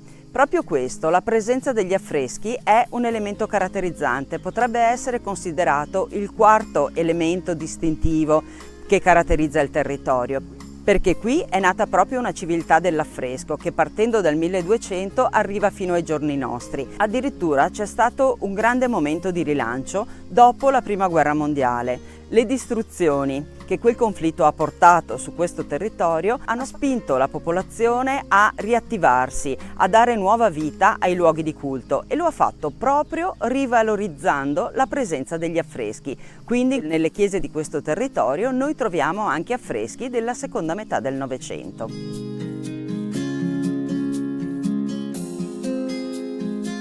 Gli affreschi duecenteschi di Manzana non sono un ciclo completo, non sono facilmente leggibili, però sono un tassello importante, ci raccontano quello che è successo qui 750 anni fa, ci raccontano di un intreccio tra la fede, l'economia, la storia di un territorio. Porzioni duecentesche di affreschi li troviamo nella pieve di San Pietro di Feletto, ma poi li troviamo anche nell'oratorio di Sant'Urbano, a Godega di Sant'Urbano, a Pianzano, li troviamo a Santa Bona di Vidor e poi li troviamo a Feltre nel santuario dei Santi e Vittore Corona e così anche in altri posti. Il cuore della presenza duecentesca del territorio è ovviamente l'abbazia di Follina. Ecco allora che in questo tessuto ritrovare gli affreschi anche a Manzana diventa un tassello importante per dimostrare la qualità artistica che c'era in questo territorio 750 anni fa, per capire gli intrecci di strade e anche intrecci di devozione. Qui vengono celebrati santi antichi, San Pietro, San Pancrazio, San Giorgio, Sant'Urbano, il XVII Papa. Le tracce diventano più numerose risalendo lungo i secoli. Numerose sono le presenze trecentesche e ancora di più quelle quattrocentesche. Potremmo dire che non c'è paese che non conservi un ciclo o almeno delle tracce della pittura del XV secolo. Evidentemente, per leggere la storia dell'arte del Veneto si parte da Venezia. Però ci sono delle differenze. Qui troviamo gli affreschi, a Venezia non sono presenti. Le caratteristiche fisiche della città non hanno permesso lo sviluppo di questo linguaggio, di questa tecnica artistica. Ecco allora che visitare questo territorio diventa qualcosa di unico, qualcosa di diverso rispetto a quello che potremo incontrare a Venezia. Questa civiltà dell'affresco diventa davvero un elemento caratterizzante del nostro territorio.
Cari telespettatori della Tenda TV, ben ritrovati sulla nostra rubrica estiva A Tutto Grest, una rubrica che vuole raccontare la vivacità, la bellezza delle attività nelle nostre parrocchie, delle parrocchie della diocesi di Vittorio Veneto durante il periodo estivo. Raccontare la vita delle comunità, raccontare l'esperienza che i giovani fanno, delle famiglie, dei bambini, dei ragazzi, raccontare il senso di condivisione e di gioia che animano i nostri oratori. Oggi ci troviamo al Grest San Giovanni Paolo II della parrocchia di San Vendemiano. Andiamo a conoscere i protagonisti di questo splendido Grest, andiamo a vedere i volti, le attività, i giochi, i laboratori che vengono proposti da dei bravissimi animatori ai bambini di questa comunità. Insieme a noi, tutti insieme, girls and boys, ma cantare inizia lei, dopo tu risponderai. Don Federico Amianti, cappellano di San Vendemiano e di Zoppè e Saccon, siamo qui con te, raccontaci un po' il Grest di San Vendemiano. Beh, ci sono 250 ragazzi dalla prima elementare alla terza media, tenuti da animatori, un centinaio, dalla prima alla quinta superiore, naturalmente anche con i volontari adulti che ci aiutano nelle varie incombenze della giornata. Il Grest comincia alle 8:45 del mattino e finisce alle 16:30 del pomeriggio, c'è la possibilità di mangiare qui in oratorio. Tanti bambini, tanti ragazzi, tanti animatori. Com'è la preparazione a questo Grest? È un Grest, diciamo, di queste dimensioni richiede una preparazione fatta per tempo, quindi noi partiamo alcuni mesi prima e organizziamo per gli animatori gli incontri di formazione perché abbiano la possibilità di capire cosa significa stare con i ragazzi, prendersi cura dei bambini, farli divertire e soprattutto trasmettere loro quello che è il messaggio del nostro Grest, che è un Grest che vuole parlare di Gesù e del Vangelo. Per questo facciamo 5 incontri di formazione aiutati da degli esperti che organizziamo a partire da maggio, proprio pensati per i ragazzi delle superiori. Tutti i temi del Grest sono pensati da un'equipe di volontari giovani che già alcuni mesi prima del Grest si ritrovano per cercare di pensare qual è il modo migliore per trasmettere il messaggio che vogliamo portare loro. Quest'anno il titolo del Grest è Dalla parte giusta, e la parte giusta è proprio quella di Gesù. Il messaggio che vogliamo dare è insegnare ai ragazzi che scegliere una vita cristiana non è una scelta come le altre, è una scelta che comporta delle responsabilità, del coraggio e la voglia di voler bene agli altri. Quindi attività di laboratorio, gioco, ma anche un momento insieme all'inizio con una proposta degli animatori. Qual è l'ambientazione che avete scelto quest'anno per caratterizzare questo Grest 2026?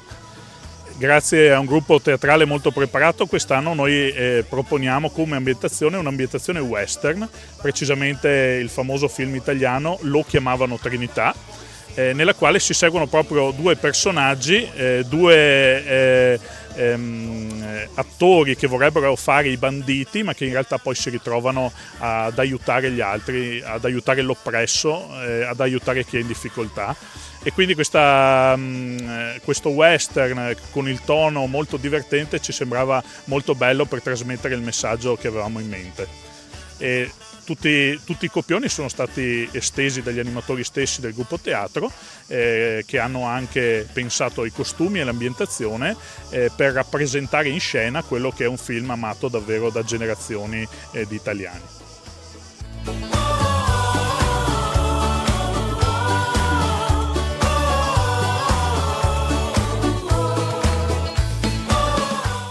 Siamo qui con Gabriele. Gabriele, come sta andando il Grest qui a San Vendemiano? Sta andando molto bene. Abbiamo iniziato settimana scorsa, ma comunque sta andando molto bene questa esperienza estiva qui a San Vendemiano. Angelica, cosa ti piace di più del Grest di San Vendemiano? Stare insieme ai bambini e fare le attività di gruppo, quelle che facciamo in aula. Maria Vittoria, raccontaci qualcosa delle attività che fate nei gruppi. e ci sono diverse attività nei gruppi, specialmente al mattino, e sono attività comunque che istruiscono il bambino e gli fanno capire nuove cose, scoprire nuove cose. Davide, raccontaci qualcosa della mattina degli animatori e anche dell'inizio del GREST qui a San Vendemiano. Allora, noi arriviamo qua verso le 8:30 per fare la preghiera animatori e successivamente dopo abbiamo i balli di gruppo con gli animati e il teatro. Successivamente adesso abbiamo appena finito l'attività di gruppo che è un'attività più formativa. Adesso abbiamo la ricreazione, poi dalle 11 a mezzogiorno abbiamo i giochi e infine dopo andiamo a casa per la pausa pranzo, la maggior parte degli animatori. Filippo, è la tua prima volta al GREST? Hai fatto altre esperienze? No, ormai è il 4º anno che faccio qua al GREST, ogni anno è sempre più bello. Raccontaci qualcosa magari dei pomeriggi che fate con i ragazzi. I pomeriggi, la prima attività sono i giochi senza frontiere, poi successivamente vengono divisi nei vari laboratori con i vari responsabili. Ogni mattina il GREST si apre con una scenetta preparata da voi animatori. Quanto lavoro c'è dietro e quanto piace soprattutto ai bambini? Beh, allora i bambini si divertono sempre molto. Il lavoro dietro è molto, al mattino veniamo qua alle 7:35 per provare la scenetta che faremo alle 8:30 e poi ci fermiamo dopo pranzo per provare quella del giorno dopo. E comunque c'è tutto il lavoro per preparare i costumi, scrivere il copione, fare gli oggetti di scena e tutto quello che vedete comunque è realizzato da noi con il nostro impegno, però ci mettiamo la passione e siamo molto contenti di farlo. Siamo qui con Ronzino, un personaggio fondamentale di questo GREST. Ronzino, come sta andando il GREST a San Vendemiano? Che discorso lungo. Sta dicendo che sta andando benissimo, che si sta divertendo, che ti danno tante carote, hai detto anche, e che i bambini sono come sono i bambini, non ho capito? Ah, sono stupendi e meravigliosi. Allora direi che dobbiamo fare un applauso al nostro Ronzino.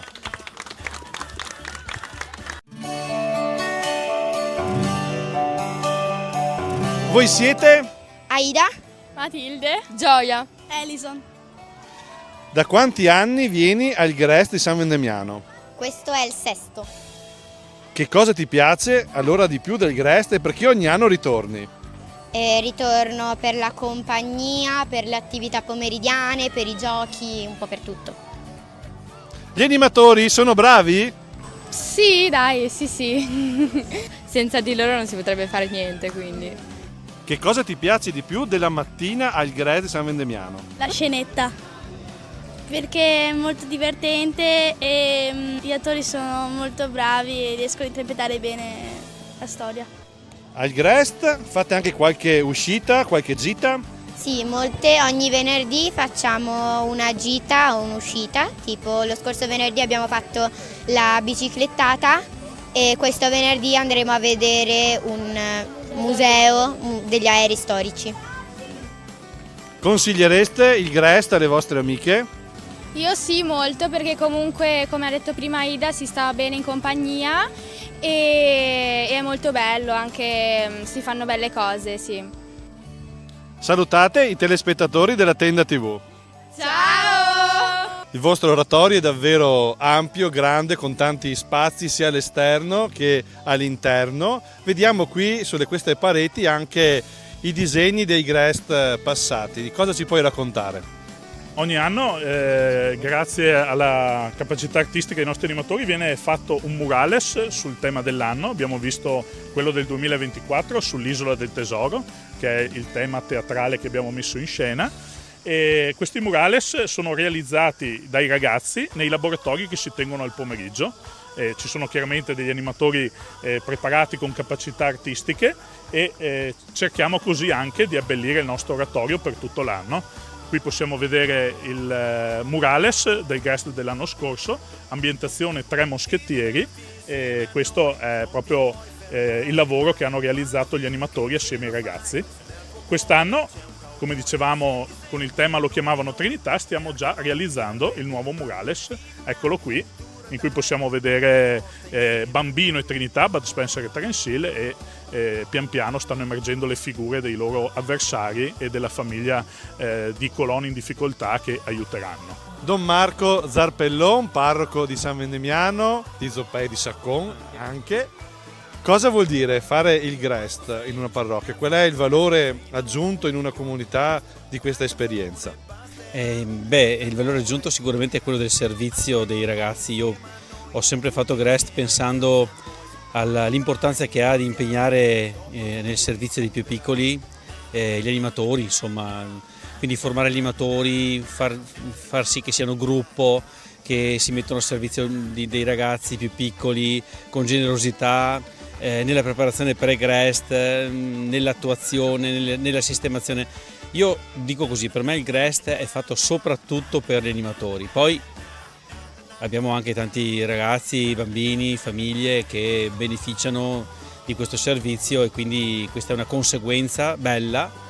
Però innanzitutto dal punto di vista del servizio pastorale, dell'azione pastorale, è un modo per coinvolgere i ragazzi delle superiori per un fine buono e anche cristiano, perché non facciamo soltanto animazione o impegniamo il tempo libero dell'estate, ma cerchiamo anche di dare un profilo di fede, c'è un momento di preghiera, c'è un momento di riflessione, c'è un filo conduttore che è un modo per annunciare il Vangelo ai più piccoli, approfittando di avere tanto tempo a disposizione con loro. Penso che sia questo in sintesi. E cosa si può portare a casa un giovane, un animatore che dedica dei mesi della propria estate, delle proprie vacanze per vivere questo servizio? A me pare che i ragazzi quando cominciano a fare questo servizio abbiano, come dire, il freno a mano tirato, no? Perché vuol dire sacrificio, vuol dire tempo, vuol dire formazione.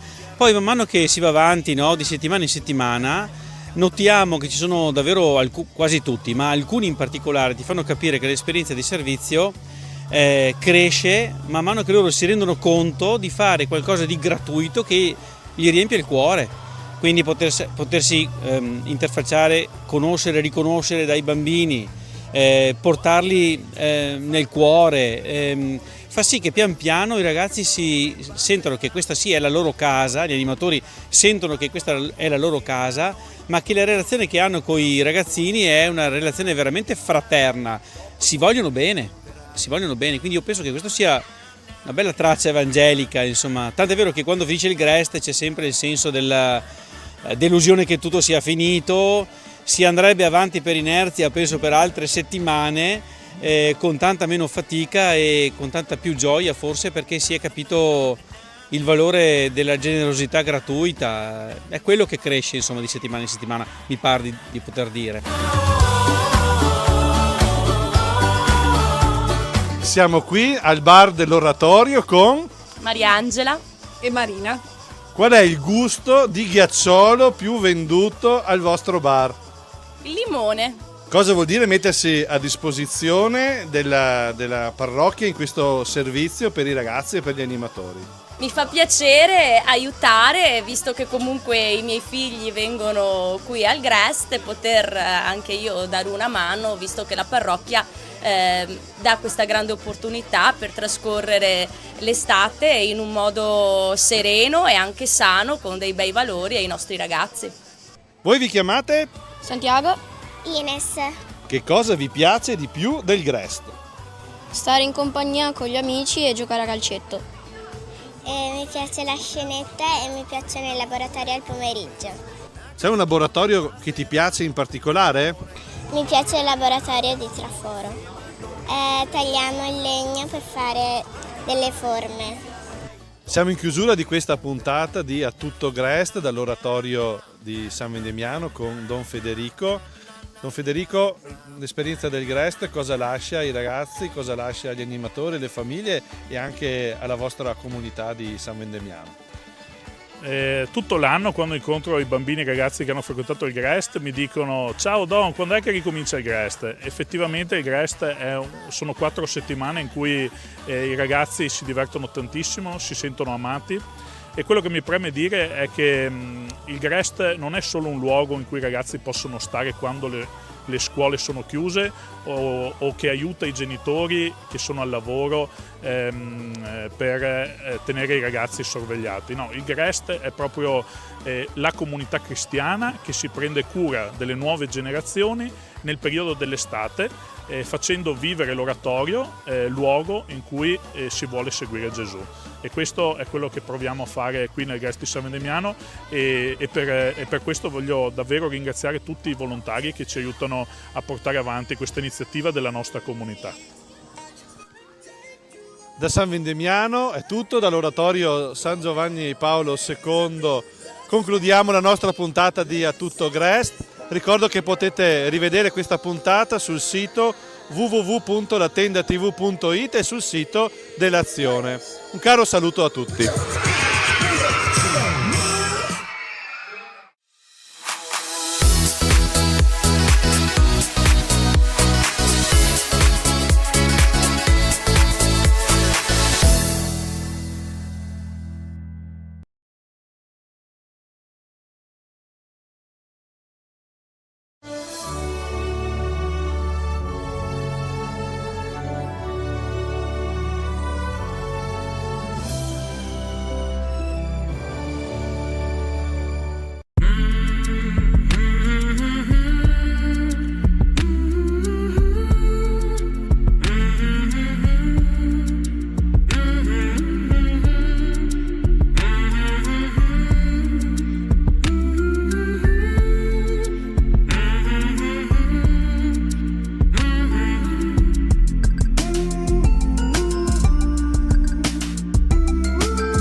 yeah. E in libertate, fate gaudio nel creato. Cari telespettatori della Tenda TV, benvenuti in questa nuova rubrica che ci accompagnerà quest'estate a tutto Grest. Una rubrica nata per raccontare l'esperienza estiva nelle nostre parrocchie, i Grest che soprattutto vengono fatti durante l'estate, un'esperienza molto bella che racconta la vivacità delle nostre comunità, che racconta la bellezza di queste iniziative rivolte ai più piccoli ma che coinvolgono tutto il paese. Vedremo alcune realtà delle nostre diocesi dove l'animazione è protagonista. Ci saranno racconti dei ragazzi, degli animatori e degli adulti. Oggi ci troviamo in particolare a Motta di Livenza nel patronato Don Bosco, che ha una lunga tradizione di animazione e di Grest. Ma andiamo insieme a conoscere i protagonisti di questa esperienza estiva che sta dando anima anche a tutta la città e a tutta la parrocchia. Bella fra, dai che si va, sotto l'ombra del sole tutti. Siamo qui con Don Claudio Sodigon, vicario parrocchiale di Motta di Livenza, di San Giovanni e di Villanova. Don Claudio, come sta andando il Grest qui a Motta di Livenza? Buongiorno a tutti intanto, l'esperienza sta andando molto bene, siamo all'ultima settimana di Grest su 3, è un'esperienza sicuramente molto significativa e anche particolarmente calda. Girando per la struttura abbiamo visto il vostro bellissimo patronato, tanti bambini, tanti animatori, tanti adulti. Come giudichi questa presenza e come è stato questo percorso di queste 3 settimane? Sicuramente una presenza significativa, stiamo parlando di 250 bambini, 80 animatori, una trentina di adulti che si rendono disponibili nei laboratori, 10 universitari che ci danno una mano. Ecco, si capisce che c'è voglia di stare insieme, di vivere relazioni e di vivere qualcosa di diverso rispetto al solito. Queste settimane sono state bene, sono state all'insegna di San Francesco nell'8° centenario dalla morte. E questa figura di santità ci ha un po' accompagnato in questi giorni e io credo abbia affascinato anche i bambini, i ragazzi e i giovani, perché San Francesco è una figura significativa per il fatto della sua capacità di aver lasciato tutto per seguire il Signore. Questo credo parli anche a noi oggi ancora e quindi è stata un'esperienza sicuramente molto, molto bella. San Francesco è una figura, un santo che parla a tutti, poi qui a Motta anche con la presenza del santuario dei frati sicuramente è una presenza che è significativa. Siamo qui con Norina, fa parte del direttivo del Grest di Motta di Livenza. Norina, chiediamo come sta andando intanto questa esperienza, questo Grest che si sta avviando verso la conclusione e come è stata anche la preparazione degli animatori a questa importante esperienza nella parrocchia. Sì, intanto è un'esperienza sempre bellissima che vede coinvolti tanti ragazzi della nostra comunità. Ci siamo avvalsi di Ora Giovane, educatori che sono venuti qua in 2 giornate a preparare i nostri animatori. Ci teniamo parecchio alla formazione, poi abbiamo avuto un incontro un po' più teorico con Don Mauro Pollesello, che ci ha aiutato anche lui a fare un po' il focus su come deve essere l'animatore e che tipo di contributo può dare per la riuscita del Grest. Ci tengo a dire che è importante lavorare sulla formazione di questi ragazzi, è un bel momento anche per gli animatori. Si introducono bans nuovi, laboratori nuovi, ma credo che la cosa più importante sia per un ragazzo alla fine di queste 3 settimane come si è sentito accolto e come si è divertito e capito anche dagli animatori che gli hanno dedicato gratuitamente del tempo. Tanti bambini, tanti animatori, ma anche una bella presenza di adulti in questo Grest. E quanto è importante il loro aiuto, la loro presenza. Sì, gli adulti sono senz'altro una componente molto importante per il Grest, anche nel proprio lavorare con gli animatori durante i laboratori. Il loro impegno è all'incirca di 1 ora e mezza nella mattinata lunga del Grest, però si preparano già da gennaio con dei laboratori sempre nuovi, coinvolgenti, dove creatività e manualità vengono gestite anche nel risparmio dei materiali, nel riciclo e quindi educando anche i ragazzi a ad essere creativi e soprattutto a metterci della loro in questi lavoretti che ogni settimana portano a casa. Norina, tanti anni di esperienza qui al Grest di Motta di Livenza, cosa ti porti a casa da ogni anno e da ogni Grest che hai fatto? Mi porto a casa intanto tutti i ragazzi, che sento un po' anche figli miei, perché li vedo in occasione del catechismo, in occasione di altre iniziative che la parrocchia propone, senz'altro un grande bisogno di essere ascoltati e accolti in momenti che sono sani, di crescita sana. Dai che si va, alziamo le mani, senti l'energia, muoviamo le braccia, culo, respira, bella. Perché ci sia un Grest ci devono essere dei giovani, degli animatori che dedicano il loro tempo, la loro estate, la loro passione per condividere dei momenti di gioia, di festa e di animazione con i bambini e con i ragazzi. Andiamo a ascoltare alcune delle loro impressioni, un loro commento di questa iniziativa. I vostri nomi? Matteo, Angelica, Andrea, Mattia. Vedo che avete una bella maglietta con una scritta. Allora, che cosa riporta questa scritta? Qual è il tema del vostro Grest? La maglietta riporta la scritta Bella Fra, il tema del Grest è San Francesco d'Assisi e come noi altri Grest hanno preso questa stessa iniziativa, è stato fatto appunto per 800° anno dalla morte di San Francesco. Ormai il Grest sta andando verso la conclusione, sono state 3 settimane impegnative, contenti di questa esperienza? sì, siamo molto contenti e niente, pensiamo che sta andando molto bene il Grest. Cosa vi portate a casa di queste settimane, di queste mattine calde, però in questo bel ambiente con questi numerosi bambini?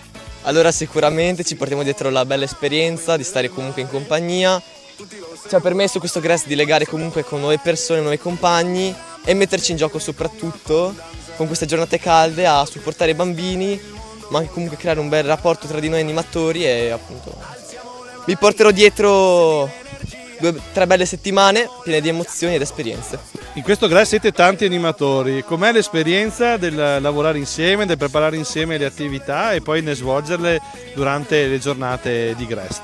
Allora, penso che la coordinazione tra noi animatori sia una delle cose fondamentali, ecco, però comunque anche l'amicizia che abbiamo tra di noi ci aiuta molto a programmare tutti quanti i giochi e a tenere i bambini anche.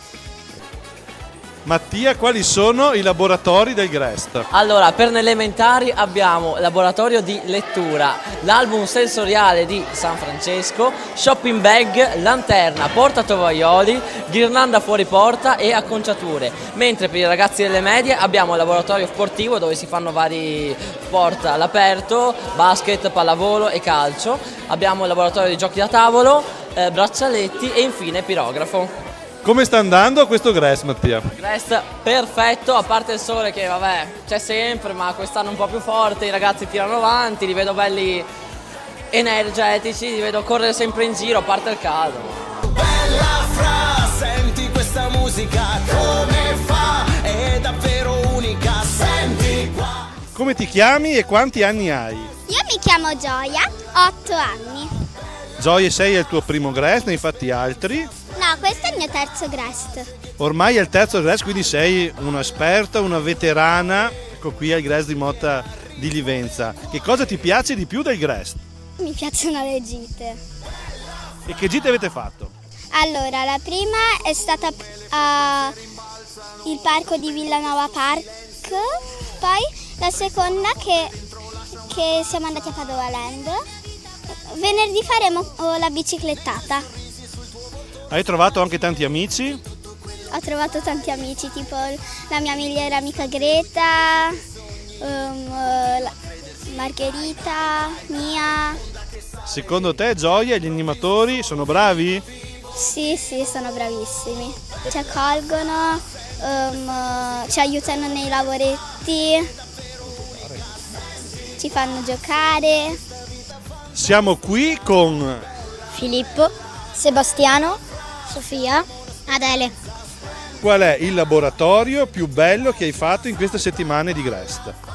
Allora, di laboratori ce ne sono tanti, ma il mio preferito è stato la lanterna, quindi era bellissimo, dovevi colorare con la carta cristallina, poi dovevi unire i bacchetti e dopo il risultato finale la appiccicavi sotto casa. Sebastiano, qual è il gioco che ti è piaciuto di più in queste settimane di Grest? Allora, il gioco che mi è piaciuto di più del Grest è stato Rigori, perché mi piace giocare a calcio, sono anche abbastanza forte e basta. Mi è piaciuto pure anche Tris, che è Tris umano. Sofia, ogni volta quando inizia il Grest siete in teatro per una scenetta e per delle canzoni dei Buns. Ti è piaciuto questo momento? Ci racconti qualcosa? Sì, è stato bellissimo perché le scenette le fanno benissime con tanti personaggi e mettono anche le luci ed è bellissimo. Anche i balletti li fanno bene con la musica. Adele, qui al Grest hai trovato degli amici, ti sei divertita? Sì, mi sono divertita tanto, ho trovato anche dei bambini che non conoscevo, ma anche tanti amici e ci siamo divertiti un mondo, soprattutto quando siamo andati in gita. Siamo qui in compagnia con Monsignor Marco Dalmagro, parroco della parrocchia di Motta di Livenza, ormai volto noto della Tenda TV, ritornato da poco qui in Italia, è diventato subito parroco di questa grande e bella parrocchia della nostra diocesi. Don Marco, il Grest sta animando la parrocchia e il paese in questi giorni. Quanto è importante questa iniziativa? Quanto è importante un Grest in una comunità parrocchiale? Sicuramente è importantissimo. A me, chi mi conosce sa bene che il Grest è sempre piaciuto, però sicuramente ha anche un valore molto importante dal punto di vista pastorale. Ecco, avere tanti bambini che sono qui in patronato in questo bel luogo e vivono un'esperienza bella, simpatica, allegra e anche di fede è sicuramente una cosa buona. Dall'altra parte attorno a loro c'è tutto un movimento, gli animatori, alcuni educatori che formano questi animatori, le persone che aiutano in varie maniere con i laboratori e tante altre cose. Crea un senso di comunità molto bello e aiuta a crescere dentro una comunità. Qui si riuniscono anche le nostre 3 parrocchie, Motta di Livenza, Villanova e San Giovanni, e quindi si crea anche questa comunità bella e più grande che vive assieme e cresce assieme. Quindi penso che il valore del Grest si vede e si nota dall'entusiasmo, dalla bellezza di questo evento e di questa stare insieme, insomma.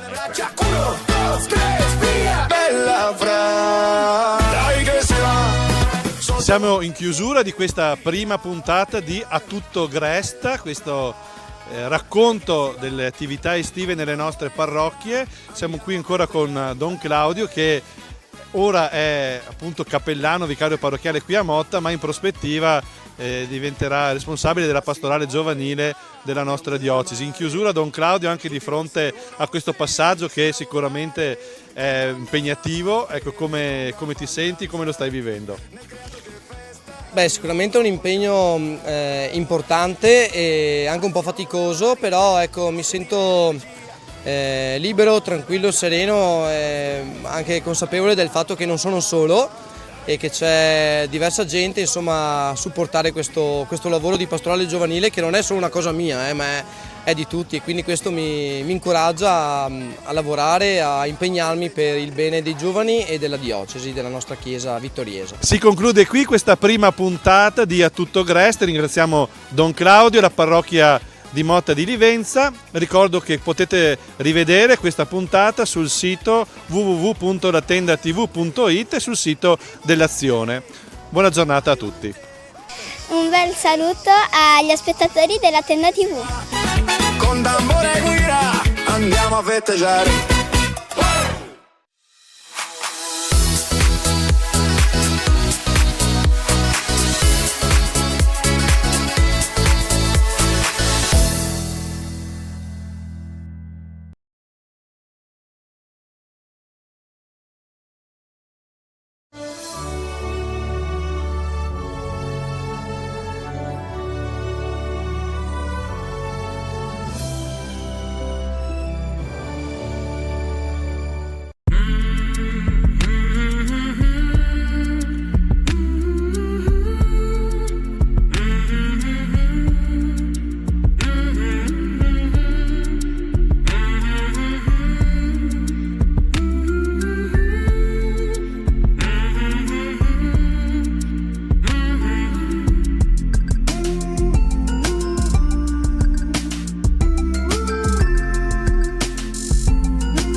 A Milano è stato celebrato il 107° anniversario della nascita dell'Associazione Nazionale Alpini, una realtà viva con oltre 4.300 gruppi protagonisti nei territori italiani e all'estero. Dal Sacrario dell'Eiten alla Colonna Mozza, il pellegrinaggio in Ortigara anche quest'anno ha rinnovato il ricordo nei luoghi della Grande Guerra, rivive la storia dei caduti.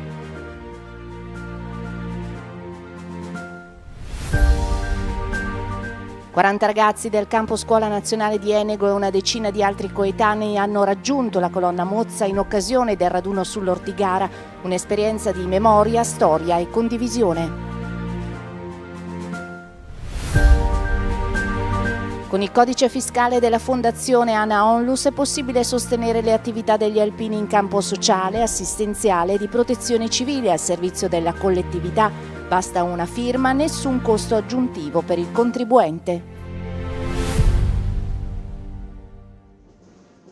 È stata festeggiata solennemente l'8 luglio a Milano, proprio nel giorno e nel luogo in cui è nata l'Associazione Nazionale Alpini. Sotto alla targa, l'unica esposta nella Galleria Vittorio Emanuele, sono stati celebrati i 107 anni di una splendida realtà, viva e vitale, protagonista della vita dei territori, in cui è capillarmente presente con i suoi oltre 4.300 gruppi in Italia come all'estero. È una targa, è un pezzo di pietra, ma in realtà è memoria perenne che in questo luogo è nata l'Associazione Nazionale Alpini, fortissimamente voluta da persone che avevano combattuto e si erano affraternate lungo le trincee per unire il paese, per far sì che il paese fosse unito dal tricolore che hanno anche difeso fortemente in periodi dove era discutibile esporre il tricolore. E abbiamo voluto porre anche lì la stessa dicitura che c'è sulla Colonna Mozza, perché dopo la creazione dell'ANA Milano il primo punto di ritrovo fu appunto l'Ortigara e quindi anche qua è per non dimenticare come facciamo sempre noi alpini, quindi facciamo memoria, ricordiamo i nostri valori, la nostra storia, chi ha dato la vita per il nostro paese perché fosse unito e perché fosse anche libero e poi facciamo del bene agli altri, quindi ridiamo alla comunità tutto quello che è la nostra forza e quant'altro, fin tanto che riusciremo a farlo. A dispetto dello scorrere degli anni, l'ANA ha mantenuto intatti tutti i suoi valori e tutti i suoi obiettivi. Quello che a me piace sempre ripetere appunto è mantenere fede a quelli che sono gli impegni statutari all'articolo 2 che parla certamente di memoria, di ricordo, soprattutto dei nostri caduti, ma parla anche di attenzione all'ambiente, soprattutto quello montano e anche e soprattutto parla di solidarietà sia al nostro interno sia soprattutto verso chi ha bisogno e nelle emergenze gli alpini, io credo che l'abbiamo visto non solo nelle emergenze, voglio ricordarlo quest'anno anche nelle Olimpiadi e Paralimpiadi abbiamo risposto presenti, abbiamo dato una mano, abbiamo fatto in modo che la nostra Italia, la nostra gente possa guardare con orgoglio anche queste attività.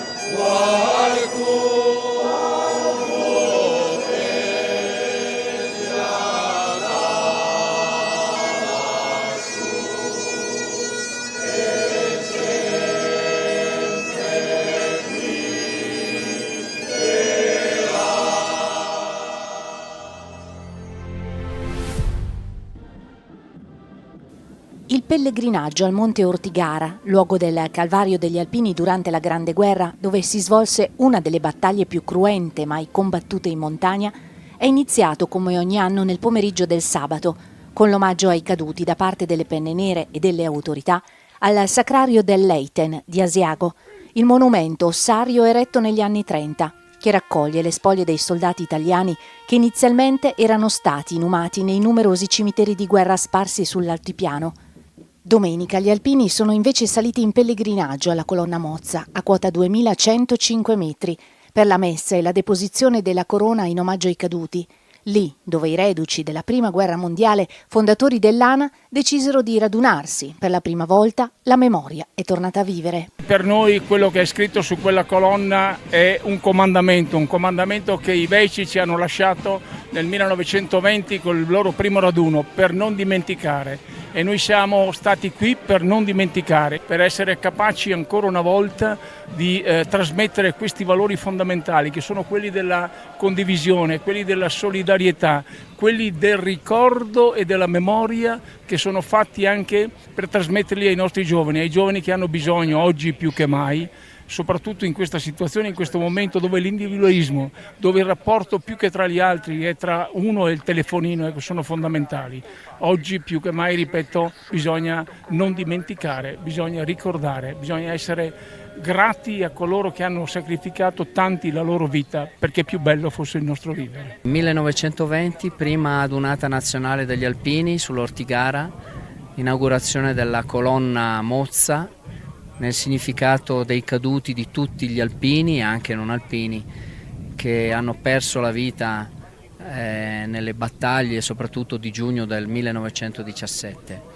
Grande significato a ricordare, proprio come sta scritto sulla colonna Mozza, per non dimenticare coloro che hanno sacrificato ciò che di più caro avevano, di più grande, di più immenso che avevano, se si può dire più immenso, la propria vita.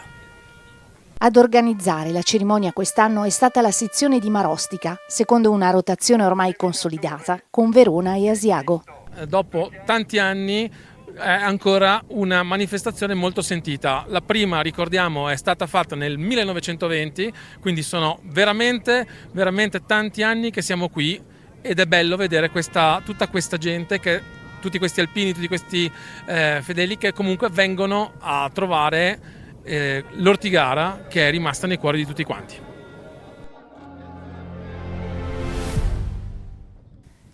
«40 ragazzi del campo Scuola Nazionale dell'ANA di Enego hanno preso parte domenica alla tradizionale salita al Monte Ortigara, raggiungendo la colonna Mozza in occasione della celebrazione in quota dedicata al ricordo dei caduti. La presenza dei ragazzi ha rappresentato uno dei momenti più significativi della giornata, testimoniando il valore educativo del campo scuola, che attraverso esperienze sul territorio promuove la conoscenza della storia, il rispetto della memoria, i valori della solidarietà, del servizio e dell'amore per la montagna. L'idea di portare i ragazzi dei campi scuola qua su un punto storico degli alpini è da un po' che ce l'abbiamo.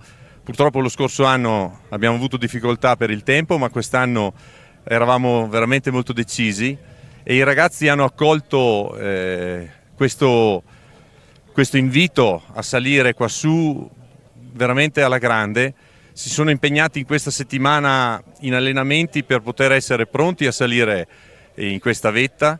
Hanno ascoltato la storia da parte di Giampaolo Marchetti, che è venuto là da noi ieri a spiegargli cos'è l'Ortigara, in modo che nel momento che sono qua su, nel momento della salita, vedano le montagne, ma non le vedano solo come una passeggiata, ma le vedano col valore storico che rappresenta questo luogo per tutti gli alpini. Raggiungere la colonna Mozza, monumento simbolo del sacrificio degli alpini e di tutti i soldati caduti sull'Ortigara, ha consentito ai giovani di vivere un'esperienza che va oltre l'escursione, un percorso di riflessione e consapevolezza nel segno della memoria e della pace. Ho conosciuto gli alpini fin da quando ero piccola perché nella mia famiglia ci sono degli alpini e venire qua su oggi è stata un'emozione indescrivibile, soprattutto perché è molto bello poter ricordare la nostra storia e mandare avanti la memoria. Salire sull'Ortigara mi ha scatenato forti emozioni di amor di patria e anche mi ha fatto riflettere su come dei giovani della nostra età possano aver accettato la chiamata della patria per venire a difenderla. Mi ritengo molto fortunata di essere qui oggi perché non è stata una semplice gita, ma è un momento per non dimenticare tutti i caduti che hanno dato la vita per noi. Ai 40 ragazzi del campo scuola di Enego se ne sono aggiunti altri 10 che dopo aver partecipato ad un altro campo scuola in forma spontanea si sono dati appuntamento per condividere un momento di intensa partecipazione nel luogo simbolo di una delle battaglie più dure della Prima Guerra Mondiale. E questo è un bene, vuol dire che i campi scuola cominciano a dare i propri frutti, i ragazzi ci vedono come alpini, sanno riconoscere dei valori quando questi gli si presentano davanti e quindi dobbiamo dal nostro punto di vista continuare su questa strada, portare avanti quello che sono la storia, i valori di un corpo che da 109 anni continua nel territorio italiano. È tempo di dichiarazione dei redditi, il che significa tempo di 5 per 1000, in un momento in cui ogni piccolo contributo può aiutare a sostenere le iniziative di diverse associazioni. È caso di ricordare che tra queste esiste anche l'Associazione Nazionale Alpini. Destinare il 5 per 1000 all'ANA attraverso la Fondazione ANA Onlus è un gesto semplice che non comporta alcun costo aggiuntivo per il contribuente, ma che può fare la differenza nel sostenere attività di grande valore sociale. Si tratta infatti di una quota dell'IRPEF che verrebbe comunque versata allo Stato e che grazie a una semplice firma può essere indirizzata a progetti di assistenza, solidarietà e protezione civile portati avanti dagli alpini. La scelta può essere effettuata in diversi modi. Nel modello 730 o nel modello redditi è sufficiente firmare nel riquadro dedicato al sostegno degli enti terzo settore e riportare il codice fiscale dell'ente sotto la firma. Anche chi presenta soltanto la certificazione unica può contribuire.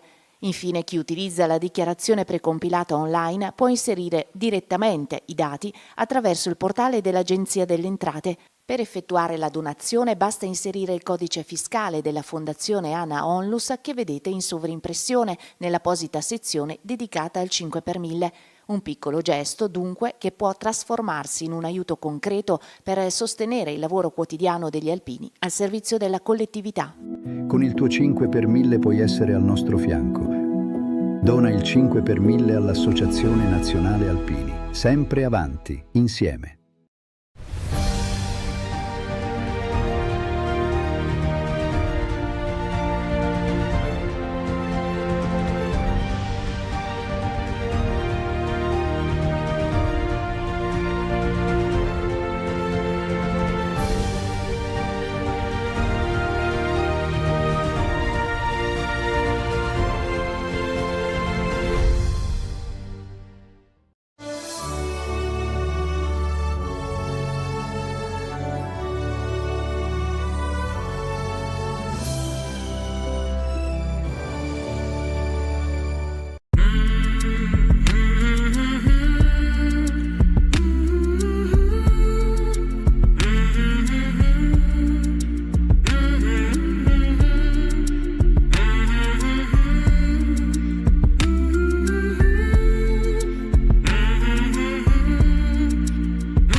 Riscaldamento climatico e politiche bellicose pongono nuove sfide da affrontare con strategie di impegno collettivo.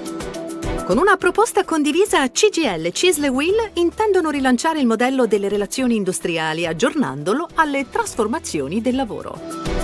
A Varese, il cambio d'appalto per le ditte di pulizie ha comportato la perdita dei diritti acquisiti in anni di trattative. Il nuovo rapporto dell'INAP segnala che in molti non presentano la domanda per la disoccupazione, pur avendone diritto.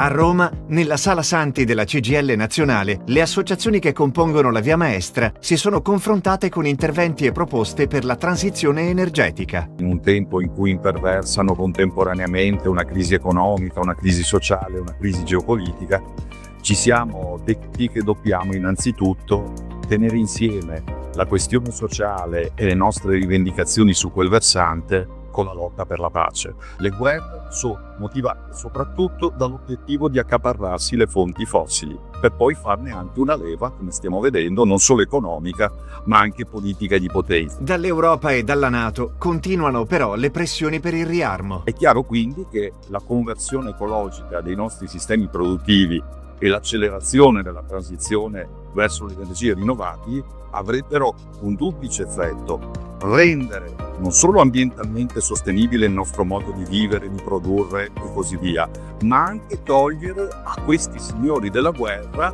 tanta acqua in cui stanno in questo momento nuotando liberamente. Se davvero l'Italia volesse raggiungere il 5% del PIL in spese militari entro il 2035, dovrebbe nei prossimi 10 anni, al posto di investire nelle vere priorità che sono state anche ricordate questa mattina, dovrebbe dedicare al settore della difesa la cifra monstra di quasi 1.000 miliardi di euro. Una scelta assolutamente incompatibile non solo con un modello sociale fondato su welfare pubblico universalistico, a partire appunto da sanità, istruzione, previdenza, eccetera, eccetera, ma con qualunque ipotesi anche di politica industriale che invece è assolutamente necessaria per affrontare questa sfida che è cruciale e da cui dipende anche il futuro stesso del sistema produttivo italiano ed europeo.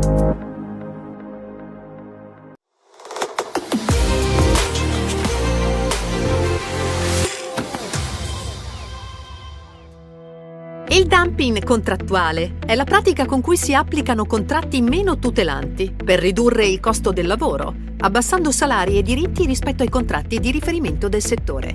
Questo fenomeno si alimenta attraverso i cosiddetti contratti pirata, firmati da organizzazioni poco rappresentative e utilizzati per offrire condizioni economiche e normative peggiori rispetto ai principali CCNL. Le conseguenze ricadono sia sui lavoratori, che vedono diminuire tutele e retribuzioni, sia sulle imprese corrette, penalizzate da una concorrenza fondata sul risparmio anziché sulla qualità e sull'innovazione.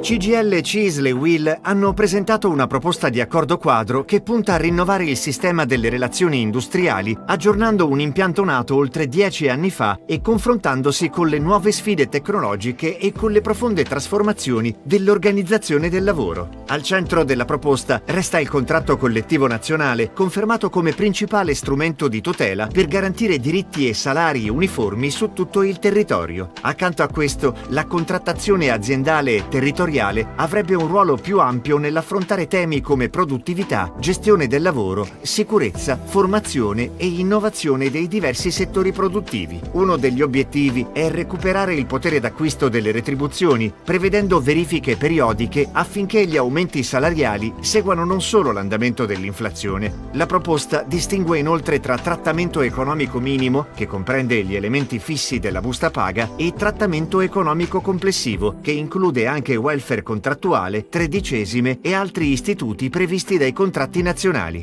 Il peso delle organizzazioni sindacali verrebbe certificato attraverso il numero degli iscritti e i voti ottenuti nelle elezioni delle RSU, che dovrebbero essere estese anche alle imprese più piccole, rafforzando una presenza democratica nei luoghi di lavoro. Il documento individua poi nella formazione un diritto universale, con almeno 40 ore annue di aggiornamento in orario di lavoro per affrontare le trasformazioni tecnologiche e ambientali. Accanto a questo vengono rafforzati gli strumenti per la prevenzione degli infortuni e il ruolo dei rappresentanti dei lavoratori per la sicurezza. Per il lavoro italiano potrebbe aprirsi una nuova stagione di regole condivise.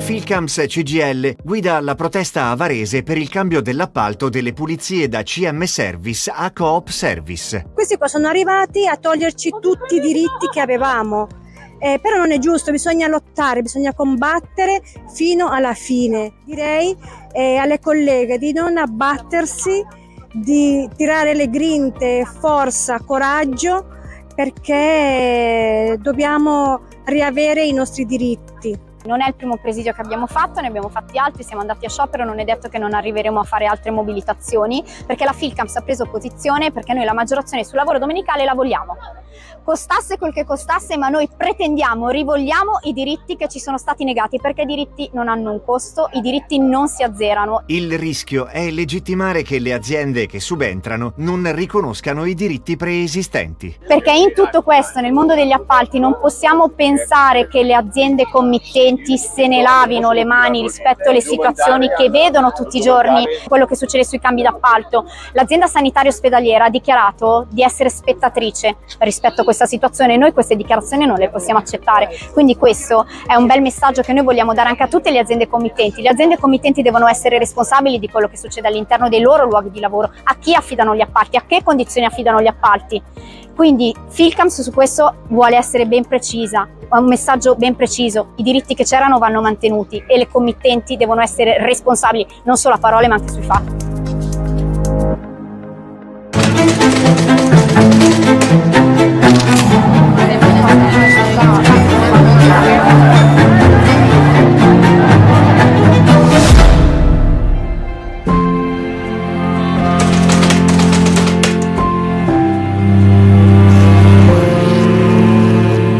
(1942) Roma. Delle campane suonano a morte mentre un feretro sfila per le strade romane. Lo accompagna una semplice corona di fiori. Sono rossi, l'ultimo omaggio dei compagni di Argentina Altobelli a ricordare il suo impegno per i diritti dei lavoratori. Ma torniamo indietro di più di 50 anni. Fermiamoci a Bologna, davanti a una piccola biblioteca in fiamme. A bruciare sono testi di storia, filosofia, trattati di politica. La loro proprietaria è una bambina gracile, dagli occhi scuri, destinata a guidare la Federterra per quasi 20 anni. Non bastò bruciarle i libri per spegnere il suo interesse per i più deboli. Continuò a studiare fino a che a Bologna, per la prima volta, prese la parola su un palco. Lo fece per darla a chi nell'Italia di fine Ottocento era ascoltato ancora meno dei propri colleghi operai: le donne, condannate a essere ninnoli di lusso nelle classi sociali più alte e serve nella classe operaia. Per sé questo non lo accettò. Il marito, Abdon Altobelli, accettò di occuparsi dei figli per consentirle di viaggiare. Così Argentina attraversò la pianura padana, parlò alle mondine, alle braccianti, alle donne della terra. A Bologna, nel 1901, contribuì a fondare la Federazione Nazionale dei Lavoratori della Terra, Federterra, dando unità e disciplina ai movimenti frammentati degli agricoli che il 12 gennaio 1902 ottennero il primo congresso costitutivo di categoria. Nel 1905 diventò la segretaria nazionale di Federterra, riuscendo a far crescere gli iscritti da 75.000 a 1 milione. La sua azione sindacale non si limitò alla contrattazione, ma puntò a cambiare lo statuto civile dei contadini, fino ad allora esclusi dalle principali tutele riconosciute nell'industria. Ottenne la protezione contro gli infortuni in agricoltura, l'assicurazione per invalidità e vecchiaia, la tutela contro la disoccupazione involontaria, diritti che diedero finalmente a milioni di braccianti e contadine una cittadinanza piena. Fin dal 1906 fece parte del consiglio direttivo della CGIL, la Confederazione Generale del Lavoro diretta da Rinaldo Rigola, e venne designata tra i componenti della direzione nazionale anche all'interno del Partito Socialista Italiano, carica che ricoprì anche nel 1908 e nel 1910. Nel 1915 divenne consigliera del lavoro e rappresentante dei contadini al Ministero per l'Agricoltura, l'Industria e il Commercio, promuovendo un 1° maggio di protesta contro la situazione drammatica dei disoccupati, e dal 1919 divenne anche la rappresentante del Consiglio Superiore della Previdenza e delle Assicurazioni. Nel Partito Socialista e nella CGIL, Argentina fu una dirigente ascoltata anche a livello internazionale, presente nei congressi europei dei lavoratori della terra, portando sempre avanti le battaglie degli ultimi. Quando il fascismo impose lo scioglimento di Federterra, Argentina rifiutò ogni compromesso, anche quando il regime tentò di cooptarla offrendole incarichi istituzionali. Scelse il silenzio come ultima forma di opposizione, pagando la scelta con povertà e isolamento, ma senza mai rinnegare i propri ideali.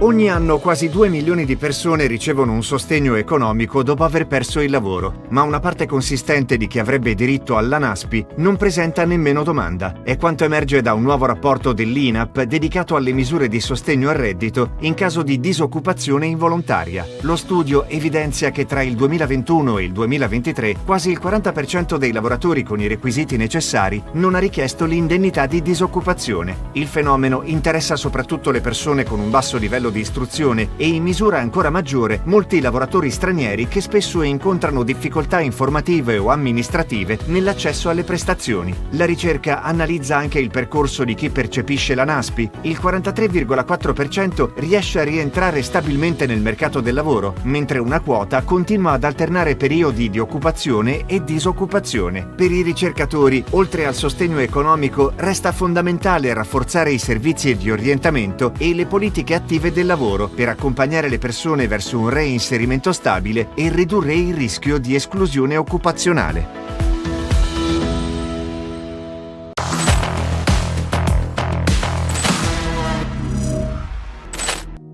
Secondo la e-Jobs Barometer 2026 di PwC, basato su oltre 1 miliardo di annunci in 27 paesi, le offerte che richiedono competenze legate all'intelligenza artificiale sono cresciute del 69% nel 2025, quasi 8 volte più del mercato complessivo, fermo al 9%. La domanda riguarda soprattutto profili capaci di usare strumenti come macchine learning, AI generativa e grandi modelli linguistici. I settori più dinamici sono tecnologia, media e telecomunicazioni, servizi professionali e finanza. Anche in Italia il fenomeno accelera. In un anno gli annunci con competenze AI sono aumentati di circa 24.000 unità e rappresentano l'1,7% del totale. A trainare sono analisti di sistemi, statistici, sviluppatori software e web, ma la richiesta cresce anche nel marketing, nella comunicazione e nel design.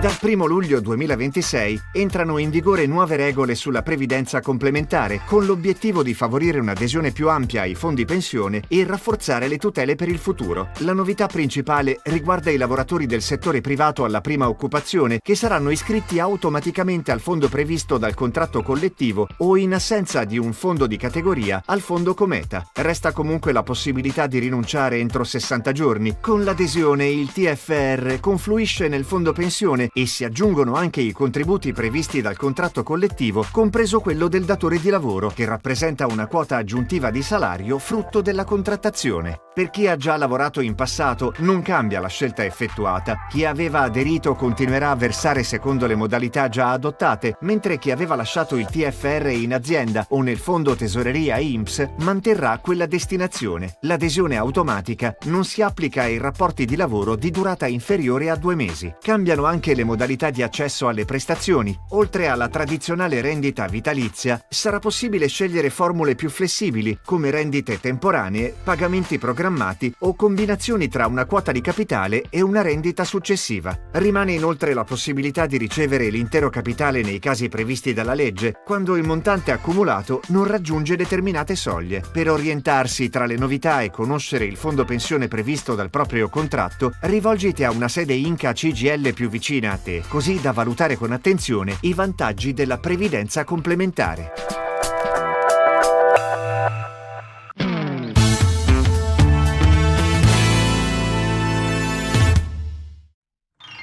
Da giugno a ottobre i beni confiscati alle mafie tornano a essere luoghi di impegno e partecipazione.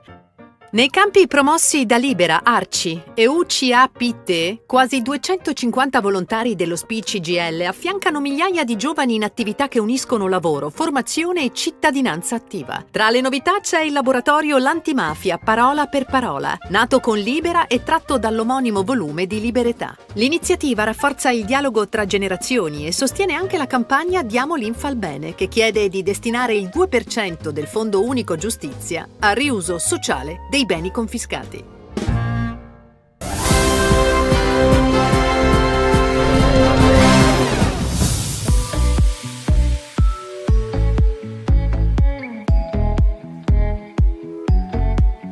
Questa volta l'aumento in autostrada non riguarda i pedaggi ma le buste paga. È stato infatti rinnovato il contratto nazionale di filiera autostrade e trafori che interessa circa 13.000 lavoratrici e lavoratori del settore. L'accordo, sottoscritto dalle organizzazioni sindacali del comparto, tra cui Filta e CGIL, ha validità retroattiva dal 1 luglio 2025 e fino al 30 giugno 2028. Sul piano economico è previsto un aumento salariale complessivo di 250 euro al livello C, distribuito in 4 tranche tra agosto 2026 e gennaio 2028. L'incremento sui minimi tabellari supera il 13%. A questo si aggiunge un una tantum di 700 euro che sarà erogata a luglio 2026. Il rinnovo prevede inoltre risorse aggiuntive destinate alla previdenza complementare, alla polizza sanitaria e all'ente bilaterale Ebinat per un valore complessivo che porta il beneficio economico totale a 280 euro al livello C. Una delle novità più rilevanti riguarda poi l'ampliamento dei diritti. Vengono introdotte 2 giornate di permesso all'anno per i caregiver insieme a nuovi permessi legati all'infanzia. Lo smart working sarà garantito per almeno una giornata a settimana nei casi previsti dalla legge 104 e per chi svolge attività di cura, mentre per il restante personale si aprirà un confronto aziendale. L'intesa interviene anche su sicurezza, relazioni industriali e organizzazione del lavoro. Tra i punti previsti ci sono il rafforzamento della Stop Work Authority, tutele legali per lavoratrici e lavoratori vittime di reati anche online, un articolo dedicato all'invecchiamento attivo e all'avvio del confronto sulla riduzione dell'orario.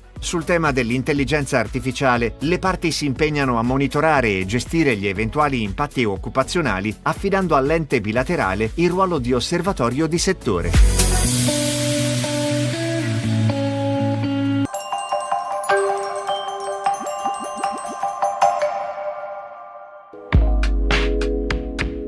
Dal 1 luglio 2026 è aumentato l'assegno di incollocabilità, il sostegno economico riconosciuto dall'INAIL ai lavoratori che a causa di un infortunio sul lavoro o di una malattia professionale hanno riportato una riduzione permanente della capacità lavorativa, tale da rendere difficile un nuovo inserimento occupazionale. L'importo mensile sale a 312,55 euro, in seguito alla rivalutazione annuale calcolata sulla base dell'andamento del costo della vita rilevato dall'Istat. L'adeguamento sarà applicato automaticamente ai beneficiari. Per informazioni dettagliate per presentare la domanda ci si può rivolgere alle sedi territoriali del patronato Inca CGIL.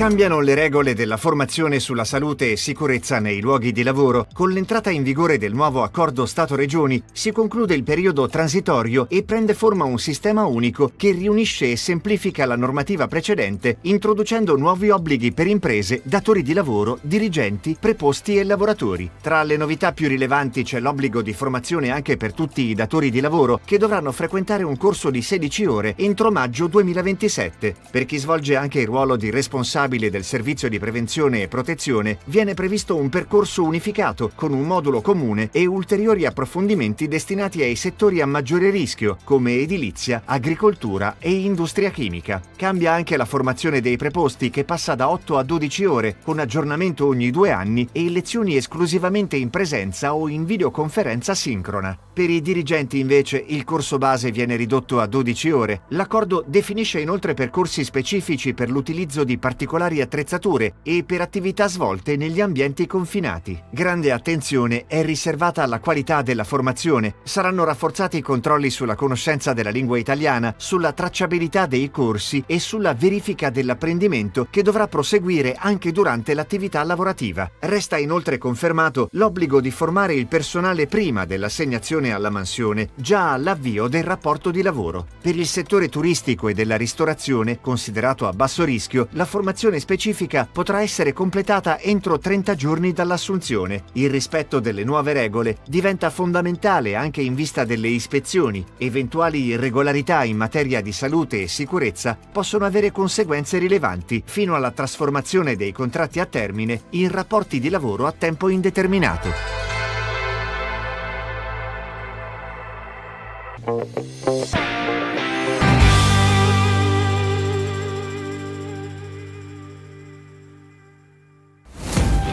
Gli uffici open space favoriscono la collaborazione, ma possono rendere più difficile concentrarsi. Una ricerca condotta con elettroencefalogrammi su lavoratori impegnati in attività d'ufficio mostra che negli ambienti condivisi il cervello deve impegnarsi di più per filtrare rumori e distrazioni, aumentando lo sforzo mentale rispetto agli uffici chiusi. Il risultato si aggiunge ad altri studi che collegano gli open space a livelli più elevati di stress e a una minore soddisfazione lavorativa. Per questo cresce l'attenzione verso spazi progettati per ridurre rumore e interferenze, o verso modalità di lavoro ibride che non inibiscano la socializzazione.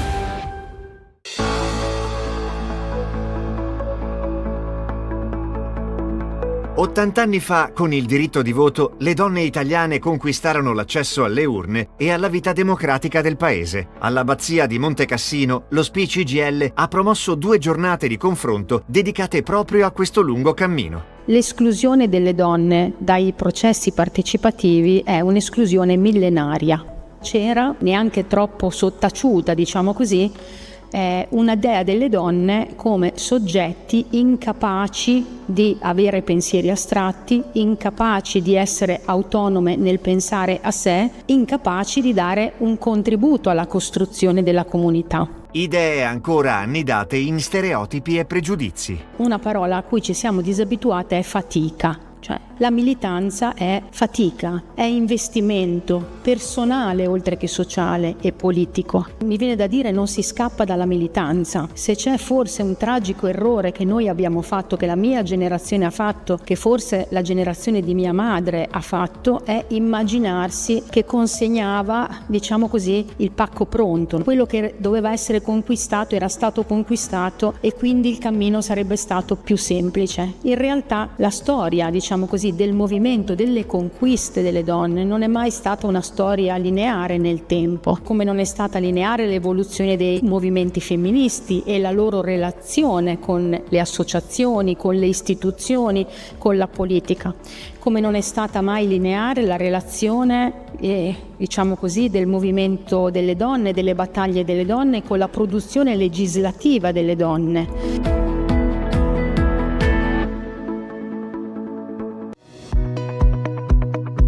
Le conquiste del passato vanno custodite e rinnovate perché la piena uguaglianza si costruisce ogni giorno. Work in Progress termina qui. Appuntamento alla prossima puntata.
Amiche ed amici sportivi, ben ritrovati qui nello studio di Stadium TV, le storie e i personaggi dello sport di base con noi anche quest'oggi.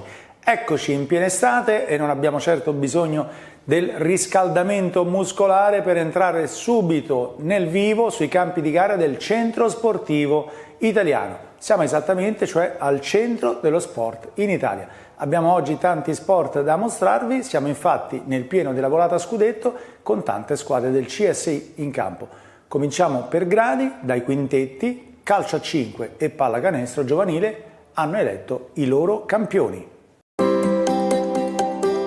Dal 21 al 25 giugno la città di Pesaro ha ospitato le finali giovanili del calcio a 5 e della pallacanestro. In campo quasi 500 finalisti di 38 squadre, portacolori di 22 comitati e 12 regioni italiani per eleggere le 7 sorelle d'Italia. Nel capoluogo marchigiano, celebre Basket City italiana, si sono assegnati 7 scudetti, 4 nel basket e 3 nel calcio a 5. Sulla Sirena è arrivato il titolo cestistico Under 13 che ha premiato di un punto il San Pio X Mantova sui pistoiesi della Aiana 2000. Sul parquet ragazzi fanno festa i capitolini del Monte Sacro Roma che battono di +5 proprio i pari categoria del San Pio X Mantova. Mai in discussione il titolo allievi cucito nel 2026 sulle maglie della Virtus Castenaso del CSI Bologna che esulta sotto canestro anche per il titolo juniores grazie al quintetto Sport Insieme. Sui campi verdi del calcio a 5 gioia incontenibile per i salesiani lucani della PSG Don Bosco Domenicolo Russo di Potenza, campioni nazionali allievi. Nei juniores vincono i siciliani del Via Grande Acireale a nord il terzo titolo del calcio a 5, quello dei ragazzi ottenuto al Villa Park dai giovani della Marca Futsal Treviso. Da Pesaro saliamo lungo l'Adriatico in Romagna, precisamente a Cesenatico. Dalle reti e dalle retine dei canestri passiamo invece alle reti divisorie del volley. Dai quintetti ai sestetti. Chi avrà vinto i titoli del CSI nella pallavolo lo scopriamo subito assieme.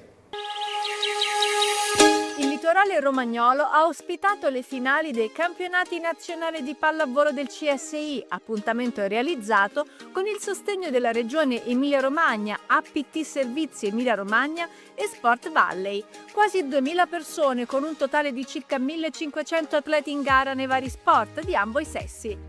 Nelle allieve la finale ha premiato le giovani del Corlo Modena 2-7-0 contro la Accademia di Pallavolo Valle Camonica.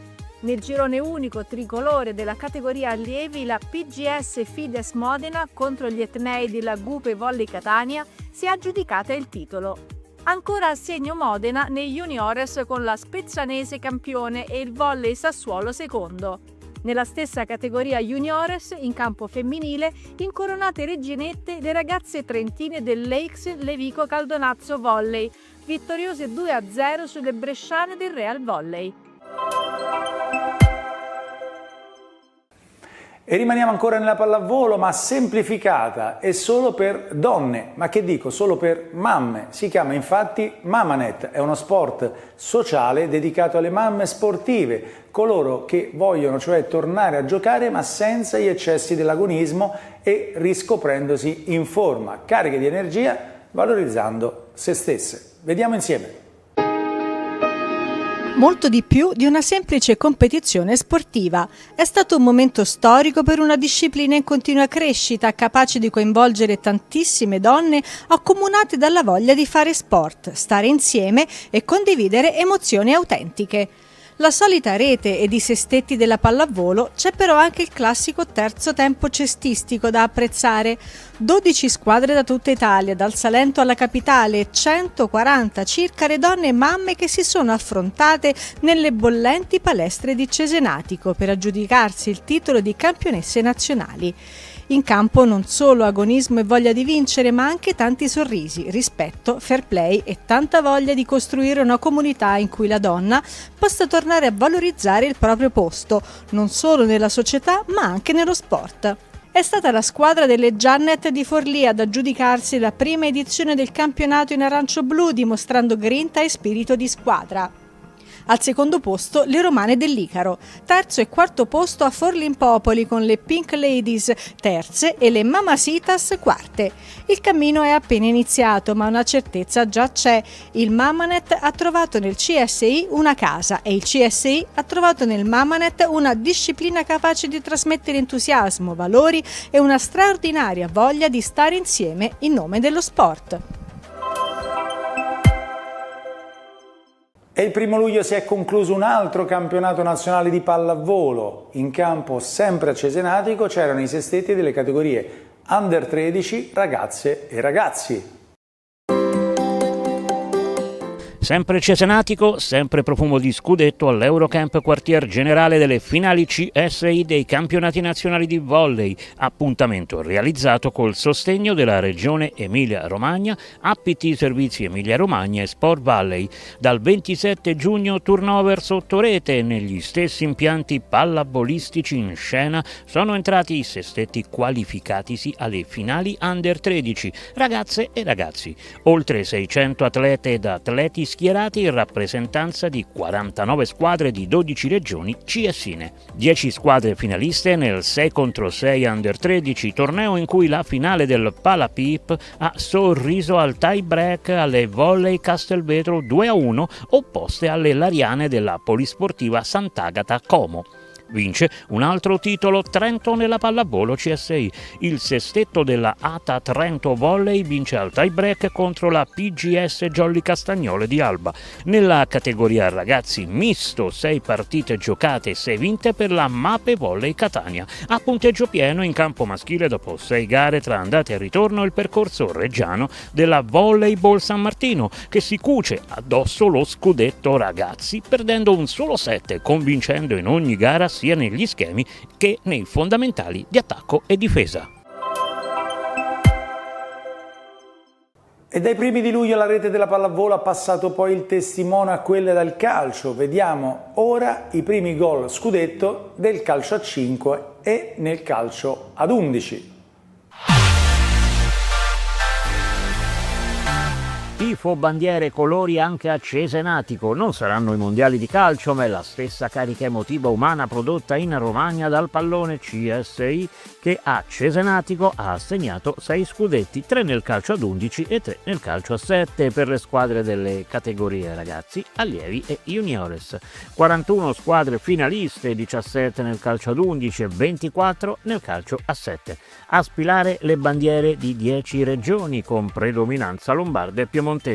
Gli scudetti del calcio a 7 sono andati tutti a Milano, quello allievi ai Diavoli Rossi, quello juniores alla ASD Ganna e quello ragazzi alla Fenice. Nel calcio ad 11 vince ancora Milano nei juniores con lo scudetto cucito sulle maglie della Sams, mentre fa doppietta il CSI Caserta con le formazioni della Macerata Campania Academy, che conquistano sia il titolo allievi sia quello ragazzi. Riconoscimenti al miglior portiere, il capocannoniere, il miglior giocatore, il fair play ed il player of the match come nella Serie A Anylive. La Lega Calcio Serie A ha infatti collaborato col CSI nell'organizzazione delle finali nazionali ragazzi, fornendo alle squadre le divise da gioco, palloni e fasce da capitano, tutte a sostegno della campagna antidiscriminazioni Keep Racism Out.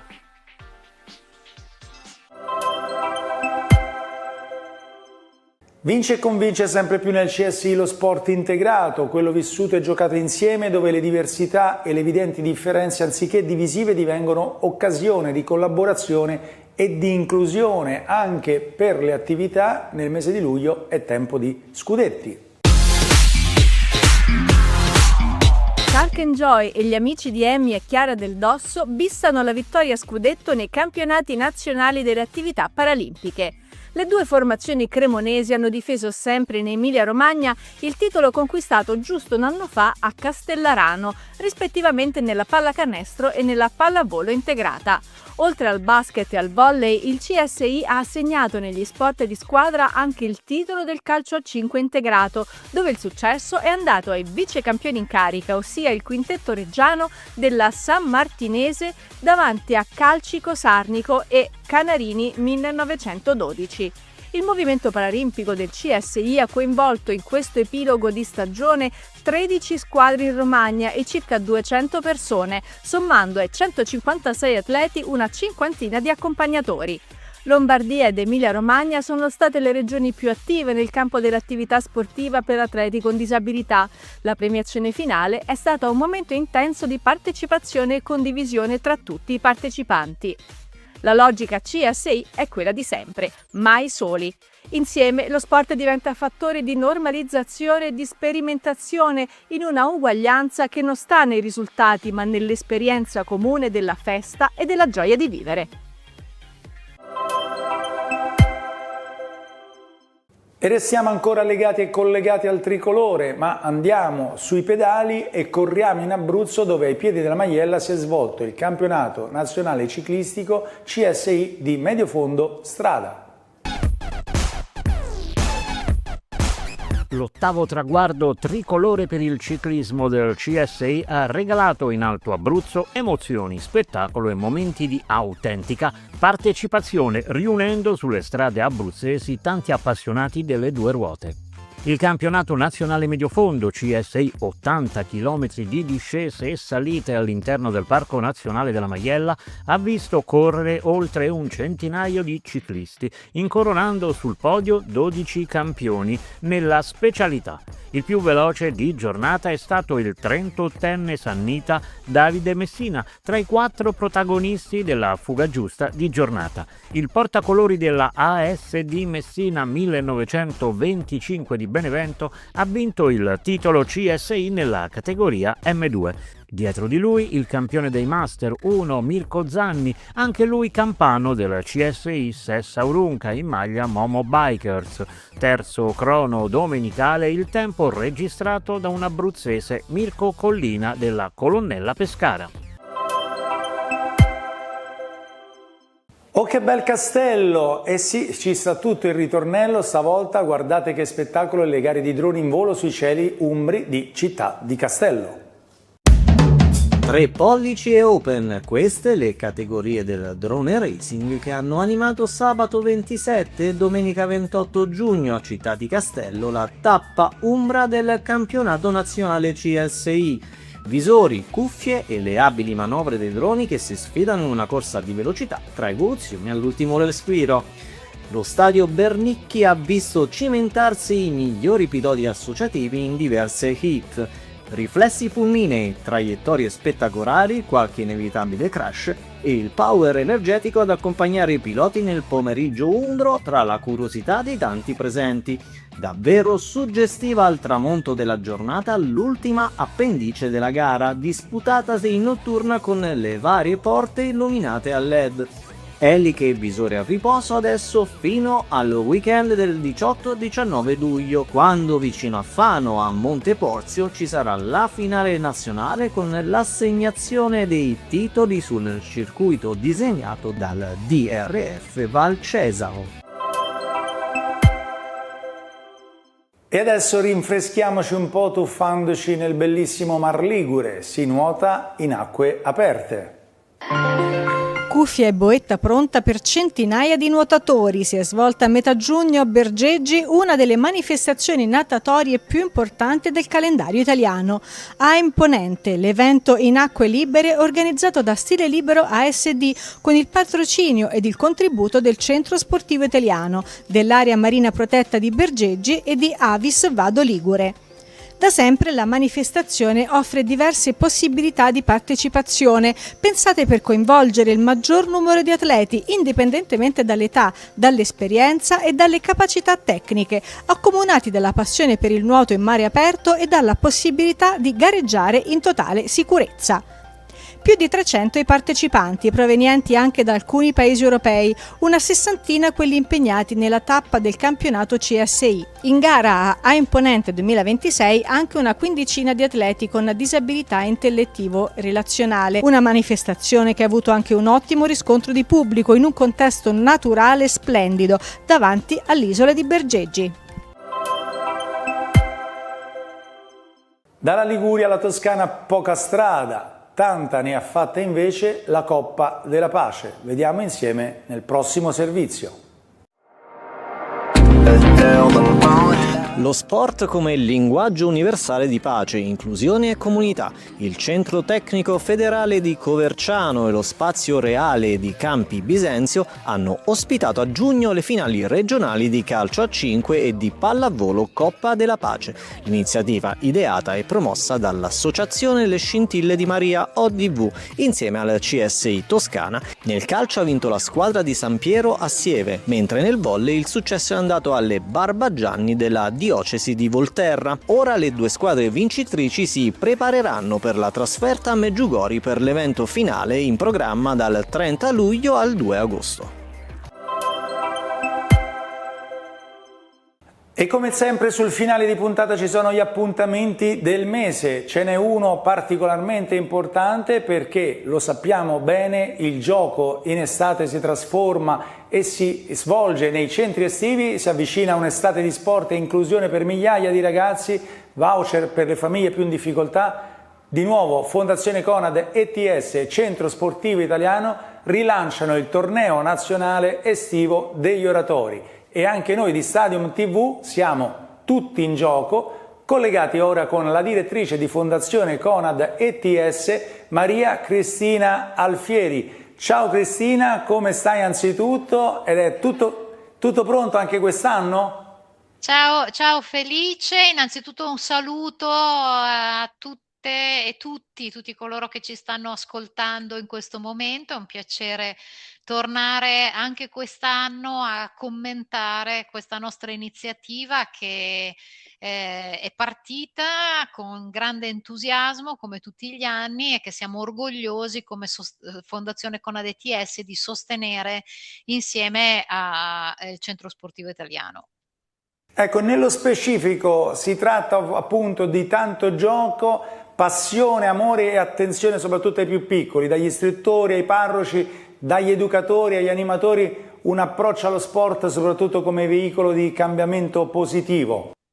Assolutamente, è un'iniziativa che mette in rete anche quest'anno ben 64 oratori su tutto il territorio nazionale, coinvolge 9.000 bambini in attività di gioco e 2.000 bambini che non hanno disponibilità economiche potranno accedere a questi giochi grazie al sostegno di Fondazione Conad ETS.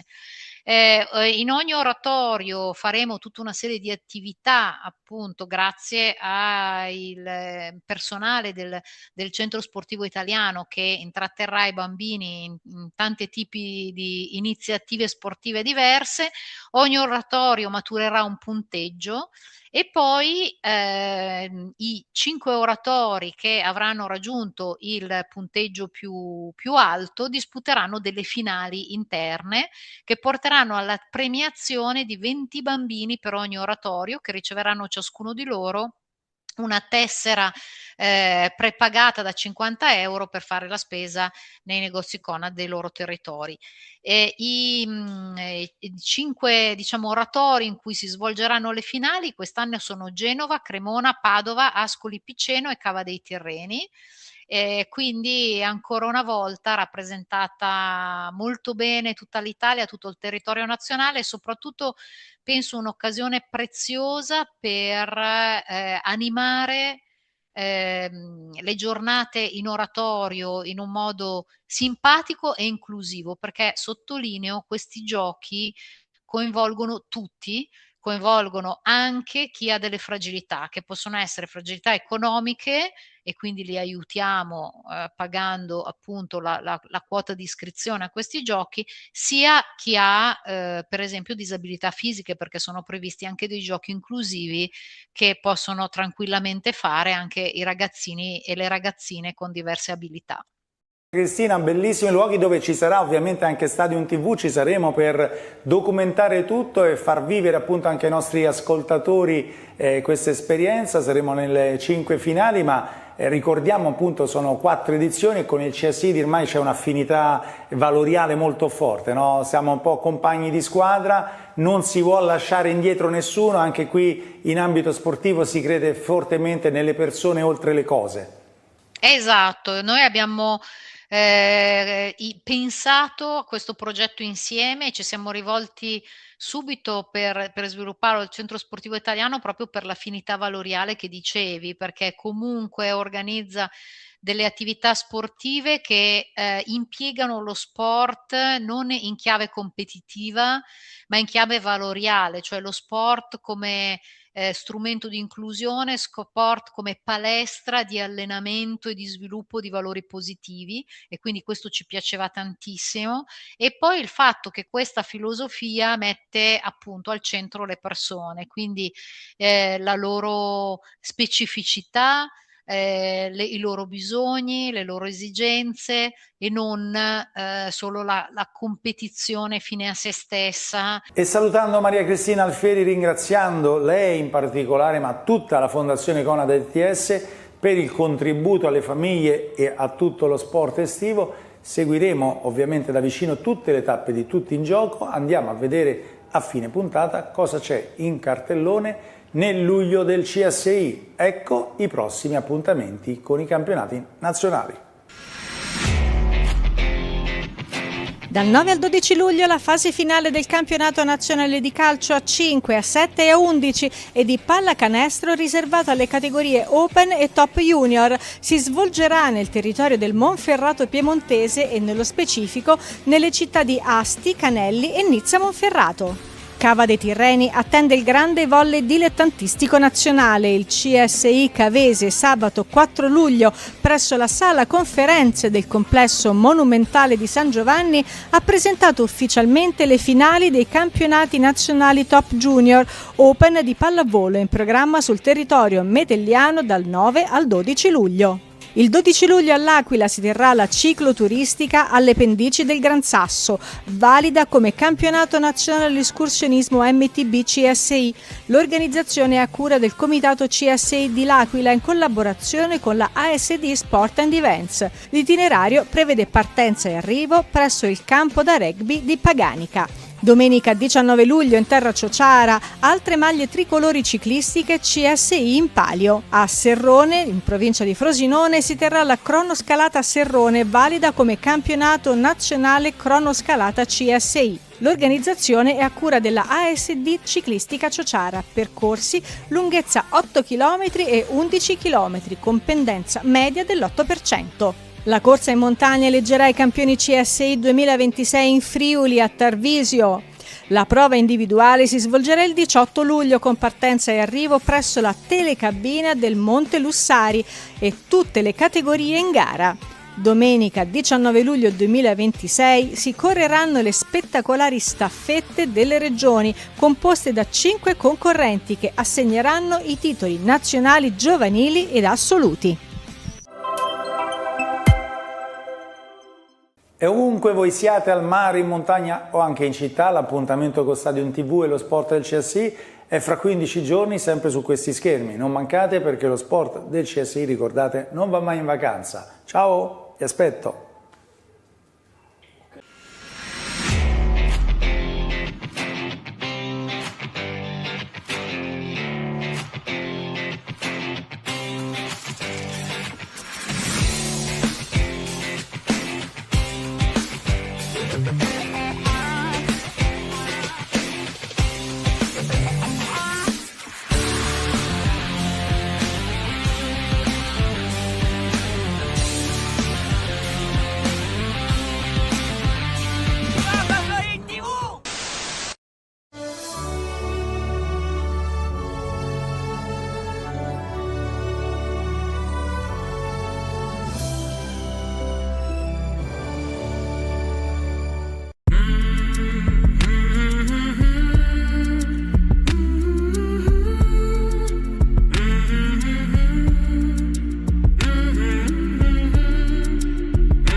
Cari telespettatori della Tenda TV, ben ritrovati sulla nostra rubrica estiva A Tutto Grest, una rubrica che vuole raccontare la vivacità, la bellezza delle attività nelle nostre parrocchie, delle parrocchie della diocesi di Vittorio Veneto durante il periodo estivo. Raccontare la vita delle comunità, raccontare l'esperienza che i giovani fanno, delle famiglie, dei bambini, dei ragazzi, raccontare il senso di condivisione e di gioia che animano i nostri oratori. Oggi ci troviamo al Grest San Giovanni Paolo II della parrocchia di San Vendemiano. Andiamo a conoscere i protagonisti di questo splendido Grest, andiamo a vedere i volti, le attività, i giochi, i laboratori che vengono proposti da dei bravissimi animatori ai bambini di questa comunità. Insieme a noi, tutti insieme, girls and boys, ma cantare inizia lei, dopo tu risponderai. Don Federico Amianti, cappellano di San Vendemiano e di Zoppè e Saccon, siamo qui con te, raccontaci un po' il Grest di San Vendemiano. Beh, ci sono 250 ragazzi dalla prima elementare alla terza media, tenuti da animatori, un centinaio, dalla prima alla quinta superiore, naturalmente anche con i volontari adulti che ci aiutano nelle varie incombenze della giornata. Il Grest comincia alle 8:45 del mattino e finisce alle 16:30 del pomeriggio, c'è la possibilità di mangiare qui in oratorio. Tanti bambini, tanti ragazzi, tanti animatori.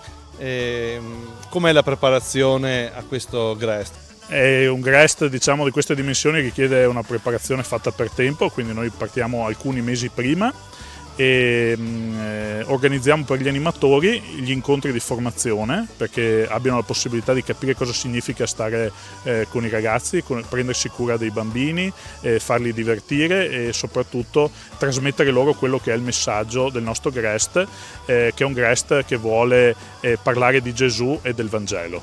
E per questo facciamo 5 incontri di formazione aiutati da degli esperti che organizziamo a partire da maggio, proprio pensati per i ragazzi delle superiori.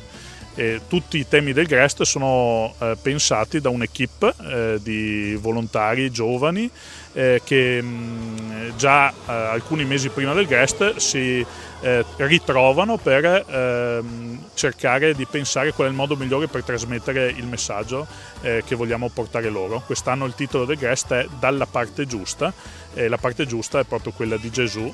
Il messaggio che vogliamo dare è insegnare ai ragazzi che scegliere una vita cristiana non è una scelta come le altre, è una scelta che comporta delle responsabilità, del coraggio e la voglia di voler bene agli altri. Quindi attività di laboratorio, gioco, ma anche un momento insieme all'inizio con una proposta degli animatori.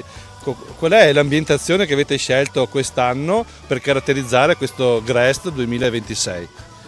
Grazie a un gruppo teatrale molto preparato, quest'anno noi proponiamo come ambientazione un'ambientazione western, precisamente il famoso film italiano Lo chiamavano Trinità, nella quale si seguono proprio due personaggi, due attori che vorrebbero fare i banditi ma che in realtà poi si ritrovano ad aiutare gli altri, ad aiutare l'oppresso, ad aiutare chi è in difficoltà. E quindi questo western con il tono molto divertente ci sembrava molto bello per trasmettere il messaggio che avevamo in mente. E tutti i copioni sono stati estesi dagli animatori stessi del gruppo teatro, che hanno anche pensato ai costumi e all'ambientazione per rappresentare in scena quello che è un film amato davvero da generazioni di italiani.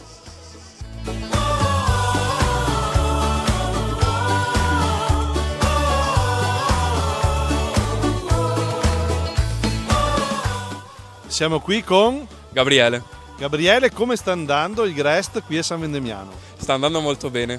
Abbiamo iniziato settimana scorsa, ma comunque sta andando molto bene questa esperienza estiva qui a San Vendemiano. Angelica, cosa ti piace di più del Grest di San Vendemiano? Stare insieme ai bambini e fare le attività di gruppo, quelle che facciamo in aula. Maria Vittoria, raccontaci qualcosa delle attività che fate nei gruppi.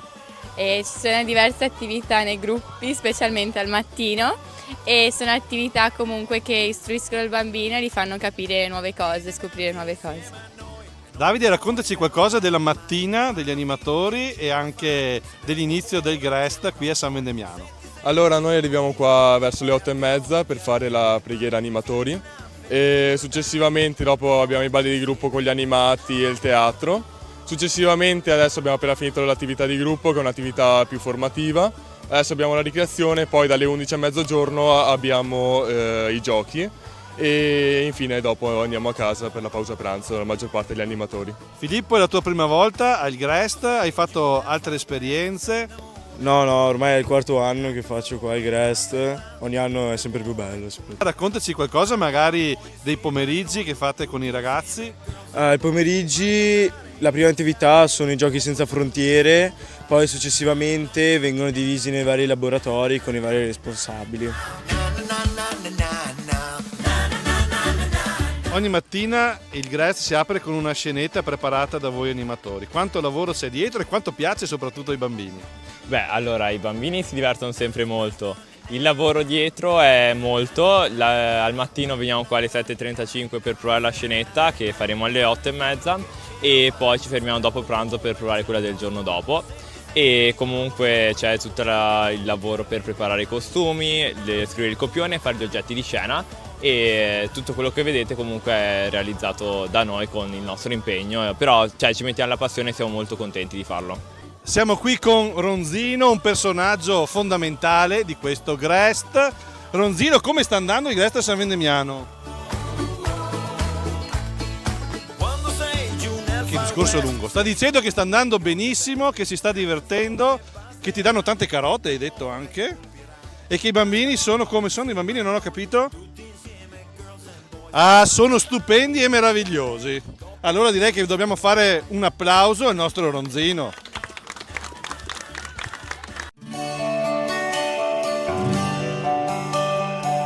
Voi siete? Aida, Matilde, Gioia, Elison. Da quanti anni vieni al GREST di San Vendemiano? Questo è il 6º. Che cosa ti piace allora di più del GREST e perché ogni anno ritorni? Ritorno per la compagnia, per le attività pomeridiane, per i giochi, un po' per tutto. Gli animatori sono bravi? Sì, dai, sì. Senza di loro non si potrebbe fare niente, quindi. Che cosa ti piace di più della mattina al GREST di San Vendemiano? La scenetta, perché è molto divertente e gli attori sono molto bravi e riescono a interpretare bene la storia. Al GREST fate anche qualche uscita, qualche gita? Sì, molte. Ogni venerdì facciamo una gita o un'uscita, tipo lo scorso venerdì abbiamo fatto la biciclettata e questo venerdì andremo a vedere un museo degli aerei storici. Consigliereste il GREST alle vostre amiche? Io sì, molto, perché comunque, come ha detto prima Ida, si sta bene in compagnia e è molto bello, anche si fanno belle cose, sì. Salutate i telespettatori della Tenda TV. Ciao! Il vostro oratorio è davvero ampio, grande, con tanti spazi sia all'esterno che all'interno. Vediamo qui sulle queste pareti anche i disegni dei GREST passati. Di cosa ci puoi raccontare? Ogni anno, grazie alla capacità artistica dei nostri animatori, viene fatto un murales sul tema dell'anno. Abbiamo visto quello del 2024 sull'Isola del Tesoro, che è il tema teatrale che abbiamo messo in scena. E questi murales sono realizzati dai ragazzi nei laboratori che si tengono al pomeriggio. Ci sono chiaramente degli animatori preparati con capacità artistiche e cerchiamo così anche di abbellire il nostro oratorio per tutto l'anno. Qui possiamo vedere il murales del GREST dell'anno scorso, ambientazione Tre Moschettieri, e questo è proprio il lavoro che hanno realizzato gli animatori assieme ai ragazzi. Quest'anno, come dicevamo, con il tema lo chiamavano Trinità, stiamo già realizzando il nuovo murales, eccolo qui, in cui possiamo vedere Bambino e Trinità, Bud Spencer e Terence Hill, e pian piano stanno emergendo le figure dei loro avversari e della famiglia di coloni in difficoltà che aiuteranno. Don Marco Zarpellon, parroco di San Vendemiano, di Zoppè di Saccon anche. Cosa vuol dire fare il GREST in una parrocchia? Qual è il valore aggiunto in una comunità di questa esperienza?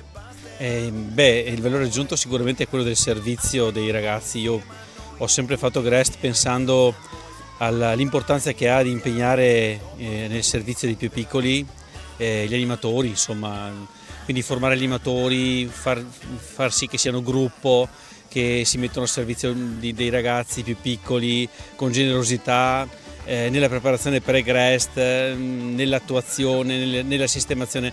Io dico così, per me il GREST è fatto soprattutto per gli animatori, poi abbiamo anche tanti ragazzi, bambini, famiglie che beneficiano di questo servizio e quindi questa è una conseguenza bella, però innanzitutto dal punto di vista del servizio pastorale, dell'azione pastorale, è un modo per coinvolgere i ragazzi delle superiori per un fine buono e anche cristiano, perché non facciamo soltanto animazione o impegniamo il tempo libero dell'estate, ma cerchiamo anche di dare un profilo di fede, c'è un momento di preghiera, c'è un momento di riflessione, c'è un filo conduttore che è un modo per annunciare il Vangelo ai più piccoli, approfittando di avere tanto tempo a disposizione con loro.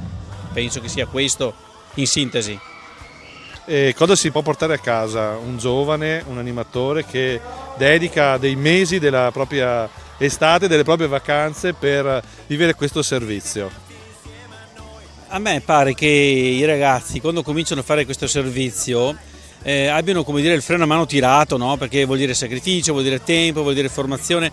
Poi man mano che si va avanti, no? Di settimana in settimana, notiamo che ci sono davvero quasi tutti, ma alcuni in particolare ti fanno capire che l'esperienza di servizio cresce man mano che loro si rendono conto di fare qualcosa di gratuito che gli riempie il cuore.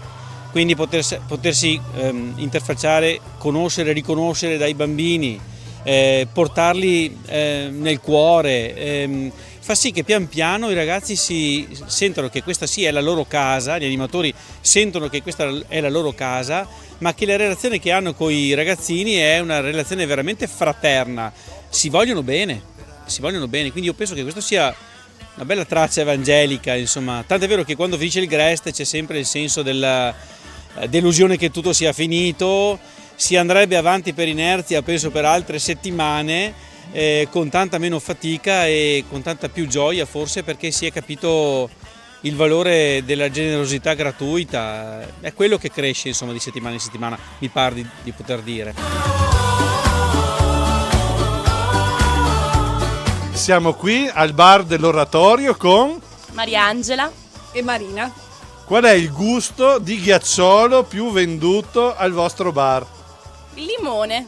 Cosa vuol dire mettersi a disposizione della parrocchia in questo servizio per i ragazzi e per gli animatori? Mi fa piacere aiutare, visto che comunque i miei figli vengono qui al GREST, e poter anche io dare una mano, visto che la parrocchia dà questa grande opportunità per trascorrere l'estate in un modo sereno e anche sano, con dei bei valori ai nostri ragazzi. Voi vi chiamate? Santiago. Ines. Che cosa vi piace di più del GREST? Stare in compagnia con gli amici e giocare a calcetto. Mi piace la scenetta e mi piacciono i laboratori al pomeriggio. C'è un laboratorio che ti piace in particolare? Mi piace il laboratorio di traforo. Tagliamo il legno per fare delle forme. Siamo in chiusura di questa puntata di A Tutto GREST dall'Oratorio di San Vendemiano con Don Federico. Don Federico, l'esperienza del GREST cosa lascia ai ragazzi, cosa lascia agli animatori, alle famiglie e anche alla vostra comunità di San Vendemiano? Tutto l'anno, quando incontro i bambini e i ragazzi che hanno frequentato il GREST, mi dicono: ciao Don, quando è che ricomincia il GREST? Effettivamente il GREST sono 4 settimane in cui i ragazzi si divertono tantissimo, si sentono amati, e quello che mi preme dire è che il GREST non è solo un luogo in cui i ragazzi possono stare quando le scuole sono chiuse o che aiuta i genitori che sono al lavoro per tenere i ragazzi sorvegliati. No, il GREST è proprio la comunità cristiana che si prende cura delle nuove generazioni nel periodo dell'estate, facendo vivere l'oratorio, luogo in cui si vuole seguire Gesù. E questo è quello che proviamo a fare qui nel GREST di San Vendemiano e per questo voglio davvero ringraziare tutti i volontari che ci aiutano a portare avanti questa iniziativa della nostra comunità. Da San Vendemiano è tutto, dall'oratorio San Giovanni Paolo II concludiamo la nostra puntata di A Tutto GREST. Ricordo che potete rivedere questa puntata sul sito www.latendatv.it e sul sito dell'Azione. Un caro saluto a tutti.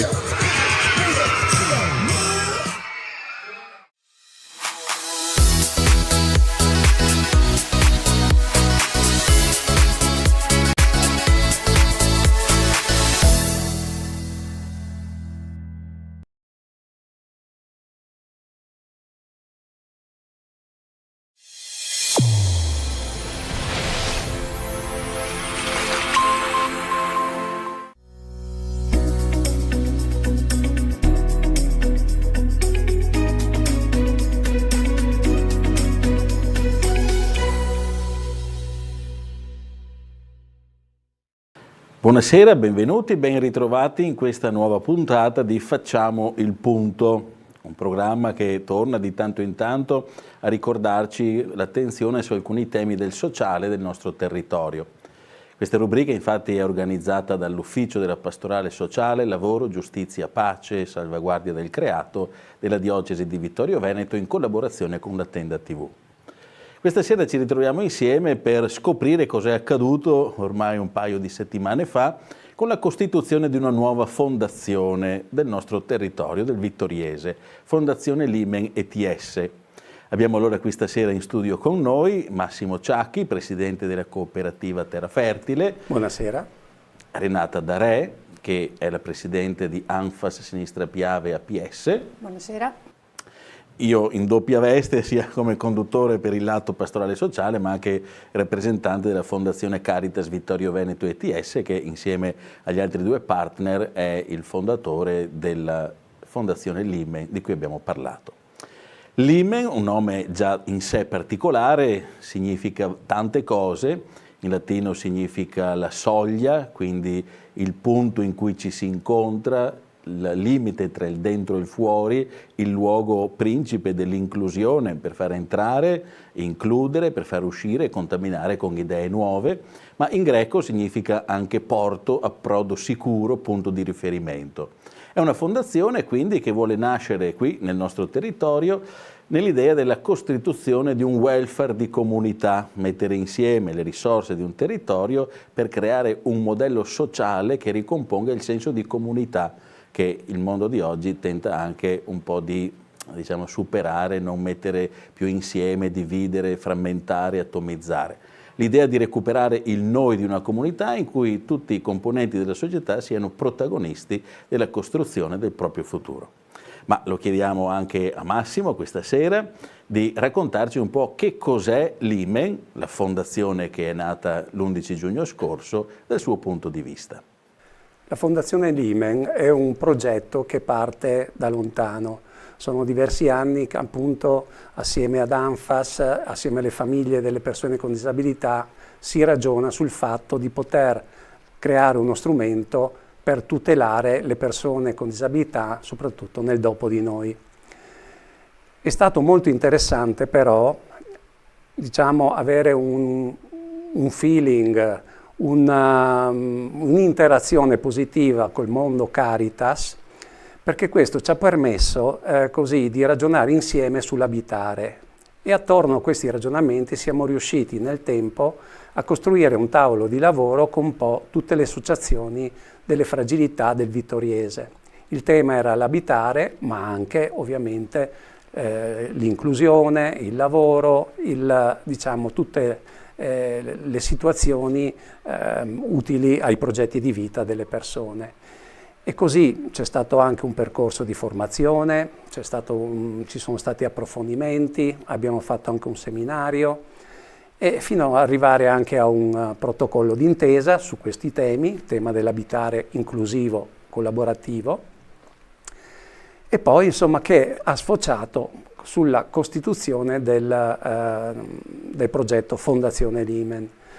Diciamo che una delle spinte anche importanti è stato anche il progetto PNRR, che appunto diciamo, ci ha visti protagonisti, insomma, in palestra dell'abitare, nella palazzina di Via Galilei, dove peraltro c'è una palestra dell'abitare anche gestita da Anfas in collaborazione con Terra Fertile, e per cui c'è stato un percorso partecipato con i familiari e con rappresentanti delle fragilità, che ci ha spinti, insomma, a realizzare questa fondazione. Una fondazione che, diciamo, è aperta a tutte le fragilità, ha l'obiettivo di creare sinergia tra le fragilità, per cui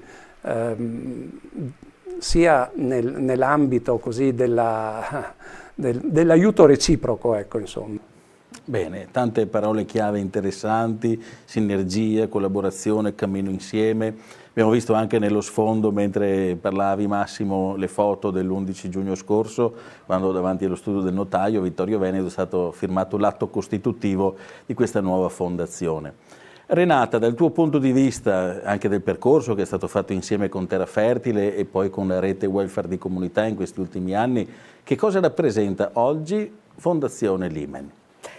Beh, come Anfas chiaramente siamo associazione di famiglie di persone con disabilità intellettiva, e quindi chiaramente come famiglie noi, il pensiero va sicuramente al dopo di noi, nel momento in cui abbiamo realizzato la disabilità del nostro familiare, e quindi il dopo di noi è un tema importante che tocca tutte quante le famiglie, ma lo vorremmo durante noi, proprio per guidare il percorso. E anche un percorso che non sia solo istituzionalizzato, ma che possa avere anche un risvolto diverso, nell'abitare diverso, in un abitare che possa essere insieme ad altre persone, ad altre fragilità, proprio perché l'associazione non deve essere una chiusura soltanto all'interno della propria fragilità, ma deve essere aperta al territorio, deve fare una rete insieme ad altre realtà del territorio e poter trovare insieme delle risposte. Questa è una cosa importante, proprio perché altrimenti isolarsi significa soltanto non risolvere nessun problema. Invece chiaramente la fondazione potrebbe essere un'occasione per molte famiglie di pensare concretamente a cosa fare per il proprio familiare, ma programmarsi anche da un punto di vista non soltanto economico, diciamo, ma anche di confronto, un confronto con tante altre realtà del territorio che rispecchiano tante altre fragilità e che hanno in comune proprio questa caratteristica, quella di essere più fragili, quindi di aver bisogno proprio della collettività e del territorio e proprio della società in genere del nostro territorio. Quindi è un punto importante, è un punto di apertura dell'associazione, è un punto di partenza per pensare proprio ad un futuro che possa essere un futuro migliore per tutti.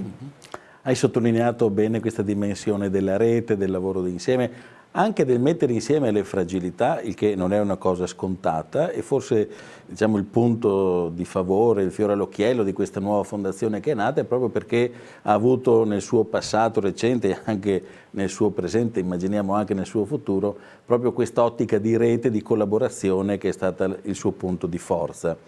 La debolezza, la fragilità, la disabilità infatti non sono necessariamente e soltanto un limite, ma possono essere proprio quell'occasione che spinge a fare anche un salto di qualità, ciò che non faremo mai se non avessimo la percezione di questo limite. Invece il limite ci mette di fronte anche alla possibilità di fare un salto in più, e questo salto in più, l'abbiamo riconosciuto, è nella dimensione comunitaria. Lanciamo allora la palla a Massimo nuovamente. In che modo Terra Fertile ha così intercettato, ecco, l'utilità di questo progetto? Cosa vi ha mossi in questi anni a sentire come cooperativa di dover impegnarvi, mettervi in gioco dentro questo tema? Quali sono i valori che ritenete importanti? La nostra cooperativa è una cooperativa territoriale radicata, che ha fatto una scelta ben precisa. La sua politica è quella di creare progetti a favore della comunità.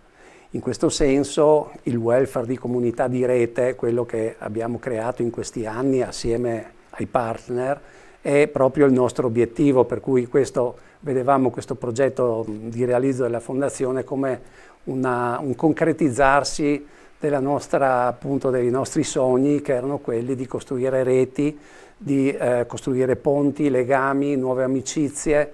Questo per stare bene tutti, non solo le fragilità, noi stessi. C'è una società che tende a sgranarsi e noi abbiamo piacere di poter contribuire per quello che possiamo a creare dei legami nuovi, costruttivi, positivi e generativi.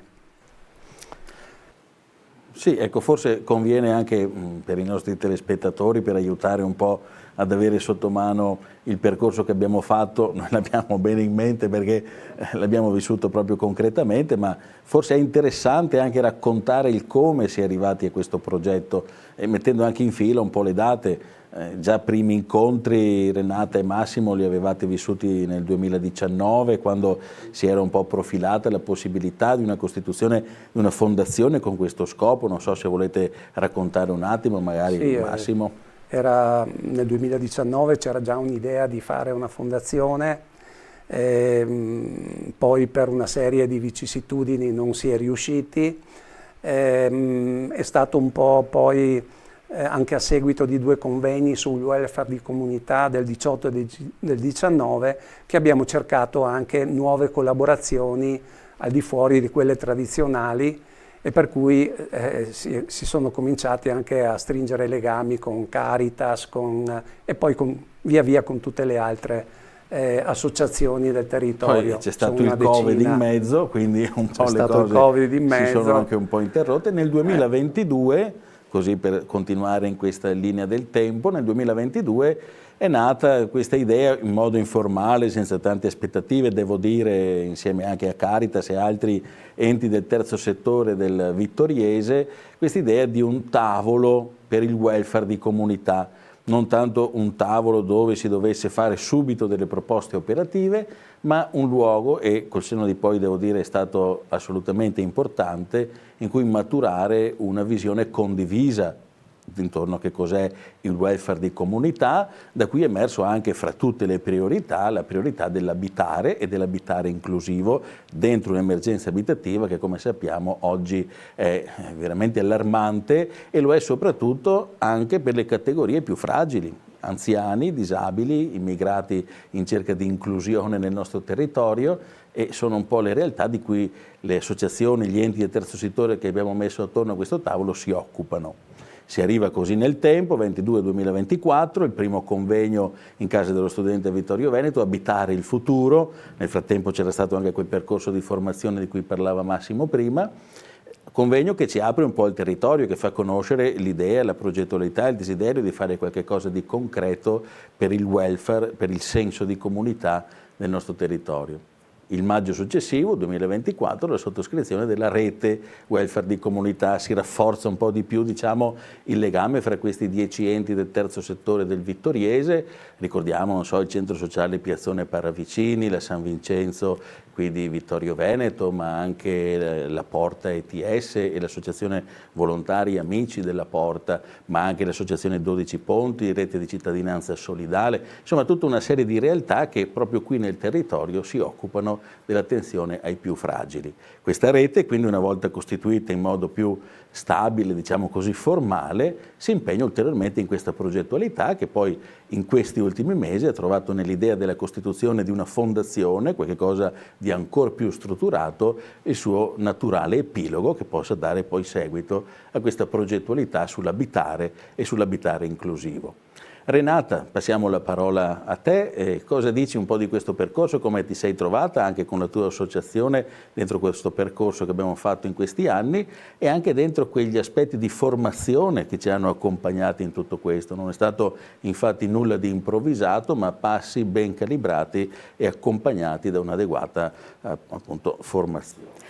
C'è stato il coinvolgimento anche e soprattutto proprio del progetto del PNRR, che ha coinvolto molte famiglie di persone con disabilità intellettiva, che ha permesso proprio di creare un gruppo molto affiatato e anche molto motivato su questo progetto proprio dell'abitare.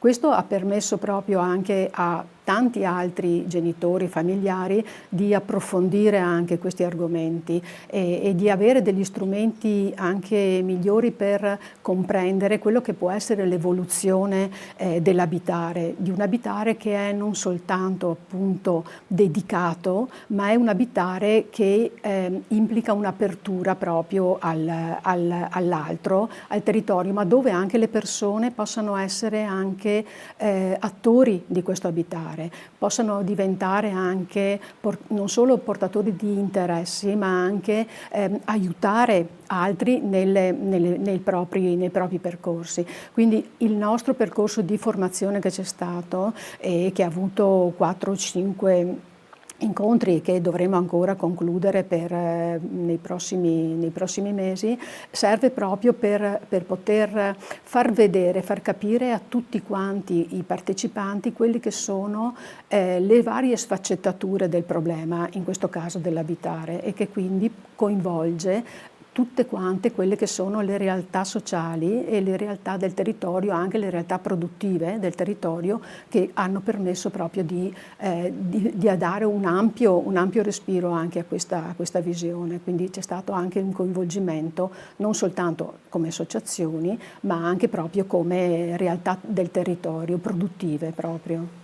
E tu personalmente hai apprezzato questo percorso? Cosa ti ha lasciato? Sì, direi di sì, direi che è stato arricchente, primo perché ci si trova a confrontarsi con delle altre realtà e quindi non ci si limita soltanto alla visione singola dei nostri piccoli problemi, che magari sono anche grandi in molte situazioni, ma proprio perché si capisce che soltanto lavorando insieme ad altri e quindi confrontandosi con altri, cercando proprio anche delle soluzioni che possano essere, che possono andare bene anche per tante altre realtà, poi arricchiscono la persona stessa che viene coinvolta e quindi matura anche un'idea e un pensiero diverso, e questo è stato positivo, ma non solo per me, ho visto anche per le altre famiglie che hanno partecipato.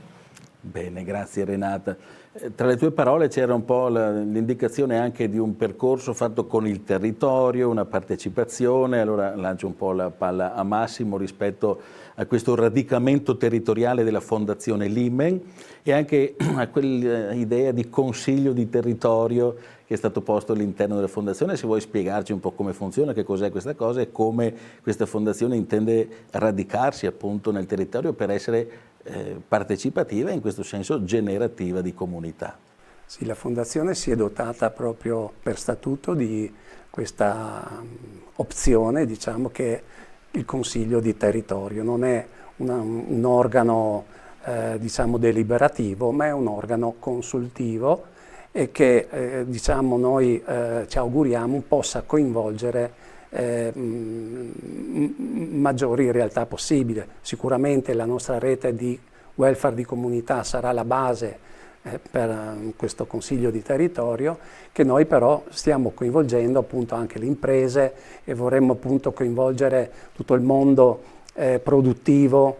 La Confartigianato è già partner da un po' di tempo e si sta appunto interrogando anche su questo aspetto della società in grossa difficoltà.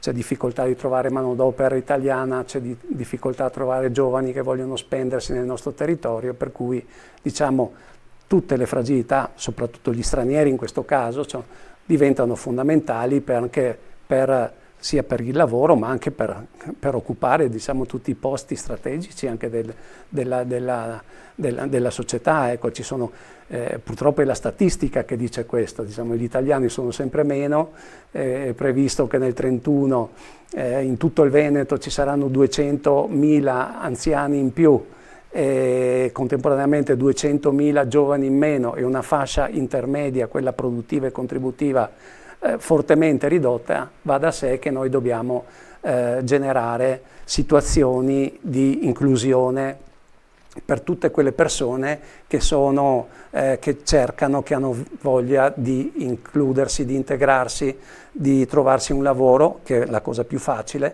La cosa più difficile invece è trovare una casa, no? Per cui questa fondazione ha proprio questa, diciamo, come obiettivo specifico, diciamo, mettere in relazione i bisogni, no? Il bisogno di chi è in uno stato di precariato abitativo con chi invece si trova in uno stato di solitudine e bisognoso di avere un legame non solo affettivo ma anche di sostegno.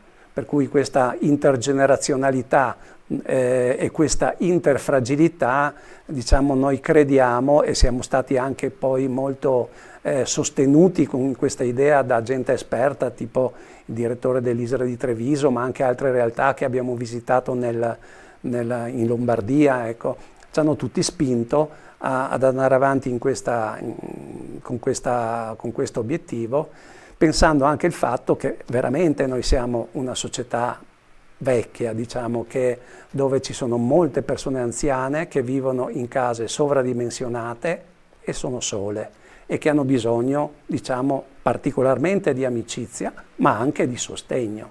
Mentre appunto c'è una fascia sempre più ampia di persone che arrivano nel nostro territorio, che magari riescono in qualche maniera a lavorare, ma che non trovano casa. Il problema della casa è un problema grosso e delle volte appunto c'è la necessità appunto di costruire una politica, insomma, ecco, che non alternativa, ma diciamo complementare a quella della residenzialità pubblica, insomma. Bene, quindi il co-housing potrebbe essere una delle modalità in cui vivere quella intergenerazionalità e interfragilità. Mi è piaciuto molto questo insieme di parole che indicano un po' anche il senso di questo welfare di comunità, mettere in dialogo, in contatto generazioni diverse, fragilità diverse e aggiungiamo anche potenzialità diverse, perché la bellezza di questo mettere insieme è proprio cogliere le potenzialità che ciascuno può dare in questo.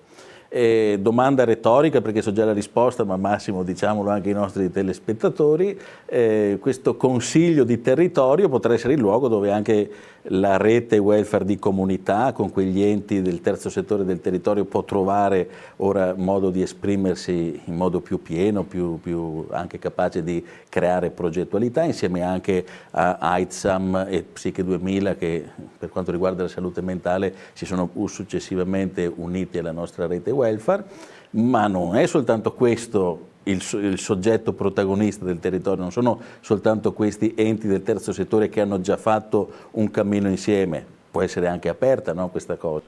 Assolutamente, no, è aperta a tutti i cittadini che sentono il problema di un domani rimanere soli e non saper bene come cavarsela, ecco, comunque che hanno paura di affrontare in solitudine la terza età.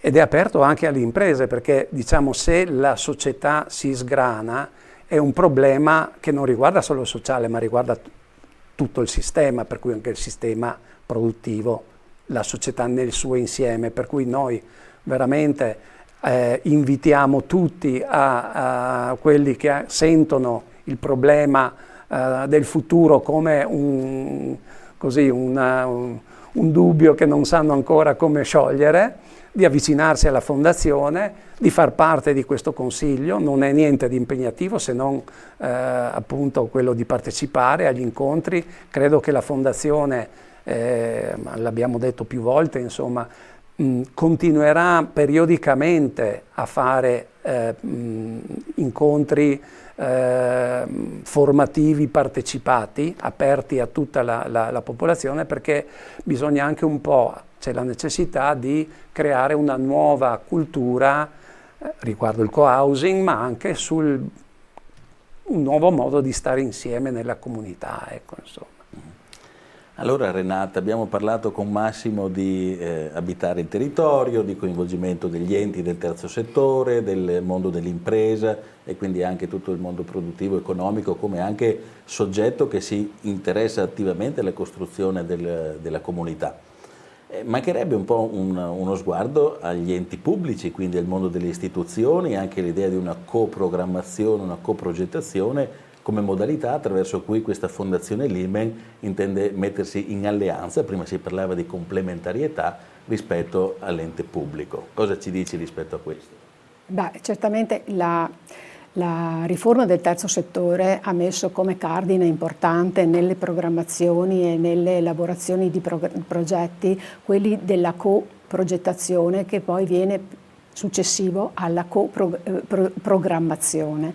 E in pratica da questo punto di vista è fondamentale l'ingresso anche delle istituzioni politiche e pubbliche, quindi noi dovremmo confrontarci proprio perché il futuro è quello di realizzare qualcosa di concreto ormai, no? Perché il nostro pensiero ormai è quello che dovremmo elaborare qualcosa che concretamente possa coinvolgere vari attori in una sperimentazione, in un progetto, in un qualcosa di, come diceva Don Andrea, di co-housing del territorio, dove fondamentale dovrà essere proprio il richiamo anche ai servizi che sono la parte della pubblica amministrazione, come le amministrazioni comunali, quindi la parte anche politica, ma anche i servizi per la disabilità, piuttosto che per la salute mentale, piuttosto che per la non autosufficienza. Quindi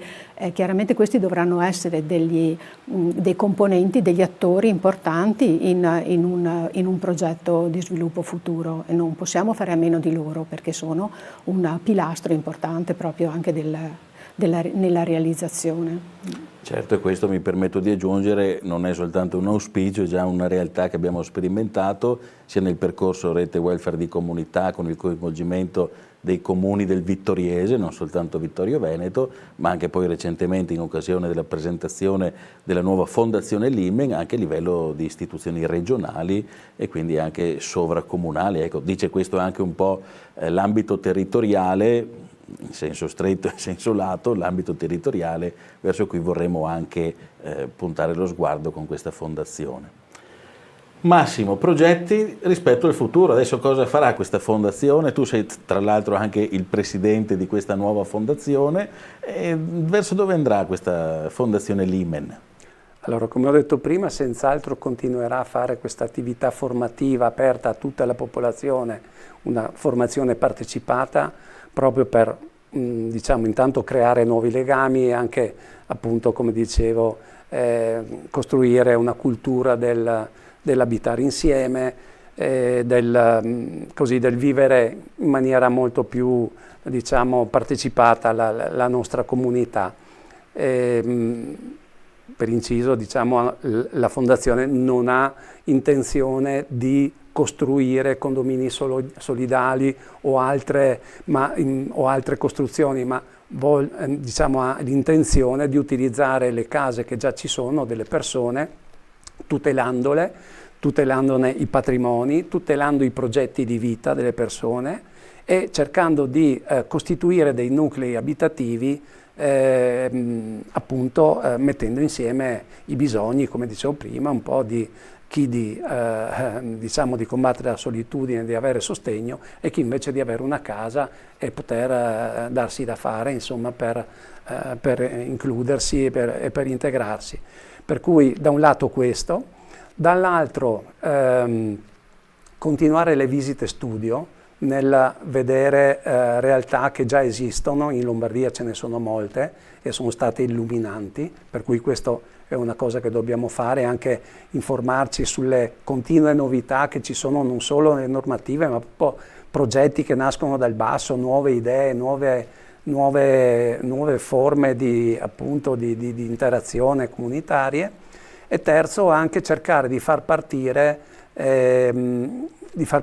dei progetti concreti che possano diventare dei progetti pilota e che possano anche dare il senso di tutto ciò che stiamo dicendo, che non è proprio così automatico da comprendere e che c'è bisogno anche di vedere che funzioni e che venga gestito. Questi progetti di co-housing ovviamente hanno anche, prevedono delle figure professionali che monitorano i nuclei abitativi, che monitorano le relazioni.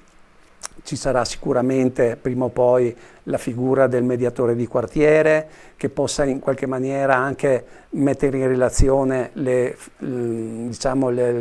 abitanti del co-housing con il quartiere, insomma, e poi ci saranno anche mi immagino anche tutti i rappresentanti delle associazioni, insomma, che concorrono, no, per creare tutte le occasioni di inclusione, di sviluppo dei legami. Per cui progetto pilota, noi ce l'auguriamo anche possa diciamo, manifestarsi e possa realizzarsi nella palazzina di via Galilei, perché appunto lì ci sono 2 appartamenti appunto ristrutturati proprio col progetto PNRR, dove si sono svolte queste palestre di autonomia, e potrebbe essere veramente il luogo di inizio di un progetto pilota. Quindi, riassumendo in 3 parole, potrebbe essere formazione, anche rispetto alle altre buone pratiche del territorio, ideazione, la progettualità insieme con gli attori stakeholder del territorio, e la sperimentazione dentro questo progetto pilota a cui facevi riferimento. E Renata, abbiamo fatto in questo percorso di formazione anche degli esercizi di futuro, adesso non pensate a robe magiche o robe del genere, ma modelli anche scientificamente collaudati che permettono di immaginare scenari possibili rispetto al futuro. Se fossimo nel 2036, Renata, come vedi questa fondazione? Cosa ha realizzato nel 2036? Beh, io mi auguro intanto di vederlo, primo. Secondo, direi che dovrebbe aver seminato intanto nella collettività e nella comunità questa idea proprio di questo abitare diverso, e quindi un modo di vivere che non sia più soltanto all'interno della propria casa, ma che sia aperto anche ad altre realtà.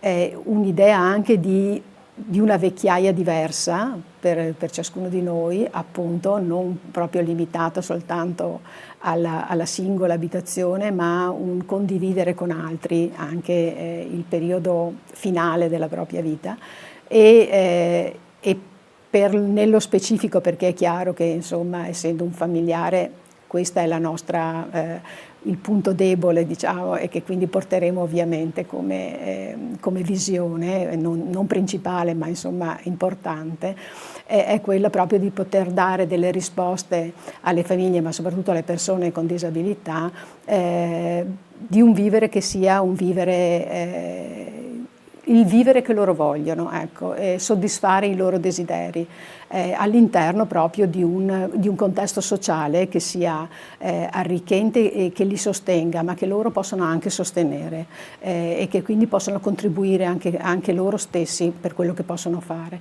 Quindi la visione è solo positiva al momento, perché noi abbiamo tante speranze. E poi dopo bisogna che però tutti quanti riescano a partecipare a questo, e che quindi diventi un qualcosa che nasce da tanti impegni, ecco, per cui ci vogliono, perché non siamo dei servizi, noi non forniamo un servizio, faremo soltanto delle proposte, delle ipotesi, ma per realizzarle ci deve essere tutto un corredo intorno e un aiuto che ci deve arrivare da tutte le realtà del territorio. Ecco, questo è importante. Meno male che la visione è positiva all'inizio, se no non saremmo neanche partiti. Non c'è insomma, dubbio, no? non c'è dubbio. Mi permetto anch'io di rispondere a questa domanda che ho fatto, lascio per ultimo la parola a Massimo. Rispetto al futuro io mi immagino una realtà che è molto più capace di dialogare, soprattutto tra le realtà anche del volontariato, anche però le istituzioni, le imprese, cioè senza perdere l'identità di nessuno, perché ogni realtà ha la propria identità, la propria storia, il proprio obiettivo, il proprio carisma, senza perdere l'identità di nessuno, però riuscire a assumere il punto di vista di tutti, in modo che i progetti che verranno realizzati non sono i progetti a favore dell'uno, a favore dell'altro, quasi ragionassimo su un piano comune, ma diciamo verso una prospettiva comune, quindi su un'altra direzione, dove tutti possono riconoscere la propria identità, ma dove il progetto è di tutti e di nessuno, perché tutti insieme hanno costruito qualcosa che è utile e bello per tutti. Non so Massimo se vuoi aggiungere. Avete detto molto, comunque diciamo anch'io dal mio punto di vista, io mi auguro e spero che appunto diciamo, cambi un po' la mentalità, ecco, ci apriamo un po' a questo nuovo concetto così dell'essere diciamo reciproci, ecco, con tutte le realtà, con gli altri, insomma mi auguro che la comunità, al posto appunto di rimanere separata nei vari settori, nelle varie così ambiti, insomma, possa veramente rendersi coesa e noi stessi, perché questo è un problema, diciamo, quello dell'abitare, che investe un po' tutti, no? Non siamo qui a parlare solo di fragilità, tutti noi siamo destinati alla fragilità e di conseguenza è proprio una speranza anche di tipo personale quella di poter così aiutare ed essere aiutato nel momento del bisogno, una cosa anche banale ma insomma però molto importante, che oggi non è più banale, bisogna ribadirlo e lavorare per fare in modo che ciò avvenga. Bene, siamo ormai alle battute conclusive della nostra trasmissione, facciamo il punto. Grazie anche ai nostri ospiti che sono qui con noi questa sera. Sappiate che negli studi della Tenda TV non c'è l'aria condizionata, quindi siamo ulteriormente eroici. Guardo Federico qui in regia che mi dice se qualcuno vuole finanziare l'acquisto di un impianto di aria condizionata è sempre ben disposto ad accoglierlo. Ecco, soltanto così una battuta finale. Immagino che chi ci ha ascoltato questa sera possa avere idee diverse. C'è chi magari ha seguito in questi mesi e in questi anni l'evoluzione della rete welfare, della nascita della fondazione e che quindi abbia già un'immagine e un concetto diciamo completo di quella che è la progettualità, il senso, la prospettiva di questa nuova fondazione. Ci sarà anche chi ci ha ascoltati per la prima volta mentre esponevamo questo progetto, forse chi ci ha ascoltato per la prima volta ha un po' di confusione perché non è una cosa che dici fa questo servizio ed è questo, ma è una cosa molto più complessa. E proprio perché è complessa non è semplicemente un'iniziativa, ma è un processo che vuole iniziare, quindi ci sarà modo sicuramente nei mesi e negli anni a venire di cogliere il senso di questa fondazione che vuole essere un catalizzatore, un aiuto a costruire una comunità più coesa dove si possa fare il bene di tutti, soprattutto di chi è più fragile e di chi è più ai margini. Una battuta, un augurio, uno slogan finale, se vogliamo concludere un po' con un invito ai nostri telespettatori, partiamo da Renata. Intanto di approfondire, se volete, la nostra conoscenza e fatelo magari nelle prossime realizzazioni di incontri pubblici e anche appunto in questa nuova forma di partecipazione che abbiamo messo all'interno della Fondazione come statuto, perché c'è bisogno di tutti. Massimo? Mi associo anch'io e invito tutti gli interessati a partecipare chiedendo informazioni a Terra Fertile, Anfas e Caritas. Ancora non abbiamo i contatti ufficiali della Fondazione, ma è possibile prendere informazioni anche per la formazione partecipata che vi assicuro è molto interessante e male che vada uno comunque torna a casa più ricco di prima. Bene, se passate in casa dello studente qui a Vittorio Veneto dove la fondazione ha sede, potete buttare dentro un occhio e chiedere anche lì se ci sono incontri formativi e partecipativi nei prossimi giorni. Grazie a tutti per l'attenzione, grazie ancora ai nostri ospiti, Massimo, Renata, tutti coloro che hanno reso possibile la realizzazione di questa fondazione nel cammino che è stato a monte, ma anche e soprattutto coloro che si accompagneranno con noi in questa avventura iniziata l'11 giugno, che adesso entra nel suo vivo. Grazie quindi, e anche a voi che ci avete seguito, perché certamente anche in questo non mancherete di fare la vostra parte. Buona serata a tutti.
Buonasera a tutti, mi presento, sono Alberto Gava, sono il presidente del Festival Cultura Liberata e questa sera sono anche in veste di moderatore del confronto che avremo con Paolo Crepè, che ci presenterà il suo nuovo libro.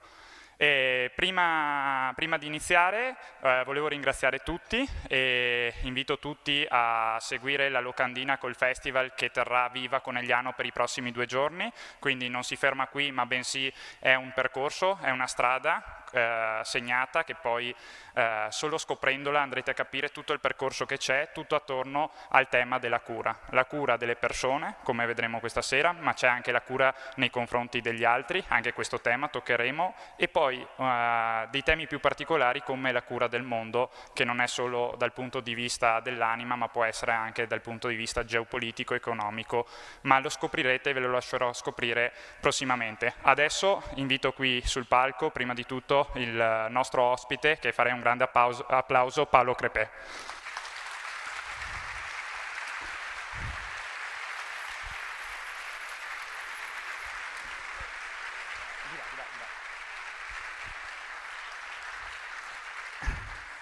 Ecco, ci sono tanti ringraziamenti da fare, probabilmente dimenticherò molti di questi ringraziamenti, partendo dal comune che ci ospita, l'accademia che ci ha accolto qui stasera, tutti gli sponsor, tutte le persone che ci sono stati vicino, ma soprattutto il più grande applauso va a voi e a tutti i volontari che hanno reso tutto questo possibile, perché senza questo non saremmo qui questa sera.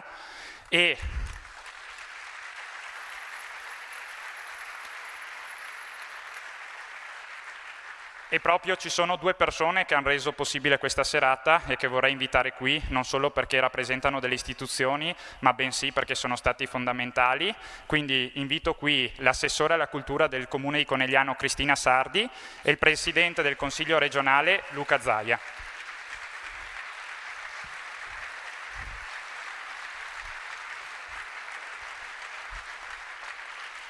Prima di dare la parola, l'assessore alla cultura è stata fondamentale perché ha creduto in noi 4 anni fa, quando ci vedeva ventenni scapestrati e nessuno ci avrebbe dato una lira, invece lei ha creduto in noi e per questo possiamo parlare qui alla 4ª edizione e la ringraziamo infinitamente. Dall'altra parte invece Luca Zaia, il presidente Luca Zaia è stato fondamentale perché ci ha permesso di invitare qui una persona del calibro di Paolo Crepè e soprattutto perché comunque anche lui, anche attraverso il patrocinio da parte del Consiglio regionale, è stato un attore fondamentale e lo ringraziamo di questo. Tra l'altro Paolo Crepè che poco fa, come avete visto, è stato anche all'interno del fienile del podcast del presidente, quindi lascio la parola all'assessore e al presidente Luca Zaia.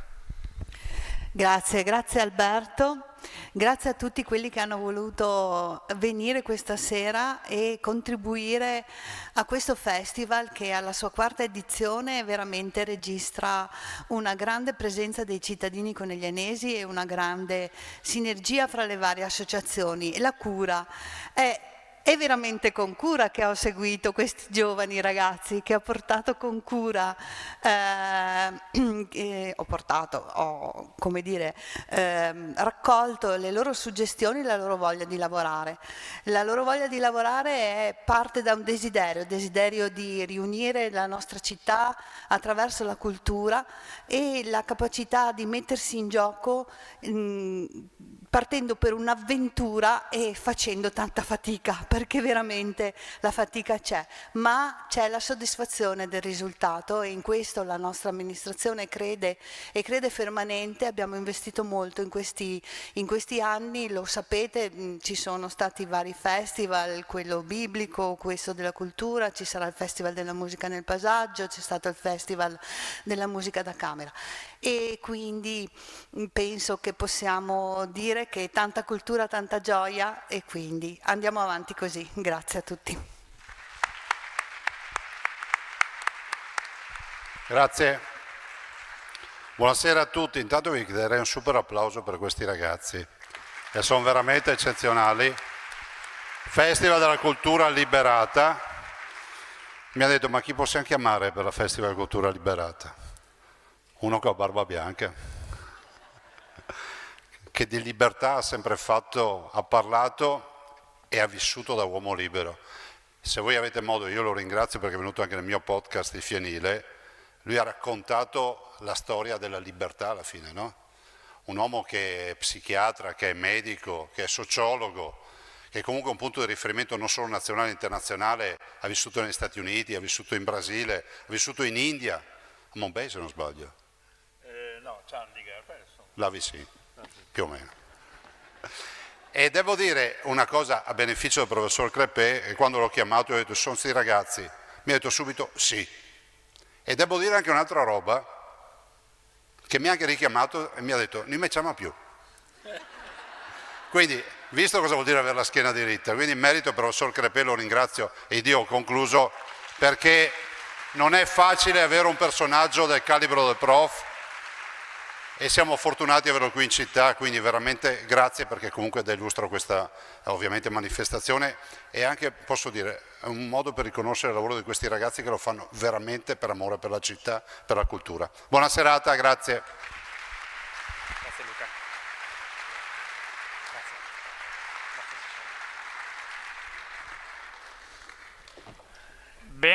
il professore non ha bisogno di... È già aperto.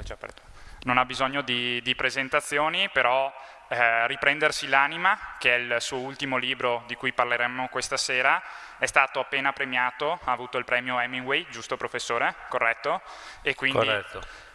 diciamo abbiamo anche l'onore di averlo tra i primi proprio dopo aver ricevuto questo premio, indice del fatto della qualità e dell'importanza che ha questo ultimo suo libro. Detto ciò, andiamo subito alla sostanza e al sodo. Leggendo questo libro sono tanti piccoli frammenti di riflessione sull'anima, sul noi, il nostro rapporto con gli altri, e di questi frammenti vorrei partire col primo, che mi ha subito messo i brividi, cioè senza entusiasmo la creatività muore. Ecco, proprio da questo fatto che muore la creatività senza entusiasmo vorrei partire. Grazie per l'invito, grazie per a voi che fate questa bella iniziativa, perché finché ci sono i festival, finché ci sono le occasioni per incontrarsi, c'è speranza, diciamo così.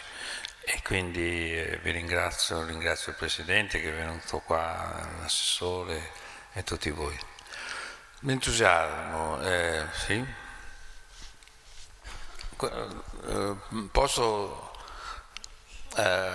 Vorrei partire da una notizia che può essere triste, ma però non posso non citarlo, perché c'è un capitolo che è dedicato a forse il più grande pittore vivente che si è spento ieri, che si chiama David Hockney, ha 94 anni, quindi una lunga, straordinaria vita nell'arte, tutta l'arte, da quando era ragazzino che faceva le scenografie per le opere a New York, eccetera, eccetera, eccetera.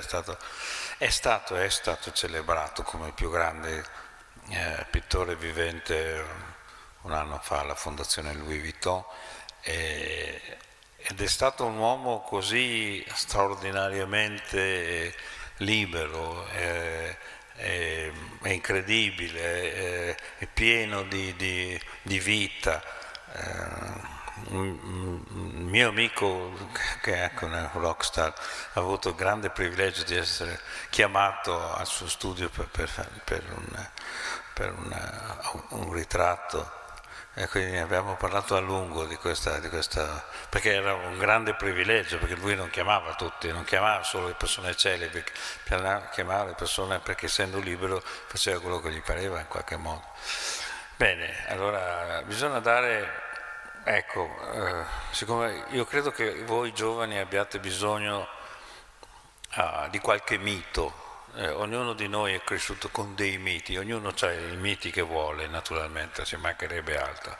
Possono essere miti della musica o dell'arte o del cinema, di qualsiasi cosa, però bisogna averlo, non si può pensare che le stelle non ci siano più nel cielo, perché il cielo è più brutto senza stelle, e quindi bisogna cercarle anche nei momenti in cui il cielo sembra offuscarsi o sembra nascondere le cose più belle che ha, e quindi io credo che dobbiamo avere questa fiducia. Io la voglio avere anche qui questa sera. Forse abbiamo appreso dai media che forse si firmerà un accordo di pace, e questo vuol dire che forse i bambini o gli innocenti non saranno uccisi da una parte o dall'altra, e possiamo finalmente di nuovo occuparci della bellezza, che è la bellezza di tutto il pianeta. Quindi questa è la nostra responsabilità, almeno questo è quello che io mi sento dopo tutte queste primavere che ho vissuto, e se sono qua è perché ho voglia di consegnare a voi quello che ho io imparato. Poi fatene quello che volete, ma maneggiatelo con cura, perché la memoria è sempre delicata.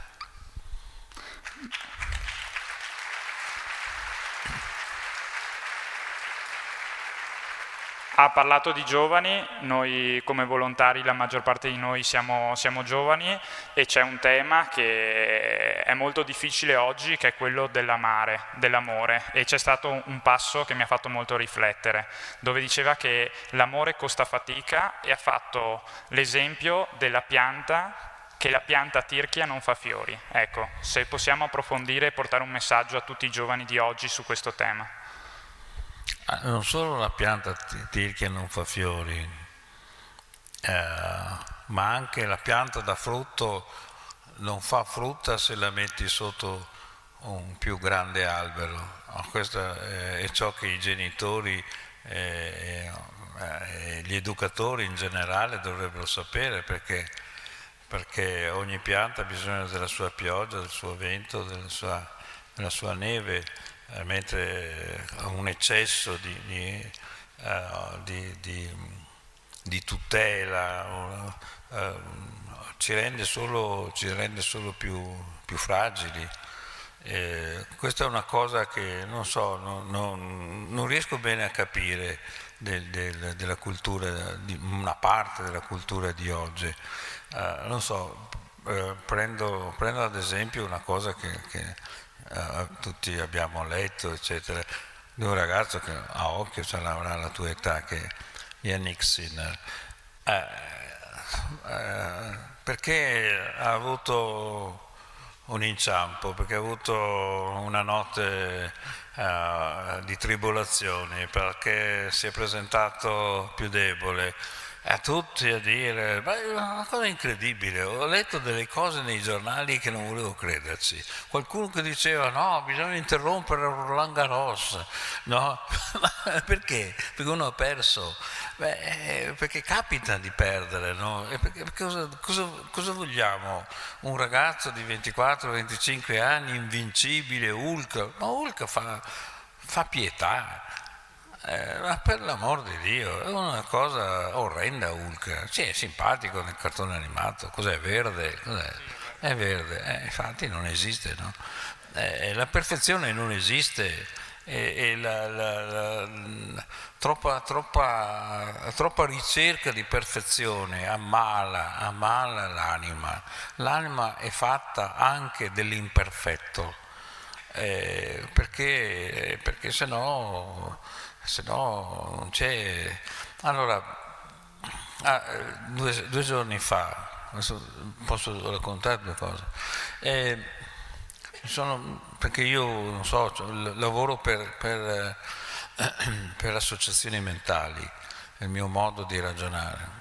Una bellissima è quello che è stato letto al Papa a Madrid due giorni e mezzo fa, credo. Un grande attore, fra l'altro, un grandissimo, straordinario attore spagnolo, che ha letto queste poche pagine di una bellezza incredibile, che parlava della fragilità, no? E ringraziava il pontefice per l'enciclica, che non è contro le tecnologie, ma è pro l'umanità. Non bisogna essere contro qualche cosa, bisogna essere dalla parte di qualche cosa. Io non posso essere altro che dalla parte delle persone, e le persone, lo dico io che non sono nessuno, non sono neanche tanto portato a fare discorsi religiosi che non mi appartengono, però ho vissuto e ho visto, ho ascoltato, e quindi io credo che questa cosa di ringraziare un uomo che ha la responsabilità e la bellezza di poter parlare al mondo, e non si parla ai sofferenti perché così fa la Chiesa, si parla ai sofferenti perché siamo tutti sofferenti, e chi non riconosce dentro di sé questa cosa mi fa un po' pena, francamente, perché ha il sapore dell'arroganza. A me l'arroganza non mi piace sotto nessuna tinta, sotto nessun modo, quindi non riesco, io poi ho un'età per cui posso scegliere e non scelgo l'arroganza. Poi c'è stata una seconda evento, di questa visita. Scusate se parlo di queste cose, non volevo buttarla sul religioso. Però... Penso interessi a tutti, professore. No, non so se vi interessa, comunque tanto lo dico. Non so. E allora l'hanno portato a Barcellona a inaugurare la Sagrada Famiglia. Opera mirabile, straordinaria, di un architetto assolutamente fuori da qualsiasi schema possibile, immaginabile. E non so se qualcuno ha visto questa cosa. Quando il re e la regina hanno accompagnato il Papa perché entrasse dentro la cattedrale, poco prima dell'ingresso c'era un modello in scala ovviamente molto ridotta della punta, cioè di ciò che è stato per ultimo apposto alla vetta più alta della cattedrale. Fra l'altro opera interna di un architetto italiano, ma questo è un vanto che possiamo ogni tanto anche avere. Ma la cosa più straordinaria di tutto questo è che davanti a questo modello c'era una bambina con degli occhiali che aspettava queste persone. E dopo qualche secondo vi rendevate conto che c'era qualche cosa di straordinario in tutto questo. Questa bambina si chiama Valentina, la regina l'ha salutata e lì si capisce che Valentina non vede, è cieca e comincia a spiegare al re, alla regina e al pontefice che cos'è quella punta. Toccandola comincia a toccare questo solido, questa architettura e la descrive. Io l'ho trovata di una potenza immaginativa, che poi voi, non so, ci sarà qualcuno al solito sui social, immagino che per gli imbecilli non mancano mai, che avrà trovato questo retorico, bla bla bla bla. No, io l'ho trovato incredibile, cioè proprio incredibile che il mondo per un istante, immagino milioni e milioni e milioni di persone che hanno visto in diretta questa cosa e chissà quante altre decine e decine di milioni l'avranno vista sui social, ripetuta, eccetera, eccetera, su YouTube, non so su quali altre tante piattaforme su cui sarà stata riprodotta, che una bambina cieca ferma con la bellezza il mondo. Questo io lo trovo poetico, lo trovo struggente, lo trovo, se posso usare questo aggettivo, miracoloso. E allora ogni tanto credo che ricordarsi che la bellezza deve trovare spazio nella nostra vita, la bellezza di un architetto che immagina una chiesa grandiosa, la bellezza di chi l'ha costruita per decenni e decenni e decenni, di chi l'ha finanziata, di chi ci ha pregato, di chi l'ha sognata e di chi finalmente l'ha vista completata. E l'ultimo di tutti questi umani è una meravigliosa bambina che ha una dote che dovremmo tutti ammirare, che si chiama sensibilità. Sensibilità vuol dire capacità di lettura attraverso i sensi. E questo io credo che sia, non so se il pontefice lo sapesse prima, comunque era visibilmente emozionato davanti a questa cosa. Ecco, questo io credo che in un mondo appunto che per certi versi è abbruttito, indifferente, non so, stupidamente arcigno, trovare la gentilezza della rivoluzione di Gaudì piuttosto che la gentilezza della spiegazione di una bambina che non può vedere ma che sente più di tanti vedenti, questo io lo trovo semplicemente grandioso, e quindi non so chi noi dobbiamo ringraziare, ma insomma forse non dobbiamo ringraziare nessuno e semplicemente ragionare su questo. Credo che se un ragazzo, una ragazza che si esprimono con violenza, che si esprimono con l'idea di dover sopraffare gli altri, vedessero questa bambina così indifesa e così sapiente, forse imparerebbero qualche cosa e forse capirebbero che la violenza è un sintomo di impotenza, mentre una bambina non vedente è potentissima.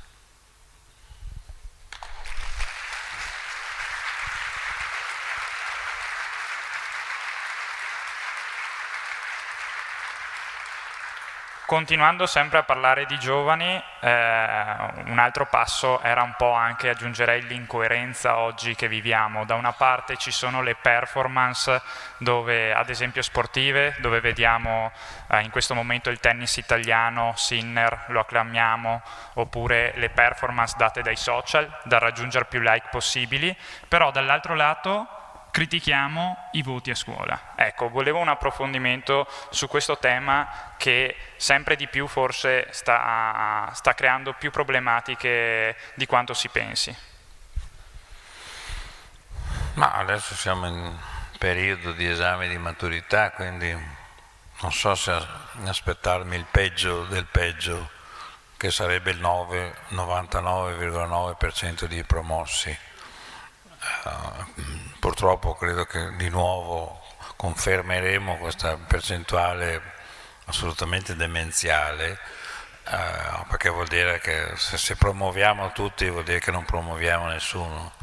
Cioè, io credo nel merito, io credo nella capacità di un ragazzo, di una ragazza di avere voglia di esprimere se stesso, di trovare anche il proprio atto di ribellione, perché la ribellione non è spaccare una vetrina di una banca, quella è imbecillità.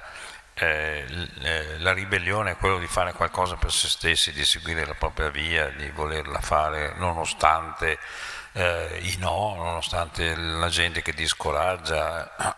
Però sappiamo tutti, se abbiamo ben vissuto la nostra giovinezza, quanto sia difficile emergere. Però questi non sono tempi più duri, sono tempi come sono sempre stati, e quindi, però ci sono due cose che anche lì mi permetto di non capire. Uno è un ragionamento che sento dire e che non capisco, torno a dire, quando si parla dei famosi 250.000 giovani ragazzi e ragazze che hanno lasciato il paese dal 2010 a questa parte. Ora, io non so perché dobbiamo premiare per forza la stanzialità.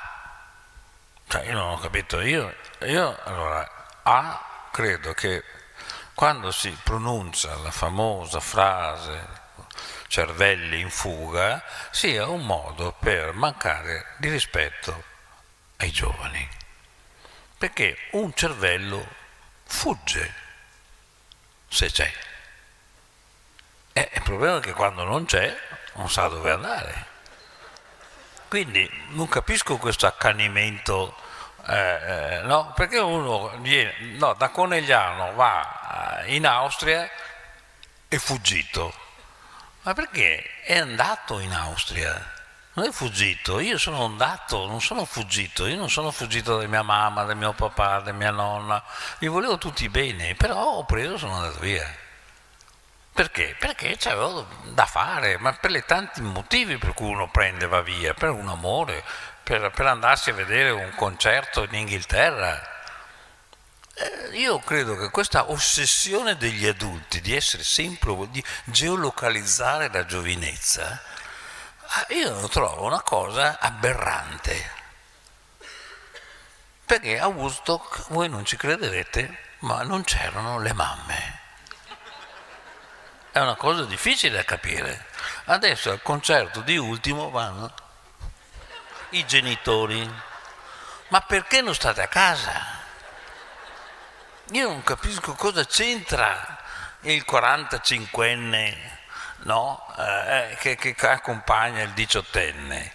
Lascialo fare, no? Cioè è un modo per credere. Poi torna troppo tardi, ubriaco, non so, e gli togli il motorino per 70 anni. Va bene? Però, ma perché non ci devi provare? È come accompagnarli a scuola, riprenderli a casa. Perché poi, una cosa, scusate se vado fino in fondo perché tanto bisogna arrivarci. Allora, io non capisco questa ossessione del controllo che comincia alle 8:30 del mattino, a scuola, tutte le cose, il registro elettronico, pensa, le robe che abbiamo inventato per controllare anche se uno è interrogato o non interrogato. Oddio, la seconda volta dall'inizio dell'anno, madonna, cosa succederà? Sono tutti fragili, sono tutti deficienti, non ce la fanno, bisogna intervenire noi, andiamo lì, meniamo quello di geografia, non so io, ma una cosa semplice, di buon senso, statevene a casa, state tranquilli. Io se fossi ministro per un giorno, così come Alberto Sordi è stato sindaco di Roma per un giorno, la prima cosa ovvia è proibire l'ingresso degli adulti nelle scuole, cioè proibirlo. Cioè, metti un bidello che dice, scusi, chi è lei? Sono la mamma, non si può entrare. No, il papà di Giovanni, non si può entrare. Un giorno all'anno, perché lo capisco, io ho anche suggerito una volta al ministro qual era la mia idea, il 4 di novembre, cioè il giorno della patria. Allora, in quel giorno tutti i genitori entrano a scuola, porti anche la nonna, e dice guarda che bello, basta. Ma cosa ci tornate a fare i sindacalisti? Ma io non lo so, ma non avete niente da fare, siete disoccupati. Non so, questi no, veramente non capiscono il danno che si fa. È un danno incalcolabile, perché è chiaro che divento fragile se ogni cosa ho un avvocato difensore. No? Dalla rissa al bar al 4 in italiano, assumiti le tue responsabilità per la rissa piuttosto che per il 4 in italiano. Ma cosa c'è? Non so, io non lo capisco, non lo capisco. E infatti cioè, pensiamo che quando uno va all'estero sia in fuga. Non lo so, quando vai, non so, dà fastidio che vadano in Erasmus. No, perché dite di sì, perché la verità è che vi dà fastidio. Che uno dice, come mai non stai bene a casa? Perché c'è gente che dice, guarda che ci mettiamo d'accordo anche sul breakfast, scambiamo. Non so, sta a casa, amore mio, dove vuoi andare? All'estero? Ma io, non so io, ma Magellano è stato a casa? Era in fuga anche lui? Riusciamo a ragionare una volta o non ce la facciamo più? E allora che industriali, politici, tutti quindi abbiano l'unica cosa. Il problema non è se un ragazzo o una ragazza va ad Amsterdam a lavorare o a studiare, eccetera, è come fare a fare sì che torni, che voglia tornare in questi nostri paesi avendo un salario decente e dignitoso e una vita che abbia un futuro. Allora, siccome abbiamo la coda di paglia e abbiamo capito che non abbiamo contribuito a creare questo tipo di speranza, e allora li tratteniamo con una sorta di ricatto affettivo, no? Che io mi ricordo una volta una ragazza di Ancona mi diceva, no, perché io volevo andare a Parigi, e dico, ma quanti anni hai? 19, perché non ci vai a Parigi? No, perché insomma è complicato. Intanto la prima cosa ho detto, poi chi mi mantiene? Mamma mia, ho detto, ma sei una bestemmiatrice, 19 anni, ma chi ti deve mantenere? Non lo so, vai a fare la cameriera, no? O no? Non mi guardate con gli occhi strani? No, perché se siete messi male non è mica colpa mia. Scusami, una ragazza va a fare la cameriera, che è una cosa utile, imparare le relazioni, imparare a difendersi, imparare che ci sono anche tante altre persone che forse sono anche meglio di te, che si sono alzate un'ora prima di te, per esempio. E questo è una cosa utile. Non ci trovo niente di strano. Io voglio una gioventù che sia anche cosmopolita. Siamo nel 2026. Ma perché uno non può fare un'esperienza in Francia, negli Stati Uniti, da qualche parte del mondo? Perché? Perché non può parlare l'inglese come l'italiano? Io non lo so. A me sembra il minimo sindacale. Per forza. E come si fa a imparare inglese? Non certo iscrivendosi alla British School. Non ce l'ho con la British School. Però non è quello il mondo. È andare in Inghilterra e trovarsi un fidanzato, una fidanzata, qualcosa del genere. E allora impari. Giusto? Perché bisogna imparare, anzi, possibilmente anche in maniera creativa, se vuoi che quella relazione possa continuare oltre il weekend. Quindi, dai che ce la fai, non so io, credo che sia la cosa. Io ci sono andato a Londra a 16 anni e per fortuna che mio padre mi ha mandato a Londra a 16 anni. Perché? Perché mi è servito sapere l'inglese, mi è servito a essere un po' meno provinciale di quello. Io sono cresciuto a Padova, non sono cresciuto a Chicago. E quindi ero un borghese provinciale, cosa dovevo essere? Però piano piano, vedendo questo, vedendo quell'altro, cominci a costruire un tuo mondo, cominci a comunicare con le altre persone. Si sogna anche, dopo un po', quando impari bene una lingua, è quando cominci a sognare in quella lingua. Questa è una vecchia cosa che dovremmo... Quindi non ci vedo niente di strano, non lo so, mi pare un atteggiamento spesso questo di noi adulti eccessivamente, non so, forse dove la protettività è un senso di colpa, in qualche modo, l'espressione di un senso di colpa degli adulti che non hanno fatto bene il mestiere che devono fare. Gli adulti devono creare i presupposti per un mondo migliore. E i ragazzi devono creare un mondo migliore. Non so da dove si possa cominciare, forse dall'amore, per esempio, volendosi bene, per esempio. E quindi facciamolo. Facciamo, poi possiamo inventare. Perché in una scuola non si parla d'amore? Ma leggendo Leopardi si parla d'amore. Non so, ma anche leggendo, non so, facendo una lezione di biologia si impara d'amore. Perché in una scuola, per esempio, non si adotta un cucciolo? Perché l'ASL non lo permette. E ho capito, parliamo con l'ASL. Perché è importante che ci sia una scuola dove c'è un cucciolo, dove i ragazzi, soprattutto se sono dei bambini, imparano che un cucciolo va rispettato, c'ha i suoi sentimenti, ma c'ha anche i suoi bisogni fisiologici, eccetera, eccetera, no? E impari ad accudire. L'accudimento non è una roba che fai perché sei un signore, lo fai perché se tu accudisci e impari a accudire, qualcuno imparerà a accudire te. Perché non lo facciamo? Non lo so, è complicato, ci vuole una riforma, non so, ci vuole il PNRR per rendere un cucciolino di un bastardo al canile. Dai, non scherziamo, ci manca la curiosità, la voglia di cambiare. La Montessori ha fatto? Sì. Perché noi no? Perché nel 1920 era meglio che adesso, ma state scherzando? E allora? Poi finisco con la principessa Kate, perché mi è piaciuta. Tanto è una bella signora, elegante, quindi va benissimo. Però quando è venuta qua in Italia, giusto una settimana fa, l'abbiamo portata a Reggio Emilia. Perché?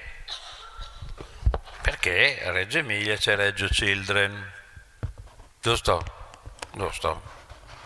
Perfetto. E cosa ha visto la principessa Kate a Reggio Children? Ha visto dei bambini, indovinello cosa facevano? Disegnavano con le matite colorate. Quindi è la roba giusta da fare, no? Mi vedo un po' incerti. Allora, se abbiamo detto che questa è la cosa migliore che può accadere a un bambino, perché poi lo facciamo scrollare? Perché non abbiamo portato la principessa Kate a vedere dei piccoli, no, dei piccoli Buddha che fanno così? Oh, ci siete o fate i finti? No, perché sto parlando dei vostri figli, o no? Allora, togliete uno schermo e date delle matite, almeno a 6 anni, se non volete che siano rimbecilliti a 42. Se no, però, se proprio vuole saperlo, io ho detto queste cose perché io sono abituato, come ha detto il Presidente, sono abituato a dire quello che penso, poi ognuno si fa l'opinione che vuole. Però l'ho detto, sa chi si è arrabbiato? Reggio Children. Che non ho capito perché. Che secondo me era un modo per complimentarmi con loro, però loro pensano che io faccia il provocatore. Non volevo fare il provocatore, è che Reggio Children è così, perché tutte le rivoluzioni pedagogiche sono basate sulla creatività, non sull'eseguire cose come tutti. Cioè non devi crescere dei followers, devi crescere delle creature, sono due cose diverse, secondo me. Secondo Musk no.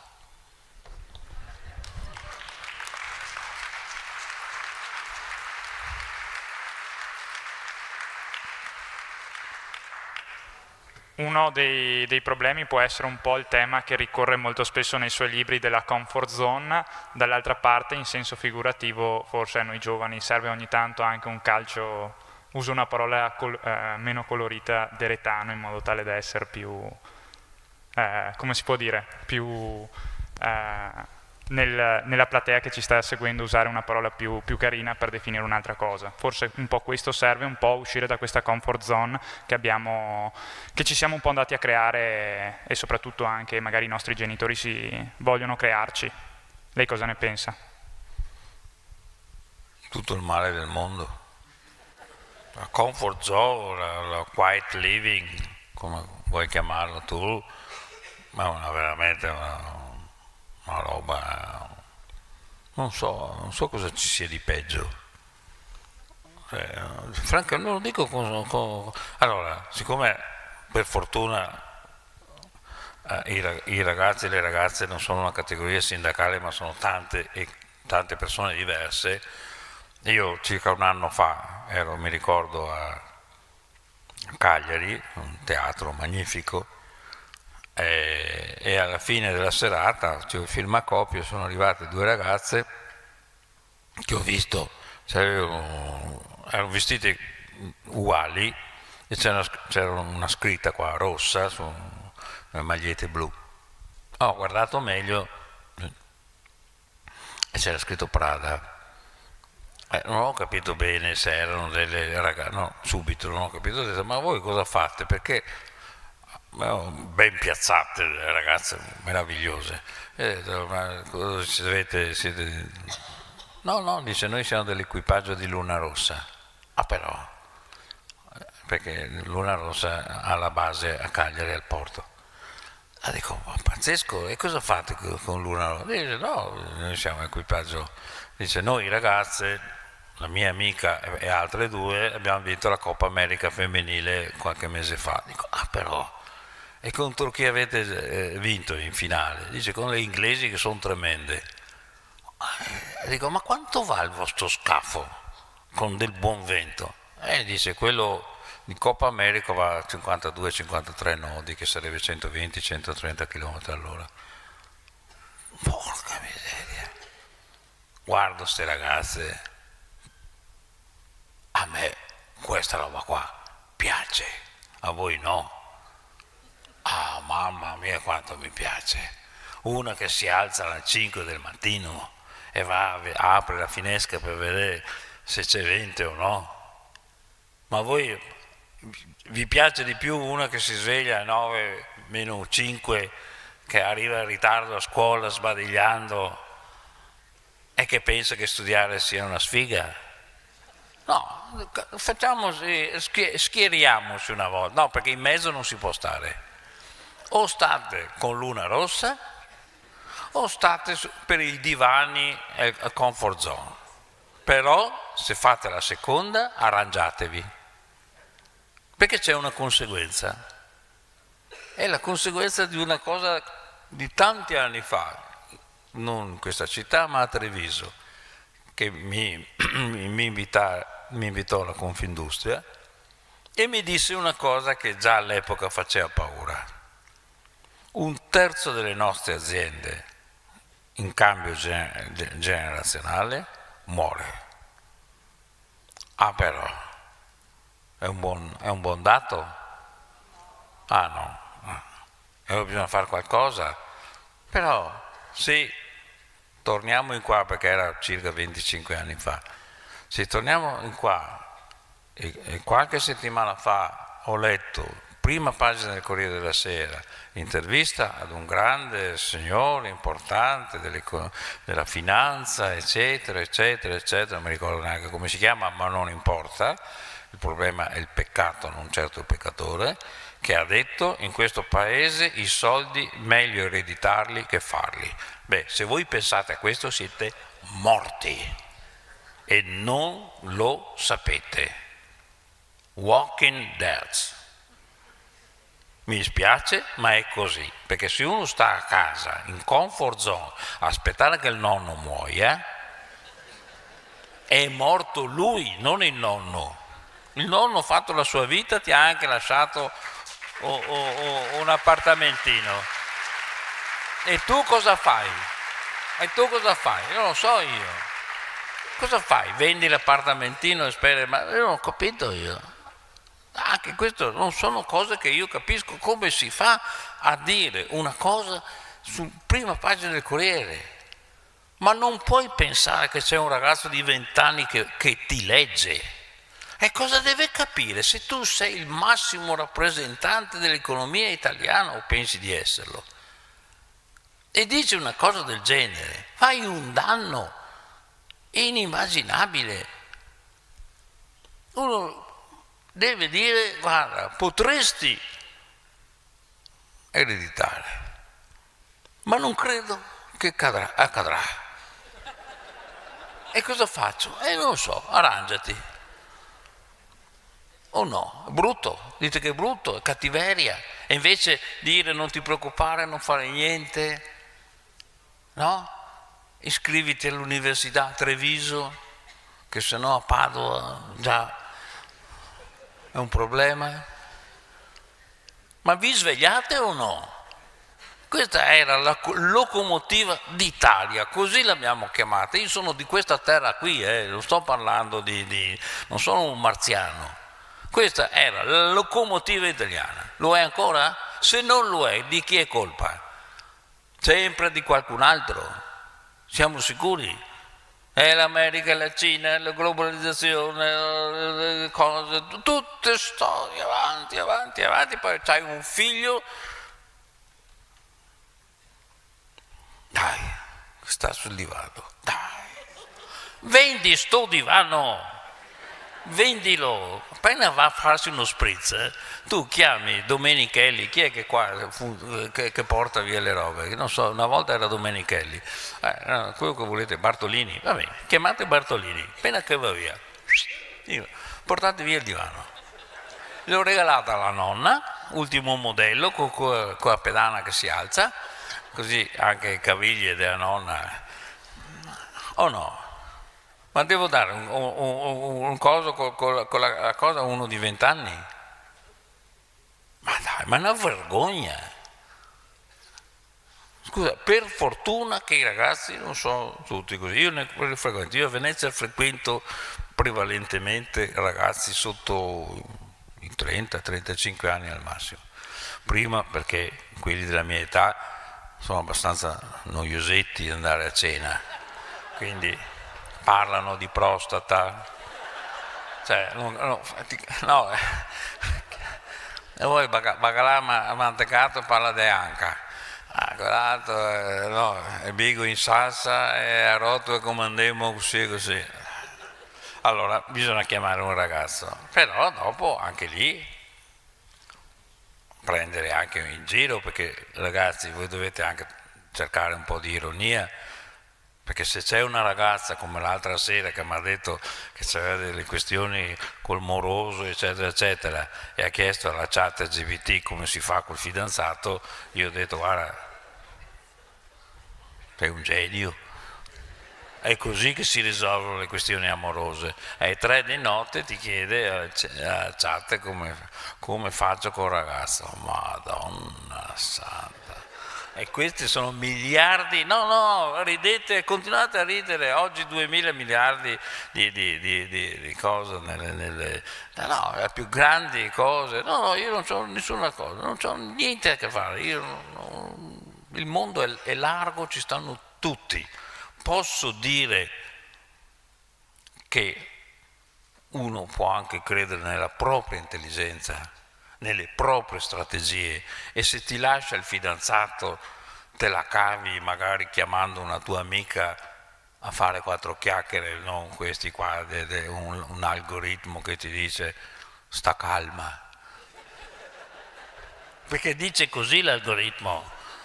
No, non crediate che pensa, me lo sono fatto dire, perché dopo gli ho chiesto a sta ragazza cosa ti ha detto sta chat, perché magari sono delle visioni che io non ho avuto in 75 anni, e mi ha detto più o meno come dici te. Adesso sta bene, vedrai che torna. Aspetta e spera. E ringraziamo il signor Altman, grazie, perché non sapevo mica che tornava, quindi meno male. Mamma mia, ma fatevi una risata, ma dai, ma Remengo, ma dai.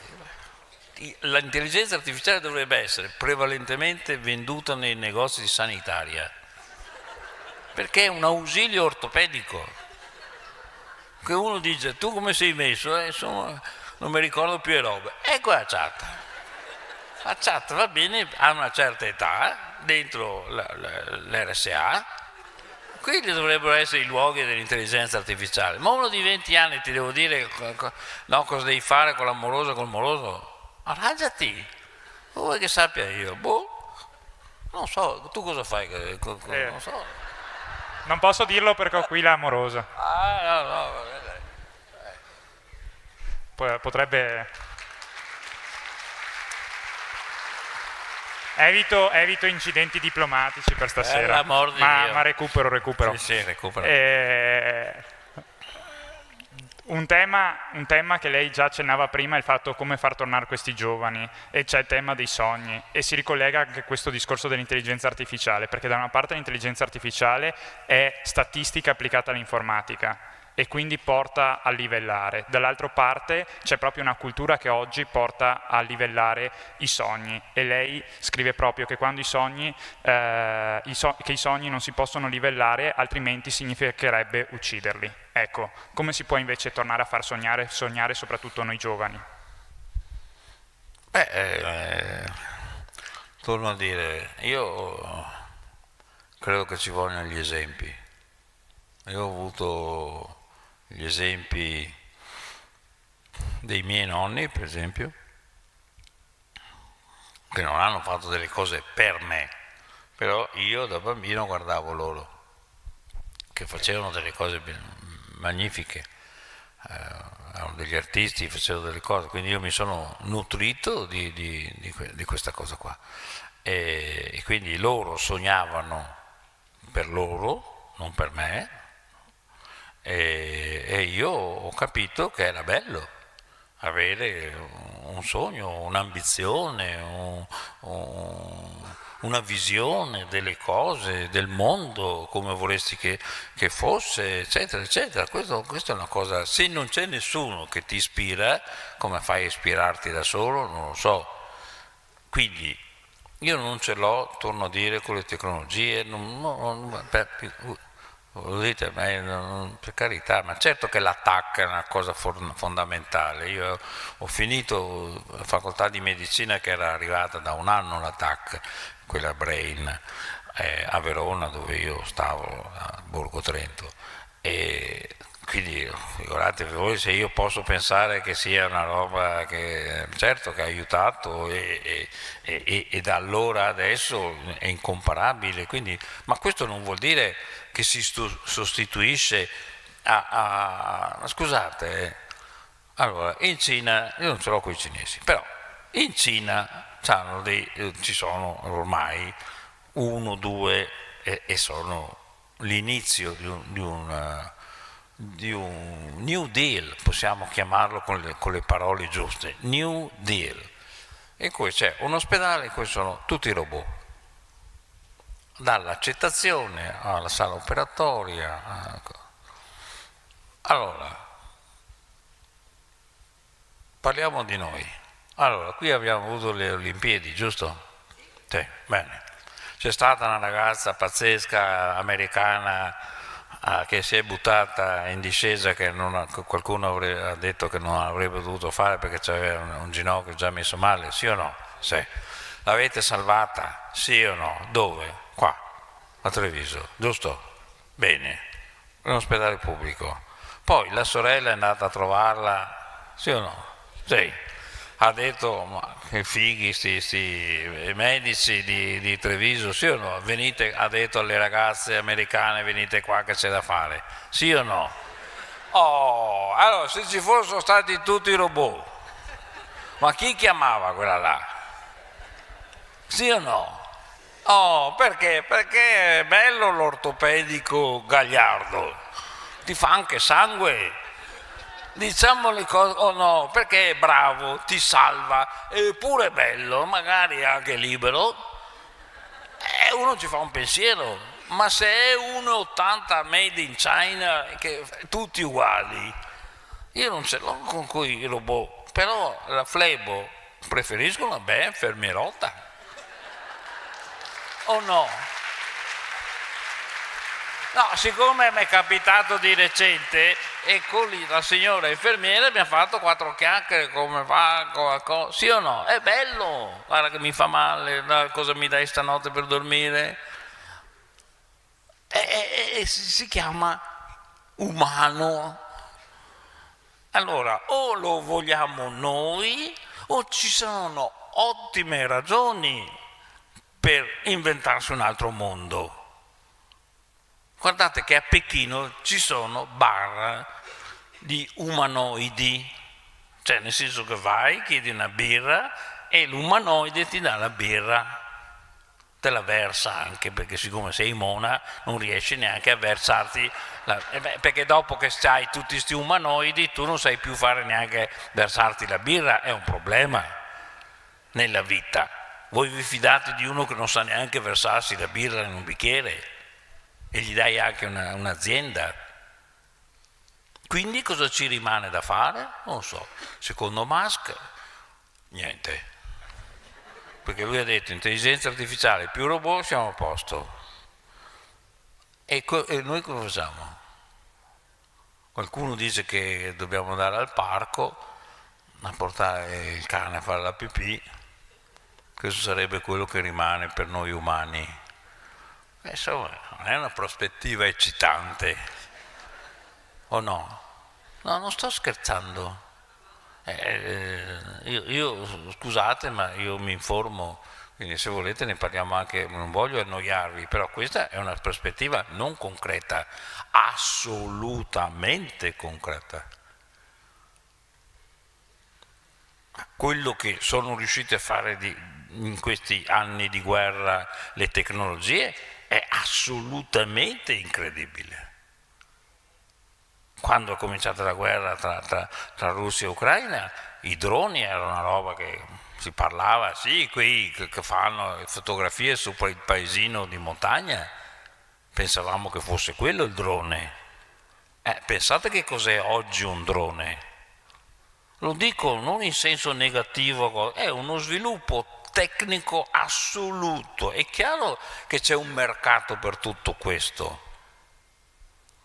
E non c'è niente di male che ci sia un mercato in tutto questo, però poi dobbiamo capire in quale mondo noi vogliamo vivere.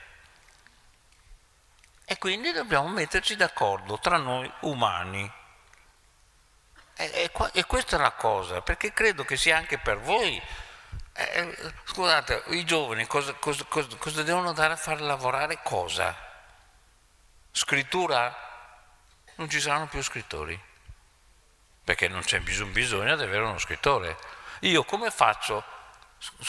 Adesso questo qui l'ho scritto io, giuro, però potreste anche dire non è vero, l'ha scritto la chat. Io ho fatto la prova, c'è un mio amico con uno smanettone, una volta a cena mi ha detto voi usiamo la chat con Paolo Crepè, dico è un'ideona.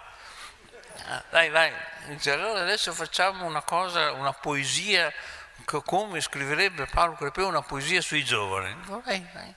Dopo 3 secondi è arrivata sta poesia, ma io dico, non che io sia un genio per l'amor di Dio, ma che quella fosse una boiata pazzesca. Qual è la più brutta canzone dei Beatles? Quella fatta con l'intelligenza artificiale. L'ultima è banalissimissima. Se qualcuno qua dentro conosce la storia dei Beatles sa che ogni canzone è stata una rivoluzione totale. E Day in the Life è una delle, non so, copernicana dire niente, con tanto di grande orchestra, con tanta roba, ma finiva con una sorta di jam session pazzesca. Quella l'hanno inventato 4 ragazzi che non sapevano scrivere musica, perché i Beatles non sapevano scrivere musica, o in maniera assolutamente primitiva. E hanno fatto capolavori su capolavori. Dopodiché, certo, prendi la voce di John, la voce di Paul, la batteria un pochettino di Ringo, metti insieme, blum blum blum, viene fuori la robetta. Sei meno. No, Yellow Submarine. Scusate, io sono dalla parte di Yellow Submarine. Io sono dalla parte della creatività assoluta ed esplosiva, perché quello mi ha aiutato da ragazzo a crescere.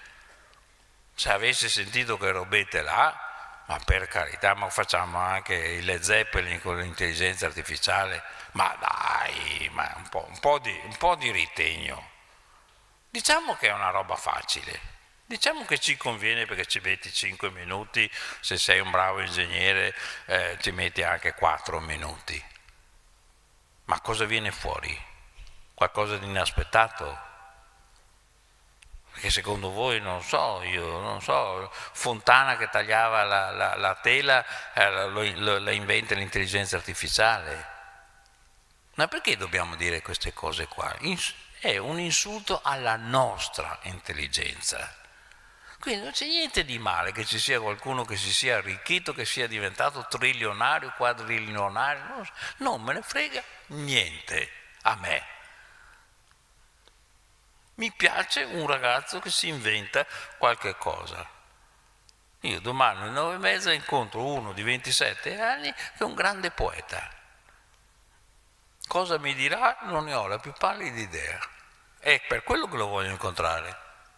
Se sapessi già quello che mi dice, cosa incontro a fare? Scusa, vado per andare al bar, ci posso andare da solo, o no? Quindi ribellatevi. Ogni tanto un rimescolamento delle carte fa bene e anche crea speranza.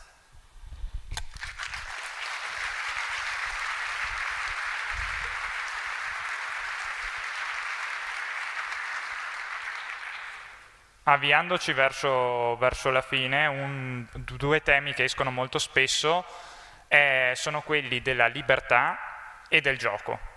Quindi come anche sia grandi che meno grandi, il gioco è uno strumento di insegnamento e l'altro è che fin da piccoli essere istruiti alla libertà è fondamentale. Ci può spiegare come? Innanzitutto col tempo. Il gioco richiede tempo e la libertà richiede tempo. La libertà non è un passo automatico, la libertà è l'esercizio delle tue opinioni. Quindi ci vuole del tempo, devi capire cosa accade, per esempio, in un cortile della tua scuola e capire che Marco ha un carattere così e Monica ha un carattere colà. Ci vuole del tempo, osservazione, chiacchiere, relazioni, ma noi la cognizione del tempo l'abbiamo ridotta all'essenziale, men che essenziale. Vi faccio una domanda. Quando è l'ultima volta che avete visto qualcuno che fuma la pipa? Ecco, forse lei, ma lei è un tipo strano. Tutti gli altri suoi concittadini, in tutte le città c'era almeno 1, 2 o 3 negozi di pipe, tabacchi, profumati, colorati. Che cos'è la pipa? Si chiama sinestetica, concezione sinestetica, cioè è un oggetto che conduce tutti i tuoi sensi, tutti, anche qualcosa di più. La pipa non la puoi fumare in fretta, non si può. E quindi fumi la pipa e pensi, fumi la pipa e giri un giornale, fumi la pipa e giochi a scacchi, fumi la pipa e parli con tuo nipote, fumi la pipa e parli con un tuo amico all'osteria o da qualche altra parte. Quindi capisci che puoi fare quei ragionamenti a patto che ci sia un tempo che si chiama di elaborazione. Se io questo lo sottraggo, io vado in automatico. Non vado più per associazioni, vado in automatismo, che è il funzionamento tipico di un computer. 0-1, 0-1, 0-1. La pipa ti fa venire in mente dei dubbi su certe cose. Faccio bene, faccio male, ci pensi, perché stai pensando. Questa cosa qua è molto odiata da una certa cultura digitale. Molto, perché più ci pensi e meno usi la delega nei confronti della tecnologia e meno ti fidi di te stesso. Quindi la libertà è fidarsi di se stessi, essere se stessi. E questo è molto complicato, questo è molto faticoso, questo non è, come posso dire, non è per niente scontato. E quindi non possiamo dare la libertà, visto che voi state facendo un festival, no, sul pensiero libero, non potete dare questo per scontato, perché se uno va 50 volte, 100 volte sui cookies nel telefonino per aprire o un sito, un giornale o qualsiasi cosa, devi andare lì e ci sono le pubblicità di... questo un banale meccanismo di marketing, ma non è nulla a che fare con la libertà. Quindi quello che a me sta a cuore è continuare a pensare che la libertà sia una declinazione possibile della nostra vita, anche se complicata, difficile. Io sono per questo sono preoccupato quando sento dire, come ho sentito dire di recente da qualcuno che interpreta questa cultura di cui ho parlato, che per esempio le opinioni sono un problema. No, le opinioni non sono mai un problema. Il problema è quando non ci sono più le opinioni. E io voglio continuare ad ascoltare opinioni. Perché? Perché almeno per ora, fino ad ora, riesco a farmi poi una mia opinione, ascoltando le altre. È una cosa abbastanza elementare. Sì, è elementare, ma torno a dire, deve essere aggiornata. Ecco, allora quando il computer ci chiede l'aggiornamento, ecco, ogni tanto cercate di ricordare che anche la vostra mente ha bisogno di un aggiornamento punto 7. Perché forse è venuto il momento per refresh, e think. E ce la facciamo. Io sono convinto che ce la facciamo. Assolutamente sì. Quindi possiamo anche prendere delle decisioni abbastanza controcorrente. Possiamo decidere di andare in vacanza in un posto che non sia instagrammizzabile. Ce la facciamo. Io penso che possiamo andare in spiaggia senza fare una fotografia, metterla su Instagram e tutti dicono guarda che sei in spiaggia.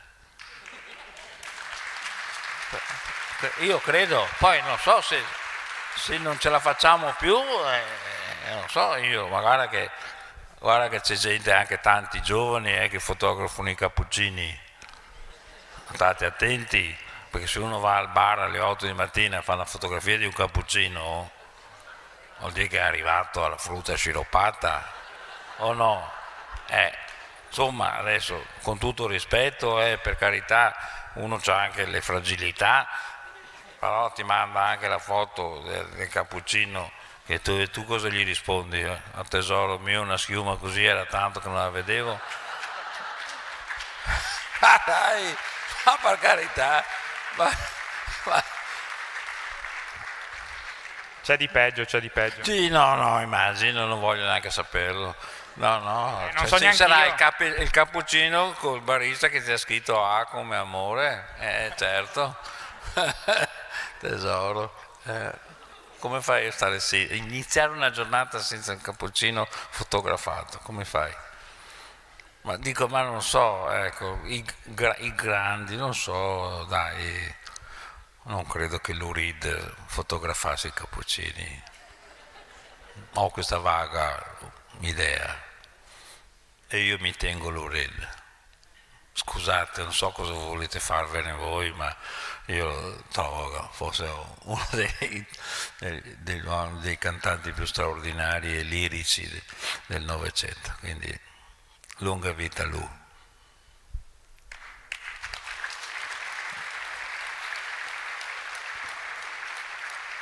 Proprio ricollegandoci a questo tema anche dei social e dell'esposizione mediatica che in pochi anni ha portato a una differenza dove prima c'erano delle persone che erano famose perché erano conosciute e diciamo la maggior parte della popolazione invece viveva nel cosiddetto oblio, oggi lei richiama il diritto invece dell'oblio che non c'è più perché ormai tutti siamo esposti mediaticamente. Ecco, se può un po' approfondire questo tema.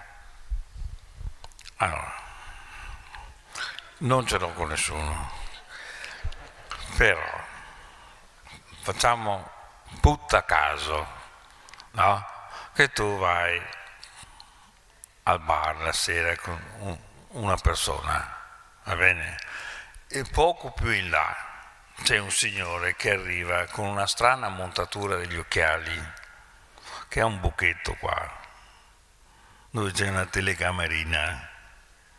E dopo 3 secondi, nanosecondi, sei già su Instagram, tu e la persona che è con te.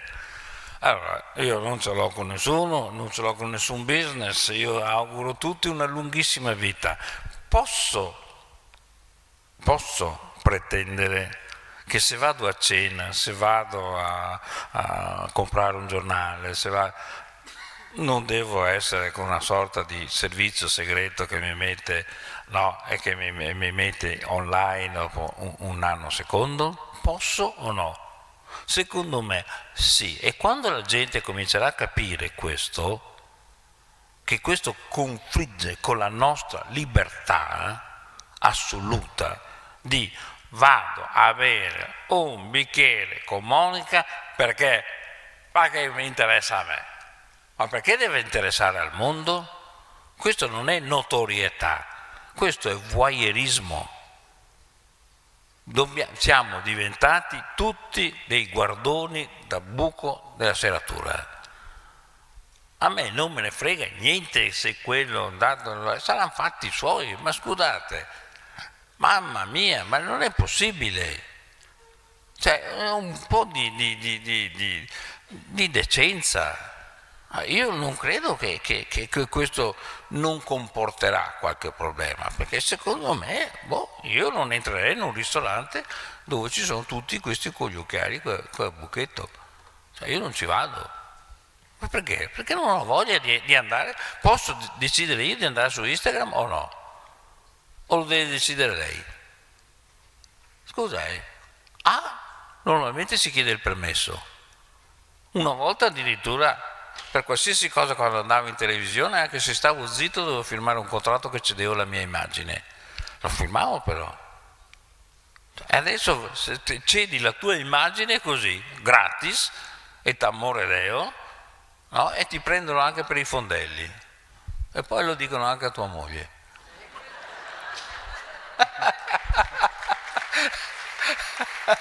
Ma dai, ma per carità, ma viviamo le cose, no? C'erano quei due poveretti che sono andati, non so, al concerto dei Coldplay. Poveretti, ma chi gliel'ha fatto fare? Ma capisci che non puoi più fare niente. Adesso non so cosa facesse, non mi interessa. Però uno può andare a un concerto con chi gli pare a lui senza andare in Eurovisione.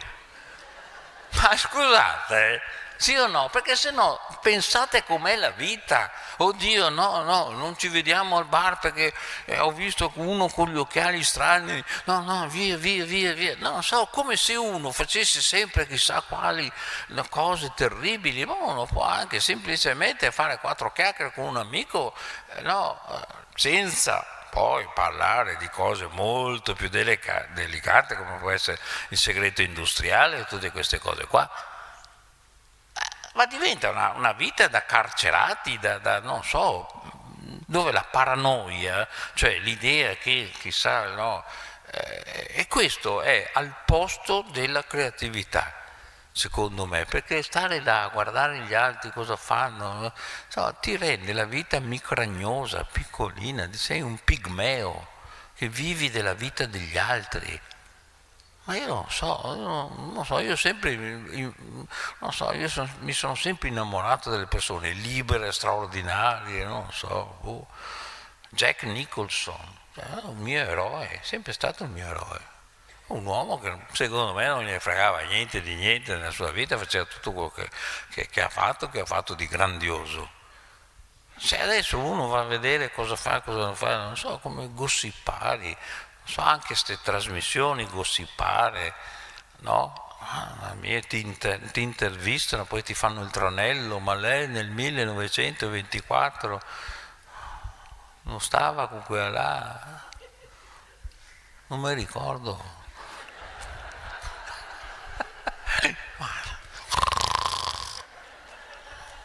Liberi. Non so, questa gente secondo me non ha vissuto bene la propria adolescenza. Io credo, non so, io l'ho vissuta abbastanza bene e quindi non vedo perché devo rimangiarmi la possibilità di fare le mie scelte, di sbagliare, di aver fatto delle scelte sbagliate, ma perché no? Ma me lo deve dire qualcuno su uno schermo che è sbagliato? Chi sei tu per giudicare me? Posso accorgermi io dei miei errori o ci deve essere qualcuno che fa con la matita rossa e blu mi corregge? Lascia stare, per carità, una cosa, non mi piace questo mondo qua. Ecco, e questa è una parte del mondo che io non voglio. Poi, fate voi, non so. Non lo so, non lo trovo, non so, io ho visto veramente delle cose, tutti a fotografare, delle cose incredibili. E poi non so, poi secondo me c'è anche un'ultima cosa, così tanto per chiudere in bellezza, che il quoziente intellettivo sta calando in un modo vertiginoso. Quindi purtroppo non siamo più così intelligenti come una volta. Ma io lo vedo quando vado nei treni, che tutti i giorni sono in treno, lo vedo, io faccio apposta, vado in bagno, che non devo andare in bagno, e apposta per fare tutta la carrozza, per vedere cosa vede la gente sul telefonino. È incredibile. Poi torno perché magari ho detto, magari mi sono sbagliato. Cioè, c'è gente per esempio che vede il gattino che scivola da vasca. Magari un amministratore delegato e dice, ma lei ce la fa da Roma a Milano a vedere sto gattino? O quell'altro che vede il boa che stritola, il contadino filippino. E tutti così, ma per 2 o 3 ore. Poi fanno un consiglio di amministrazione. È meglio di no. No, non so. Allora in quel caso lì è meglio l'intelligenza artificiale. Ecco, in quel caso, se siamo a quel livello lì, allora che trionfi l'intelligenza, almeno perché uno che guarda il gattino che scivola dentro la vasca e c'hai anche 47 anni. Non so, cosa dite voi? Non so. Io vorrei, è che dopo è brutto dire, ma scusi, ma non si vergogna? Dai, ma non è possibile. Non ti puoi vedere un film su un telefonino, il film non è fatto per un telefonino, il film è fatto per stare là, guardarsi la roba, mamma mia. L'ultimo giorno che ho incontrato nella mia vita Oliviero Toscani, che stava già malissimo, è un ricordo bellissimo, però abbiamo visto Blade Runner. Mamma mia, che pomeriggio meraviglioso che abbiamo passato. Io e lui c'era uno schermo gigantesco e mi ha spiegato com'era girato Blade Runner. Tutte le scene con la pioggia, tutte le scene c'era prima o poi un taxi giallo e dentro quel taxi giallo c'era una luce verde. Io non avevo mai visto in vita mia così bene quel film. E siamo stati là con un uomo che stava morendo, che mi insegnava a guardare i dettagli e imparare dalla bellezza della creatività che cos'è la vita. Lui la lasciava e io la prendevo. È andata così.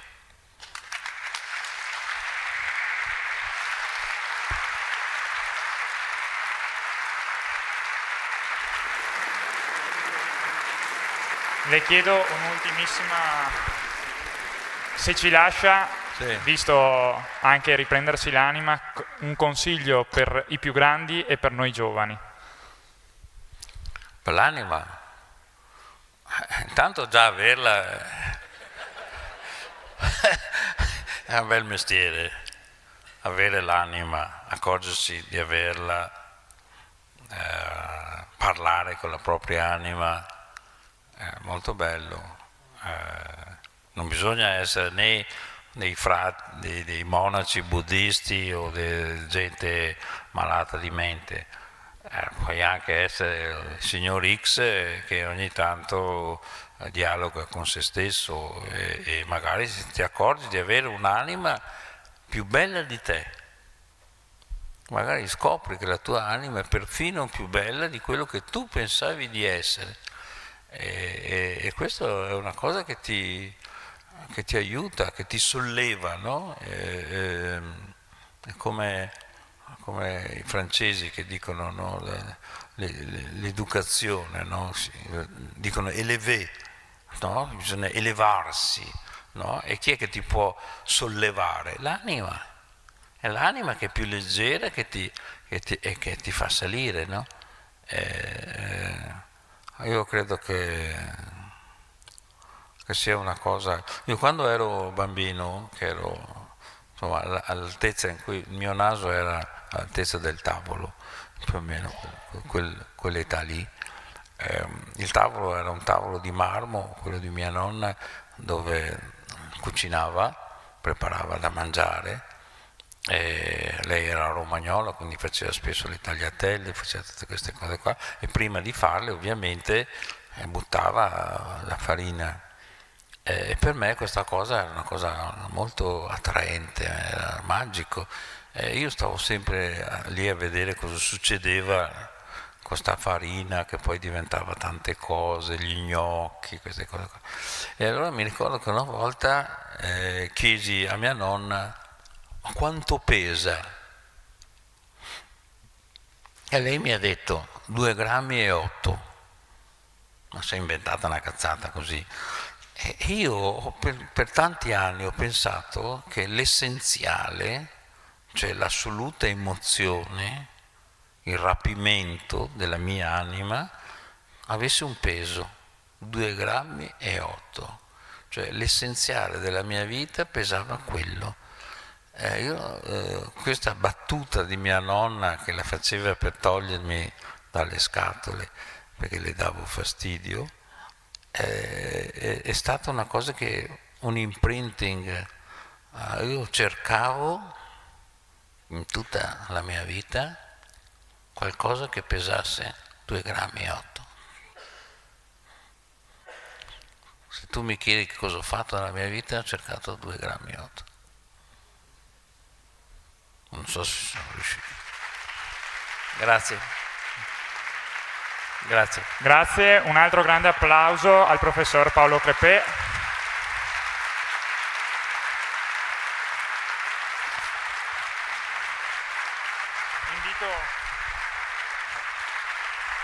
Invito tutti, adesso il professore sarà qui fuori a fare il firmacopie, e quindi trovate qui fuori il libro, Riprendersi l'anima, premio Hemingway, e noi continuiamo il nostro percorso stasera con il concerto in piazza del violino elettrico col DJ, e poi da domani si riprende dalle 10 del mattino. Vi aspettiamo tutti quanti. Permettetemi un ultimo ringraziamento a tutti gli sponsor, in particolare i miei sponsor che vedete qui: Otlav, Superbeton, Edilco, Natura Sì, Banca della Marca, Informatica Service e Banca Prealpi, che ci sostengono, e tutti gli altri sponsor, e il Comune, la Regione, e soprattutto fatevi un grande applauso a tutti voi e a tutti i volontari.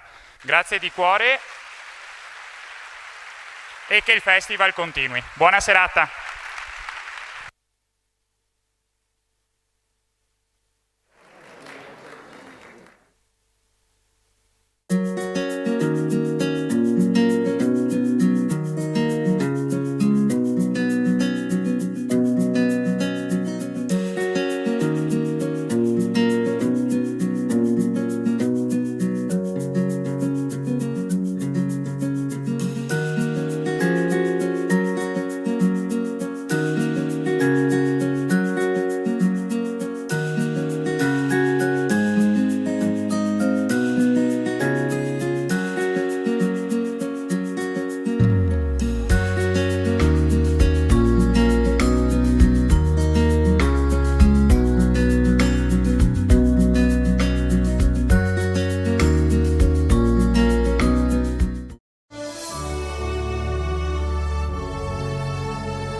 Milano è stato celebrato il 107° anniversario della nascita dell'Associazione Nazionale Alpini, una realtà viva con oltre 4.300 gruppi protagonisti nei territori italiani e all'estero. Dal Sacrario dell'Eiten alla Colonna Mozza, il pellegrinaggio in Ortigara anche quest'anno ha rinnovato il ricordo nei luoghi della Grande Guerra, rivive la storia dei caduti.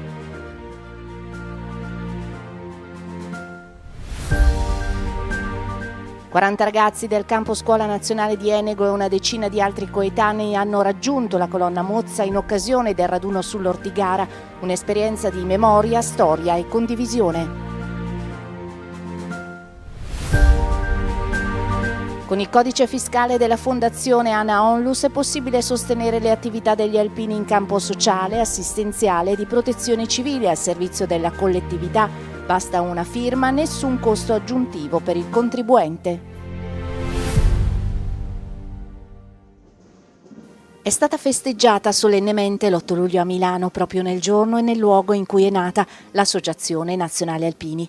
Sotto alla targa, l'unica esposta nella Galleria Vittorio Emanuele, sono stati celebrati i 107 anni di una splendida realtà viva e vitale, protagonista della vita dei territori, in cui è capillarmente presente con i suoi oltre 4.300 gruppi in Italia come all'estero. È una targa, è un pezzo di pietra, ma in realtà è memoria perenne che in questo luogo è nata l'Associazione Nazionale Alpini, fortissimamente voluta da persone che avevano combattuto e si erano affraternate lungo le trincee per unire il paese, per far sì che il paese fosse unito dal tricolore che hanno anche difeso fortemente in periodi dove era discutibile esporre il tricolore. E abbiamo voluto porre anche lì la stessa dicitura che c'è sulla Colonna Mozza, perché dopo la creazione dell'ANA Milano il primo punto di ritrovo fu appunto l'Ortigara, e quindi anche qua è per non dimenticare come facciamo sempre noi alpini, quindi facciamo memoria, ricordiamo i nostri valori, la nostra storia, chi ha dato la vita per il nostro paese perché fosse unito e perché fosse anche libero, e poi facciamo del bene agli altri, quindi ridiamo alla comunità tutto quello che è la nostra forza e quant'altro, fin tanto che riusciremo a farlo. A dispetto dello scorrere degli anni, l'ANA ha mantenuto intatti tutti i suoi valori e tutti i suoi obiettivi. Quello che a me piace sempre ripetere appunto è mantenere fede a quelli che sono gli impegni statutari, all'articolo 2 che parla certamente di memoria, di ricordo, soprattutto dei nostri caduti, ma parla anche di attenzione all'ambiente, soprattutto quello montano, e anche e soprattutto parla di solidarietà sia al nostro interno sia soprattutto verso chi ha bisogno, e nelle emergenze gli alpini, io credo che l'abbiamo visto non solo nelle emergenze, voglio ricordarlo quest'anno, anche nelle Olimpiadi e Paralimpiadi abbiamo risposto presenti, abbiamo dato una mano, abbiamo fatto in modo che la nostra Italia, la nostra gente possa guardare con orgoglio anche queste attività.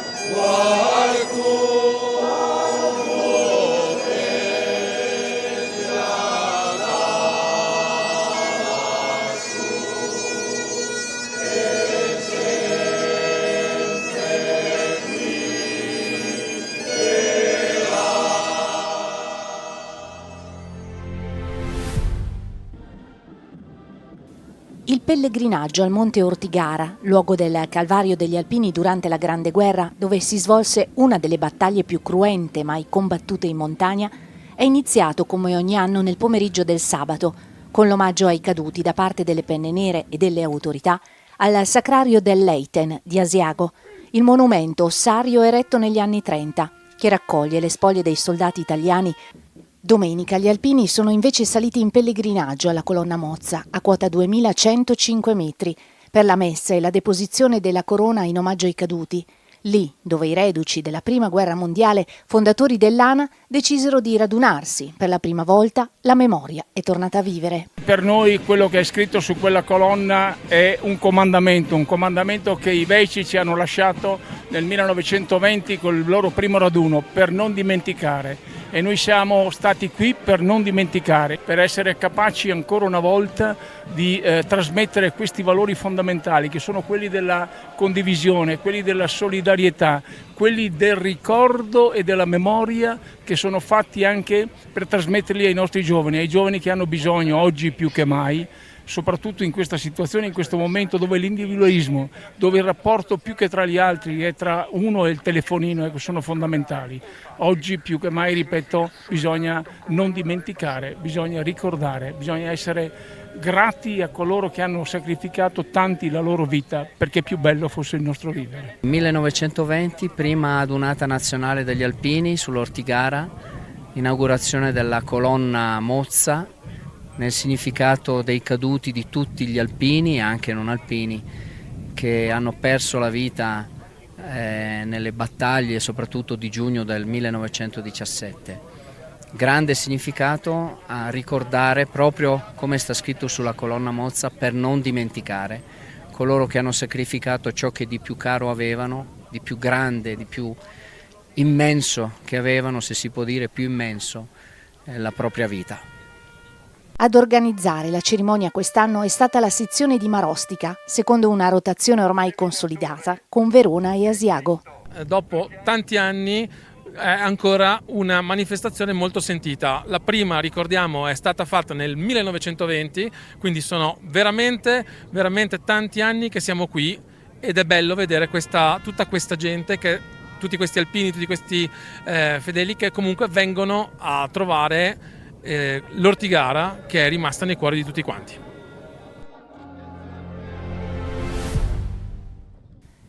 «40 ragazzi del campo Scuola Nazionale dell'Ana di Enego hanno preso parte domenica alla tradizionale salita al Monte Ortigara, raggiungendo la colonna Mozza in occasione della celebrazione in quota dedicata al ricordo dei caduti.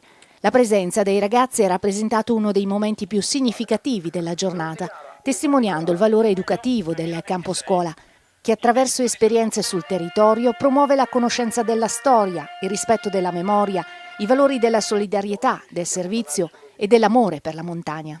L'idea di portare i ragazzi dei campi scuola qua su un punto storico degli alpini è da un po' che ce l'abbiamo. Purtroppo lo scorso anno abbiamo avuto difficoltà per il tempo, ma quest'anno eravamo veramente molto decisi e i ragazzi hanno accolto questo invito a salire qua su veramente alla grande. Si sono impegnati in questa settimana in allenamenti per poter essere pronti a salire in questa vetta. Hanno ascoltato la storia da parte di Giampaolo Marchetti, che è venuto là da noi ieri a spiegargli cos'è l'Ortigara, in modo che nel momento che sono qua su, nel momento della salita, vedano le montagne, ma non le vedano solo come una passeggiata, ma le vedano col valore storico che rappresenta questo luogo per tutti gli alpini. Raggiungere la colonna Mozza, monumento simbolo del sacrificio degli alpini e di tutti i soldati caduti sull'Ortigara, ha consentito ai giovani di vivere un'esperienza che va oltre l'escursione, un percorso di riflessione e consapevolezza nel segno della memoria e della pace. Ho conosciuto gli alpini fin da quando ero piccola perché nella mia famiglia ci sono degli alpini e venire qua su oggi è stata un'emozione indescrivibile, soprattutto perché è molto bello poter ricordare la nostra storia e mandare avanti la memoria.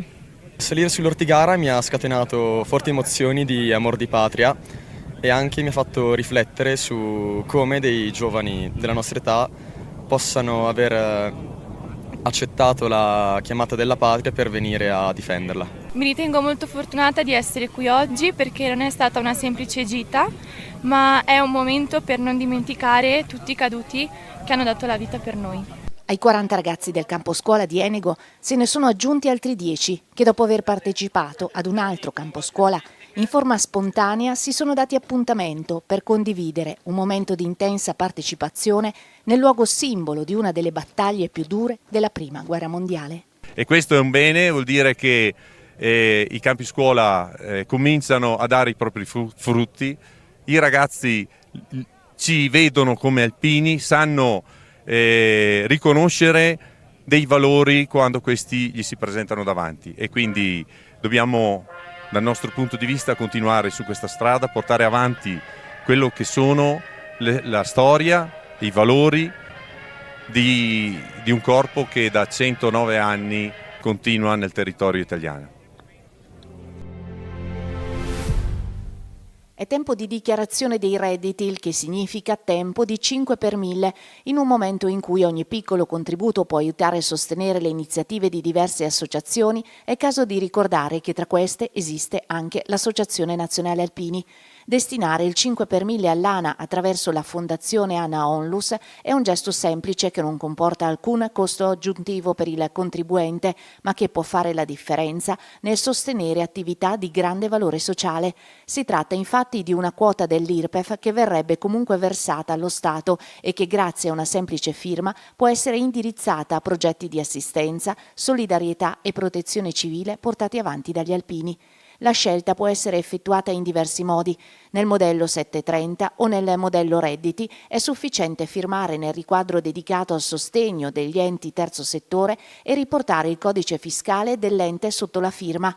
Anche chi presenta soltanto la certificazione unica può contribuire. Infine, chi utilizza la dichiarazione precompilata online può inserire direttamente i dati attraverso il portale dell'Agenzia delle Entrate. Per effettuare la donazione basta inserire il codice fiscale della Fondazione ANA Onlus che vedete in sovrimpressione nell'apposita sezione dedicata al 5 per 1000. Un piccolo gesto, dunque, che può trasformarsi in un aiuto concreto per sostenere il lavoro quotidiano degli alpini al servizio della collettività. Con il tuo 5 per 1000 puoi essere al nostro fianco. Dona il 5 per 1000 all'Associazione Nazionale Alpini. Sempre avanti, insieme.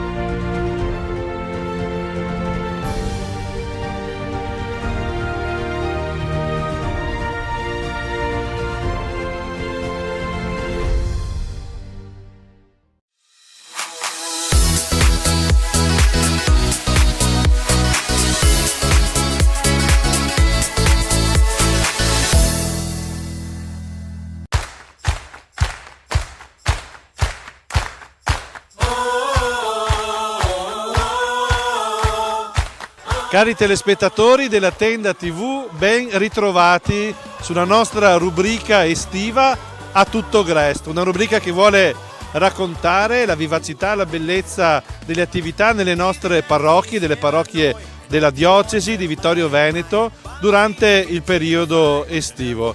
Raccontare la vita delle comunità, raccontare l'esperienza che i giovani fanno, delle famiglie, dei bambini, dei ragazzi, raccontare il senso di condivisione e di gioia che animano i nostri oratori. Oggi ci troviamo al Grest San Giovanni Paolo II della parrocchia di San Vendemiano.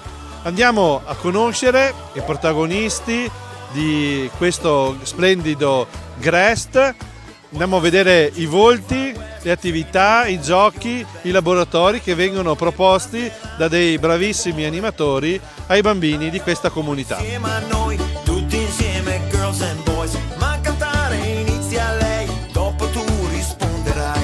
Don Federico Amianti, cappellano di San Vendemiano e di Zoppè e Saccon, siamo qui con te, raccontaci un po' il Grest di San Vendemiano. Beh, ci sono 250 ragazzi dalla prima elementare alla terza media, tenuti da animatori, un centinaio, dalla prima alla quinta superiore, naturalmente anche con i volontari adulti che ci aiutano nelle varie incombenze della giornata. Il Grest comincia alle 8:45 del mattino e finisce alle 16:30 del pomeriggio, c'è la possibilità di mangiare qui in oratorio. Tanti bambini, tanti ragazzi, tanti animatori. Com'è la preparazione a questo Grest? È un Grest, diciamo, di queste dimensioni richiede una preparazione fatta per tempo, quindi noi partiamo alcuni mesi prima e organizziamo per gli animatori gli incontri di formazione perché abbiano la possibilità di capire cosa significa stare con i ragazzi, prendersi cura dei bambini, farli divertire e soprattutto trasmettere loro quello che è il messaggio del nostro Grest, che è un Grest che vuole parlare di Gesù e del Vangelo. E per questo facciamo 5 incontri di formazione aiutati da degli esperti che organizziamo a partire da maggio, proprio pensati per i ragazzi delle superiori. Tutti i temi del GREST sono pensati da un'equipe di volontari giovani che già alcuni mesi prima del GREST si ritrovano per cercare di pensare qual è il modo migliore per trasmettere il messaggio che vogliamo portare loro. Quest'anno il titolo del GREST è Dalla parte giusta, e la parte giusta è proprio quella di Gesù. Il messaggio che vogliamo dare è insegnare ai ragazzi che scegliere una vita cristiana non è una scelta come le altre, è una scelta che comporta delle responsabilità, del coraggio e la voglia di voler bene agli altri. Quindi attività di laboratorio, gioco, ma anche un momento insieme all'inizio con una proposta degli animatori. Qual è l'ambientazione che avete scelto quest'anno per caratterizzare questo GREST 2026? Grazie a un gruppo teatrale molto preparato, quest'anno noi proponiamo come ambientazione un'ambientazione western, precisamente il famoso film italiano Lo chiamavano Trinità, nella quale si seguono proprio due personaggi, due attori che vorrebbero fare i banditi, ma che in realtà poi si ritrovano ad aiutare gli altri, ad aiutare l'oppresso, ad aiutare chi è in difficoltà. E quindi questo western con il tono molto divertente ci sembrava molto bello per trasmettere il messaggio che avevamo in mente. E tutti i copioni sono stati estesi dagli animatori stessi del gruppo teatro, che hanno anche pensato ai costumi e all'ambientazione per rappresentare in scena quello che è un film amato davvero da generazioni di italiani.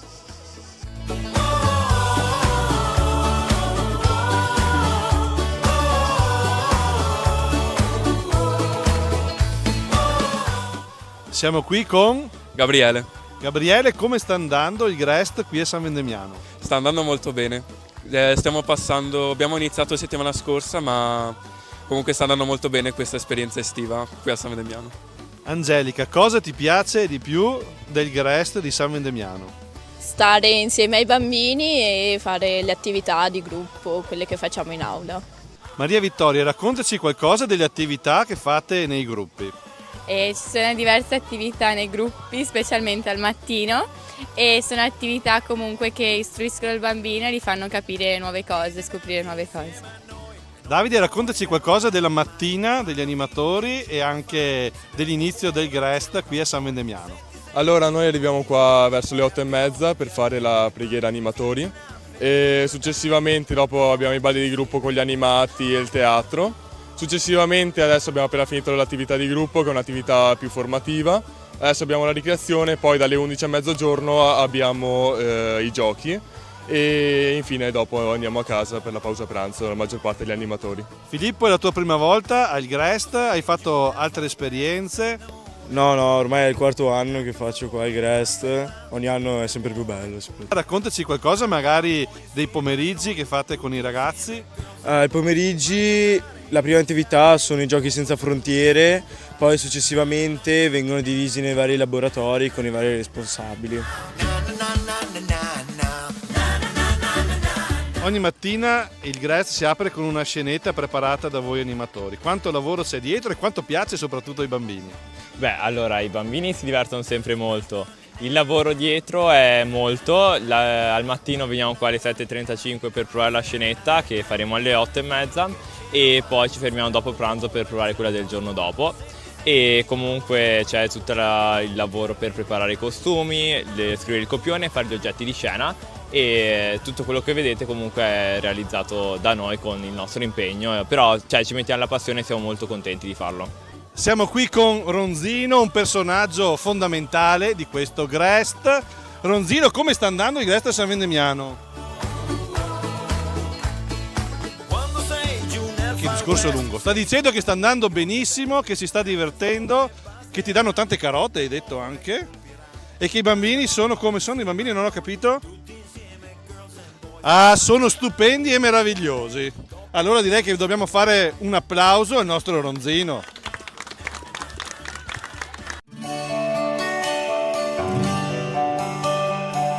Voi siete? Aida, Matilde, Gioia, Elison. Da quanti anni vieni al GREST di San Vendemiano? Questo è il sesto. Che cosa ti piace allora di più del Grest e perché ogni anno ritorni? Ritorno per la compagnia, per le attività pomeridiane, per i giochi, un po' per tutto. Gli animatori sono bravi? Sì, dai, sì. Senza di loro non si potrebbe fare niente, quindi.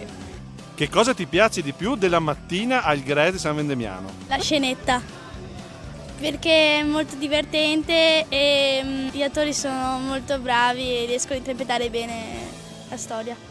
Al Grest fate anche qualche uscita, qualche gita? Sì, molte, ogni venerdì facciamo una gita o un'uscita, tipo lo scorso venerdì abbiamo fatto la biciclettata e questo venerdì andremo a vedere un museo degli aerei storici. Consigliereste il Grest alle vostre amiche? Io sì, molto, perché comunque, come ha detto prima Ida, si sta bene in compagnia e è molto bello, anche si fanno belle cose, sì. Salutate i telespettatori della Tenda TV. Ciao! Il vostro oratorio è davvero ampio, grande, con tanti spazi sia all'esterno che all'interno. Vediamo qui sulle queste pareti anche i disegni dei Grest passati. Di cosa ci puoi raccontare? Ogni anno, grazie alla capacità artistica dei nostri animatori, viene fatto un murales sul tema dell'anno. Abbiamo visto quello del 2024 sull'Isola del Tesoro, che è il tema teatrale che abbiamo messo in scena. E questi murales sono realizzati dai ragazzi nei laboratori che si tengono al pomeriggio.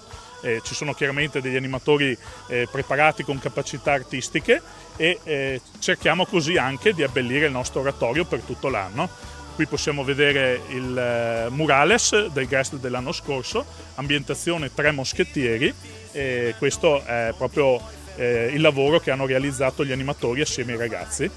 Quest'anno, come dicevamo, con il tema lo chiamavano Trinità, stiamo già realizzando il nuovo murales, eccolo qui, in cui possiamo vedere Bambino e Trinità, Bud Spencer e Terence Hill, e pian piano stanno emergendo le figure dei loro avversari e della famiglia di coloni in difficoltà che aiuteranno. Don Marco Zarpellon, parroco di San Vendemiano, di Zoppé di Saccon anche.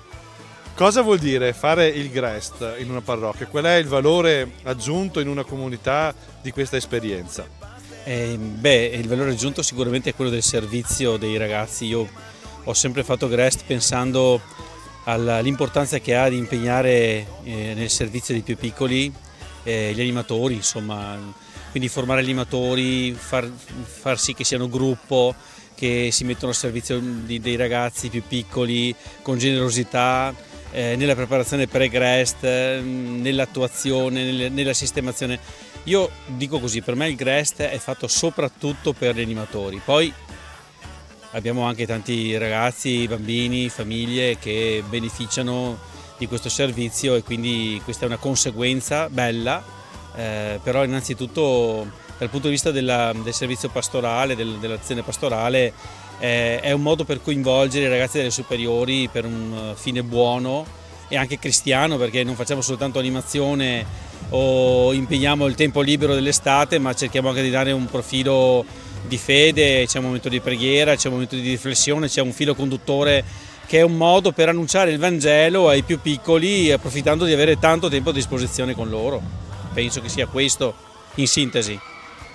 E cosa si può portare a casa un giovane, un animatore che dedica dei mesi della propria estate, delle proprie vacanze per vivere questo servizio?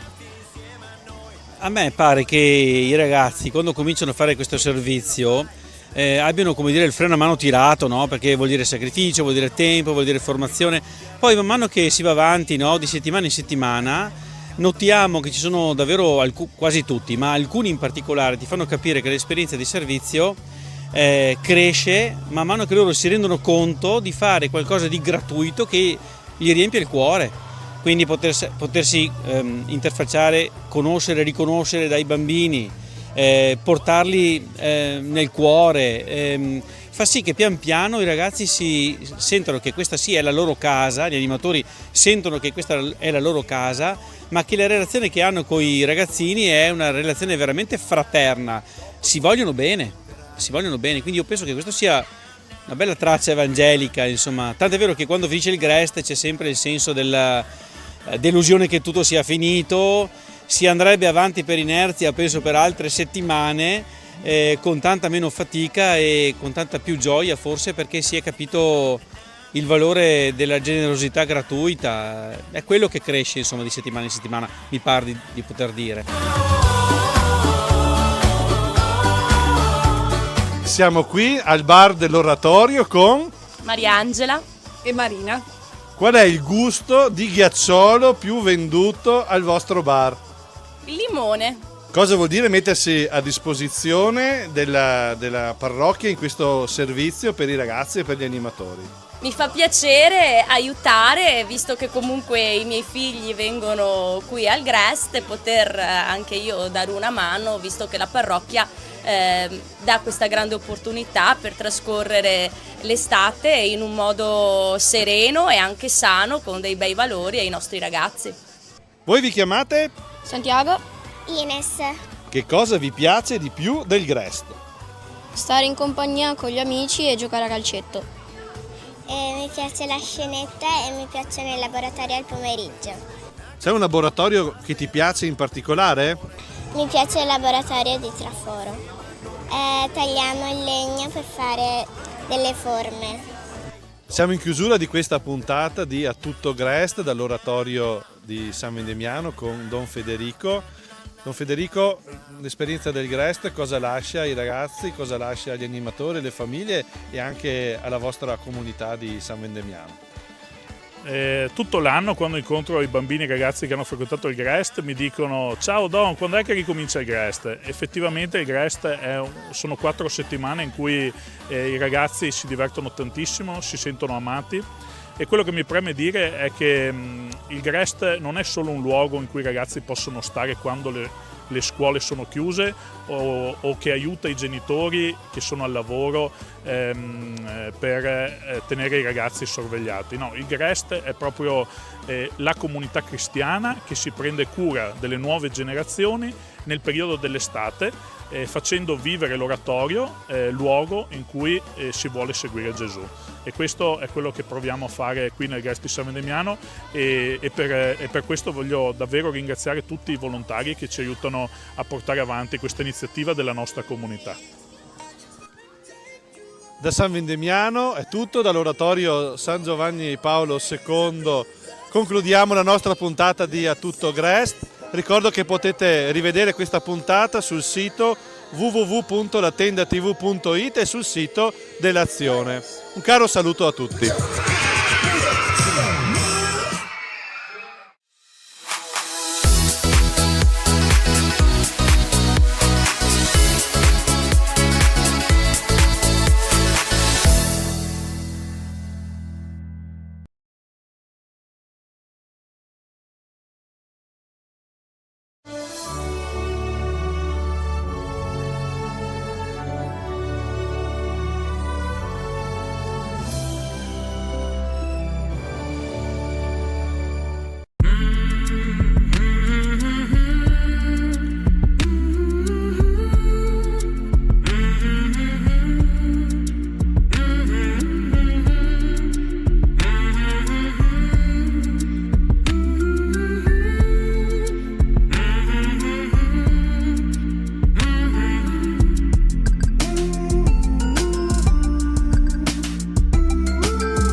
Cari amiche e cari amici, ben ritrovati. 4 passi, la trasmissione che vi porta alla scoperta delle bellezze del territorio vittoriese. Do il benvenuto, il bentrovato ancora una volta qui a Silvia Bevilacqua, qui nei nostri studi della Tenda TV, che oltre ad essere protagonista dei documentari che vi stiamo proponendo in questo ciclo di trasmissioni, ci aiuta anche a entrare un po' nel contesto e quindi ci dà una sorta di anticipazione, di anteprima di quello che vedremo tra pochi minuti. Silvia, dove ci porterai oggi? Oggi andiamo alla Madonna della Tosse. È un luogo vittoriese che più o meno tutti affermano di conoscere, ma che in realtà pochi sanno poi raggiungere in autonomia. Siamo nel contesto intorno alla Pieve di Sant'Andrea, in un luogo di pace e di serenità immerso nel verde. Questa chiesetta, che nella forma attuale risale al 1924, un'oasi di pace che paradossalmente si trova a pochi passi dall'uscita sud del traforo di Sant'Augusta, quindi sembra impossibile avere questo spazio davvero di serenità e di silenzio a ridosso di un punto stradale così importante per la città. Ecco, molti magari nel corso delle passeggiate, delle loro passeggiate qui sul nostro territorio, ci saranno passati davanti oppure ci saranno passati vicino, però magari pochi sono effettivamente entrati all'interno di questa piccola chiesetta, e quindi tu ci porterai proprio dentro la chiesa. E certo, questi video ci portano dentro la chiesa, innanzitutto a scoprire la sua storia e a scoprire le opere d'arte che in esse si conservano.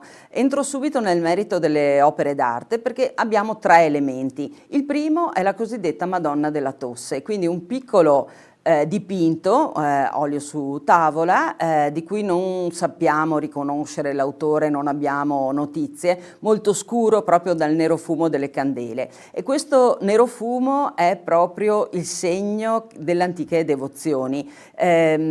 Quante mamme hanno acceso una candela davanti a questa immagine dopo aver benedetto con l'olio di una lampada lì presente, dopo aver benedetto, diciamo, fatto una croce sulla gola dei propri bambini. Le affezioni delle vie respiratorie, la pertosse, che però noi abbiamo sempre chiamato la tos cattiva o la tos pagana, no? Proprio a dare l'idea di qualcosa di davvero sinistro, erano dei problemi che fino a non pochi decenni fa avevano anche questa particolare taumaturgia qui in questo luogo. La seconda opera d'arte è una bellissima opera di Luigi Cima che ci racconta della Madonna della Neve, perché in realtà la titolazione della chiesa vera è alla Madonna della Neve che ricorda il miracolo della nevicata d'agosto, del 5 di agosto sul Colle Esquilino, dove poi insomma è stata fondata la chiesa di Santa Maria Maggiore a Roma.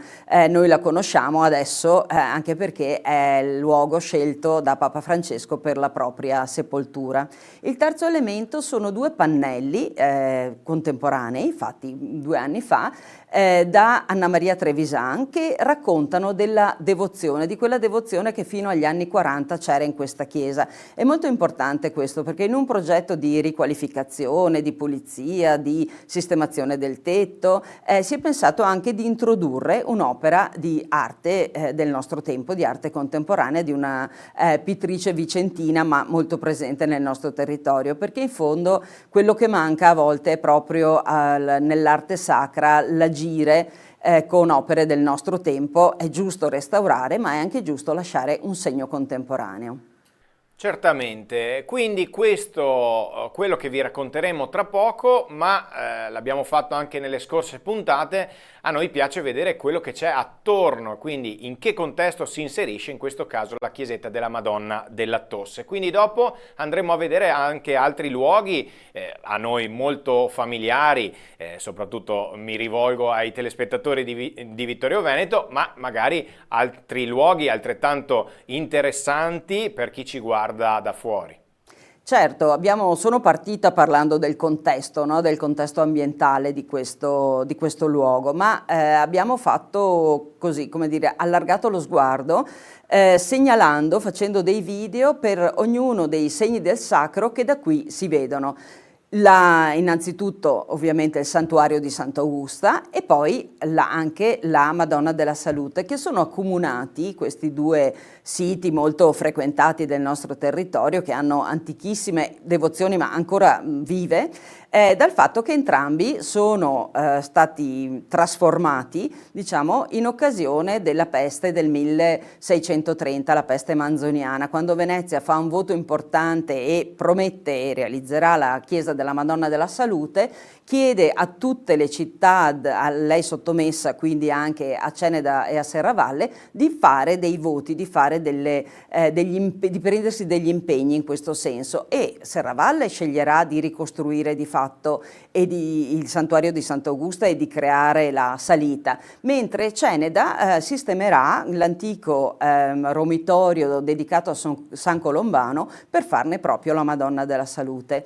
E in più abbiamo valorizzato anche una chiesetta sconosciuta spesso, che è la chiesa dedicata a San Mamante, che si trova in cima, potremmo dire, all'anfiteatro di Rindola, a metà tra la cima del Pizzocche e la zona di Sant'Andrea, dove si venera questo santo africano molto antico, una piccola chiesetta immersa in un contesto straordinario. L'ultima tappa che vi cito, ma in realtà è la prima che troverete nei video, è ovviamente anche la Pieve di Sant'Andrea, e lì non c'è una narrazione completa della chiesa di Sant'Andrea, ma siamo andati ad individuare quali sono i santi taumaturghi, quindi che si sommano, no, alla Madonna della Tosse, presenti raffigurati in opere pittoriche nella Pieve di Sant'Andrea, proprio per comporre questo sorta di pantheon di santi taumaturghi che erano davvero importanti nel nostro passato. Ecco, quindi tanta carne al fuoco, come avete avuto modo di sentire e come vedremo tra pochissimo.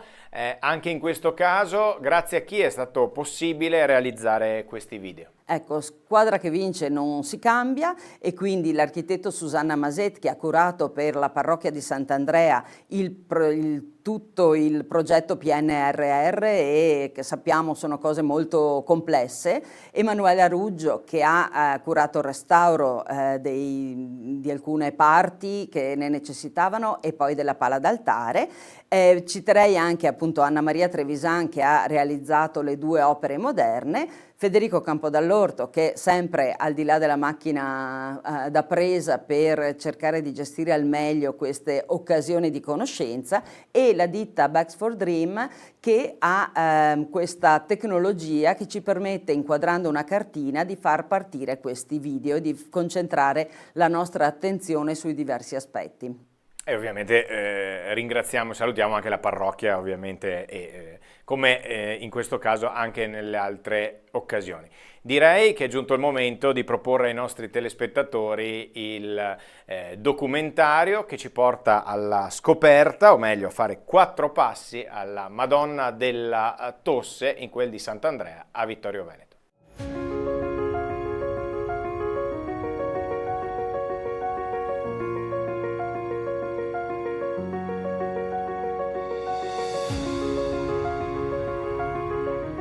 Siamo a Rindola Bassa, a pochi passi dalla Pieve di Sant'Andrea, in un pregevole contesto naturalistico. Una lapide all'esterno della Pieve di Sant'Andrea ricorda il pievano Don Biagio Pever. A lui dobbiamo la valorizzazione della chiesetta della Madonna della Neve. L'epoca in cui venne eretto un primo segno del sacro in questo luogo non è nota, e non sappiamo nemmeno se la devozione più antica fosse alla Madonna della Neve. Ricordiamo che questa dedicazione si lega alla fondazione della Basilica Romana di Santa Maria Maggiore. Ma per tutti questo luogo è la Madonna della Tosse. Fa memoria di un'antica pratica, quella di portare qui i bambini per benedire le loro gole e per proteggerli così dalle afflizioni dell'apparato respiratorio. Il terreno su cui sorge questo segno del sacro era anticamente di proprietà dell'ospedale di Serravalle. Nel 1868 passò alla cura della Pieve di Sant'Andrea, ed è allora che annotiamo gli interventi, l'impegno di Don Biagio Pever per migliorare questo edificio. A questo periodo risale anche la realizzazione della stradina d'accesso.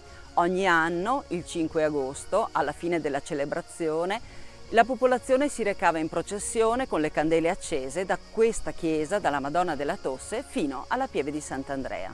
Nel 1924 un altro pievano di Sant'Andrea, Monsignor Mosè da Broi, realizzò l'attuale edificio. Fu un intervento che vide la collaborazione dell'intera comunità, come è testimoniato dalle parole riportate nella lapide sopra il portale d'accesso. La facciata è sobria, notiamo 2 finestrelle neogotiche, il portale, l'oculo e il campaniletto a vela.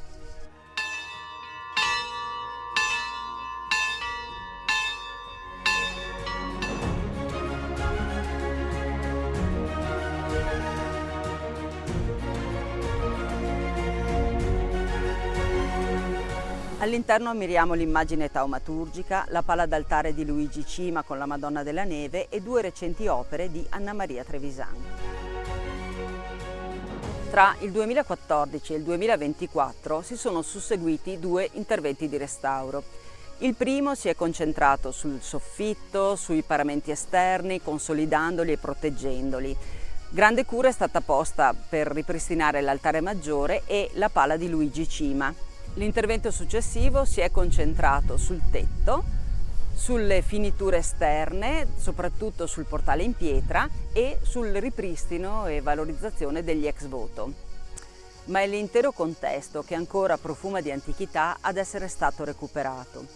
Una sosta alla Madonna della Tosse, sia per devozione o per un semplice momento di riposo, deve essere per tutti un attimo di serenità.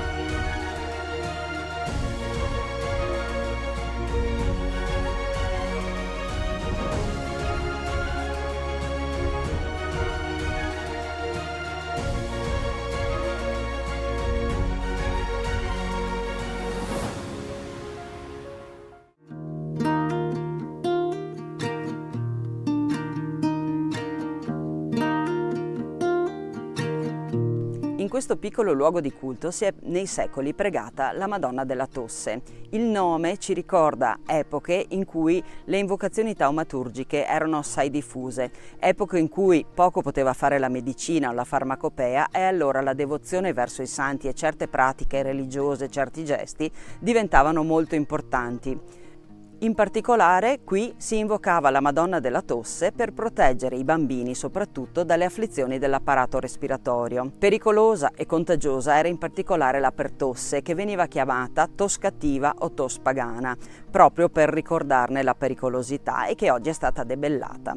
Nel corso dell'Ottocento, ma ancora nella prima metà del Novecento, le mamme e le nonne portavano i bambini presso la Madonna della Tosse. Arrivate qui, intingevano il dito nell'olio della lampada posta davanti all'immagine taumaturgica e con quell'olio facevano il segno della croce sulla gola dei bambini, affinché la Madonna li preservasse o li guarisse dalle afflizioni proprio dell'apparato respiratorio. Poi non sarebbero mancate piccole però sincere offerte, segni di devozione per l'aiuto ricevuto.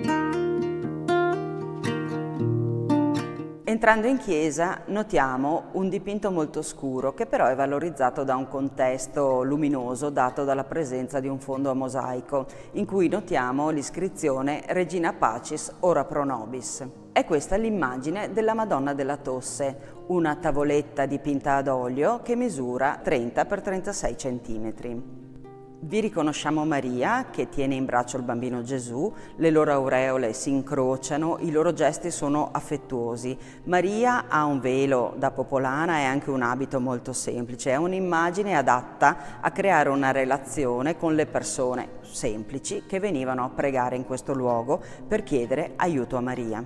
L'opera è stata probabilmente realizzata nel corso del Seicento, però lo strato di nerofumo che la avvolge e anche l'aggiunta di particolari come dei cuoricini rossi rende difficile una precisazione cronologica. Questo nerofumo è anche il segno della grande devozione di cui questa immagine è stata oggetto nel corso dei secoli. Non abbiamo però documentazione sull'artista, si tratta certamente di un artista locale di cui si sono perse le tracce.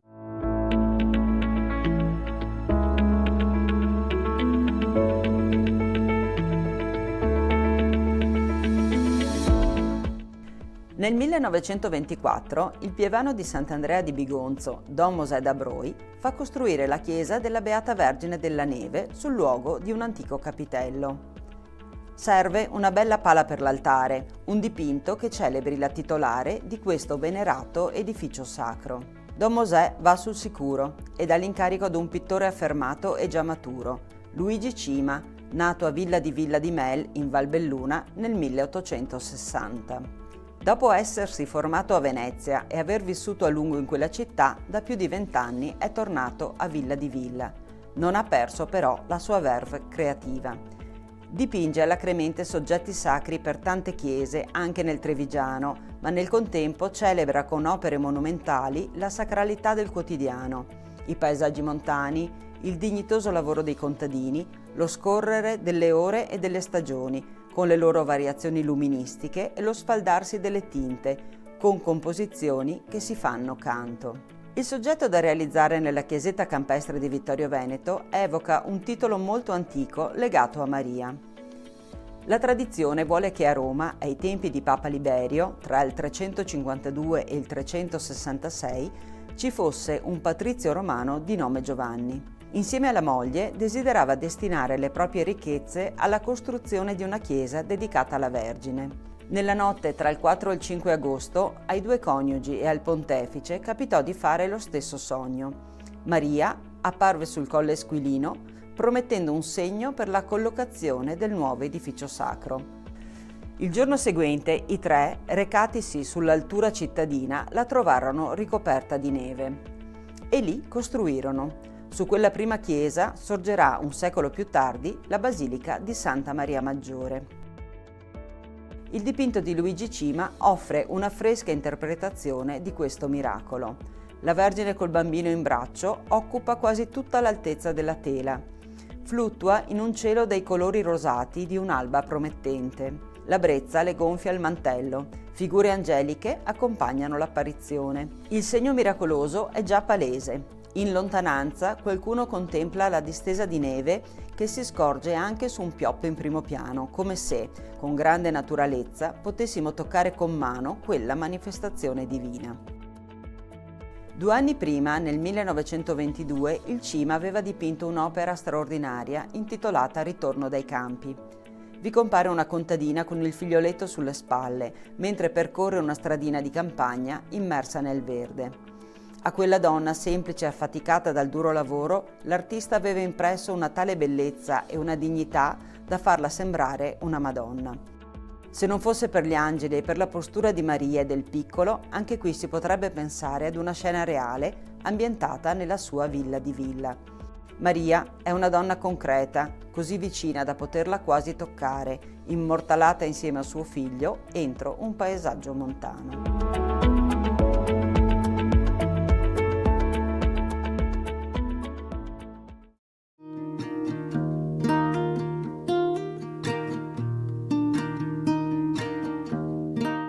Nel mese di luglio del 2024, a conclusione dei lavori di restauro, nella chiesetta della Madonna della Tosse sono state collocate 2 nuove opere pittoriche appositamente concepite per questo luogo. Si tratta di 2 pannelli ad affresco inseriti entro le nicchie centinate della parete destra. Il contesto agreste su cui sorge l'edificio sacro, l'essenzialità spaziale e cromatica degli interni, l'atmosfera intima e raccolta ne hanno suggerito i caratteri. Il dittico è infatti realizzato in continuità con le finiture parietali e, seppur diviso, si legge come un'unica opera. Raffigura un gruppo di popolane raccolte in preghiera con i loro figlioletti nei pressi della chiesetta. Stanno per affidare la salute dei piccoli alla Madonna. Le ristorano le alberature del sagrato, mentre fasci di luce scendono dal cielo, una promessa di cura e di protezione. La chiesa è titolata alla Beata Vergine della Neve, ma per tutti è la Madonna della Tosse. Qui si praticava la benedizione della gola ai bambini per proteggerli dalle afflizioni dell'apparato respiratorio. L'artista stessa ci dice che in queste immagini si coglie la tenerezza di tanti momenti di apprensione materna nei confronti del bambino ammalato, per il quale si chiede la guarigione. Sono gesti dettati da quel senso di religiosità popolare, di devozione semplice ma autentica che suscita empatia. Le figure evocano gli anni 40 del Novecento, un passato non così remoto, quando l'affidamento quotidiano alla Madonna si manifestava attraverso la preghiera personale, quella comunitaria e le processioni. Tocchi veloci e sicuri di terra di siena bruciata, stesi a pennellessa, fanno sembrare i dipinti una sinopia, dando un'idea di purezza al colore e di essenzialità alla narrazione. Ecco la pittura di Anna Maria Trevisan, pittrice di Colonia Veneta, che ha studiato a Venezia con gli spazialisti Edmondo Bacci, Armando Pizzinato e Gino Morandis. Capace ritrattista, ha lavorato per il cinema e la scenografia. Dal 1996 si occupa di arte sacra con importanti risultati. Si pensi soltanto al suo intervento nel 2010 presso la Basilica di Santa Maria degli Angeli e dei Martiri in Roma, dove ha realizzato i Misteri della Luce. Nella diocesi di Vittorio Veneto sono presenti sue opere su tela o ad affresco nelle chiese di Sant'Antonio Tortal, San Fior, Farra di Soligo, Lago di Rivenelago e Oderzo. Il dittico della Madonna della Tosse esprime al meglio la sua poetica. Anna Maria Trevisan privilegia il messaggio essenziale piuttosto che la narrazione, l'atteggiamento dei personaggi e il loro mondo interiore piuttosto che il contesto. La sua è una pittura che opera per sottrazione, rinuncia alla descrizione, ricercando piuttosto la verità del momento rappresentato.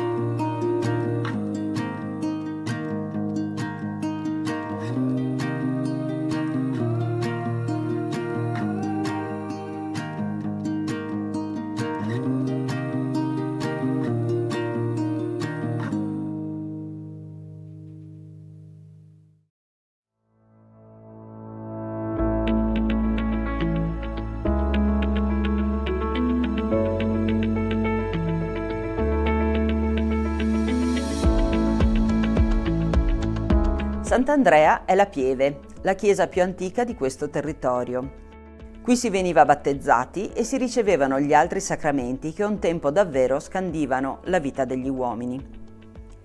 L'attuale edificio risale alla fine del 400, ma esiste la lapide che documenta la solenne consacrazione di quello precedente, nel 1303. Importanti tracce archeologiche ci attestano inoltre l'esistenza di antichissimi luoghi di culto in quest'area denominata Bigonzo. È un toponimo insolito, forse derivato da un nome o sottolineatura dell'ampia area prativa, simile ad un contenitore basso e capiente, chiamata Bigoncia. L'ipotesi storicamente più accreditata suggerisce che la parola sia la contrazione di Viarum bis Iunzio, congiunzione di due strade che qui si riunivano per superare la stretta di Serravalle. La lunga storia di questa chiesa è testimoniata anche dalla ricchezza decorativa del suo interno, che conserva importanti opere lignee come un crocifisso di metà 300, un dossale del 400 e un ciborio del 500, completato dal tocco di Tiziano Veceglio. Il fonte battesimale è alto medievale e altri manufatti lapidei sono databili tra 400 e 600. Ma ciò che caratterizza la Pieve di Sant'Andrea sono i tanti affreschi che campiscono le pareti dell'aula. Fanno memoria degli altari realizzati tra tardo 400 e primo 600 e ci svelano un repertorio delle antiche devozioni diffuse sul territorio. Alcune sono davvero insolite, ad esempio quella per Santa Brigida di Svezia, che ricorre ben 2 volte, o a San Giobbe, personaggio biblico ritenuto protettore del baco da seta e dei lavoratori del settore. Particolarmente ampio è il repertorio dei santi taumaturghi. I più noti, San Rocco e San Sebastiano, presenti in opere di epoche diverse, ci sottolineano quanto la peste fosse endemica e spaventosa. A Sant'Antonio Abate si lega alla protezione degli animali, la cui sopravvivenza era determinante per l'economia delle famiglie. Il suo principale attributo è il maiale, il cui grasso veniva un tempo impiegato come lenitivo per i dolori procurati dall'herpes zoster, detto appunto fuoco di Sant'Antonio. Ecco San Lazzaro Mendicante, protettore dalla lebbra, oppure San Bernardino da Siena, che veniva invocato per le malattie della bocca. Queste devozioni taumaturgiche testimoniano quanto la mancanza di medicina e farmacopea portasse gli uomini ad affidarsi con fede sincera ai santi che nella loro storia avevano affrontato sofferenze simili alle loro. A queste si aggiungono le devozioni per il titolare Sant'Andrea o rivolte a santi molto popolari come Caterina d'Alessandria, Giovanni Evangelista, Girolamo e Michele Arcangelo. Quest'ultimo rivestiva un ruolo del tutto speciale. Se era una pratica diffusa affidarsi ai santi guaritori in caso di malattia, era altrettanto importante garantirsi una buona morte rivolgendosi proprio a lui, a Michele Arcangelo.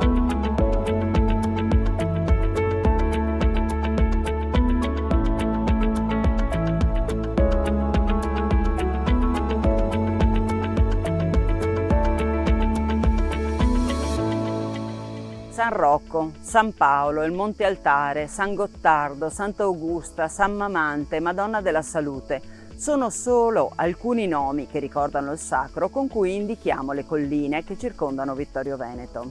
Ad esempio, la costa di Fregona è per tutti la costa della Madonna della Salute. Qui è attestato un luogo di culto a partire dal 1224. Si trattava probabilmente di un capitello dedicato a San Colombano, un monaco irlandese, ma qui intorno si stabilì un eremita e una piccola comunità.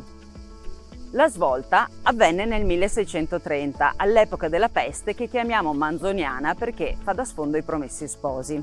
Venezia fece un voto solenne, realizzò la Basilica della Salute e istituì la solennità della festa della Madonna della Salute il 21 novembre. Ma tutte le comunità del Veneto furono chiamate ad impegnarsi in tal senso. La diocesi di Ceneda rispose proclamando San Rocco copatrono della diocesi insieme a San Tiziano, San Rocco le cui spoglie sono conservate a Venezia, e Serravalle rispose invece costruendo, modificando, trasformando profondamente il santuario di Sant'Augusta e creando il percorso per ascendervi. Ma nel 1640 Ceneda sostituì anche il capitello di San Colombano per costruire una piccola chiesa dedicata proprio alla Madonna della Salute qui sulla costa di Fregona.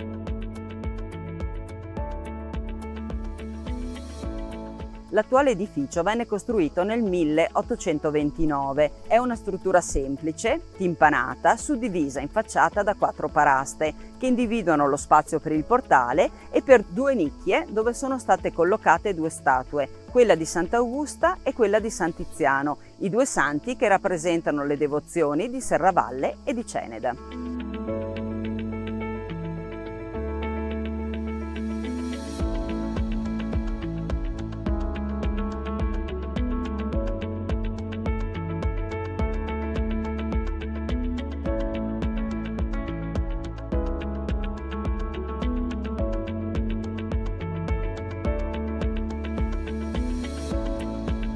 Gli ex voto, la statua caricata di rosari, la cura che si respira in questo luogo e la partecipazione sentita che si registra ogni 21 novembre ci parlano della devozione che ancora circonda questo santuario.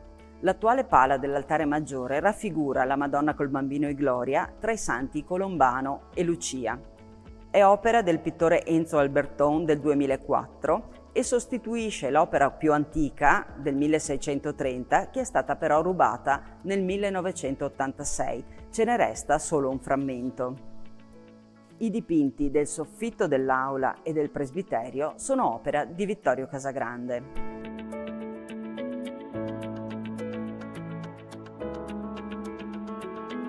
In controfacciata è presente un dipinto ottocentesco. Vi sono raffigurati 2 committenti, Don Giovanni Palatini e Giovanni Zanon. Furono gli artefici della costruzione ottocentesca del santuario.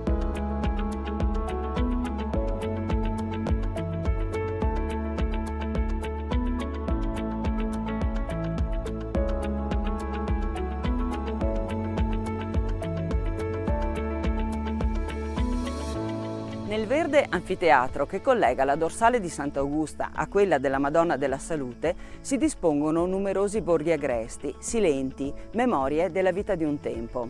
Vinera, Borghel, Case Pesaro, Rindola, Case Sassi, Spadigà, Case Meril, Boccafaè, Piadera, toponimi che parlano di luoghi pianeggianti o ripidi, di viticoltura e di antiche famiglie. Chi nei secoli ha vissuto, coltivato, falciato i declivi di queste colline, a volte resi anche molto ripidi dall'irruenza dei piccoli ruscelli che qui scorrono, ha collocato anche un segno del sacro.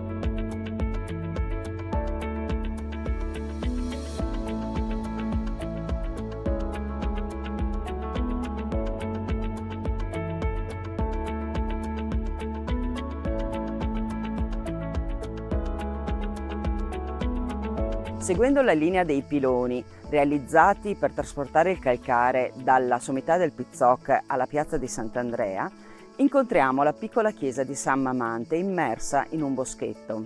Sulla facciata, al di sopra del portale, troviamo una lapide.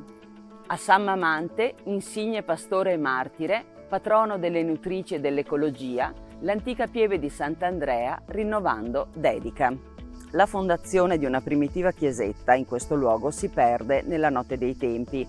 Probabilmente si trovava poco più a monte dell'attuale. Venne qui ricostruita nel 1673 per volontà degli abitanti di questa zona, in questa posizione ritenuta più comoda per la partecipazione alle funzioni religiose. Mamante è un martire dei primi secoli del cristianesimo, nato a Cesarea, nel cuore della Turchia, un'area dove si erano sviluppate fin da subito le chiese cristiane. Mamante era un pastorello che morì a 16 anni e per questo è assimilabile anche alla figura di Santa Augusta. Il suo culto taumaturgico è diffuso soprattutto nella Chiesa d'Oriente, ma anche in Italia ha una sua devozione, soprattutto in Veneto e in Toscana. Questa però è l'unica chiesetta della diocesi di Vittorio Veneto dedicata a questo santo. Ricordiamo però che al di là del Visentin, a Caleipo, quindi in diocesi di Belluno, ne esiste un'altra. Mamante leggeva il Vangelo agli animali, anche quelli selvatici e quelli feroci uscivano dal bosco per ascoltarlo.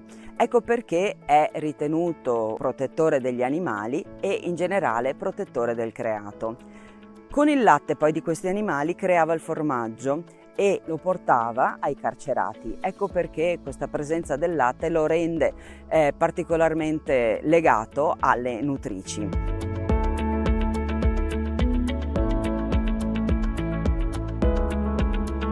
Entrando nella piccola aula unica con presbiterio quadrangolare, osserviamo innanzitutto le pietre del pavimento. Sono quelle antiche della pieve di Sant'Andrea e circondano la tomba dei parroci. Le pareti accolgono un intervento pittorico del 1974 eseguito dal poliedrico artista locale Luigi Cillo. Riconosciamo fiori, animali, una Madonna col bambino, Adamo ed Eva, Giobbe, San Giovanni Battista, Cristo nel deserto e Cristo risorto.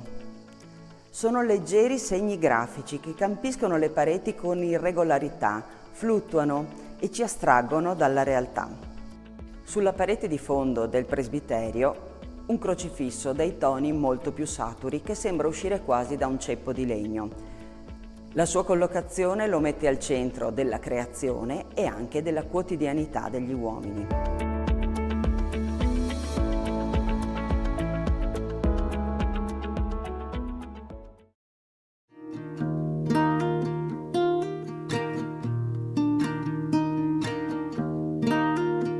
Ciò che oggi conosciamo come il santuario di Sant'Augusta è l'esito di un lungo percorso che attraversa la storia europea e quella locale, mettendo addirittura in continuità storia militare e fede. In questo luogo i documenti della storia si intrecciano con la leggendaria vita di una santa giovinetta, realizzando così la trama e l'ordito su cui si è sviluppata una duratura devozione. Da molti secoli, la sera del 21 agosto, Serravalle si illumina con i fuochi di Sant'Augusta. Oggi è uno spettacolo pirotecnico molto atteso, il culmine dei festeggiamenti annuali, sempre arricchiti da concerti e tanti altri eventi, ma hanno il loro cuore nelle funzioni religiose che si svolgono nel santuario. La storia parte davvero da molto lontano, siamo tra il IV e il V secolo. L'impero romano è immenso, con territori e confini difficili da controllare. Ci si affida allora anche a capi militari non romani che con i loro armati consentono un qualche controllo del territorio. Su questa balza del Monte Marcantone si stabilì uno di questi re goti, Matrucco. Augusta è sua figlia e vive nella fortificazione che qui sorgeva e di cui ancora si individuano delle strutture. Matrucco è pagano, Augusta diverrà invece cristiana. Una differenza sostanziale, specchio dei tempi, da cui prende forma sia la scelta di Augusta di dedicarsi a Dio, sia le drammatiche fasi del suo martirio, ordinato dal suo stesso padre. Augusta viene martirizzata nel 425 ed è una giovane di 15 anni. Il padre, pentito del suo gesto estremo, diviene il primo devoto. Fa costruire una piccola chiesa e vi depone il corpo della figlia. Poi la grande storia va avanti e di Madrucco e di Augusta si perde la memoria storica. Nel 1450 la comunità civile e quella religiosa di Serravalle decidono di sistemare i ruderi del castello e l'antica chiesa. È in questo momento che si ritrova il corpo di Sant'Augusta. Da allora la devozione è ininterrotta. Viene innanzitutto costruita una nuova chiesa, la si affresca e vi si collocano l'altare e l'arca di Sant'Augusta. Alla metà del Seicento risale invece l'intervento che trasforma quella chiesa quattrocentesca nell'attuale santuario. Sono gli anni della grande pestilenza narrata anche nei Promessi Sposi e Serravalle decide di costruire un nuovo santuario, vero e proprio ex voto per lo scampato pericolo. L'ampliamento si organizza a partire dall'idea di una rotazione di 90 gradi rispetto alle strutture esistenti, così che l'antico presbiterio è oggi la cappella laterale. Legata a questa trasformazione architettonica vi è anche la realizzazione nel 1642 del percorso che collega il centro di Serravalle e il santuario, intervallato da cappelle che ricordano le 7 chiese di Roma. Pochi anni dopo verrà realizzato il dossale del Ghirlanduzzi e la pala d'altare, opera di Francesco Mateazzi. Alla fine dell'Ottocento risalgono gli ultimi importanti interventi, come la realizzazione dell'altare della Santa, la decorazione degli interni e il portico laterale. Salire a Sant'Augusta è ancora oggi una modalità assai diffusa. Si sale per fede, religiosità o per una salutare passeggiata, immersi nella storia e nella bellezza del creato.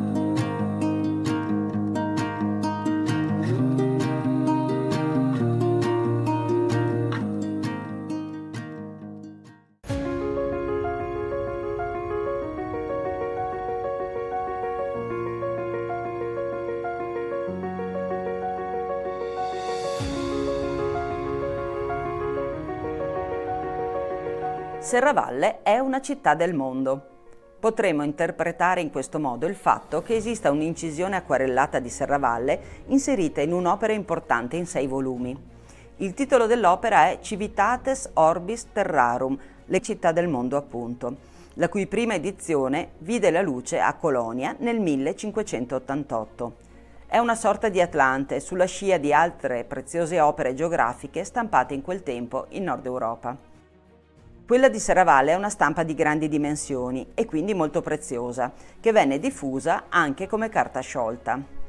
In alto, al centro, notiamo la cartella a cartoccio arricchita da eleganti iscrizioni, colorati festoni, putti e panoplie. Precisa dove si trovi Serravalle e soprattutto il committente dell'opera. Si tratta di Minuccio Minucci, nobile serravallese legato apostolico in Germania, dapprima al seguito del vescovo di Trento Lodovico Madruzzo e poi su incarico di Papa Gregorio XIII. Lo stemma è privo delle insegne vescovili, perché Minuccio sarà nominato arcivescovo di Zara nel 1596. Questa stampa risale a circa 10 anni prima. Gli autori dei 6 volumi sono 2, Georg Braun, un chierico di Colonia, e Franz Hogenberg, un incisore di Monaco di Baviera stabilitosi in Belgio. Ma il disegno di Serravalle è probabilmente opera del Pozzoserrato, pittore nato ad Anversa e attivo nei nostri territori negli ultimi 2 decenni del Cinquecento. Le figure in basso a destra, un'aggiunta del Braun, rappresentano dei mercanti, indicano così la vocazione commerciale di Serravalle. Scopriamo gli oggetti delle loro trattative, otri gonfi di vino, sacchi di granaglie e le famose lame per le spade. La descrizione della città è davvero realistica e minuziosa. Vediamo le mura, i 3 borghi, superiore, inferiore e Calcada, i monasteri di Santa Giustina, San Giovanni Battista, poi Sant'Augusta, il Castrum e la chiesa di Serravalle, le attuali vie Martiri della Libertà, già allora caratterizzata dai portici, e piazza Flaminio, l'unica lastricata perché adatta al commercio. Ma il dettaglio è tale che possiamo individuare i giardini all'italiana sul retro di palazzi o monasteri, come quello di San Girolamo, distinguendogli dagli spazi prativi e dai regolari frutteti che allora erano culture assai presenti. Ecco la pieve di Sant'Andrea nel suo originario contesto e poco lontano un'area agricola con case isolate e piccoli borghi.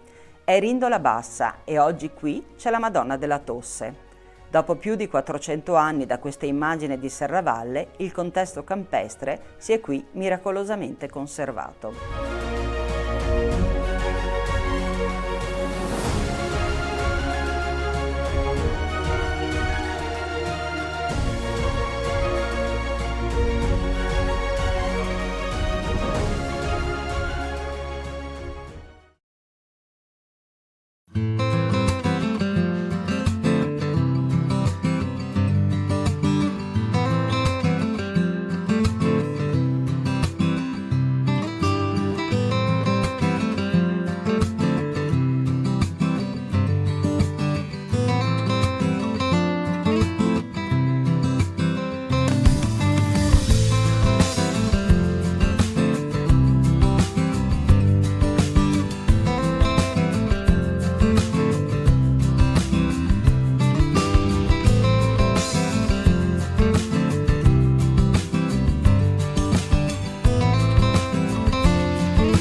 A Milano è stato celebrato il 107° anniversario della nascita dell'Associazione Nazionale Alpini, una realtà viva con oltre 4.300 gruppi protagonisti nei territori italiani e all'estero. Dal Sacrario dell'Eiten alla colonna Mozza, il pellegrinaggio in Ortigara anche quest'anno ha rinnovato il ricordo nei luoghi della Grande Guerra, rivive la storia dei caduti.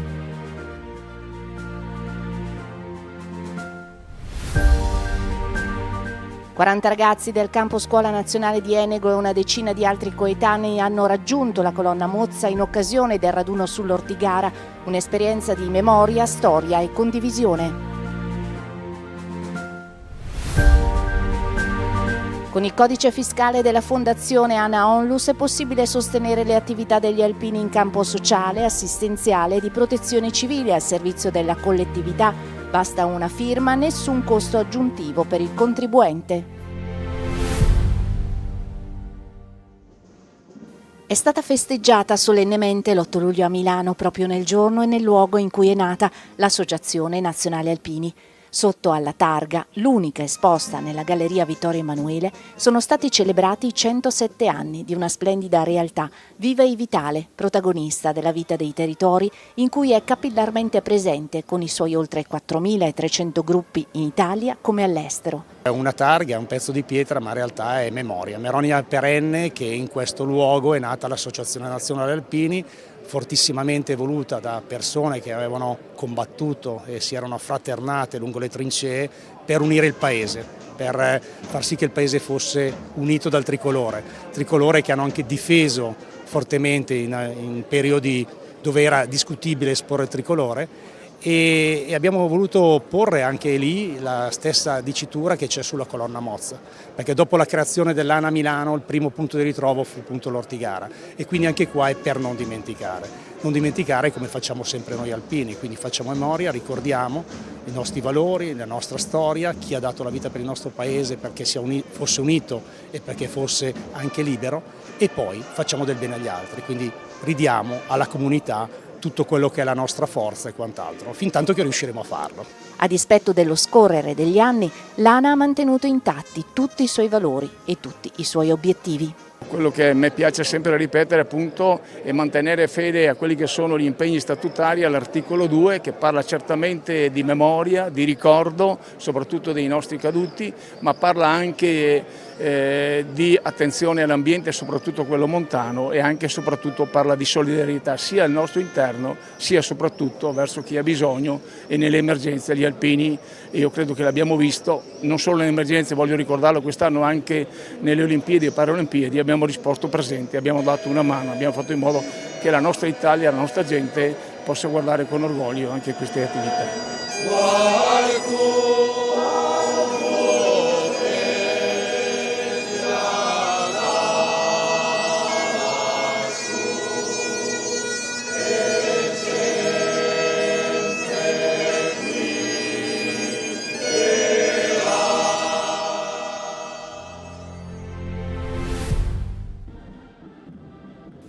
Il pellegrinaggio al Monte Ortigara, luogo del calvario degli alpini durante la Grande Guerra, dove si svolse una delle battaglie più cruente mai combattute in montagna, è iniziato come ogni anno nel pomeriggio del sabato, con l'omaggio ai caduti da parte delle Penne Nere e delle autorità al Sacrario dell'Eiten di Asiago, il monumento ossario eretto negli anni 30, che raccoglie le spoglie dei soldati italiani che inizialmente erano stati inumati nei numerosi cimiteri di guerra sparsi sull'altipiano. Domenica gli alpini sono invece saliti in pellegrinaggio alla colonna Mozza, a quota 2105 metri, per la messa e la deposizione della corona in omaggio ai caduti, lì dove i reduci della Prima Guerra Mondiale, fondatori dell'ANA, decisero di radunarsi. Per la prima volta la memoria è tornata a vivere. Per noi quello che è scritto su quella colonna è un comandamento che i Veici ci hanno lasciato nel 1920 con il loro primo raduno, per non dimenticare. E noi siamo stati qui per non dimenticare, per essere capaci ancora una volta di trasmettere questi valori fondamentali che sono quelli della condivisione, quelli della solidarietà, quelli del ricordo e della memoria, che sono fatti anche per trasmetterli ai nostri giovani, ai giovani che hanno bisogno oggi più che mai soprattutto in questa situazione, in questo momento dove l'individualismo, dove il rapporto più che tra gli altri è tra uno e il telefonino, sono fondamentali. Oggi più che mai, ripeto, bisogna non dimenticare, bisogna ricordare, bisogna essere grati a coloro che hanno sacrificato tanti la loro vita perché più bello fosse il nostro vivere. 1920, prima adunata nazionale degli alpini sull'Ortigara, inaugurazione della colonna Mozza, nel significato dei caduti di tutti gli alpini e anche non alpini che hanno perso la vita nelle battaglie soprattutto di giugno del 1917. Grande significato a ricordare, proprio come sta scritto sulla colonna Mozza, per non dimenticare coloro che hanno sacrificato ciò che di più caro avevano, di più grande, di più immenso che avevano, se si può dire più immenso, la propria vita. Ad organizzare la cerimonia quest'anno è stata la sezione di Marostica, secondo una rotazione ormai consolidata con Verona e Asiago. Dopo tanti anni è ancora una manifestazione molto sentita. La prima, ricordiamo, è stata fatta nel 1920, quindi sono veramente tanti anni che siamo qui ed è bello vedere tutta questa gente, tutti questi alpini, tutti questi fedeli che comunque vengono a trovare l'Ortigara, che è rimasta nei cuori di tutti quanti.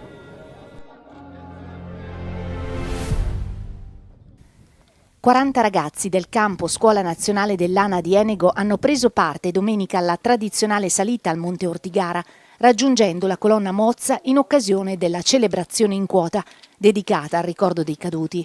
La presenza dei ragazzi ha rappresentato uno dei momenti più significativi della giornata, testimoniando il valore educativo del campo scuola, che attraverso esperienze sul territorio promuove la conoscenza della storia, il rispetto della memoria, i valori della solidarietà, del servizio e dell'amore per la montagna. L'idea di portare i ragazzi dei campi scuola qua su un punto storico degli alpini è da un po' che ce l'abbiamo. Purtroppo lo scorso anno abbiamo avuto difficoltà per il tempo, ma quest'anno eravamo veramente molto decisi e i ragazzi hanno accolto questo invito a salire qua su veramente alla grande. Si sono impegnati in questa settimana in allenamenti per poter essere pronti a salire in questa vetta. Hanno ascoltato la storia da parte di Giampaolo Marchetti, che è venuto là da noi ieri a spiegargli cos'è l'Ortigara, in modo che nel momento che sono qua su, nel momento della salita, vedano le montagne, ma non le vedano solo come una passeggiata, ma le vedano col valore storico che rappresenta questo luogo per tutti gli alpini. Raggiungere la colonna Mozza, monumento simbolo del sacrificio degli alpini e di tutti i soldati caduti sull'Ortigara, ha consentito ai giovani di vivere un'esperienza che va oltre l'escursione, un percorso di riflessione e consapevolezza nel segno della memoria e della pace. Ho conosciuto gli alpini fin da quando ero piccola perché nella mia famiglia ci sono degli alpini e venire qua su oggi è stata un'emozione indescrivibile, soprattutto perché è molto bello poter ricordare la nostra storia e mandare avanti la memoria. Salire sull'Ortigara mi ha scatenato forti emozioni di amor di patria e anche mi ha fatto riflettere su come dei giovani della nostra età possano aver accettato la chiamata della patria per venire a difenderla. Mi ritengo molto fortunata di essere qui oggi perché non è stata una semplice gita, ma è un momento per non dimenticare tutti i caduti che hanno dato la vita per noi. Ai 40 ragazzi del campo scuola di Enego se ne sono aggiunti altri 10 che dopo aver partecipato ad un altro campo scuola in forma spontanea si sono dati appuntamento per condividere un momento di intensa partecipazione nel luogo simbolo di una delle battaglie più dure della Prima Guerra Mondiale. E questo è un bene, vuol dire che i campi scuola cominciano a dare i propri frutti, i ragazzi ci vedono come alpini, sanno riconoscere dei valori quando questi gli si presentano davanti e quindi dobbiamo dal nostro punto di vista continuare su questa strada, portare avanti quello che sono la storia, i valori di un corpo che da 109 anni continua nel territorio italiano. È tempo di dichiarazione dei redditi, il che significa tempo di 5 per 1000, in un momento in cui ogni piccolo contributo può aiutare a sostenere le iniziative di diverse associazioni. È caso di ricordare che tra queste esiste anche l'Associazione Nazionale Alpini. Destinare il 5 per 1000 all'ANA attraverso la Fondazione ANA Onlus è un gesto semplice che non comporta alcun costo aggiuntivo per il contribuente, ma che può fare la differenza nel sostenere attività di grande valore sociale. Si tratta infatti di una quota dell'IRPEF che verrebbe comunque versata allo Stato e che grazie a una semplice firma può essere indirizzata a progetti di assistenza, solidarietà e protezione civile portati avanti dagli alpini. La scelta può essere effettuata in diversi modi. Nel modello 730 o nel modello redditi è sufficiente firmare nel riquadro dedicato al sostegno degli enti terzo settore e riportare il codice fiscale dell'ente sotto la firma. Anche chi presenta soltanto la certificazione unica può contribuire. Infine, chi utilizza la dichiarazione precompilata online può inserire direttamente i dati attraverso il portale dell'Agenzia delle Entrate. Per effettuare la donazione basta inserire il codice fiscale della Fondazione ANA Onlus che vedete in sovrimpressione nell'apposita sezione dedicata al 5 per 1000. Un piccolo gesto, dunque, che può trasformarsi in un aiuto concreto per sostenere il lavoro quotidiano degli alpini al servizio della collettività. Con il tuo 5 per 1000 puoi essere al nostro fianco. Dona il 5 per 1000 all'Associazione Nazionale Alpini. Sempre avanti, insieme.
Buonasera a tutti e ben ritrovati nella nostra rubrica Chiese missionarie, Igrejas em Missão.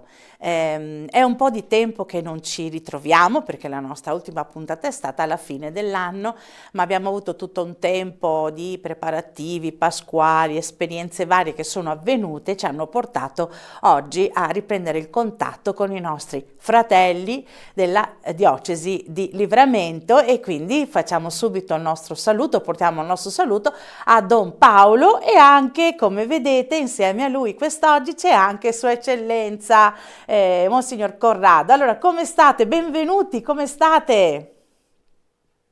Bene, grazie. Bene, Tutto bene, grazie. Ecco Paolo, molto bene. Siete belli, bellissimi. Com'è lì il tempo? Dai, cominciamo dalle cose semplici, poi andiamo nelle cose più strutturate. Arrivando l'inverno, che comunque è sempre bello caldo, anche l'inverno, non ci lamentiamo. La nostra città incomincia i festeggiamenti per il mese di giugno, festeggiamenti grandi per la festa di San João, è un tempo di festa per la città, molto bello, molto bello. E anche un po' di confusione perché le strade chiuse, aprono così. Però stiamo bene, contenti. Si vede, avete proprio due volti solari, questo è molto bello, tutti e due, che bello. Siamo contenti di ritrovarvi. Allora, oggi nel nostro quarto appuntamento abbiamo un po' scelto insieme di condividere le nostre esperienze reciproche di chiese sorelle sul tempo di Pasqua che è appena trascorso, un po' fare un bilancio su come è andata e raccontarci com'è stata questa esperienza. E quindi aprirei subito un po' una conversazione con Sua Eccellenza, Monsignor Corrado, se ci racconta come la diocesi di Livramento ha vissuto la Pasqua, i preparativi, quindi il tempo di Quaresima, la Pasqua e poi il tempo dopo il momento della Pasqua, quindi quello che è stato vissuto fino ad ora. Beh, il tempo di Quaresima e conseguenza anche la Pasqua è, con mia positiva sorpresa, è un tempo molto, molto sentito, molto sentito. Nella diocesi fondamentalmente ci sono alcune iniziative che riguardano l'intera comunità diocesana. Quella più significativa durante la Quaresima è la campagna di fraternità. È un'iniziativa che riguarda tutto il Brasile, ma che poi viene tradotta concretamente nelle singole diocesi. Il tema, perché ogni anno ha un tema particolare, che è un tema che riguarda la situazione sociale del Brasile, che impegna tutte le diocesi a riflettere e anche a agire in riferimento a questa situazione. Il tema di quest'anno, che è scritto in questo libretto che è stato diffuso in tutto è fraternità e alloggio. Moradia significa alloggio e riguarda l'annoso e grave problema dell'abitazione, che a dire il vero nella nostra parrocchia non è così disastroso, ma in altri luoghi del Brasile, pensiamo alle famose favelas che sono le periferie delle grandi città, a cominciare da San Paolo, ma venendo anche a Salvador, che è la capitale dello stato in cui ci troviamo, costituiscono una piaga veramente grave. Nella nostra parrocchia abbiamo vissuto anche noi questo impegno della carta della campagna di fraternità, sensibilizzandolo nelle varie celebrazioni eucaristiche o di formazione della catechesi. Quindi è stato un impegno costante nella Quaresima in tutti i momenti celebrativi e formativi. Questo è stato un'iniziativa che ha caratterizzato tutto il periodo di Quaresima. Contemporaneamente nella diocesi un altro momento forte è stato la celebrazione della Messa del Crisma, che qui a Livramento non viene celebrata il Giovedì Santo, ma anticipatamente in una delle parrocchie della diocesi, e anche quest'anno è stato così.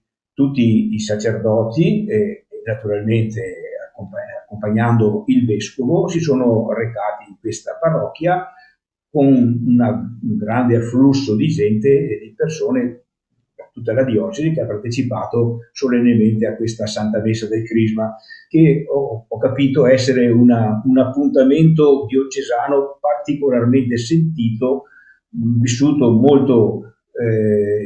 maniera molto convinta e positiva, un momento forte della Quaresima. Queste sono state le due iniziative generali che hanno caratterizzato tutta la diocesi e che, specialmente la prima, poi si sono concretizzate ovviamente nelle singole parrocchie. È molto interessante questa idea di collegare a un tema sociale, no? La Quaresima, questo è molto interessante. E d'altronde anche nella nostra diocesi noi viviamo quella che si chiama la Quaresima di fraternità, che però, come dire, è più legata alla dimensione dell'animazione missionaria, però fa riferimento anche qui alla possibilità di venire incontro a delle fatiche inerenti o legate a chiese che sono più in difficoltà, per cui noi l'associamo in genere a dei progetti di solidarietà abbastanza strutturati e quindi finalizzati proprio a sollevare situazioni di fatica. Quindi anche qui c'è un impegno sociale un po' più legato alla globalità, diciamo così, più che alla diocesi, all'intradiocesi, quindi anche questo è molto bello. E qui in Italia, voi sapete, qui in diocesi di Vittorio Veneto abbiamo accompagnato la Quaresima con il libretto Sappiatevi amati, che è il libretto prodotto certo dal centro missionario ma ha una valenza diocesana, viene diffuso in tutte le parrocchie e offre uno spunto. Quest'anno ha preso come spunto la Dilexi Te, che è l'ultima nota del nostro, la prima diciamo lettera del nostro nuovo Papa, scusate, che tra l'altro abbiamo accompagnato in quest'anno, in questo suo primo anno di vita insieme a noi. E tra l'altro la Dilexi Te è proprio un'enciclica particolare, attenta al cuore, all'amore, ma in particolare anche ai poveri, quindi proprio alle fatiche degli ultimi. Chiederei adesso a Don Paolo, padre Paolo, di invece dirci com'è stata in Tagnassù. Sì, faccio confusione, Paolo, perché tra padre dom che si dice qui, padre, dom per dire vescovo, ogni volta vado in confusione, devo riconnettermi, sono sempre io.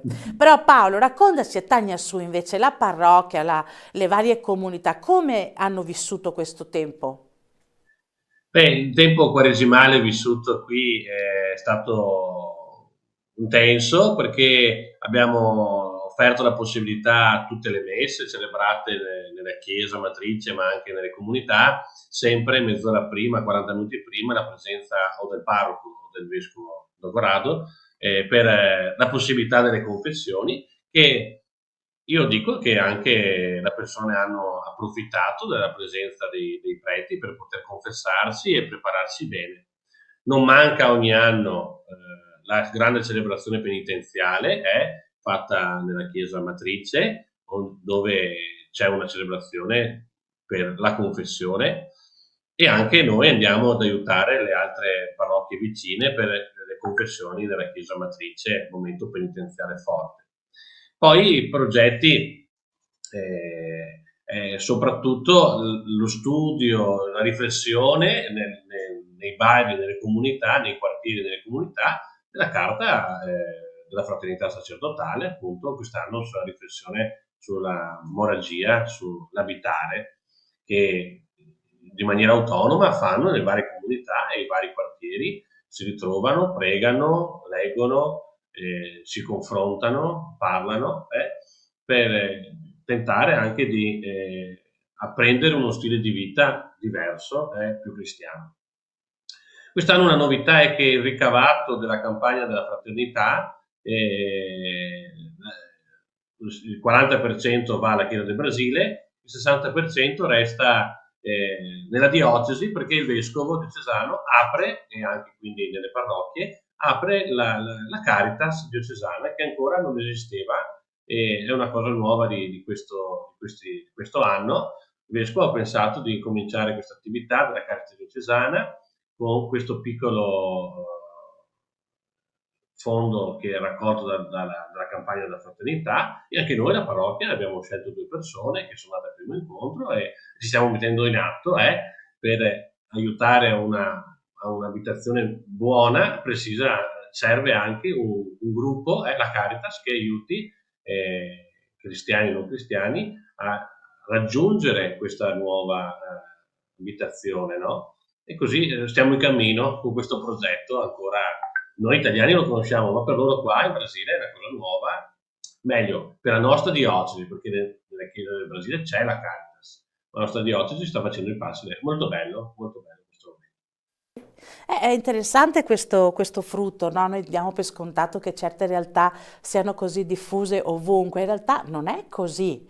Anche alcune semplici attività associative che noi abbiamo frequenti, pensiamo agli scout, pensiamo in realtà, nella realtà, non tutta realtà brasiliana, esiste in modo diffuso come nelle nostre comunità. C'è un altro stile, un'altra modalità di vivere comunque l'aggregazione, la fede, e la dimensione di Caritas mi rallegra, perché questo ci permetterà magari in futuro, chi lo sa, di mettere in collegamento anche la nostra Caritas con la Caritas diocesana, per creare nuove fratellanze, nuovi contatti, anche una rete consistente e sostenuta. Quindi bello.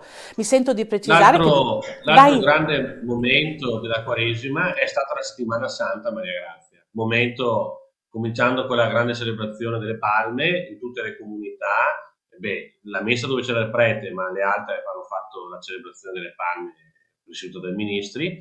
Tutti hanno cominciato con la con la Domenica delle Palme, hanno vissuto bene il Triduo Pasquale. È un momento che preparano, che vivono, un momento importante della Pasqua, che le comunità vivono di maniera partecipativa, qua nella Chiesa Matrice molto, ma anche nelle altre comunità, e veramente è stato bello celebrare i Giorni Santi insieme con le nostre comunità, dove almeno io respiro che c'è un desiderio, ecco, di incontrare Dio, di essere liberati e di fare esperienza di vita nuova. Il Triduo si è diciamo celebrato nella Chiesa Matrice, giusto? Quindi a Tagna Su, e le No, comunità tutte le convergevano? comunità, Come funziona? tutte le comunità celebrano il Triduo. Quando c'è il prete è con la messa, se no le comunità si arrangiano, In c'è il autonomia. ministro della comunità che celebra la liturgia del Triduo. No, tutte come si chiama, la lavanda dei piedi, il bacio della croce e la notte della Pasqua col cielo pasquale, sì. Ma è bello, molto bello. Molto bello. Quindi voi siete rimasti, avete girato qualche comunità in particolare, anche non so, Sua Eccellenza, avete colto qualche particolare che vi ha colpito? Noi abbiamo servito di più la Chiesa Matrice e la comunità di Sussuarana. Il vescovo andava a Sussuarana, io nella Chiesa Matrice. Però il giorno di Pasqua abbiamo celebrato la messa di Pasqua anche in altre comunità, non solo nella Chiesa Matrice e nella comunità sussurana, ma anche in altre comunità più piccole. Sì, così. Avete qualche aneddoto, qualche particolare storia che vi ha colpito, qualche relazione, qualche evento significativo del Triduo che vi ha un po' toccato? Io posso dire che mi ha colpito particolarmente la celebrazione del Giovedì Santo sera con la lavanda dei piedi, fatta con molto ordine, con molta calma, ma anche le altre celebrazioni, proprio celebrazioni che sono anche complesse, ma svolte in maniera ineccepibile. Mi ha proprio positivamente colpito questa precisione, questa dignità celebrativa della liturgia, almeno nella comunità dove sono andato. Io sono andato nella comunità di Sussuarana, ma penso che la stessa cosa sia stata qui dove è celebrato Don Paolo, a Tagna Su. Possiamo dire che c'è un'intensità, ecco, in questi momenti, c'è un'intensità, la gente sceglie, vuole partecipare e viene e partecipa con profondità. Dopo ci sono, per esempio qua nella Chiesa Matrice c'erano i bambini con le candele per la processione, sai come sono i bambini, fanno le loro robe, però soprattutto anche la lavanda dei piedi, questi uomini di età diverse, giovani, anziani, che noi, almeno dove ero io cappellano, erano più bambini che facevano la lavanda dei piedi. Vedere gli uomini che fanno la lavanda dei piedi è un segno molto forte, anche di gente che conosci, che fa il muratore, gente che conosci, che vedi nella strada e che dici guarda qua, è lui oggi. È un momento molto intenso. Sicuramente dopo il Venerdì Santo, il bacio della croce, come da noi in Italia, la gente viene per vivere questo atto di adorazione con fede, è un momento importante, un momento bello, Bello. È stato bello vivere la Pasqua anche quest'anno. Bello. Allora, per i brasiliani che ci stanno ascoltando, raccontiamo anche un po' che cosa sta avvenendo, cosa è avvenuto qui nella nostra diocesi, quindi anche qui c'è una forte concentrazione nelle parrocchie di vita, e anche per il nostro tempo è un momento di discernimento. Insomma, noi in genere lavoriamo meglio, attiviamo delle riflessioni relative alla conversione, e il Papa ci ha aiutato con una lettera dedicata proprio 3 parole, ha usato: conversione attraverso digiuno, l'ascolto e il farlo insieme, quindi la cooperazione, la condivisione, e queste 3 parole hanno accompagnato questo tempo. Io sono rimasta piacevolmente colpita perché, per esempio, noi abbiamo questo calendario quaresimale per cui ogni giorno c'è un brano, viene richiamata, c'è una paginetta dove si richiama il Vangelo del giorno, un piccolo accenno alla Dilexit è una preghiera finale, e abbiamo da quest'anno utilizzato, da qualche anno insomma, stiamo utilizzando la modalità WhatsApp, quindi tutte le mattine mandiamo un messaggio alle persone. Quest'anno abbiamo raggiunto con queste allora, solo io personalmente ho raggiunto più o meno 700 persone, ma a loro volta queste persone postavano, comunicavano, e questo nuovo stile, anche se vogliamo, no, di trasmissione del Vangelo, di evangelizzazione, che è più che altro legata al web ovviamente, però è stato molto sentito, ecco, le persone aspettavano il messaggio per poter sintonizzarsi e ascoltare la parola. Questo è molto bello, non è, insomma, vuol dire, non è scontato, perché noi viviamo in un tempo dove abbiamo tutto, dove abbiamo bisogno anche di staccarci dalle cose materiali e recuperare la dimensione più spirituale e di contatto con Dio, e abbiamo bisogno anche del contatto con altre chiese che magari non hanno le stesse opportunità e che ci insegnano, no, a recuperare il senso profondo delle relazioni, il senso profondo della vita, ritornare ai valori basici, quelli che sono quelli evangelici, del Vangelo, dell'amore, della condivisione, dello stare insieme senza giudicarsi, senza criticare, proprio senza sparlar male della gente, insomma, quindi proprio nella semplicità della fraternità. E io spero proprio che la Quaresima possa aver avuto un po' di respiro anche in questo senso. Quindi voi l'avete sentita questa cosa laggiù? Come l'avete sentita voi la Quaresima, o meglio il tempo di Pasqua italiano lì in Brasile, per esempio? Avete avuto qualche percezione, feedback? Beh, io ero uno dei 700 che riceveva il tuo messaggio, Maria Grazia, ecco, ogni mattina. Anche Don Corrado. Anche Don Corrado. Anch'io. Abbiamo accompagnato questo momento. Dopo, devo dire la verità,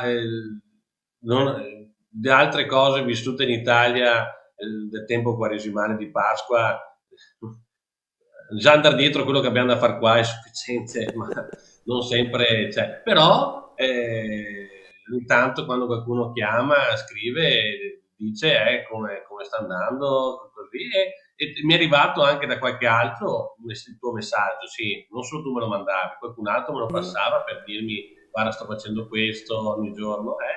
Vedo che questa modalità del messaggio con un pensiero, di riflessione, una parola del Vangelo, anche qui in Brasile è vissuto da molti. Ci sono persone che lo fanno liberamente loro, condividono ogni giorno con gli altri, ma ci sono anche dei messaggi che arrivano. È una modalità che sta. Io penso che sia anche bello. Tante persone scrivono tante cose in internet, ricevere una parola di Dio e un pensiero luminoso è meglio, cioè, non è che cambia il mondo, però mette in atto pensieri e sentimenti buoni, che dentro tanti altri pensieri brutti, secondo me, aiuta. Grazie, mi hai fatto venire in mente che effettivamente il messaggio raggiunge molti popoli, perché essendo un po' legata alle missioni arriva in Mozambico, arriva in Congo, arriva un po' a tutti i contatti che abbiamo, quindi si diffonde. Mi ricordo che c'è un vescovo del Mozambico, Padre Osorio, che noi abbiamo conosciuto come Padre Osorio, che ora è vescovo, che mi dice mandameli, che così li traduco in portoghese e poi li diffondo nella mia diocesi. Quindi voglio dire, anche piccole perle che aiutano noi fratelli, no? Perché dobbiamo ricordarci che la nostra Chiesa è unica, non è che c'è Vittorio, Livramento, c'è il Mozambico, Maputo, siamo un'unica Chiesa, siamo un unico corpo in Gesù. Gesù non ci vuole separati, Lui ci pensa tutti uniti, e per questo ha senso anche la condivisione tra chiese, che non è semplicemente un ti do qualcosa, è che noi siamo veramente come una mano e un piede nello stesso corpo, quindi non possiamo vivere separati. E penso che la nostra esperienza missionaria ci aiuti, ci debba aiutare in questo senso a vivere intensamente questa unità, perché l'unità significa che se tu stai male laggiù, anche io sto male qua giù. Non è solo prendo le mie cose in più e te le mando perché tu non le hai, no? È una cosa molto più profonda, parlando dal punto di vista della spiritualità. Cosa ne pensate? Beh, sicuramente la missione è vivere insieme, condividere la vita, aprirsi a vivere una fraternità diversa. Dovrebbe essere, ecco, questo sentimento, se c'è una parte della Chiesa o anche un'umanità che soffre, io devo sentire questo sentimento. Come al contrario c'è una parte che sta nell'allegria, io vivo dall'allegria della Chiesa. Sai, questo che stiamo preparando adesso, non so, io anticipo un momento, ma l'interscambio che vivremo tra la Chiesa, tra i giovani della Chiesa brasiliana e i giovani della Chiesa di Vittorio Veneto, un po' realizza questo sentimento di vivere questa realtà della missione, no? Del vivere insieme, preparando i giovani che verranno in Italia per fare un'esperienza missionaria. Io che avevo fatto l'esperienza missionaria organizzata dalla Diocesi di Vittorio Veneto in Africa, è molto diversa, perché dall'Italia vai in Africa, è un ambiente più povero, è un ambiente che tutti dicono che ha bisogno, ma dei brasiliani che vengono nella Chiesa italiana, no? Che non è un ambiente povero, non è un ambiente che diciamo noi ha bisogno. Qual è l'aspetto missionario? L'aspetto missionario che si manifesta è proprio questo: vivere insieme, no? Vivere una fraternità come quella che ha fatto Gesù, che ha lasciato venuto dal cielo per vivere con noi e tornare il nostro fratello. Preparando questa esperienza missionaria che vivremo prossimamente in agosto, sempre più sto maturando questa idea. La missione è realizzare una fraternità dove tutti possono scoprire di essere figli e fratelli, figli di Dio, fratelli tra di loro in Gesù. Grazie Don Paolo, perché hai proprio aperto l'argomento prossimo. Sua Eccellenza, anche lei vuole dire un pensierino, ci terrei. Volevo fare un piccolo passo indietro quando parlavi del rapporto come Quaresima, Pasqua tra le due chiese. Anch'io posso dire non aver seguito chissà che cosa, però un piccolo fatto che mi ha colpito.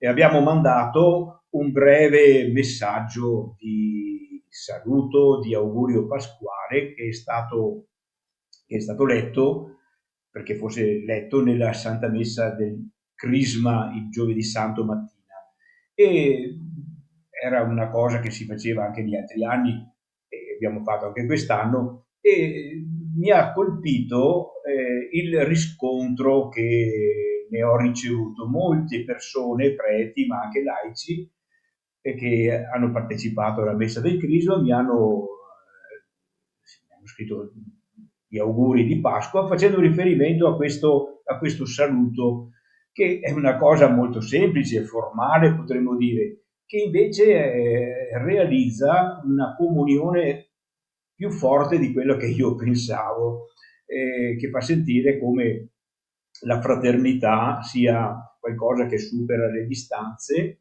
e che mantiene un legame al di là appunto della distanza geografica. E la cosa mi ha colpito perché fondamentalmente quello che stiamo realizzando con l'interscambio che stiamo vivendo tra le diocesi di Vittorio e di Liberamento non è, per essere realistici, non è chissà che cosa, una missione ad agentes, eccetera, eccetera. No, è una semplice presenza piccola, ma che realizza una comunione fra chiese e che apre lo spiraglio, una piccola finestra su una realtà molto, molto, molto importante che non dobbiamo mai dimenticare, cioè l'universalità della Chiesa. La Chiesa non è semplicemente una stanza chiusa, la Chiesa è un luogo universale, di apertura universale. Questo respiro universale che deve caratterizzare la nostra Chiesa non è solo uno sforzo che dobbiamo fare per essere più bravi, ma è un segno di speranza, è un segno che ci dà luce, ci dà forza e a volte può anche aiutarci a superare gli scoraggiamenti, i momenti bui che possono venire guardandoci attorno nel nostro piccolo realtà. La Chiesa è più grande, il respiro è universale e pertanto ha c'è un motivo per continuare a credere, a sperare, ad amare, un cuore che si apre a tutti. Credo che questa sia una dimensione molto bella e molto importante da mantenere sempre viva.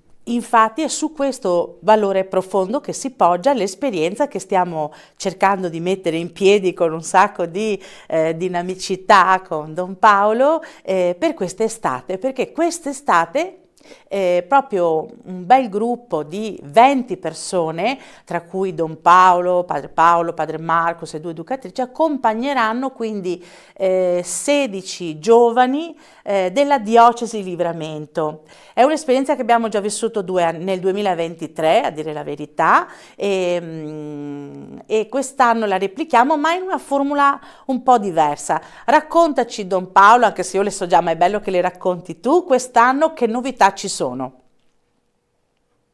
Beh, come dicevi, Don Marco d'Almagro con te aveva già incominciato l'esperienza nel 23 e dopo anche la nostra diocesi già 2 volte aveva visitato la chiesa di Livramento. Quest'anno era la diocesi di Livramento che viene un'esperienza di interscambio della diocesi di Vittorio Veneto. La novità fondamentalmente è un respiro più diocesano dell'attività dell'interscambio, ossia non sono soltanto i giovani dove è presente il padre, il prete italiano che che fanno l'esperienza dell'interscambio, ma abbiamo pensato insieme col vescovo Don Vicenzi di Livramento e anche con te e con il nostro centro missionario di fare la proposta che siano giovani della diocesi di Livramento che possano partecipare. Per noi in Italia sembra una cosa normale, ma dobbiamo sempre ricordarci che la dimensione diocesana qui in Brasile è un territorio enorme rispetto al nostro, quindi mettere insieme giovani da parti diverse della diocesi non è un'esperienza, non è una realtà così facile da realizzare. Per questo quest'anno abbiamo pensato di scegliere solo un'altra parrocchia, la parrocchia di Stania Su, con un'altra parrocchia, dico il nome, di Pitanga, e cominciare così 2 parrocchie insieme, dico che la mia parrocchia è distante 4 ore di macchina dalla parrocchia che si unisce a questo interscambio. Quindi immaginate voi un po' anche l'idea di trovarsi insieme per fare un cammino di preparazione, non è una cosa così immediata come è nella nostra diocesi, che prendi, vai a Vittorio Veneto in mezz'ora, incontri gli altri e puoi fare tutto quello che devi fare. Quindi l'esperienza già in sé, per il fatto che sia fatta così, sta smuovendo un po' il cammino. È la dimensione diocesana che stiamo crescendo e che il prossimo anno vorremmo anche di più modificare. Ma ecco, la novità prima è questa: 2 parrocchie insieme, 16 giovani, 2 preti, 2 accompagnatrici che partono e si stanno preparando così. Ogni parrocchia si prepara nella propria parrocchia con incontri mensili e attività mensili. L'incontro mensile è per preparare il cuore, la mente, le abitudini e la disponibilità per vivere l'esperienza. Invece le attività mensili sono attività per cercare di ricevere un po' di soldi, per preparare quello che serve, quello che vogliamo portare via. Quindi ci sono 2 momenti nella parrocchia: spiritualità e azioni. E dopo ci sono stati 3 momenti uniti con anche l'altra parrocchia, diocesani, diciamo così, sempre per fare gruppo, che si torni un gruppo unico, non 2 parrocchie, ma si torni un gruppo unico, per coltivare la spiritualità della missione. Che cos'è la missione? Riflettiamo molto su questo tema, la missione è, e anche per organizzare poi l'esperienza, perché l'esperienza la fanno loro, non è che vanno dietro a quello che diciamo noi, l'esperienza la fanno loro, organizzare insieme l'esperienza dei giorni in Italia. Per il momento le sfide sono tante, Maria Grazia, non è tutto così facile, sono persone, quindi anche diverse tra di loro, che vivono in posti diversi, ma Io sono contento perché vedo che come il desiderio c'è, anche i passi li stanno facendo. Non manca poi tanto, perché lo diciamo, è dal 20 agosto al 5 settembre l'esperienza dell'interscambio là nella nostra diocesi di Vittorio Veneto. Per questo ormai manca solo 2 mesi a partire. Abbiamo ancora qualche attività da fare, qualche cosa da preparare. Qualche biglietto del treno da comprare, che ci sono lavori, sì. insomma è tutto così. Allora, precisiamo però che qui a Vittorio, allora il gruppo parte il 20 di agosto, ma saranno, perché faranno un passaggio per Roma, dove visiteranno la capitale, insomma con l'occasione che sono in Italia abbiamo pensato di permettere ai giovani di vedere anche la nostra capitale, insomma in particolare il Vaticano, la sede papale. Dopo anche vedere la capitale, visitare dove abita Don Armando, al più brasileiro, e andare alla parrocchia Nostro Signore di Perpetuo Soccorro, che è la parrocchia dove c'è l'icona della nostra padroera, del nostro patrono. Quindi non possiamo non fare. Non si può, soprattutto i brasiliani che ci tengono così tanto, bisogna, è importante, è un senso di accoglienza, di ospitalità. Però il 24 di agosto partiranno da Roma e verranno nella nostra diocesi. I giovani saranno ospitati dal nostro seminario, nel nostro seminario, e insieme a loro cogliamo anche l'occasione perché stiamo costituendo un gruppo di giovani italiani che vivranno insieme ai brasiliani per una decina di giorni. Poi il gruppo partirà da Venezia il 3 di settembre, con arrivo presunto in Tagnassù, poi nelle varie parrocchie il 5, però immaginate che per viaggiare, insomma noi contiamo sempre 2 giorni, ora che si parta da Tagnassù per arrivare in aeroporto ci vuole 1 giorno, per arrivare poi in Italia un altro giorno e mezzo, quindi il viaggio non è proprio così leggero. Cosa faremo in questi tempi? Prova a buttare giù tu, Paolo, alcune delle idee che abbiamo buttato giù, dopo io integro. L'esperienza di interscambio io dico che ha 3 dimensioni. La prima è vivere insieme brasiliani e italiani. Questa convivenza in un luogo e attività insieme è sicuramente la prima attività dell'interscambio per aiutare nel vivere insieme persone di nazionalità differente, ma che comunque tutte stanno facendo il proprio cammino di fede. Insieme vivremo la fraternità, la quotidianità dei giorni, e dopo anche la visita ad alcuni luoghi significativi per la fede, ecco, in Italia, con incontro con testimoni che ci parleranno della fede. In più visiteremo le nostre parrocchie, qualche nostra parrocchia e qualche realtà della nostra diocesi. Quindi saranno giorni intensi, molto intensi, che chiederanno di un dinamismo e una certa disponibilità anche ad adattarsi. Così, direi, riassumendo, vivere insieme, visitare luoghi significativi, Venezia, Padova, luoghi dove ci sono chiese e luoghi dove ci sono esperienze di fede forti, incontrare testimoni e dopo visitare le nostre parrocchie, vedere la vita delle nostre parrocchie normale, i Gresti, i campi estivi, la domenica in parrocchia, a fede. E non mancherà anche l'incontro con la comunità brasiliana presente nella nostra diocesi.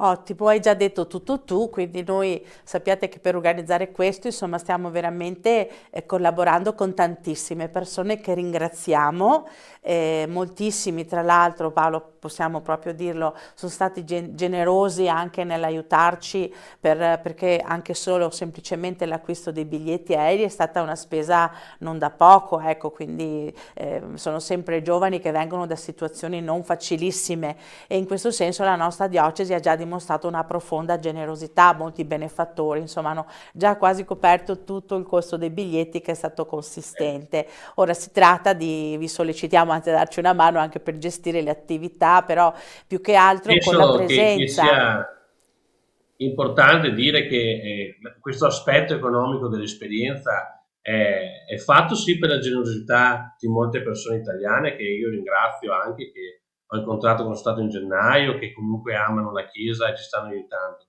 ma è fatta anche dalla scelta delle persone qui in Brasile, perché ogni partecipante, secondo le proprie capacità, chiaro, sono diverse le capacità di un brasiliano rispetto alle nostre, ma secondo le proprie capacità mette un proprio contributo. E anche le parrocchie di Tagnassù e Bipitanga mettono un contributo per aiutare. Non è che, sì, certo che la proporzione è diversa, però si manifesta anche nella scelta economica della parrocchia e del singolo il desiderio di vivere questa esperienza, che non è solo ricevuta così senza impegno, ma ha un impegno personale e anche comunitario, quindi senza ombra di dubbio il nostro grazie a tutti gli italiani e alla Chiesa italiana che ci aiuta, ma dico anche che cerchiamo anche noi di fare la nostra parte e stiamo facendo. No, hai fatto bene a precisarlo perché l'abbiamo proprio voluta questa cosa come segno anche di assunzione di responsabilità, perché noi non abbiamo mai voluto pensare di organizzare un viaggio turistico, ma un'esperienza di scambio fra chiese, e questo va precisato e vorremmo precisarlo perché è proprio l'idea di poter creare momenti dove la nostra diocesi dialoga con questi giovani, quindi anche le visite alle parrocchie, che vorrà dire partecipare alla celebrazione eucaristica e poi fare un incontro, avrà questo respiro di dialogo, di comunicazione, di conoscenza reciproca, perché avviene sì attraverso questa trasmissione, però è importante l'incontro, e noi cercheremo attraverso i testimoni che si sono comunque resi disponibili di portare questo messaggio. Tra l'altro qui con me c'è Federico della Tenda TV che si è reso disponibile, insomma, anche se mi sta facendo una faccia un po' strana, mi ha detto sì, ma cercheremo durante l'intercambio, no, l'abbiamo detto, dai, durante l'intercambio anche di mettere online alcune avventure con questo intento, non di far vedere grandi cose, ma di far conoscere le nostre realtà, quello che sta avvenendo, e questo secondo me è importante perché vorremmo che questo progetto lo sentiamo come un progetto di tutti, non è un progetto dell'ufficio missionario, di Don Paolo, di Sua Eccellenza, non è un progetto di persone, ma è un progetto di Chiesa, e noi vorremmo davvero che questa cosa, questo messaggio passasse, quindi ci auguriamo che questa cosa avvenga. Allora, noi per oggi condivideremo un po' il programma probabilmente. Spero che chi desidera incontrare il gruppo dei brasiliani e anche salutare me, va benissimo, partecipi ai vari momenti che vivremo nella nostra diocesi. Io credo che sarà un incontro di fede e di speranza per tutti. Volevo solo dire che a breve, entro metà giugno, comunicheremo a tutti il più possibile tutte le informazioni sulle date di dove saranno i giovani, dove pernotteranno, tutte le diciamo nozioni tecniche, perché abbiamo scelto delle parrocchie logistiche, non possiamo andare in tutte le parrocchie della diocesi, ma 4 parrocchie dove tutti potranno venire a incontrare i giovani, quindi state allerta per le informazioni che vi daremo. Bene, allora per continuare la nostra riflessione abbiamo pensato, e anche per invogliare qualche giovane se vorrà partecipare, qualche italiano, a questa settimana sono 10 giorni residenziali, quindi chi aderirà a questa proposta che verrà lanciata anche attraverso i siti della diocesi, ma quello della pastorale giovanile e del progetto Andiamo Oltre, chi desidera partecipare può farlo o in modo residenziale o in modo semi-residenziale, ma speriamo a livello residenziale, quindi alloggeremo insieme ai brasiliani, anche noi vivremo tutti insieme, mangeremo insieme e parteciperemo a questa attività. Ma per raccontarvi meglio questa esperienza abbiamo trovato una ragazza che ha partecipato, Francesca Battistella, che ha partecipato all'intercambio del 2023. Lei non è mai stata in Brasile, se non per il fatto che è nata lì con la sua famiglia quando era piccola, è stata lì quando era molto piccola, ma veramente ha fatto parte del gruppo residenziale che ha accolto i brasiliani del 2023. Adesso lanciamo una intervista che le abbiamo fatto per sentire che esperienza ha passato e com'è stata. Ciao, io sono Francesca Battistella. Nel 2023 ho partecipato all'interscambio Italia-Brasile che si è tenuto qui a Vittorio Veneto e mi ricordo ancora come se fosse ieri il giorno in cui sono arrivate le ragazze e i ragazzi e li stavamo aspettando fuori nella strada. Ogni macchina che passava sembrava fossero loro, quindi eravamo super contenti. Quando poi sono finalmente arrivati eravamo al massimo della gioia. È stata un'esperienza molto bella, insieme a loro abbiamo vissuto questa settimana di convivenza, abbiamo dormito anche insieme alle ragazze, eravamo miste italiane e brasiliane e abbiamo visitato Vittorio Veneto, abbiamo visitato Padova, Venezia e è stato proprio molto bello, molto arricchente. E lo consiglio perché è una settimana che ti permette di conoscere tante nuove persone, sia di altre culture, sia anche le altre ragazze italiane e ragazzi italiani. Noi non ci conoscevamo tra di noi e quindi è stata proprio una settimana molto arricchente. Abbiamo sentito Francesca e anche il suo entusiasmo e quindi sulla scia di questo invito noi vi salutiamo Padre Paolo e Monsignor Corrado, ma lo facciamo come di consueto chiedendovi, e questa volta Sua Eccellenza lei me lo deve fare come piacere personale, ci deve dire qualcosa in lingua portoghese, in brasiliano. Per favore ci faccia un saluto perché la gente me lo chiede, mi dicono ma ha imparato e è necessario. Allora io mi limito a salutarvi in brasiliano. Calorosas saudações a todos vocês e Deus vos abençoe. Amen. Molto bene. Super!